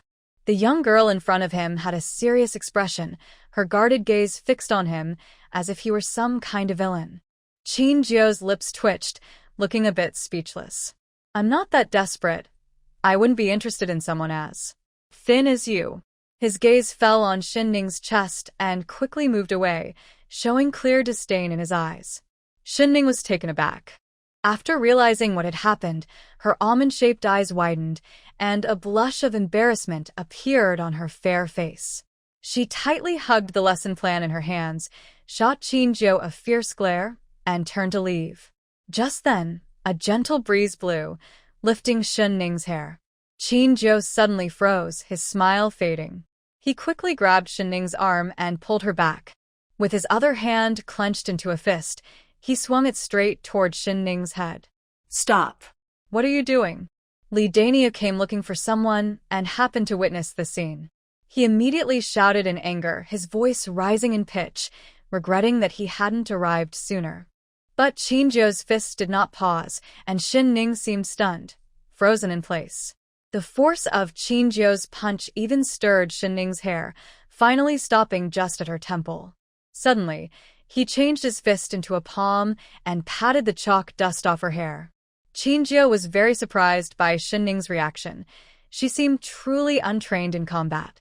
However, the woman from that alley had been able to hide and ambush silently, showing incredible strength, definitely a skilled fighter.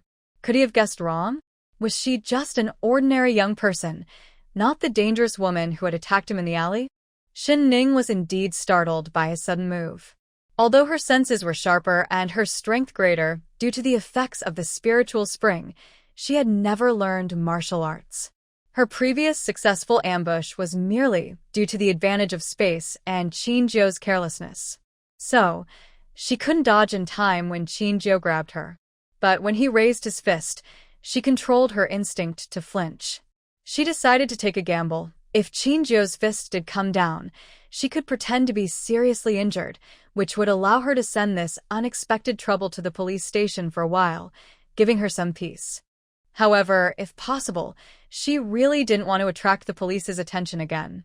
Coincidentally, Qinju felt the same way. As someone involved with the underworld, he didn't want to draw attention and feared unnecessary trouble. Seeing a tall figure approaching from a distance, exuding an intimidating aura, Qinju quickly assessed his profession. He quickly changed his fist to an open hand and brushed off the white powder on Ning's head. Ning seemed to finally react, stepping back several paces. Once she steadied herself, her beautiful almond-shaped eyes were filled with anger. Are you crazy? Did you just try to hit me? What did I do to you? You're really a lunatic. Li Dania had arrived and quickly shielded Ning behind him, giving the young man in front of him a stern look. What were you doing just now? Qinju immediately put on an innocent smile, looking somewhat embarrassed. I fell in love with Shun Jiqing at first sight. Hiding behind Li Daniu, Ning's pupils widened, and she felt an urge to curse. Ning's tone was filled with anger. You're talking nonsense. You clearly wanted to hit me. Qinju tilted his head slightly, blinking his eyes with a look of feigned confusion. Comrade Shun, why would you think that? We have no grudges against each other. Why would I attack you for no reason? Did you do something to offend me? Is that why you think I would hurt you?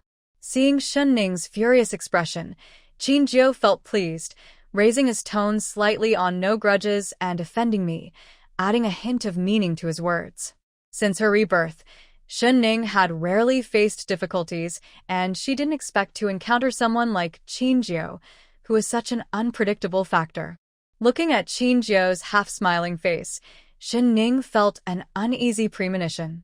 Did he discover something? But where did she show a flaw? That day, she had covered her face well, and even lowered her voice to speak, which was completely different from her clear voice now. Ning stared at Qinju, feeling anxious and wanting to find a place to think things through. She muttered crazy under her breath and turned to leave. Li Dania frowned and warned Qinjiu again, "Don't bully the female comrade." Qinjiu raised his hands in surrender. "I'm really innocent. I just thought she was cute and wanted to tease her. She was so cold and ignored me. I just wanted to get her attention. I absolutely didn't mean to bully her. I was wrong, and I promise it won't happen again. Even if I pursue Comrade Shen, I will be careful and definitely won't make her dislike me." Li Dania looked at the young man in front of him, who seemed sincere, and after considering Shen Ning's appealing face, he found himself somewhat believing what he said. Seeing that he admitted his mistake with a good attitude and was very sincere, she could only warn him a couple of times before chasing after Shen Ning. At this moment, Shen Ning was very annoyed. Originally, she had no connection with Qinjiu, but he was like a mad dog, relentlessly pursuing her, which was truly infuriating. She was sure that Qinjiu had recognized her, and it seemed she needed to prepare early. It was only after Shen Ning had completely disappeared from his sight that Qinjiu revealed a playful smile. "This little one is quite good at pretending. If it hadn't been for the sudden wind, he might have been fooled by Shen Ning." The faint, elegant fragrance in the air, though much lighter than the last time in the alley, he would definitely not forget. Interesting. In a good mood, Qinjiu took out a lighter and lit a cigarette. For some reason, after seeing her true face, he no longer felt that intense desire to harm her. After all, this place was quite boring, and meeting someone so skilled at disguise was really intriguing.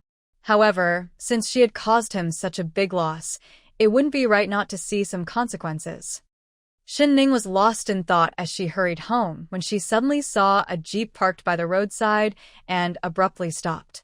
When the window rolled down, a thin, dark face appeared, and upon seeing Shen Ning, his eyes brightened. Behind her, Li Daniu suddenly spoke, "Xiao Wu, wait in the car." Seeing that it wasn't Gu Chongzhen, Shen Ning let out a sigh of relief, but also felt a bit empty. She couldn't help but chuckle.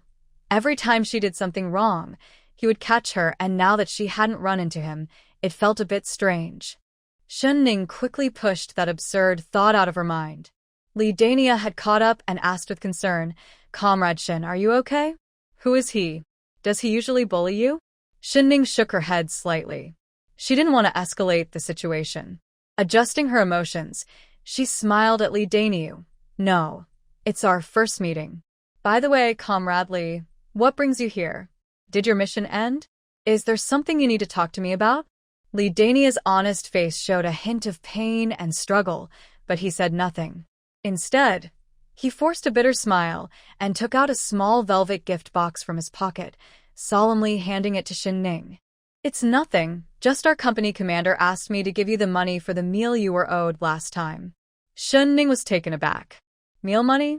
When she opened the box, she saw a luxurious and exquisite women's watch resting on a red velvet cushion, sparkling brilliantly in the sunlight.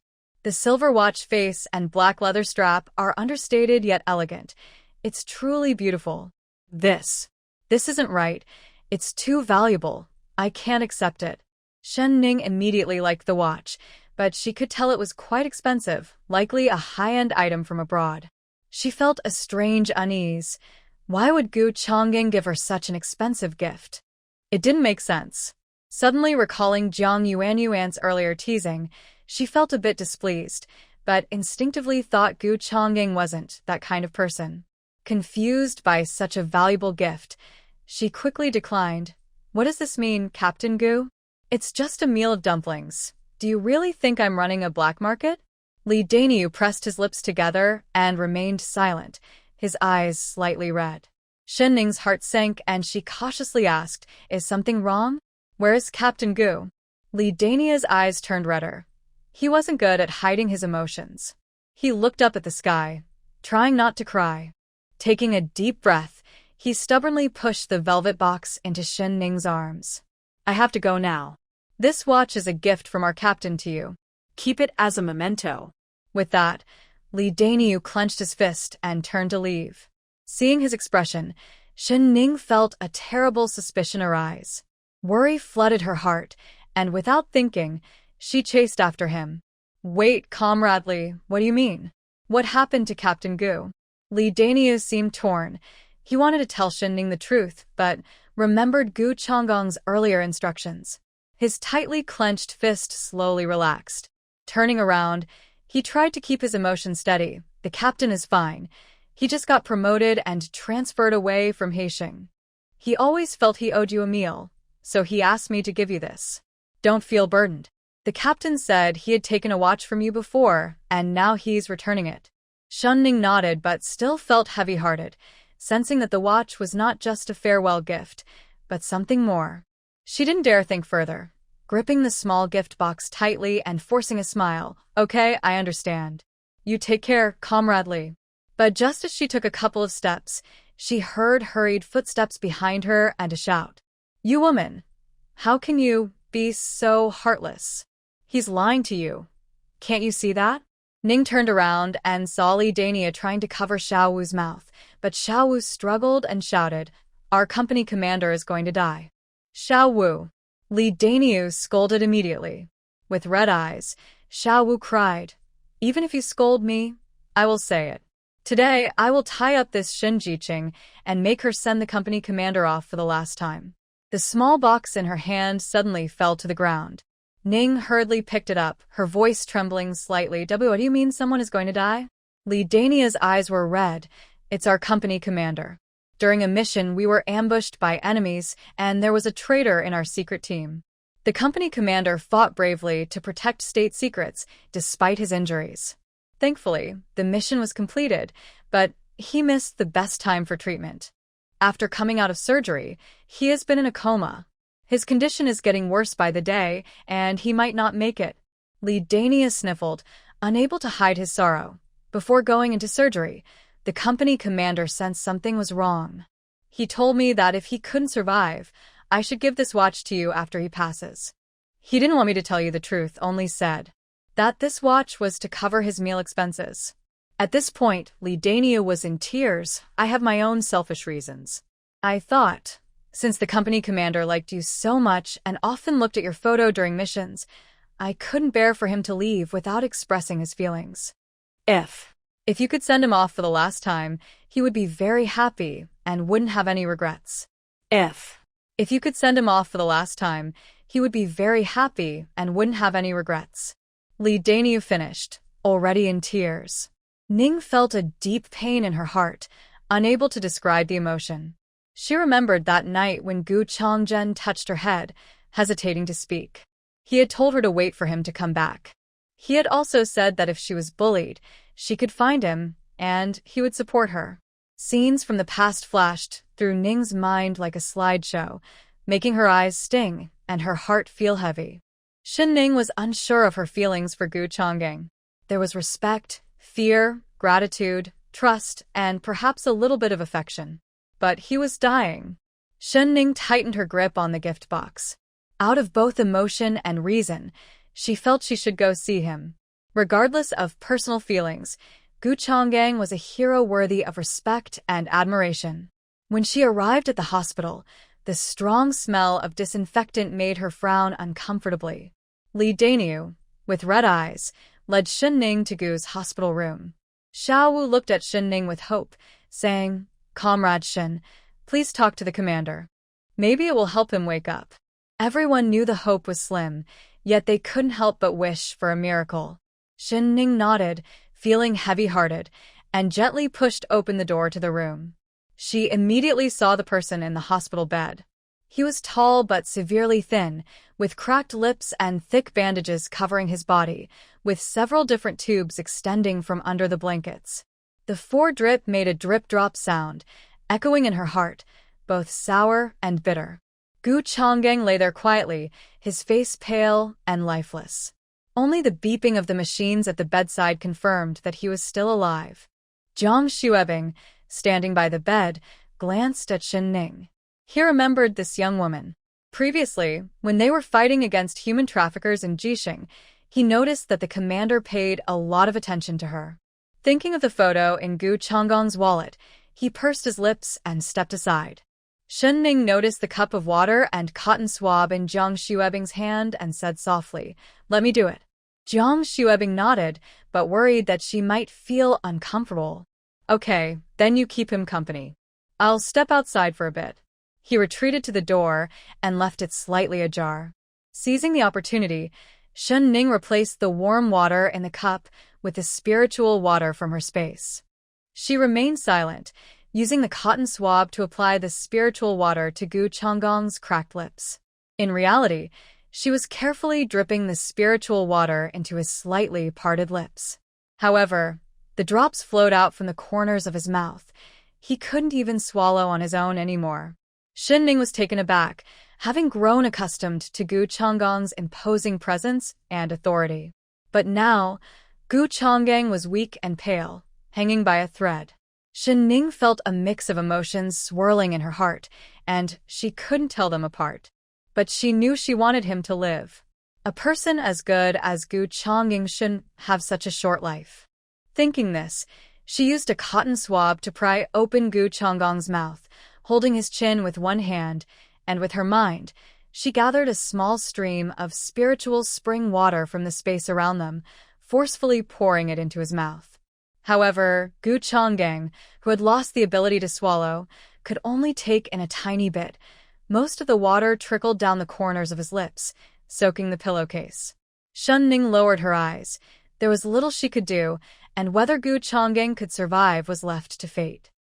Gu Chonggong, who had been declared hopeless by the doctor, finally awaited his miracle. It was as if a traveler, parched in the desert for a long time, suddenly plunged into refreshing spring water. Gu Chonggong, who had long been unresponsive to external stimuli, finally reacted at that moment. Shen Ning watched as he went from passively receiving water to making slight swallowing movements. Her heart filled with joy. The spiritual spring water was indeed effective. Fortunately, she was facing away from the door, so Li Daniu and the others could only see her sitting properly at the head of the captain's bed through the small window on the door, unable to see what she was doing. But it made Xiao Wu outside very anxious. Why isn't she saying anything? Didn't the doctor say that giving the captain some external stimulation might create a miracle? She isn't making any noise. How can she stimulate the captain? Why isn't she talking? Even if she just pretended, it would be better. Can't she say something like, "I like the captain," or "I want to marry the captain"? Xiao Wu's eyes were red, and he couldn't hold back from wanting to push open the door. "No, I have to go talk to her." But he was stopped by Li Daniu and Jiang Xuebing at the same time. Li Daniu felt bad too. He had broken his promise to the captain by sending the watch early and bringing Shun Jiqing here. Shun Jiqing was willing to come to see the captain off for the last time, fulfilling their past feelings, and at this moment, they shouldn't burden Shen Ning with any more worries. "Don't interfere. You can't go." Shun Jiqing didn't even know the captain's feelings before. He had repeatedly instructed not to disturb her before going into surgery. "I've already caused Shen Ning a lot of trouble by bringing her here." Jiang Xuebing nodded and warned, "Mind your words and don't speak carelessly. You might ruin the reputation of that young lady." Then, should we just watch the captain? The argument outside the hospital room reached Shen Ning's ears. However, she felt no disturbance inside. She calmly and patiently fed Gu Chonggong the spiritual water. Seeing him swallow more and more, a smile of relief began to appear in his eyes. It seemed that Gu Chonggong was strong-willed. Even the king of the underworld wouldn't take him. Shen Ning estimated that Gu Chonggong had drunk about a cup of spiritual water, and his complexion was no longer as gray and lifeless as when she first arrived. She finally felt at ease. She checked the thermos and replaced all the water with spiritual water before standing up and placing the velvet box that Li Daniu had given her on Gu Chonggong's bedside table. "The watch is beautiful, but not suitable for me. You owe me for the meals, so you should pay me back personally. Captain Gu, get well soon. You can't avoid your debts." After saying this, Shen Ning walked out of the hospital room. Having drunk enough spiritual water, Gu Chonggong felt as if he were trapped in a void, surrounded by mist, unable to find an exit. Having drunk enough spiritual water, Gu Chonggong felt as if he were trapped in a void, surrounded by mist, unable to find an exit. But at that moment, he heard the voice he had been longing for. It was the young woman's voice, clear and bright, like her beautiful almond-shaped eyes that always seemed to carry a hint of coldness. "The watch is beautiful, but not suitable for me." Gu Changgang felt a tremor throughout his body. Li Daniu had actually given that watch to Shen Ning ahead of time. But Shen Ning didn't like it. He heard the young woman's clear voice again. "You owe me for the meals, so you should pay me back personally. Captain Gu, get well soon. You can't avoid your debts." Gu Changgang felt as if his heart had been thrown into the dust and then lifted high again. He wanted to open his eyes, wanted to reach for the young woman. But it felt like he was in a void, unable to find an exit. Shen Ning stood by the bed, looking down at Gu Changgang, who was still in a coma. In the past, Captain Gu's cold demeanor made people hesitant to look directly at him, and the scar on his brow gave an impression of fierceness. In reality, Captain Gu had very handsome features, with sharp eyebrows and bright eyes, and a high nose. Unlike the refined elegance of a gentleman, there is a strong and wild handsomeness that has its own charm. Shen Ning inexplicably bent down and touched the scar on his brow. Suddenly realizing what she was doing, she quickly withdrew her hand, thinking, "What am I doing? I feel like a rogue." Shen Ning was startled by her own thoughts and hurriedly left the hospital room, not noticing that Gu Changgang's fingers moved slightly. As soon as Shen Ning exited the room, she met Xiao Wu's dissatisfied gaze, as if blaming her for not being more devoted. Shen Ning merely shot him a cold glance and said to Li Daniu, "It's getting late. I'll head back now." Li Daniu looked at Gu Changgang on the hospital bed, sadness in his eyes, but he held no resentment towards Shen Ning. "Shen, let me take you home." Once Shen Ning was far away, Xiao Wu complained, "Our captain is such a good person. How could he fall for someone so heartless?" It wouldn't be that hard for her to say a few kind words to encourage him to fight for his life. Jiang Xuebing frowned. "Shut up. If you keep talking, you can go back to the army." After saying this, Jiang Xuebing turned and entered the hospital room, only to see Gu Changgang lying on the bed, surrounded by a new vitality, a stark contrast to his previous lifelessness. He looked in disbelief at the monitor in front of the bed and saw the heart rate clearly improving. He shouted in surprise, "Quick! Call someone! Get the doctor!" Outside the door, Xiao Wu thought Gu Captain was in critical condition and cried out loudly, "Wah! I knew it! That heartless woman wouldn't even say a word to keep him here. He must be so sad and doesn't want to live anymore." After Shen Ning left the hospital, she sent Li Daniu away. When Li Daniu returned outside the room, he saw Xiao Wu crying uncontrollably. Through the window, a group of doctors in white coats surrounded Gu Changgang with serious expressions. The once boisterous Xiao Wu sat on the ground, crying as if he had lost a loved one. "Wah! Gu Captain! My captain!" Li Daniu's strong frame trembled as deep sorrow filled his heart, realizing he hadn't been able to accompany the captain on his last journey. They say men don't easily shed tears, but only when they reach a point of heartbreak. The two looked at each other, tears in their eyes, filled with sadness that tugged at the heart. Just then, the door to the hospital room was pushed open. The hospital director and deputy dean walked out with happy faces. When they saw the two of them crying, they were surprised and said, "Are they crying tears of joy?" At the back, Jiang Xuebing immediately knew they had misunderstood and thought their foolish expressions were hard to look at. "Stop crying. The captain is doing well. Although he hasn't woken up yet, his body is recovering and all his indicators are improving. He should wake up in a few days. It's a miracle. I wonder what Shen Jiqing did." Li Daniu rushed into the ward in surprise. He saw that Gu Changgang's color had improved a lot, and his heartbeat and pulse were much steadier. He exchanged an incredulous glance with Xiao Wu, grinning widely and unable to contain his excitement. He slapped his thigh and exclaimed, "Is this the power of love?" Xiao was both crying and laughing. Suddenly, he remembered how poorly he had treated Shen Jiqing and blushed. "I'm going to find Shen Jiqing and apologize. I'll do whatever it takes to bring her back." If Li Daniu and Jiang Xuebing hadn't stopped him, this impulsive young man might have gone to great lengths to make amends. The ward was lively, filled with laughter and tears, like a bustling market. Meanwhile, Shenning walked alone on the street. She believed in the power of the spirit spring and the advancements in medicine. Gu Changgang had been pulled back from the brink, and now it was up to the doctors. Shenning sent Li Daniu back, as she had her own matters to attend to. She first went to the post office to collect a package sent by Tian, which included a letter. The envelope was thick, containing 3 large sheets of paper filled with everyday chatter and some interesting stories that Tian wanted to share. Tian had been pregnant for over 2 months. She complained that the baby was too active, making it hard for her to eat, but her words were filled with the joy of soon becoming a mother. She mentioned that her aunt's family had renovated the Shen family's small courtyard, and her cousin had taken a strong stance to keep her troublesome cousin in check. She also shared that the news of Wang Baozhu's imprisonment had spread throughout the cotton textile factory's residential area, and that Wang Aihua had suffered and seemed to have aged 20 years overnight. If it weren't for accidentally seeing Wang Aihua at the street office getting a reference letter, Tian would never have believed that the well-maintained and always composed Wang Aihua now appeared hunched, with a crooked mouth and eyes, looking dark and frightening. Shenning was taken aback. A reference letter?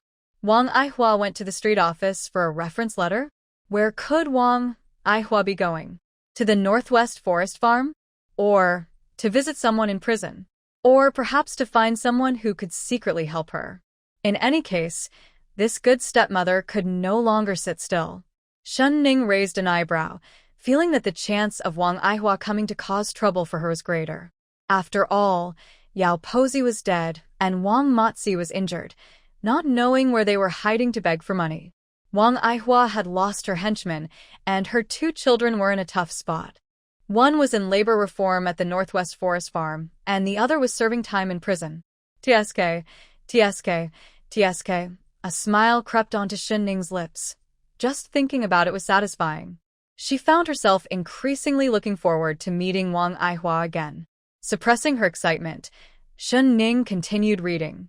The last piece of paper mentioned Sun Miao. Tian sighed in the letter, recalling that Sun Miao was once the pride of the cotton spinning factory. Her once lofty demeanor was still fresh in memory, but now she was as thin as a skeleton, with a limp, married to the least favored, Zhao Kezi. Zhao Kezi was violent by nature and kept a tight grip on Sun Miao. He couldn't control his temper and often beat her mercilessly. Others dared not intervene, not even Sun Miao's family, who turned a blind eye. Often, her screams could be heard late at night. Her eyes were nearly blinded from crying, and she developed mental issues, frequently mumbling and laughing, claiming she would become the richest person in the province. At such times, Zhao Kezi would drag her by the hair back into the house for another beating. Shenning's gaze fell on the lines describing Sun Miao's situation, the black ink carrying a bloody scent. It felt as if, through the thin piece of paper, she could see Sun Miao's miserable and helpless state, struggling to survive, yet wishing for death. But Shenning's expression was cold, almost cruel, with a hint of a smile at the corners of her lips. She only felt regret that she couldn't see what Sun Miao looked like now. She really wanted to ask Sun Miao, "Does it hurt? Do you regret it?" But these are all things she deserves, and she must endure them for the rest of her life. Shenning stood at the post office entrance, looking up at the sky. The sunset cast a warm glow over the land, painting the horizon in bright red, making it look dazzling. Yet, the temperature around her was slowly cooling down. It felt as if beneath her beautiful exterior lay a cold, hard, and bitter heart. Shenning suddenly thought of Gu Changgang, who was lying in a hospital bed, and remembered the luxurious watch. A cold smile appeared on her lips. Looking at her long, fair fingers, she wondered if the nearly rigid Commander Gu would regret knowing that her hands were already stained with blood and that her heart had turned rotten. Would he regret ever having feelings for someone like her? Taking a deep breath, Shenning decided that in this life, she only wanted to live freely and boldly, sending each person who had hurt her in her past life to their own downfall. She suddenly wanted to see Wang Baozhu, to check on the once fortunate and successful person from her past life, and see how miserable her life had become now. Unfortunately, Wang Baozhu was serving her sentence in a prison in another county far away in the Black Province. Ning lowered her eyes, her long eyelashes fluttering like butterfly wings, softening the coldness in her gaze. She carefully put the letter back into the envelope. Holding the study materials prepared by Sister Tian, she planned to leave the post office. Just then, a couple approached, arguing loudly, their voices growing familiar as they got closer. Kai Meiwan looked frantic, holding a small bamboo basket in one hand and tightly gripping her pocket with the other. Your mother. Your mother. It's always about your mother. Before you had this job, your mother was doing well. After just 2 months of work, she's complaining about back pain, leg pain, and headaches. How many times has it been? Is there no end to this? Chun Jiefeng looked heartbroken. Meiwan, how can you talk like that? They are my parents and your in-laws too. You are really disappointing me. My parents have treated you well. When we got married, they couldn't come but sent you 2 blankets. Kai Meiwan shouted back, cunning and sly, just like I thought. 2 old blankets aren't worth much. Do you think they can cover half a month's expenses for us? You still want to send them money every month? They have jobs, benefits, and your brother's family to support them in that small county. They don't need that much. Do you not want to be with me anymore? Aren't you afraid I will tell everyone about what you did? Kai Meijuan's sharp voice stopped abruptly when she saw Ning. What are you doing here? Ning laughed lightly. Why do you care where I am? You all keep arguing. Just pretend I'm not here. Chun Jiefeng's face turned dark red with embarrassment and anger at being caught, but he forced a smile at Ning. What a coincidence, Shen Jiqing, you came to pick up a package. Chun Jiefeng's gaze fell on the study materials Ning was holding, and his eyes lit up. Kai Meiwan was filled with anger at being made to look foolish. Seeing Ning casually standing at the post office door, she immediately frowned. What are you staring at? You see me everywhere. Have you never seen a couple argue? Ning was not angry at all. Instead, she smiled. Is this post office yours? Can you come and I can't? Kai Meiwan was about to lose her temper when Chun Jiefeng firmly took the 5 yuan that Kai Meiwan was gripping tightly and pushed open the post office door to send a registered letter. Chun Jiefeng's monthly salary was only 32 yuan, and he had promised to give the money to her for safekeeping. But every time he received it, before he could even warm it up, it was spent on various expenses.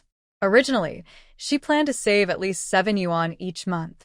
However, in the past 2 months, not only had she not saved any money, but she also had to contribute to the costs of making boxes at the match factory.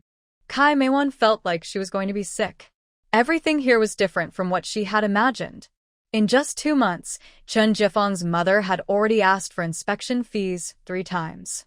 And now, in this embarrassing situation, running into Ning made Kai Meiwan feel like she had lost all dignity. Her eyes turned red with anger as she glared at Ning. What are you so proud of? You're just a country bumpkin. Let me tell you, the college entrance exam will be back soon, and our Chin will definitely pass. I absolutely will not. Not what? Not be kicked to the curb? Kai Meiwan was taken aback by Ning's words, suddenly realizing the possibility. Her face turned pale, but she still refused to show weakness in front of Ning. And no, that's impossible. He promised me. Oh, if you believe that, then good for you. Ning covered her mouth and chuckled, her eyes filled with mockery. Kai Meijuan's face turned a shade of green. She certainly did not believe it. She knew very well what kind of person Chun Jiefeng was. Ning was right. With Chun Jiefeng's character, once he gains power, he might just kick himself out. She clenched her fists and glared at Ning. Don't try to sow discord. Ning shrugged casually, do as you wish.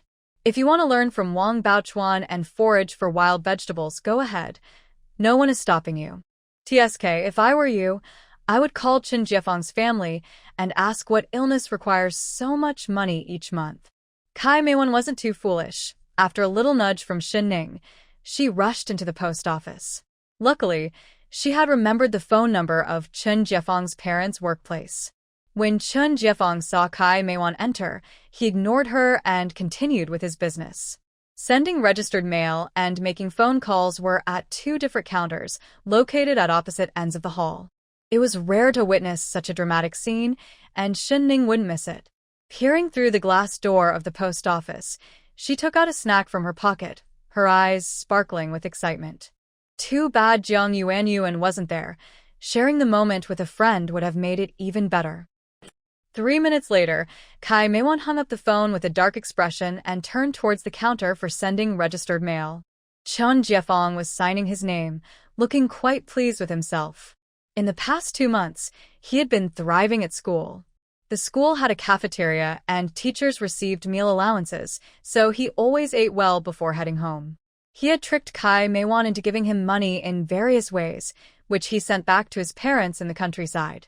With his own deliberate boasting, his colleagues at school knew he had a dragon lady at home and were sympathetic, believing he had it tough. After a long day at work, he naturally expected to relax at home, waiting for Kai Meiwan to take care of him. Since Kai Meiwan wasn't working, she had to handle all the household chores and even take on odd jobs at the match factory. Well, she brought it upon herself. Who told her to pressure him and insist on staying in the city? Oh, just a foolish woman, thinking she can run the household and be in charge? Chun Jiefeng was busy calculating his plans, unaware that everything had already been exposed. Just then, Kai Meiwan hung up the phone and angrily threw her basket at Chun Jiefeng.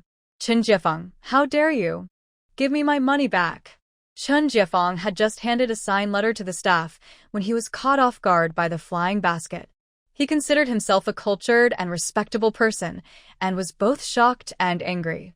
You woman, my mother is seriously ill, and I give you my entire salary every month. Is it too much to ask to send some money for my mother's medical treatment? As soon as he finished speaking, the staff members who had been watching quickly turned to scold Kai Meiwan. This woman was unbelievable, controlling her partner's salary and refusing to help even when her mother-in-law was sick. The disapproving looks from the crowd felt like daggers to Kai Meiwan. Seeing the faint smile on Chun Jiefeng's lips made her feel a tight knot in her chest snap. She immediately reached out and scratched Chun Jiefeng's face. Chun Jiefeng, how dare you? Do you really think I'm someone you can bully? I just called your parents to check on their health. Your parents' colleagues said they are fine, eating 3 buns at a meal, and even enjoying meat dishes from time to time. Their lives are quite comfortable. How can you, a so-called teacher, curse your own mother by saying she is seriously ill? You are truly a unique kind of ungrateful son. Kai Meiwan yelled and hit him, her words clear and her voice echoing throughout the office hall. Chun Jiefeng did not expect Kai Meiwan to verify the truth, and when his lies were exposed, he became flustered and stammered. This. Who told you such nonsense? My parents just like to show off. Maybe they are working even when they are sick. Kai Meiwan didn't give him a chance to speak and slapped him again, knocking his glasses off. Chun Jiefeng got angry and pushed her hard, causing Kai Meiwan to fall to the ground, her forehead hitting the counter with a loud thud. The entire hall fell silent for a moment, then erupted into gasps and exclamations. A middle-aged woman rushed over to help Kai Meiwan. Comrade, are you okay? Are you hurt? She then shouted at Chun Jiefeng, you, as a man, what kind of person bullies his own wife? First, you lie and steal money, and now you dare to hit her. No, which school do you teach at? We need to report you. Chun Jiefeng became a bit anxious. If this got back to the school, all the hard work he put into building his reputation would be ruined. Getting criticized was one thing, but what if he got fired? He had finally started getting regular food supplies, and he couldn't let anything go wrong. Chun Jiefeng quickly stepped forward, feigning worry and concern. He firmly grabbed Kai Meijuan's arm and squeezed it gently. Meiwan, are you okay? You were a bit upset earlier, and I just wanted to calm you down. I never meant to hurt you. Please say something. You know me well. This is my fault for not explaining things clearly. Don't be angry, and I promise to explain everything when we get home. He then whispered in Kai Meijuan's ear, if I lose my job, we'll both have to go back to the village and farm. Kai Meijuan shivered. She had acted out of anger earlier, but Chen Jiefeng's words made her think clearly. She absolutely did not want to return to the village. She wanted to stay in the city and live a respectable life. The staff member nearby wanted to step in, saying, don't worry, we can talk to his supervisor. I can't believe there's no justice in this world. How can someone who lies and is abusive be a teacher? They would only teach the children the wrong things. Chen Jiefeng was sweating profusely. Meiwan, please say something. I know I was wrong. I'll give you my entire salary next month. Kai Meiwan thought for a moment and immediately set her terms. You need to pay back the money you sent to your mom. And you owe me an additional 38 yuan for the wedding gifts. Kai Meiwan. That's enough. Why don't you just go rob someone? Chen Jiefeng's forehead was tense, clearly trying to hold back his anger. Kai Meiwan wasn't afraid of him. She turned to the kind staff member and asked, if I go to their school to report this, would you be willing to testify for me? The staff member was about to nod when Chen Jiefeng shouted, okay. You can have everything. I'll do whatever you say. Can we just stop this now? Kai Meiwan finally sighed in relief, scoffing, and rolled her eyes at Chen Jiefeng. She then turned to the staff member still holding the registered letter and impatiently said, what are you waiting for? Hurry up and give it to me. Can't you see? Kai Meiwan let out a cold snort and rolled her eyes at Chen Jiefeng. She turned to the staff member still holding the registered letter and impatiently said, what are you waiting for? Give it to me. Can't you see what to do? The staff member, taken aback by the scene, was momentarily stunned. Kai Meiwan leaned over the counter and forcefully grabbed the registered letter back. This bold action left everyone speechless. Unaware of the shock she caused, Kai Meiwan pulled out the 5 yuan from the letter and stuffed it into her pocket, strutting out of the post office like a proud rooster. Meanwhile, Chen Jiefeng was feeling extremely frustrated. The disdainful looks from the staff seemed to pierce right through him. He was filled with anger and began to yell at the staff member who had helped Kai Meiwan and offered to testify. You nosy old woman. Why do you have to meddle in other people's business? I bet you can't find a husband, so you come here to stir up trouble. Ugh. How shameless. The staff member was having a rough day. She was already annoyed at work and now had to deal with this chaotic pair. Her expression was like someone who was minding their own business and suddenly got splattered with mud. Chen Jiefeng, who usually picked on the weak, quickly left the post office, feeling guilty after his outburst. As soon as he stepped outside, he saw Shen Ning watching the commotion. He immediately guessed that Shen Ning had encouraged Kai Meiwan to call and check on things. Otherwise, how would that foolish girl have thought of it? He suppressed his anger and forced a smile, saying, sorry for the trouble. Meiwan just lacks education and often embarrasses herself. This is all a misunderstanding. Chen Jiefeng considered himself cultured and had always liked to show off. After becoming a teacher, he enjoyed acting superior and lecturing others. However, he didn't realize that Kai Meiwan had scratched his face, leaving it looking like a checkerboard, and he had a big handprint on his cheek. His glasses, which he had hurriedly retrieved, were broken, with one arm missing. To make matters worse, Chen Jiefeng was severely nearsighted, so he had to hold his glasses with one hand, making him look both ridiculous and comical. Shen Ning laughed directly, showing no respect. It's really quite funny.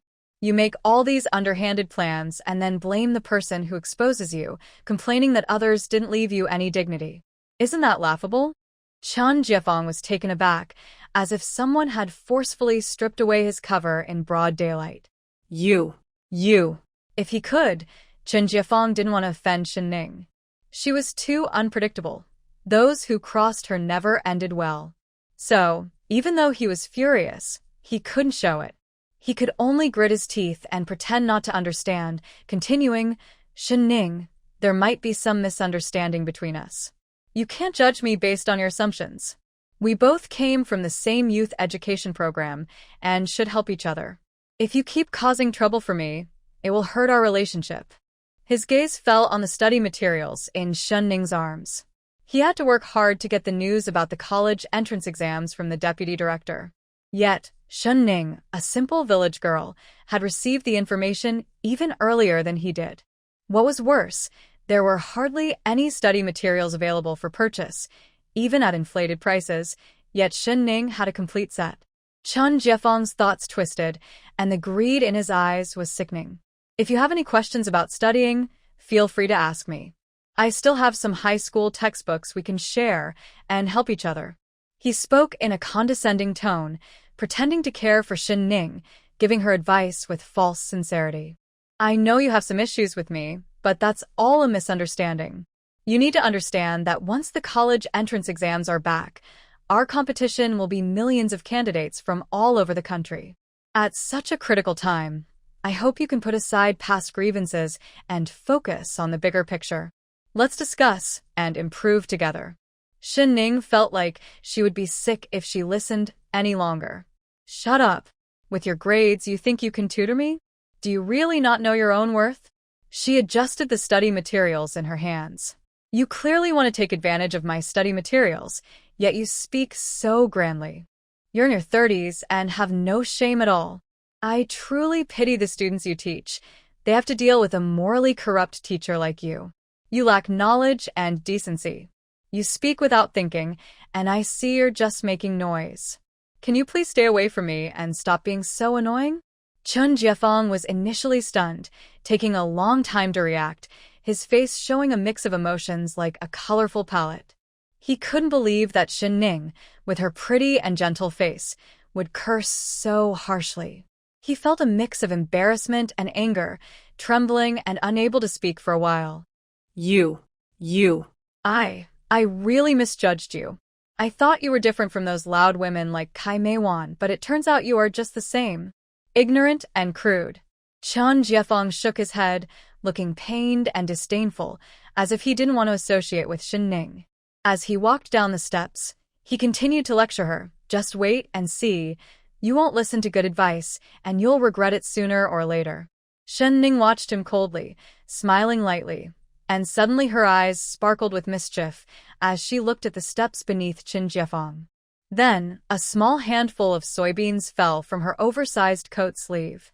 Chun Jiefeng, already wearing slippery shoes, accidentally stepped on the bouncing soybeans. Shunning thought he would fall hard, but instead, he unexpectedly performed a difficult split on the steps of the post office. Rip.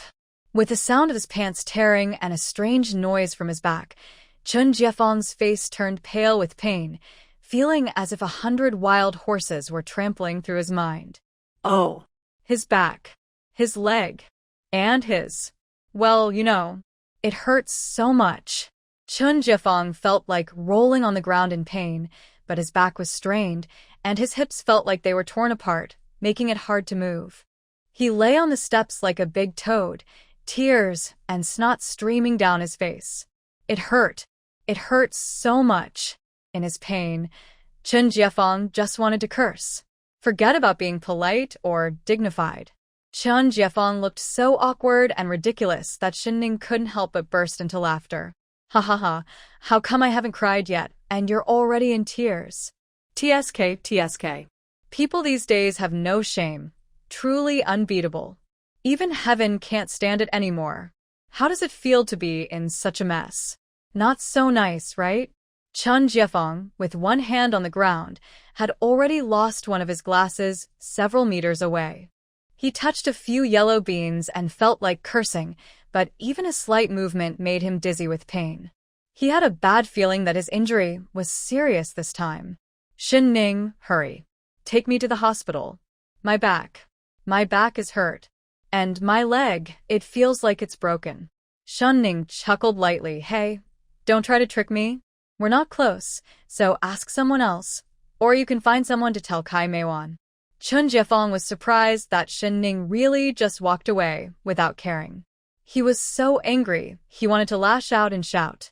But now he could only helplessly lie on the steps in front of the post office, while passers-by looked at him with curious eyes. Chun Jiefeng felt embarrassed and furious, wishing he could hide his face. After trying several times to get up, He found that moving his back hurt too much. Just then, someone walked by, and he quickly pleaded, "Excuse me. Could you help me up?" "Ugh, I can't risk it, or you'll just call me a busybody." Chun Jiafeng looked up in a panic. The person in front of him was the unfortunate, well-meaning staff member who had been scolded. His face turned red with embarrassment. Supporting his back with one hand and pushing against the ground with the other, he stammered, "Could you lend me a hand? I was too impulsive earlier, and I apologize." Oops. Before Chun Jiafeng could finish, the staff member splashed the leftover water from a teapot onto his face. Sorry. My hand slipped. Seeing someone he disliked in trouble made Shinning feel happy, and she hummed a tune all the way home. She didn't have the heart to warn Kai Meiwan. She just wanted to enjoy the drama of them fighting among themselves. When Shinning returned to the village, her dog, Coal Ball, was already impatiently waiting. As soon as he saw her, he stood on his hind legs and jumped up. He barked in a way that showed just how pitiful he felt. Shinning gently patted his head. "Next time I go out, I'll take you with me, okay?" Hearing this, Coal Ball wagged his tail excitedly and barked, scratching at the gate, clearly wanting to go out and play. Recently, Coal Ball had learned to hunt and occasionally brought back prey from the mountains, rabbits, pheasants, and even a snake that was still frozen from hibernation. Shinning was worried he might scare the villagers, so she kept him in the yard during the day, not allowing him to wander around. Looking at the sky, which had completely darkened, Shinning nodded slightly, "Go ahead, but remember to come back early." The permitted Coal Ball quickly rushed out of the courtyard gate and disappeared from Shinning's sight in an instant. Shinning thought of the unpredictable Qinjiao and frowned slightly. So much had happened today. Gu Chongzhen was dying, Wang Aihua had issued a letter of introduction and was likely to appear in the Black Province, and she had learned about Sun Miao's recent situation. These heavy pieces of news made Shinning forget about the troublesome Qinjiao. She felt a headache coming on. No matter how she thought about Qinjiao, she had no memory of him at all. Logically, he should be connected to Wang Matzi, but after being tricked into Wangjia village, she had never seen him. It was as if he had appeared out of nowhere. Shinning sighed. She knew her hands were already stained with blood. But so what? In this life, she just wanted to live freely. If someone insisted on provoking her, she wouldn't mind sending them on their way herself. After making up her mind, she checked the doors and windows of the small courtyard, adding 2 more locks to the door, planning to bring the Coal Ball into her room at night. Qinjiao didn't seem like a soft-hearted person. Although the Coal Ball wouldn't eat unfamiliar food, Shinning was still worried. After all, people could be much more cunning than animals. She set a few simple mouse traps under the courtyard wall. Still feeling uneasy, she took out knives, scissors, and a bone cutter from her space, intending to sharpen them carefully. When Qinjiao climbed over the courtyard wall, he saw the scene. In the courtyard, under the warm yellow light, Shinning slightly lowered her head, her thick black hair casually, revealing a long, slender neck. Her skin was very fair, with a healthy blush, resembling a piece of exquisite jade, radiating a soft, warm glow. With her sleeves slightly rolled up, her exposed wrists were white and delicate. She gently scooped water from a small bowl and evenly sprinkled it on the whetstone. Small droplets of water slid down her slender fingers, creating a scene as beautiful as a painting of a lady, graceful and serene. But then, this girl, who looked like she had stepped out of a painting, picked up a watermelon knife about a foot long that was beside her and expressionlessly ran her fingers along the blade under the light. Frowning slightly, seeming dissatisfied, she lowered her head and meticulously began to sharpen it. Instantly, Qinjiao's expression changed as he looked at Shinning. But the more he saw, the more he wanted to meet this hidden expert. Ha! It seems you're quite well prepared. Shinning was startled and quickly looked at the wall. The night was dark, but she could vaguely see his outline. She guessed that Qinjiao was restless and would definitely come back to test or take revenge, but she didn't expect him to arrive so soon. It was only 8 p.m., and he was already climbing over the wall so boldly. Shenning took a deep breath, realizing that her companion had just gone into the mountains to play and wouldn't be back for a while. She scanned the area cautiously. Qinju seemed to sense her thoughts and scoffed, "Don't worry, I'm not that low. I don't need help to deal with you, a woman. I want to see what you're really capable of." Shenning tightly gripped the watermelon knife in her hand and slowly backed away. "I really don't know what you're talking about. This is our first meeting, and I don't understand why you have such hostility towards me.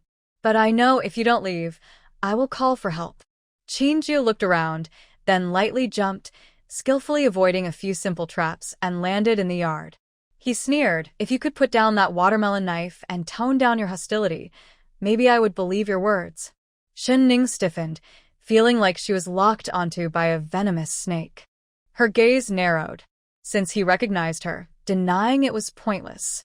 Her tone was as cold as ice. "What do you want?" Qinju took a few steps forward and pointed to his forehead. "You haven't forgotten the good deeds you've done, have you?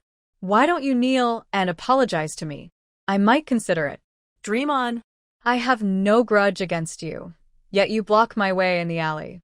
If you lose, it's your own fault. Now you're here causing trouble over it. That's too much."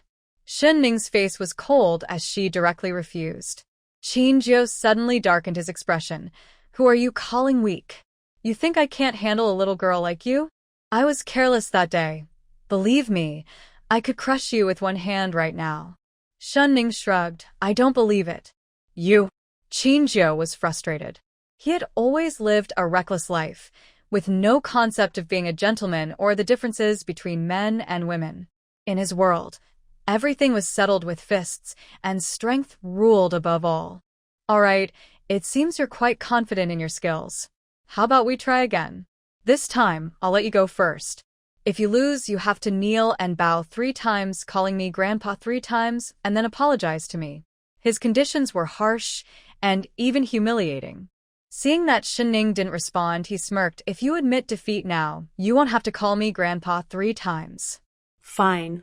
But if you lose, you also have to kneel and bow, call me Annie 3 times, and promise never to bother me again." Qinju blinked in surprise, almost laughing. This young person seemed a bit naive. Deal. "But you better think it through. Once this bet is made, there's no turning back." Shenning's eyes were cold. "Of course." Shenning slowly stepped back and reached for the doorknob. "Now the bet begins." After saying that, she quickly entered the room and disappeared from Qinju's sight. Qinju was taken aback. Why was she in such a hurry? He hadn't finished speaking. Was she trying to trick him into coming inside? He was really going to fall for this. Qinju raised an eyebrow.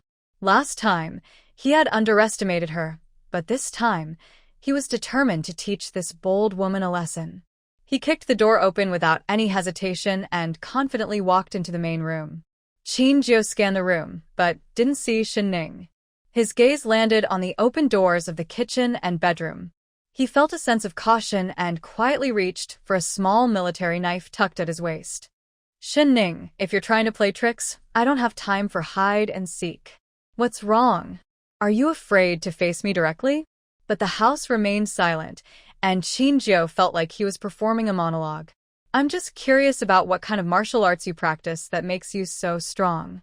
I can't even sense your presence. Could it be some secret technique?" As he spoke, he carefully searched the small house, lost in thought.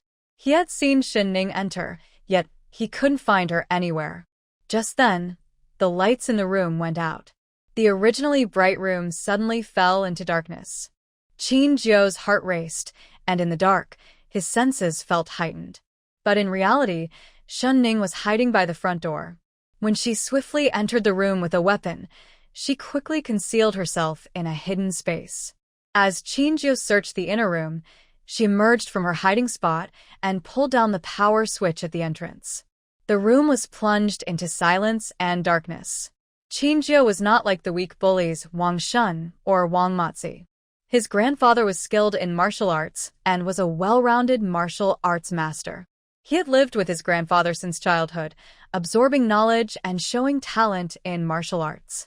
Unfortunately, his grandfather passed away early, and he only learned a bit. However, That little knowledge was enough, combined with his reckless fighting style, to quickly make a name for himself on the streets. At this moment, Qinju lost his patience and flipped over a small table on the bed. "Stop pretending, Shen Ning. Get out here. Shen Ning. Hiding like a coward isn't brave. Come out." Qinju looked a bit agitated, kicking and knocking things over as he walked. He smashed and broke items in Shen Ning's house.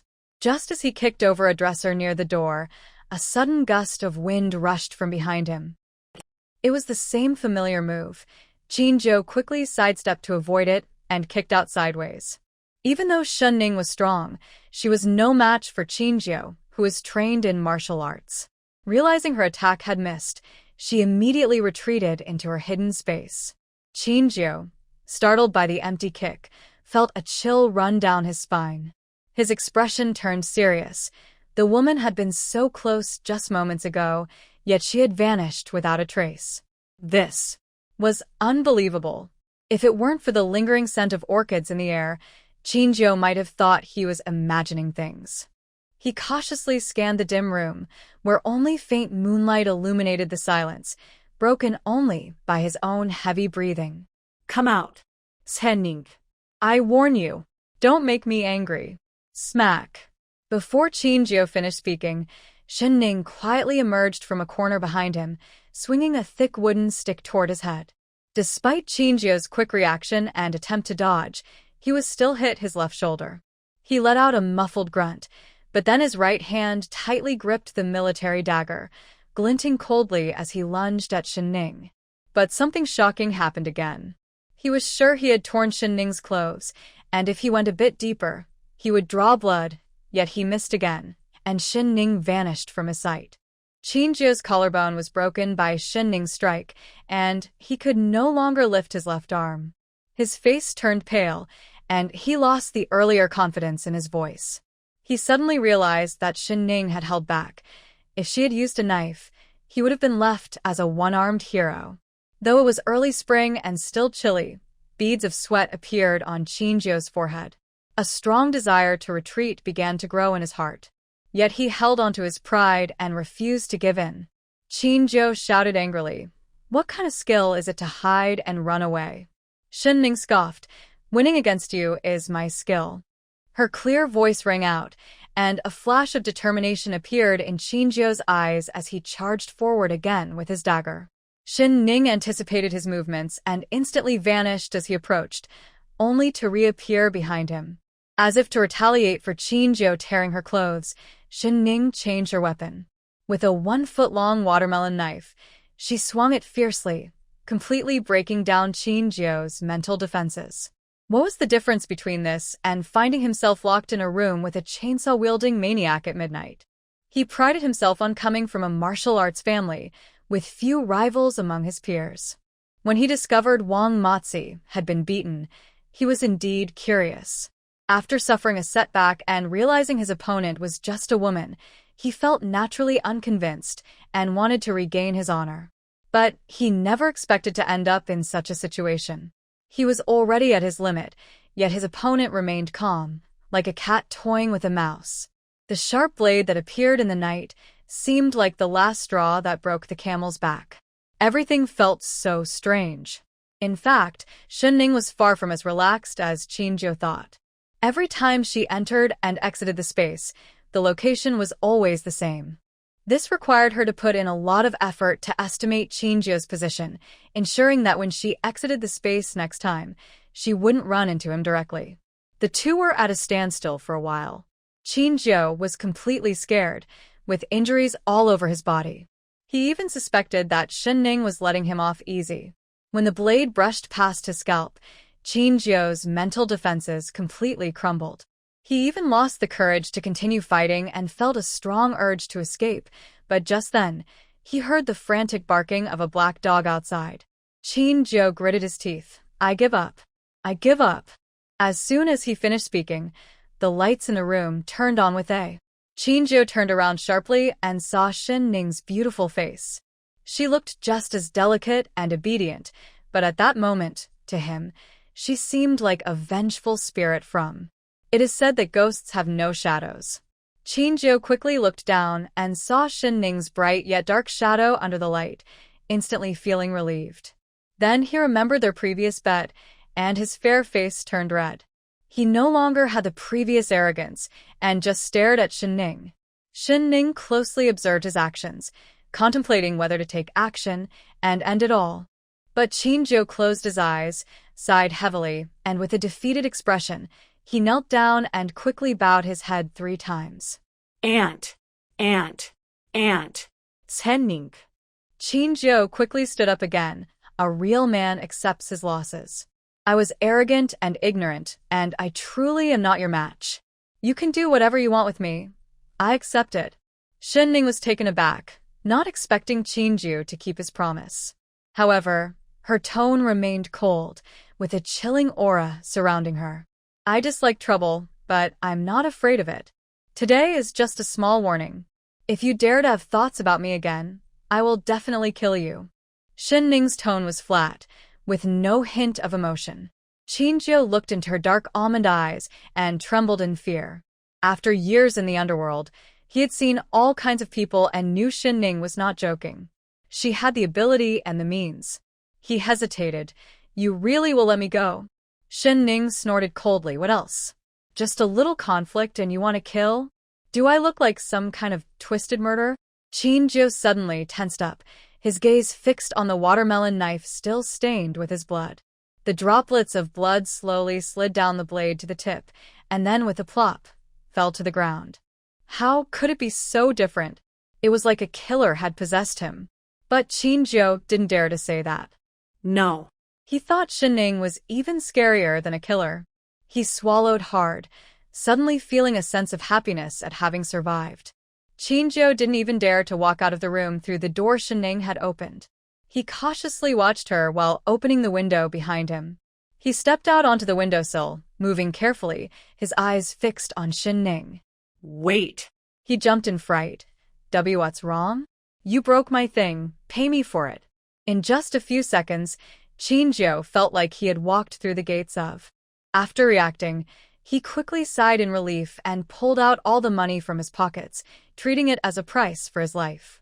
Seeing Shen Ning say nothing, he thought she might be dissatisfied, so he hurriedly took off the large gold chain around his neck and placed it on the windowsill. Here, take it all. If it's not enough, I'll bring you more another day. Shen Ning silently looked at the gold chain, not really intending to rob him.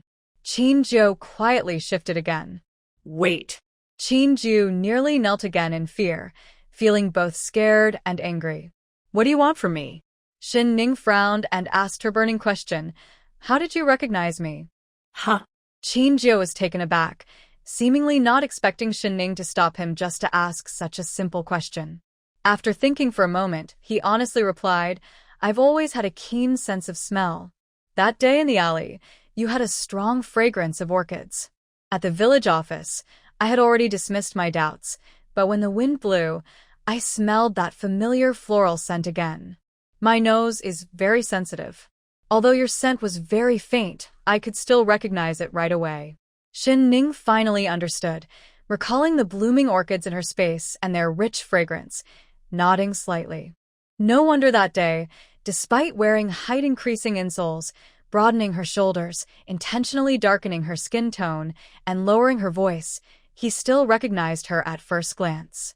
It turns out I ran into a dog's nose. I really was careless. At this moment, Qingjiu no longer had his previous arrogant attitude. He asked in a strained voice, Sister, can I leave now? Shen Ning waved her hand impatiently. Get lost. The coal ball obediently made way. Qingjiu regretted only having 2 legs, moving as fast as he could, and hurriedly climbed over the wall to escape. He no longer felt the carefree attitude he had before coming here. After running for about a mile and confirming that Shen Ning really had no intention of silencing him, his tense heart finally relaxed, and his legs felt as weak as noodles. He sat down on the ground, still shaken. At that moment, Lu Meng was shining a flashlight while leaning against a motorcycle. Seeing Qingjiu approach, he excitedly rushed over. So, how was it, Brother Jiu? Was that little educated youth really the woman who attacked you in the alley? Qinjiu looked at the enthusiastic Lu Meng and responded impatiently. Previously, he thought Lu Meng was quite foolish, but now he realized that sometimes foolish people have good fortune. Being a bit silly is fine. At least he wouldn't foolishly walk into trouble and almost lose his life. It really was her. How could that be? She looks so delicate and obedient. Although the little educated youth Shinning was indeed pretty, Lu Meng still stood firmly with Qinjiu, loudly criticizing Shinning's previous actions. Indeed, the more beautiful a woman, the better she can disguise herself. Just like a poisonous mushroom. Don't worry, Brother Jiu, I'm not the kind of person who forgets loyalty for beauty. If she offends you, she offends me, and I won't let her off easily. Next time I see her, I will. Lu Meng thought about Shinning's delicate face and still felt a bit hesitant. Feeling guilty, he rubbed his nose and curiously asked, So, Brother Jiu, did you teach her a good lesson and make her apologize? Did you make that little educated youth bow down and regret opposing you? Qinjiu couldn't bear to hear the words bow down and confess at all. He suddenly slapped Lu Meng on the head. Shut up. Don't ever mention this again.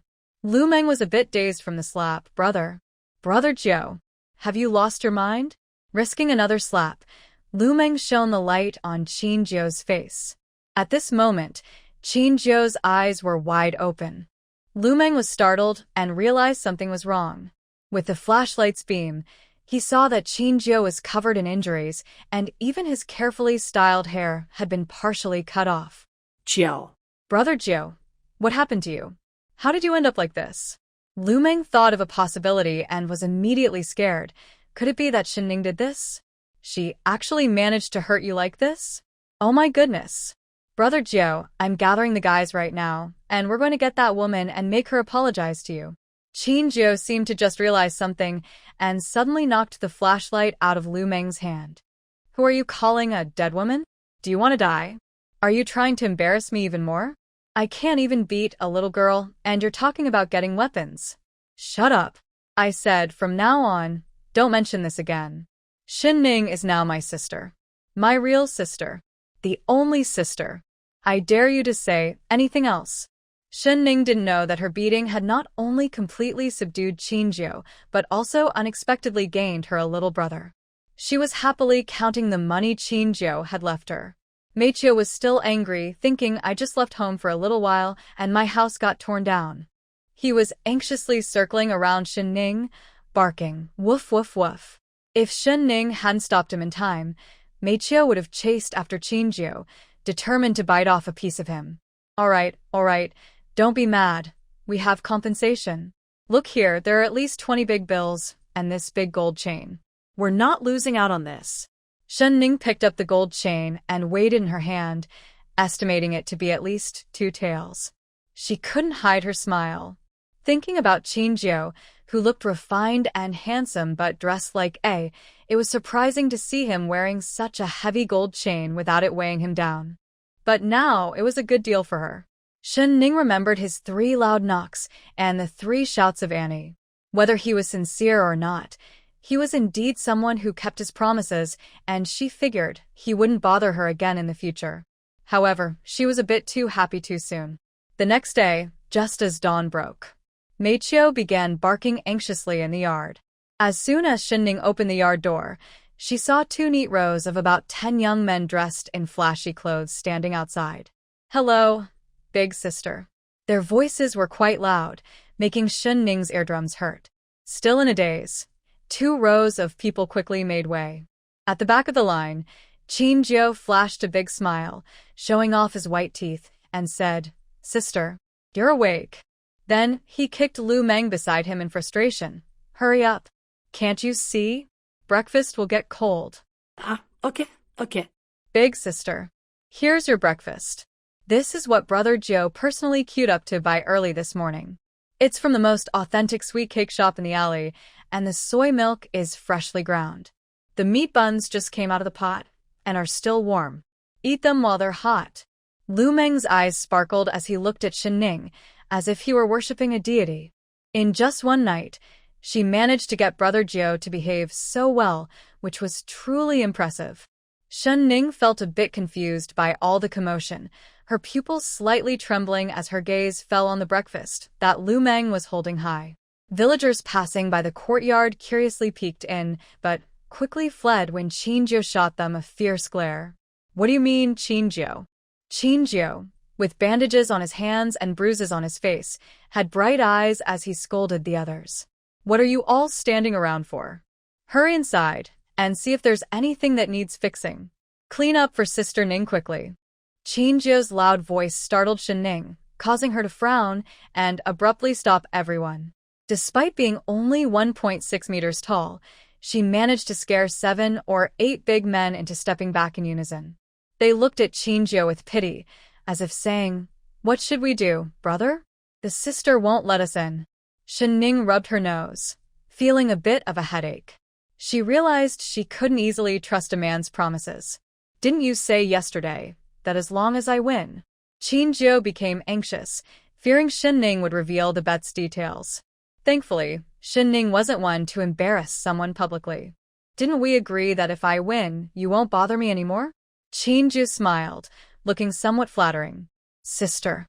Nink nink. How could I bother you? We just came to pay our respects at the hill. My younger brothers will still need your support in the future." Shen Ning furrowed her brow, noticing the increasingly strange looks from the group of troublemakers in front of her. Even the villagers passing by couldn't help but peek in. Shen Ning's expression darkened, showing signs of anger. "I'm not part of a gang. Why would I pay respects at a hill? Get lost and don't cause me any trouble." Qin just took a step back and said, "I really mean no harm. We value loyalty above all else. Since you defeated me, you are now my leader, and I accept that." Shen Ning was speechless and didn't want to argue. She realized that Qinjiu was quite stubborn. With a loud, the courtyard door closed. Qinjiu was left feeling embarrassed, and the young people behind him exchanged glances.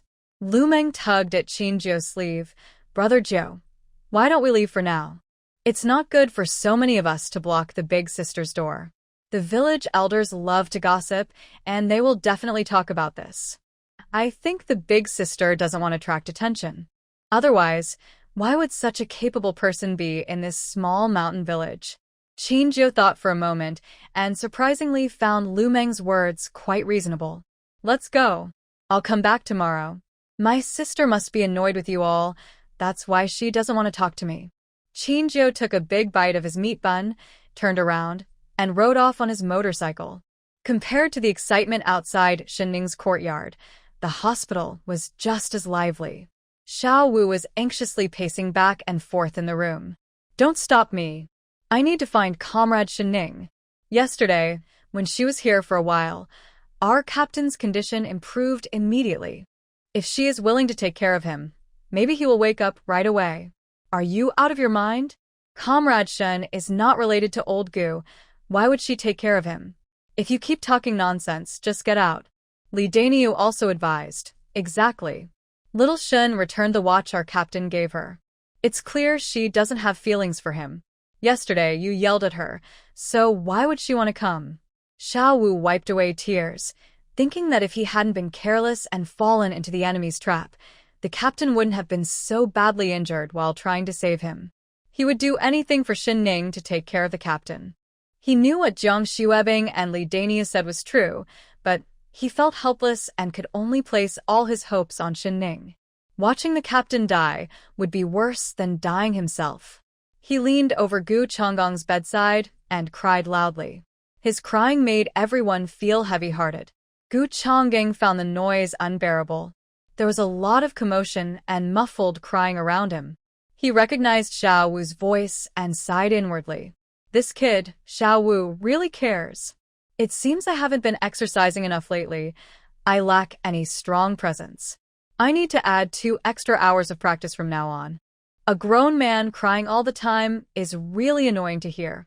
Gu Chonggong wanted to wake up and scold them to be quiet, but he felt powerless. Then Xiao Wu cried for a while, suddenly stood up, and said, "I'm going to find Shin Jiqing. Even if you all scold me, I have to go. I will beg her, comfort her, trick her, and even tie her up if I have to. As long as she can wake the captain, I would do anything for her. Seeing Jiang Xuebing and Li Dania trying to stop him, he felt like a crazy young bull. Are you really going to just watch the captain die? The doctor said if he doesn't wake up completely in the next few days, he might never wake up. Li Daniu fell silent. Jiang Xuebing also fell silent. This silence felt like agreement. Xiao Wu immediately stood up, ready to rush out. Don't go. The voice was quiet, as if the person hadn't spoken in a long time, and sounded rough. But everyone was stunned by the sudden voice and didn't dare to look back at the person in the hospital bed, fearing they were imagining things. Even Xiao Wu froze in place, still in the posture of going out. Don't go. Don't go, find Shenning. Gu Chongying felt his throat was very dry and was afraid that if he waited too long, he wouldn't be able to stop him. He repeated himself with effort. This time, everyone in the room heard him clearly and rushed to the bed. Xiao Wu, Captain, Jiang Xuebing, Old Gu, Li Daniu. I knew you wouldn't want to leave me. Jiang Xuebing still had some sense and said, Hey, be careful. Don't press on Old Gu's wound. Hey, Xiao Wu, you were crying when Old Gu was unconscious, and now that he's awake, why are you still crying? Quickly, wipe your tears and go call the doctor. When Shenning arrived, it was already the next day. Gu Chongying had just finished a thorough examination and was pushed back to the hospital room. He was seriously injured, especially his right arm, and he might not be able to do precise work in the future. Everyone looked a bit sad, but Gu Chongying appeared calm, showing no dissatisfaction or complaints. When he saw Shenning, he even smiled at her, saying, You're here. His voice was still a bit hoarse and low, which made Shenning feel a little ticklish in her ears. Suddenly, she remembered the first time she met him. She had fainted, and it was Gu Chongying who took her to the hospital and even bought her some millet porridge and eggs. Now their roles had switched, but Shenning's gaze fell on his right arm. On the way, she had overheard the nurses at the hospital discussing it. They said it was a shame for Captain Gu in room 306, so young yet so badly injured. Even if he recovered, he would likely have lasting effects and might never be able to hold a gun again. Not being able to hold a gun was such a huge for a soldier. She felt sorry for Gu Chongying. Shenning looked away, unsure if Gu Chongying knew about her true situation, and she didn't want to bring up his painful memories. She forced a smile and placed the thermos on the bedside table. Captain Gu, are you feeling better? I made some red date millet porridge. Would you like to try some? Before Gu Chongying could respond, Li Daniu quickly chimed in, Try it. Try it. Our captain hasn't eaten anything since he woke up yesterday. He spent the whole morning undergoing tests and hasn't had much of an appetite. Shenning nodded and poured a small bowl of the millet porridge. Li Daniu helped set up the small table in front of the hospital bed, and Shenning placed the bowl in front of Gu Chongying. Though he had no appetite, he didn't want to disappoint Shenning's kindness.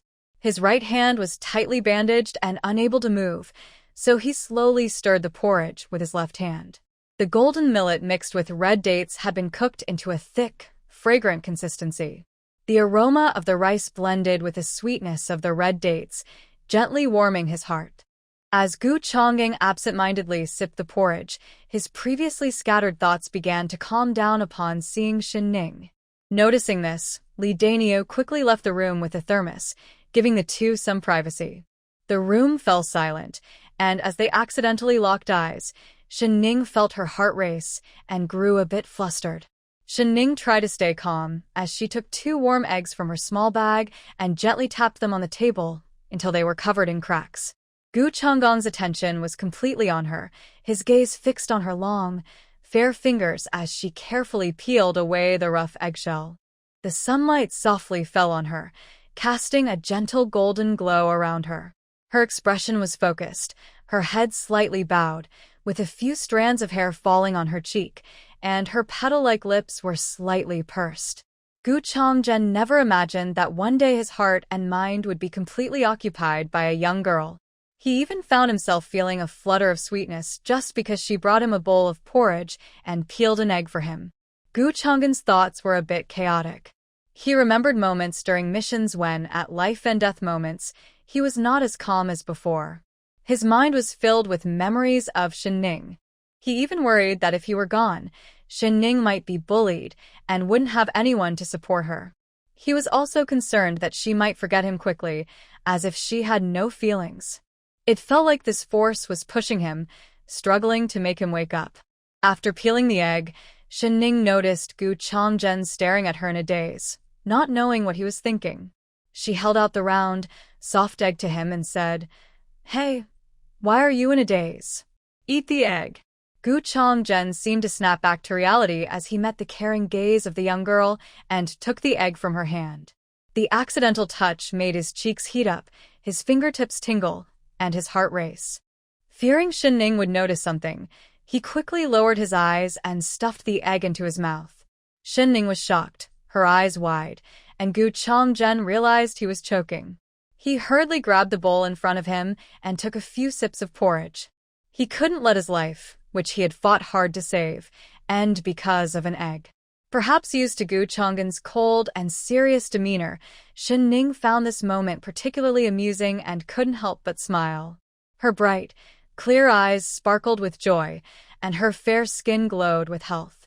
She had a calm presence, slightly cool when not smiling, but when she did, it was like a flower blooming in the wild, vibrant and innocent, warming the heart. Gu Changzhen had always been a calm and composed person, but he was also very persistent. Once he set his sights on something, he would never turn back. Now, Shinning was someone he wanted to pursue with all his effort and protect with everything he had. He tightened his grip on the spoon, his lowered eyes hiding the emotions swirling inside him. Today, Shinning came not only to check on Gu Changgen's recovery, but also to clarify some things. However, she hadn't yet figured out how to start the conversation. Gu Changgen reached out to open the nightstand and placed the velvet gift box in front of Shinning. "Why won't you accept it?" Shinning was taken aback. The relaxed atmosphere from just moments ago seemed to vanish instantly. He was silent, not fully understanding Gu Changgen's intentions, thinking that someone like him should have understood his refusal. Gu Changgen asked again, "Is it because you don't like it?" Shinning was surprised by Gu Changgen's directness. His attitude was so sincere that it made Shinning question if he had misunderstood the situation. Shinning slightly pursed his lips, considering Gu Changgen's feelings, and replied cautiously, "Comradely said that you intended to use this watch to cover the meal expenses. But it's too valuable. For whatever reason, I can't accept it." Gu Changgen paused. "Oh, for the meal expenses." He then opened the nightstand again, pulled out some cash and food coupons, and placed them on top of the velvet box before handing them to Shinning. "This is what I should have given you for the last 2 meals at your home. As for the watch, it's my fault. The watch you submitted as evidence should have been returned to you. But I accidentally lost it, so I bought a similar one to give back to you. I didn't expect it to be misunderstood by Li Daniu and Xiao Wu." Shinning was stunned. Gu Changgen rubbed his temples, looking quite troubled. "I heard that while I was unconscious, Li Daniu and Xiao Wu came to find you. They were in a rush and said some things without thinking. Please don't take it to heart. If they said anything offensive, I apologize on their behalf." Gu Changgen's expression was serious, yet he seemed sincere, even showing a hint of regret. "Did this cause you a lot of trouble?" "I'm really sorry. I was unconscious, and they were just too anxious." Shinning hurriedly shook his head, feeling something was off but unable to pinpoint it. Gu Changgen's gaze returned to the velvet box containing the watch. Take a look at the watch. "If you don't like it, I can exchange it for cash. I'm just a bit tight on funds right now, but once my bonus comes in, I can reimburse you. Does that sound okay?" The situation had turned around so quickly that Shinning felt a bit dazed. Just a moment ago, he was trying to think of a polite way to refuse Gu Changgen, and now he realized it was all just a misunderstanding. "Oh my, is there anything more dramatic than this?" Shinning bit her lip, her gaze fixed on the watch, a hint of embarrassment flushing her cheeks. It's all Li Daniu and Xiao Wu's fault. They made her really think that Captain Gu had deep feelings for her. She had struggled with this before coming, preparing herself mentally. Fortunately, she didn't speak up rashly. Otherwise, It would have been so embarrassing. Just thinking about how close she was to being overly sentimental made Xinning's mood shift, and her previous nervousness eased. Taking a deep breath, she decided to voice her question. So, what's the deal with the photo Xiaowu mentioned?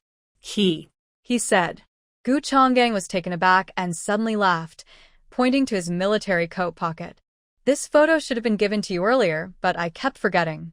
Following Gu Changgang's direction, Ning indeed found a large group photo in the coat pocket. It was from the awards ceremony, and she was wearing a big red flower on her chest, looking a bit silly. Finally, Ning felt a weight lift off her heart. However, the awkward feeling of being overly sentimental lingered. Gu Changgang chuckled. You don't have to call me Captain Gu anymore. I really like your personality. To me, you're like a little sister. If you don't mind, you can call me Big Brother Gu from now on. Ning felt that Captain Gu was trying to help her out of her embarrassment. Her perception of him improved instantly, and she tentatively called out, Gu. Big Brother Gu.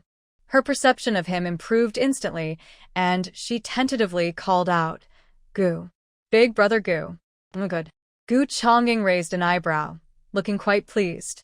At that moment, Li Daniu finally returned with a thermos after lingering outside for a long time. Hearing the name Captain Gu, he felt delighted, thinking this would surely bring Ning and the captain closer. But then he turned and saw Ning holding a large group photo, staring at him with a look of grievance. He instinctively took 2 steps back. What's wrong? It seemed like he hadn't done anything wrong. Gu Changgang cleared his throat and shot Li Daniu a warning glare. Then he turned to Ning and said, Don't blame Li Daniu and Xiaowu. You know I'm not young anymore, and the organization has been very concerned about my love life, wanting me to settle down soon. But I have always been surrounded by rough men, and it's rare to see someone like you, so I misunderstood and caused such a big mix-up. I should apologize to you. Li Daniu felt as if a thunderbolt had struck him, leaving him stunned. He understood every word the captain said, but when they were put together, he couldn't make sense of it. He stared wide-eyed in shock, doubting his own eyesight. What? Am I really that blind? The captain's feelings for the young woman were clear as day, almost written on his face. Now that the young lady was right in front of him, how could the captain say it was a misunderstanding or a mix-up? Oh my goodness! With a mouth like that, he could probably talk his way out of anything. If he couldn't give away the watch, he might end up single for life. Unfortunately, Ning couldn't hear Li Dania's wild thoughts. Since she understood it was a misunderstanding, she wouldn't hold on to it and waved her hands. No need, no need. I thought so too, Brother Gu. You don't seem like that kind of person. Gu Changgang paused to smile. What do you think I'm like? Ning thought seriously for a moment but struggled to explain. Well, you seem very good, but you don't look like someone who has personal feelings. Gu Changgang stared at the strands of hair on the young girl's cheek, feeling an unexpected tickle in his heart. After a long pause, he chuckled softly. Well, you guessed wrong. Everyone has personal feelings and desires, and I'm no exception. Ning raised her eyebrows in surprise, not expecting such words to come from Captain Gu. She remembered him as someone very upright and principled. But Gu Changgang had already lowered his gaze, avoiding her eyes, and pushed the items on the small table forward. Open it and take a look. If you don't like this watch, you don't have to force yourself to accept it. Just wait until I give you a bonus next time. I like it, I like it. Knowing the watch was a compensation for her, Ning felt no hesitation. She opened the box again and saw the exquisite lady's watch, genuinely liking it. She couldn't wait to put it on her left wrist. Ning's wrist was fair and plump, like high-quality jade, delicate and shiny. After putting on the watch, she raised her arm to admire it closely. Her cat-like eyes sparkled, even brighter than the small diamonds on the watch. A smile crept onto her lips, adding a touch of childlike joy. Shaking her wrist, Ning noticed Gu Changgang's gaze on her and immediately smiled, asking, So, how does it look? Gu Changgang's voice was hoarse, and his eyes were filled with affection. It looks good. It seemed he was talking about the watch, but it felt like he was also talking about her. Li Daniu, standing behind Shinning, was so surprised that he almost dropped the thermos in his hand. Was this really their serious and stern Captain Gu? TSK, TSK, TSK, look at that silly expression. His eyes were nearly popping out, but sadly, little Shin didn't seem to have those feelings for her captain. Wait! Li Daniu stared at Shinning for a long time and finally noticed something was off. Earlier, he and Xiao Wu had accidentally revealed the captain's feelings. Shinning clearly seemed distant, but now she was calling him Brother Gu. TSK, TSK, TSK. It turned out he was too naive. The captain truly was clever. With such schemes, it seemed little Shen was completely caught up in it, unaware.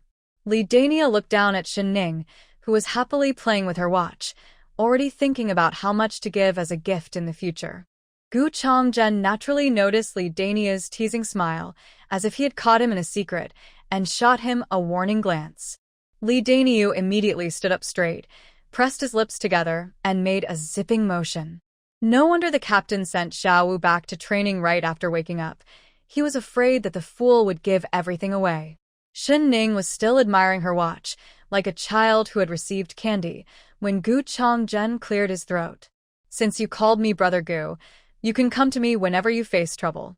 Shin Ning suddenly looked up, meeting Gu Changzhen's deep eyes, feeling a bit touched but also amused.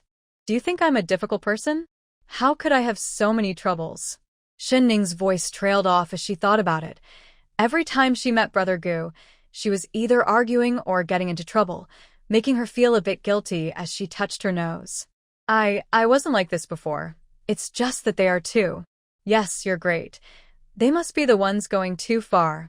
Gu Changzhen's gaze was sincere, but his words didn't sound entirely fair, like a biased parent. Shen Ning couldn't help but chuckle. It seems calling you brother is not in vain. Well, it's getting late, so I'll head back now. Take care of your injury, Brother Gu, and I'll come to see you again next time. Shen Ning picked up the watch box from the small table, but pushed the money and food coupons back. I really don't need these. It's just a meal of dumplings, so there's no need for so much.